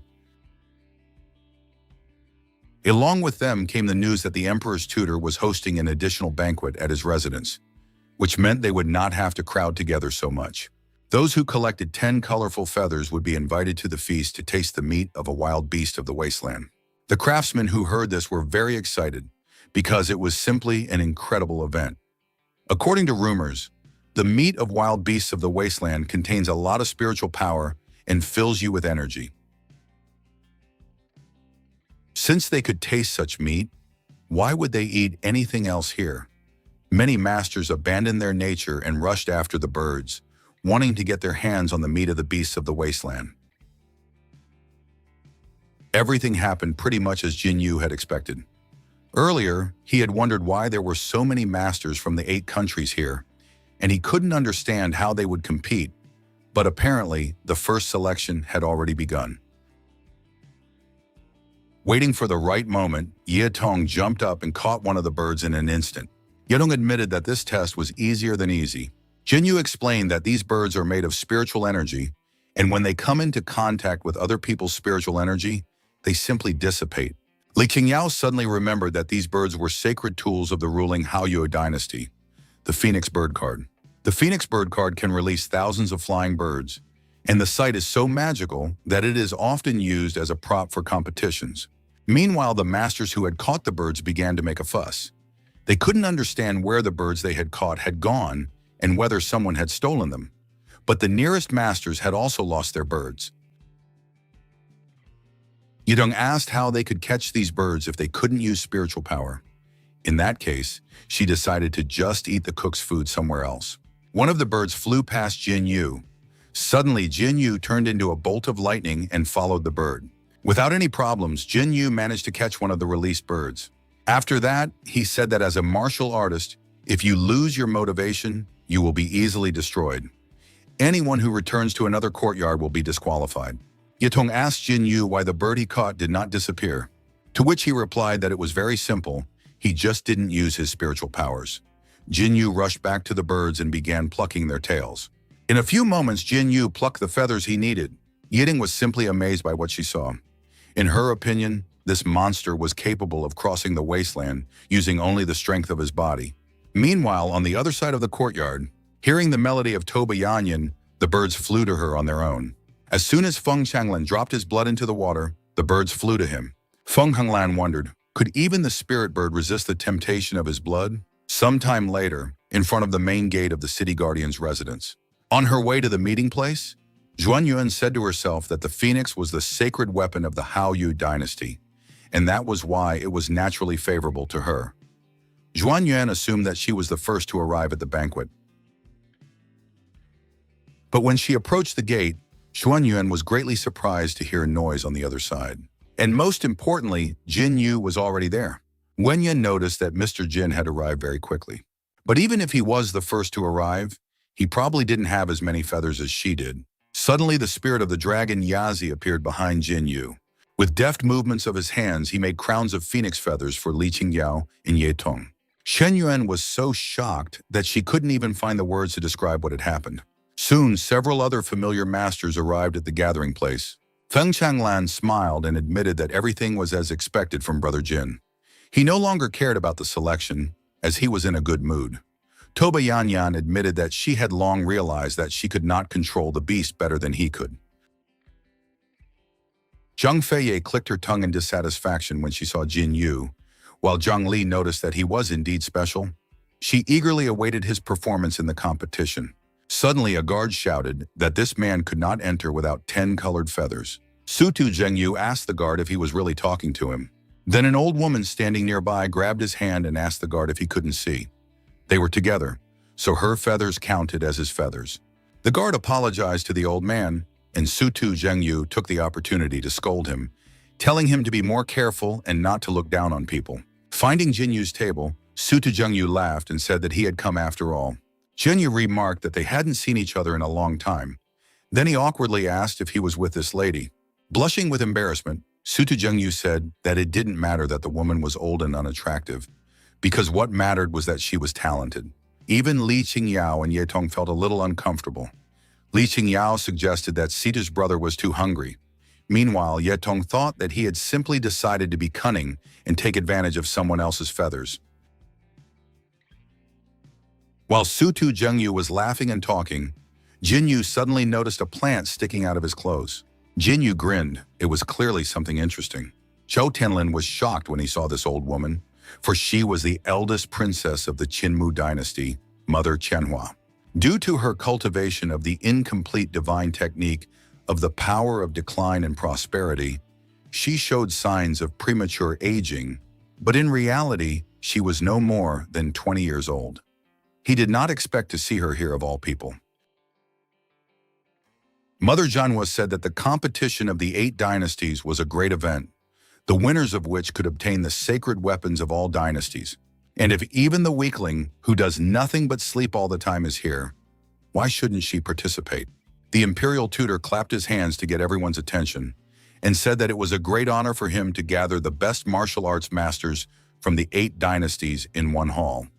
He then congratulated everyone present on passing the preliminary selection. One of the masters jumped up, banged on the table, and remarked that they, the high-ranking officials, had many tricks up their sleeves. But he didn't care, because he had come here because they had promised to serve them the meat of the beast of the wasteland. The muscular master promised that if they lied to him, he would personally tear the place to pieces. The imperial tutor laughed and said that it was indeed true. After that, he ordered that the meat of the beast of the wasteland be served to these brave men. Immediately, many servants entered the hall with huge pieces of the beast of the wasteland, and one of the pieces, of course, went to this master. A member of the servants asked the master to help himself. Pleased with the food he had received, the master took a bite of the meat and laughed, admitting that it was not bad. In any case, he had not come to this competition in vain. Even if he just ate this meat and left, that would be enough. When Jin Yu was served the meat, he suddenly noticed something strange about it. There was clearly something wrong with this meat. It was clearly unusual. Although it did not contain any spiritual power, it emitted such a delicious aroma. Mother Qianhua stretched out her hand, creating a branch that reached for the mysterious meat. But as soon as the branch touched the meat, it immediately rotted away. Mother Kangwa chuckled slyly, realizing what was going on. Toba Yanyan took a piece of meat and immediately sensed that something was wrong with it. Jinyu could clearly see that they had resorted to tricks again. The manifested spirit of Yazi examined the beast meat of the wasteland a little. After that, he told Jinyu that this meat was unlike anything else. It was real, but at the same time not real. This meat floats in water and disintegrates in fire. This is Taisu meat. Finishing the meat on the bone, the muscular cultivator kept repeating how delicious it was. Suddenly, he felt unimaginable pain from within. One of the nearby masters asked if he was okay. Suddenly, the muscular master began to swell rapidly, and after a few seconds, he burst, splattering everything with green liquid. Seeing this, the horrified craftsman immediately threw away the strange meat. The imperial tutor grinned and asked how one could be a warrior without a good appetite. He then told them that in the second round of the preliminary exam, he would invite them to try the meat of this mysterious beast. He had accidentally encountered this beast on the edge of the Beast Ridge in the wasteland. A small piece of the beast could kill an ordinary person, but if they managed to clean it, their cultivation would increase dramatically. The imperial tutor threw an incense stick into the ground and announced that whoever ate all the meat on the plate before the incense stick burned out would pass the test. Those who ate the meat the fastest would have the opportunity to ask him 3 questions. Zhou Tianlin thought that the fool had died because he had eaten too much meat at once. With his own strength, he would be able to eat the meat little by little and purify it. Zhou Tianlin ate a small piece of meat when suddenly he almost started vomiting due to the energy overflowing him. In order to quickly purify this energy, Zhou Tianlin used the heavenly gong of the great Emperor Zhou at full power. Soon he felt a little better. One of the masters looking at Zhou Tianlin also thought that if he ate little by little, nothing would happen to him. He ate a piece of meat and then felt something strange. A few seconds later, he was torn apart just like the muscular master. Zhou Tianlin said that some puppy couldn't compare to him. After that, Zhou Tianlin turned to the gentleman at the banquet and explained that if they practiced cultivation below the earth stage, they could just leave. After all, the test concerned the high stage of cultivation, and if they were even a fraction of a second slower in their improvement, they would simply explode. Upon hearing this, many masters hastily left the banquet. This was clearly unfair, as they had nowhere to even learn earth-level techniques. They had no chance in this competition. Looking at Jin Yu, Zhou Tianlin was pleased with himself, because even if he wasn't that good at agility and technique, at least he had a brilliant background. He was the son of King Zhou, so he didn't even think about the fact that Jin Yu might have a pretty high level of cultivation. Jin Yu suddenly smiled and asked, since this beast meat couldn't be cooked inside, why not refine it outside before sending it to the stomach? Immediately after that, he directed his flame at the meat. Some masters supported Jin Yu's idea and also began to refine the meat. Zhou Tianlin felt anger at the method Jin Yu had chosen to pass the test. While Jin Yu was refining the meat under the flames of the 9-legged crow, Li Qingyao noticed that he always had a way out, after which Ye Tong added that this was exactly what was expected of him. After a few quick moves, the piece of meat turned into a golden pill. Jin Yu told the imperial tutor that he had the right to ask. Then he ate the pill and asked if he understood correctly that he had won first place in this competition. The imperial tutor did not expect to see the sacred fire of the 9th level in Jin Yu. How many secret techniques did this cheeky boy have? The imperial tutor told Jin Yu that he was wise beyond his years and confirmed that he could now ask him 3 questions. Jin Yu lazily asked if he had to ask the questions right now. Zheng Feiya slammed her hand on the table and asked Jin Yu what he meant. After all, the emperor's tutor was so powerful and knowledgeable that a few words from him could solve many of his problems. Therefore, she advised him not to be so ungrateful. Jin Yu asked if she doubted her cultivation. In that case, it was no wonder that she had recently been beaten so badly that she cried. He was not like her and was confident in his cultivation. After Jin Yu's words, the crowd became noisy again. Zheng Li was once again convinced of how arrogant this man was. Feng Changlan laughed and said that, as it should be, he was a man with a weapon that could not be stopped. Jin Yu said that he didn't want to ask any questions today, but he was willing to save 3 questions for later. Jin Yu asked the mentor if he would mind. Although this infuriated the imperial mentor, he still agreed with Jin Yu. After that, he said that all those who had passed should come to the testing ground tomorrow. Jin Yu accepted the tutor's words and simply left the square. The imperial tutor was furious with this young man. He silently vowed that tomorrow's test would be his funeral pyre. Sometime later, in the emperor's main hall, where he was now dozing, after dealing with the second test, the emperor's tutor returned to the emperor. He then bowed before the emperor and reported that the first stage of the competition between the 8 dynasties had been successful. All unworthy and unprepared cultivators had been weeded out. Tomorrow, the official competition would begin, so he asked His Majesty to give a speech before the start in order to stir up the cultivators' qi. The emperor said that everything was fine because, after all, the most difficult work was done by the emperor's mentor. The emperor asked how the selection was going and whether they had any outstanding candidates. The mentor said that this competition had attracted countless brave souls, and they were all blessed with good fortune. When this luck turned into dragon luck, it could give His Majesty an extra boost and incentive in his cultivation. Emperor Tianhe laughed when he heard this and told the mentor that he knew that was not what he was asking. To organize this competition, he had spent the treasures of the treasury that had been stored there for 80 years. It was an excellent opportunity for the 8 dynasties to show off their divine weapons. Rushing towards the mentor, the emperor shouted that they had promised prizes for first place, but that this was simply impossible. After that, Emperor Tianhe grabbed his mentor and asked again if anyone other than those he had appointed would take first place. The emperor's mentor opened his third eye, releasing his aura, and ordered His Majesty to calm down.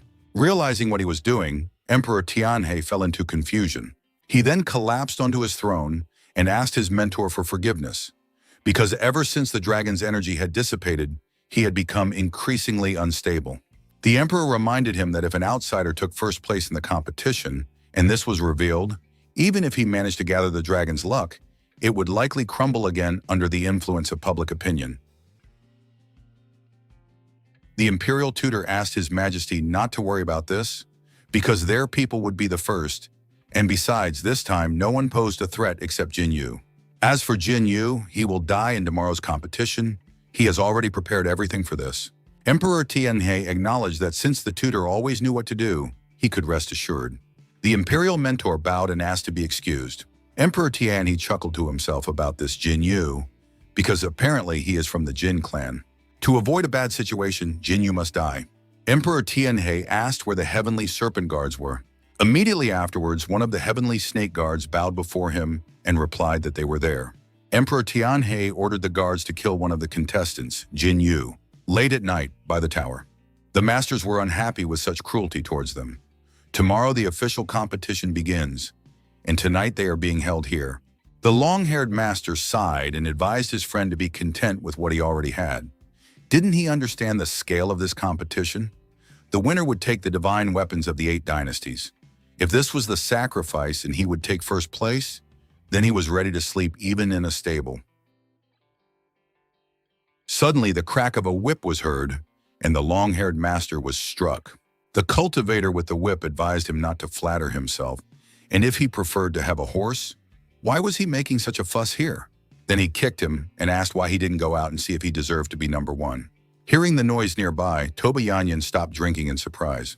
Jin Yu said that he hadn't seen this guy in the first exam, then asked where this new face had come from. Realizing that Jin Yu was talking about that scumbag, Toba Yanyan said that his name was Tai Xuanli. He was the son of an official in charge of ceremonies for the Tianhe dynasty. It was normal that Jin Yu hadn't seen him at the first exam, as Tai Xuanli was a cultivator who was exempt from exams. Yedeng was unhappy to hear this because, what does it mean for a person to be exempt from exams? It was unfair. Toba Yanyan reminded her that this competition was organized and funded by the Tianhe dynasty. If the emperor of this dynasty wanted to, he could send a team of martial arts masters to the official competition, and that was normal. They couldn't say anything in response. The long-haired master was angry at how Tai Xuanli suddenly behaved. He reminded him that this was not an official palace, and that he was also a candidate, like everyone else here, so he shouldn't turn up his nose. The master rushed at Tai Xuanli, wanting to teach him a lesson, but Tai Xuanli swung his whip and then went behind him. Immediately after that, he stabbed him sharply in the neck. Coming closer, Tai Xuanli pulled his whip out of the master's body. The friend of the murdered master was horrified by what had happened and immediately began to run away. Jin Yu found Tai Xuanli somewhat interesting after seeing his weapon control technique. Tai Xuanli waved his whip, folding it up, and the servants immediately ran up to him. The bald servant said that Xuanli's brother was the best because he personally kept these uncontrollable savages under control. Tai Xuanli grinned and explained that they were just a bunch of idiots who wanted to take advantage of his dynasty's rewards. Worms, as worms should crawl back into the cracks in the bricks and rot there. Jin Yu noted that some people here consider themselves superior to others, but at the same time, they themselves do not understand that they are the very worms. Angered by Jin Yu's words, Tai Xuan turned sharply and asked who here was eager to say goodbye to their head. Not wanting to risk his drink, Jin Yu asked him to ignore him, as he was just a cultivator from a small sect. And again, some worm spoke to him. Tai Xuanli reminded him that he had already ordered all insects to leave, but someone was still here. Putting in more effort, Tai Xuanli attacked Jin Yu with a whip. Jin Yu said that it was just child's play and threw a pot of liquor at him, causing him to collide with the pot and its contents to spill onto Tai Xuanli's face. Yi Tong laughed because this guy had just gotten himself into a mess. Tai Xuanli took this attitude as meaning that they did not want to participate in tomorrow's competition, and if that was the case, it would be better for them if he killed them right there. Toba Yanyan asked Tai Xuanli if he could do it. At that moment, one of the Tiani Empire's men attacked Jin Yu from behind. But in an instant, the assassin was thrown away by Feng Changlin's wave of his hand. Feng Changlin asked, "Is this what the Tianhe dynasty calls a fair and impartial competition? To allow their people to crush their opponents in advance and eliminate them?" Tai Xuanli advised him not to blame the dynasty because he himself was responsible for his actions, and it had nothing to do with the Tianhe dynasty. Jin Yu slammed his hand on the table and appeared in front of Tai Xuanli, giving him a hard slap. After that, Jin Yu said that since he himself said so, it was easier for him, because he was trying to tell him the same thing. Tai Xuanli was furious at the arrogance of this worm and was about to. Suddenly, an outsider intervened and ordered them all to calm down. The Tianhe Empire official reminded them that the competition would begin tomorrow and ordered everyone to rest. Toba Yanyan immediately sensed that this man was at the peak of the realm of emptiness destruction. The official apologized for the rudeness on behalf of the Tianhe dynasty. As an apology, he invited Jin Yu to accompany him to the armory and choose a treasure of her liking. The masters who heard about this were astonished, because the weapons pavilion is a place where the Tianhe dynasty collects all the treasures of the world, so why are they suddenly so generous? Many of them regretted not having started a fight here as well. Yutong reminded Jin Yu that the Tianhe dynasty had been acting strangely lately, which made her think that things were not so simple. Yutong asked if he should just forget about it. Jin Yu said that it was no big deal, because they still had to answer for their actions. Jin Yu asked her not to worry, as he would be back soon. The official laughed, then admitted that Mr. Jin was quite frank. In that case, he asked him to follow him. Tai Xuanli smiled when he saw who Jin Yu was leaving with. Sometime later, Jin Yu continued to follow the official. Jin Yu asked the official if the armory was really in such a remote place. The official asked if he understood that this was the royal treasury of the Tianhe dynasty. Not many outsiders had the honor of even seeing it. Then the official opened the gate, and the golden light of the treasure spilled out. All kinds of weapons, equipment, and elixirs sparkled inside the treasury. Looking at this, Jin Yu had no doubt that this was indeed a real treasury. The official asked, how else could it be? Did he really think he was deceiving him? Jin Yu asked how he could even think such a thing. Besides, he had been brought here by such a respected person, and he was only here because he trusted him. The official smiled and suggested that Jin Yu start choosing. Pointing to the spears, he said that all the magical weapons here were of unusual origin, so Jin Yu had the right to choose as many as he wanted. In that case, Jin Yu decided to start choosing. Jin Yu touched one of the spears when suddenly his hand was thrown back by a wave of energy. It was a defensive formation. Jin Yu asked the official if the Tianhe dynasty wanted to give him a gift. Then why didn't they remove the defense? The official explained that it was an unstoppable formation created by the ancestors of the Tianhe dynasty to prevent their descendants from squandering their inheritance, and there was nothing he could do about it. Jin Yu asked how he could get the treasure if there was no way to get rid of the defense, and since they didn't want to give him the treasure in the first place, there was no point in making a fuss. Jin Yu waved his hand and said he was leaving. The official called out to the young Jin and asked him to wait. He then explained that if the person taking the treasure could understand its protection, then he would be able to get it. Jin Yu looked at the official and the treasure once more. After that, he decided to take the treasure after all. Jin Yu reached for the spear again, trying to overcome the protection. Suddenly, the protective formation activated and chains flew towards Jin Yu. In the blink of an eye, Jin Yu was completely immobilized. Seeing this, the official began to laugh. Then he dropped his disguise. The guardian of the heavenly serpent was pleased that Jin Yu had finally fallen into the trap. Jin Yu asked the guard who he was and who had sent him here to kill him. The guardian of the heavenly snake advised Jin Yu to ask these questions to the king of hell and attacked Jin Yu. But just before his attack, Jin Yu jumped off the ground and, dodging the enemy's attack, destroyed the chains that bound him. The astonished guard asked how this was possible. Jinyu said that he had figured everything out and without waiting for an answer, immediately kicked the guard. The guardian of the heavenly serpent managed to survive Jinyu's blow. He explained that His Majesty already had so much work to do and that he had no business with Jinyu. With a wave of his hand, the heavenly snake guard reactivated the formation around Jinyu. Jinyu suggested that this was a protective formation against theft by the Tianhe dynasty. If so, the reason he was not harmed was because he had the Tianhe Emperor's token. The heavenly serpent guard said that, as the imperial tutor had said, Jinyu had the best chance of winning the competition among the 8 dynasties. Therefore, they had found the best way to replace him in the treasury, where he could be killed with the least resistance. The guardian of the heavenly dragon held out the emperor's token and commanded the Tianhe binding spell to take effect, immediately after which a multitude of chains rushed towards Jinyu. Jinyu guessed that this was the token. He immediately destroyed the chains that bound him and rushed forward. Jinyu ordered Yazi to bring him the token. Immediately after that, the huge dragon spirit Yazi appeared and reached for the token. Yazi grabbed the token with his claws, and as soon as it left the hand of the heavenly snake guard, the chains stopped immediately.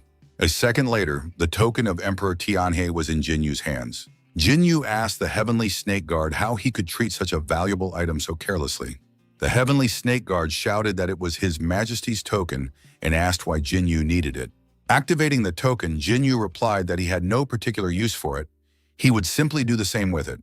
He would return the token as soon as he tied up the guard. Suddenly, all the chains pounced on Jinyu again and bound him even tighter. The heavenly serpent guard explained to Jinyu that he had been deceived again, because no token could help control the chains. Jinyu admitted that his opponent was indeed very cunning. More and more chains from the protective formation flowed toward Jinyu until he turned into a large ball of chains.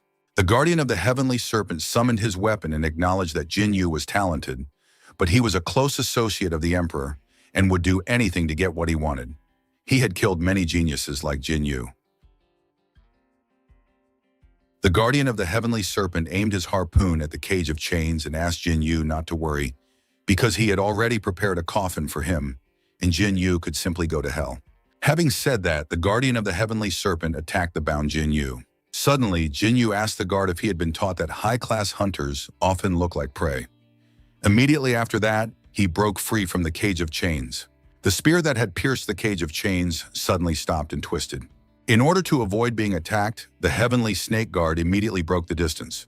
Looking at Jinyu, he still couldn't understand what kind of sorcery this was. And why wasn't his spell working? Jinyu told Taote that he had already sacrificed the treasures of an entire country, and if he didn't come out now, then when? Hearing about the country's treasures, the guardian of the heavenly serpent noticed with surprise how the treasures of the Tianhe clan, bound by chains, rose up and began to crumble. The situation was dire, and he had to restore the protective formation immediately. The guardian used the Tianhe protective spell, Return. Immediately after that, all the chains began to pull back. Suddenly, they stopped, and the ghosts of the dragon spirit Yasi and the fourth spirit, the ox Kuyan, grabbed the chains, preventing them from returning. Jinyu smiled and asked the guard if he really wanted to restore the defensive formation. He was waiting for the moment when the guard would direct all his power at him. Everything only got worse because now the spell began to be held inside Jinyu's body by an unknown force, and he could not remove it. Jinyu said that it would happen soon. He could feel Taote being released. The heavenly serpent guard mentally cursed Jinyu, because even if he killed Jinyu and lost all the treasures, he would surely be severely punished by His Majesty. Suddenly, the heavenly dragon guard's muscles swelled, increasing his power many times over. Although using the blood absorption technique would cost him his life, it was still the only way to atone for his guilt, to reveal Jinyu's secret. Suddenly, the heavenly snake guard noticed that Jinyu had simply disappeared into the vortex. Had he decided to hide in fear? The heavenly snake guard rushed after Jinyu to finish him off. The heavenly snake guard attacked the vortex using the blood absorption spear. Once he pierced Jinyu with it, he would be able to learn all of Jinyu's secrets directly from the blood on the spear. As soon as the blood absorption spear pierced the funnel, it immediately became covered in cracks. In the mouth of the huge desert beast, the blood-absorbing spear instantly turned into nothing. Receiving the recoil from the attack, The heavenly snake guard spat blood through his teeth. What had just happened was practically impossible, because his blood absorption spear was a divine-level technique. The insatiable Taote finally showed up, causing the guardian of the heavenly serpent to be thrown back. Taote told the guardian that he had heard that he wanted to taste his blood, so he offered him an exchange, as he also wanted to taste his blood. The guardian of the heavenly snake was stunned to see the beast of the wasteland before him. Did this mean that Jin Yu had been the beast of the wasteland all along? Escaping from Taote's jaws, Jin Yu grabbed him by the fang and advised him not to eat everything in sight. After that, Jin Yu said that Taote, the first of the ancients, who devoured the bodies of beasts, was returning to his throne. Jin Yu suggested that he was standing before the guardian of the heavenly serpent himself and asked him to express his gratitude to Emperor Tianhe, because if it weren't for the treasures he had kindly given him, he would not have been able to break through to the peak of destruction so quickly. The guardian of the heavenly serpent shouted at Jin Yu not to be so presumptuous, for he had only just reached the peak of destruction. So did he really think he could return alive after that? Creating a large number of bloody spears, the guardian of the heavenly dragon reminded him that he was at the peak of emptiness. Immediately after that, the guardian of the heavenly serpent attacked Jin Yu with all the spears he had created. But right in front of Taote's mouth, a bottomless funnel appeared, absorbing all the attacks of the guardian of the heavenly serpent. Jin Yu admitted that this was simply ridiculous, because if he was so confident in his victory, he would not have lured him here to kill him. At the same time, Jin Yu rushed forward and attacked the guardian of the heavenly serpent. The heavenly dragon guard was thrown back, but he managed to stop himself from falling. The heavenly serpent guard said that even if Jin Yu was such a genius, he still wouldn't be able to kill him, a man who was a whole level above him. Besides, the spell Jin Yu used would consume too much spiritual energy. Suddenly, the shadow of the heavenly serpent guard expanded, and many copies of it appeared. The guardian of the heavenly serpent told Jin Yu that if he continued in the same vein, only the last one would die in the end. And attacking Jin Yu with all these spears, he shouted that his death would be here. Jin Yu asked if this was true. Immediately after that, a fiery arc swept past him, destroying all the bloody spears. The guardian of the heavenly serpent could hardly believe what was happening. How was it possible that Jin Yu still had so much strength left? Jin Yu remembered that he had forgotten to warn the guardian of the heavenly serpent that he had 5 more beasts like that glutton. Realizing that he could not compete with this, the guardian of the heavenly serpent immediately rushed to retreat. Jin Yu assumed that their new friend had become shy and asked the spirits of the beasts of the wasteland to bring him back. The 4th spirit, the bull Quina, destroyed one of the copies with his roar, after which the 6th spirit, the insatiable Taote, devoured the 2nd fleeing guard. The 2nd spirit, the 9-legged golden crow, began to burn the guards with its flames. The 3rd spirit, the lion Suani, attacked the guard with his lightning bolts. The 5th spirit, the winged dragon Yinglong, beat one of the guards with his body. The 1st spirit, the dragon spirit Yazi, attacked the heavenly serpent guard with his hand. Suffering severe internal injuries from Yazi's power, the heavenly snake guard cried out and vomited a lot of blood. The dragon spirit Yazi lifted him up with his claw and said that this was the real one. After that, Yazi threw the heavenly snake guard right in front of Jin Yu. Jin Yu asked the heavenly snake guard if he had found the real one. The guardian of the heavenly snake called Jin Yu worthy of being the #1 pride and begged him not to kill him. The guardian of the heavenly snake asked if Jin Yu did not want to oppose the Tianhe dynasty. If he did not kill him, he would appeal to his majesty and do whatever was necessary. Jin Yu asked if someone really wanted to kill him, but he had to humiliatingly forgive him and live in peace. Jin Yu asked the beasts of the wasteland, "Is that logical?" Yazi asked Jin Yu not to blame them for despising him if he forgave his enemy. Taote reminded him that they did not need to ask anyone for peace, because they were always the ones being asked for mercy. Jin Yu asked the heavenly snake guard for forgiveness, as his companions were not ready to forgive and used Taote's powers. The heavenly snake guard was immediately pinned to the floor. He screamed in pain, but the insatiable Taote finally consumed him. Having dealt with the heavenly snake guard, Jin Yu finally breathed a sigh of relief. Immediately after that, the spirit of the insatiable Taote returned to his body. At that moment, the imperial treasury of Tiana began to self-destruct as the death of the steward was discovered. Jinyu wondered if Emperor Tianhe had planned even this. Even if the guardian of the heavenly snake failed, he still decided to lure him into such a trap. Breaking through the walls of the treasury, Jinyu promised that sooner or later he would settle the score with him. But first, he still had to test the power of the Peak of Destruction. Early the next morning, the contestants gathered on the battlefield in the valley. The imperial tutor explained that this valley was the imperial hunting grounds of the Tianhe dynasty, full of resources but also dangerous beasts. The contestants were pleased to hear that the third round would take place in the imperial hunting grounds, for there were certainly treasures there that even the imperial family coveted, and they were willing to open them up to the contestants. Tai Xuanli smirked to himself, thinking that these insignificant peasants were nothing more than stepping stones for him. Yitong wandered around the square, trying to find Jin Yu, who had disappeared during the night. Seeing familiar faces, Yitong ran up to them and asked if they had seen Jin Yu. Li Qingyao recalled that yesterday, Jin Yu had been taken away by the senior palace eunuch of the Tianhe dynasty to receive an award, but Jin Yu had not returned all night. Toba Yanyan asked the girls not to worry, because the people of the Tianhe dynasty would not do anything bad, as the imperial family would certainly not allow their reputation and honor to be tarnished. Feng Changlin also asked the girls not to worry, because Qin's brother was a brave man and was probably just delayed. Besides, he had left a letter for him, so he would only come after seeing it. The imperial tutor smirked maliciously as he listened to those people discussing Jin Yu's disappearance. Jin Yu did not return, and he did not expect His Majesty to disregard the reputation of the royal family and take direct action. He felt sorry about this because, with his plan, Jin Yu would not be able to take first place either. Unfortunately, now they would have to think about how to hide this and save the royal family's honor. Suddenly, Jin Yu appeared in the crowd and asked the imperial tutor when the competition would begin. After all, they had been standing there for some time. The imperial tutor cried out in surprise and asked Jin Yu when he had arrived.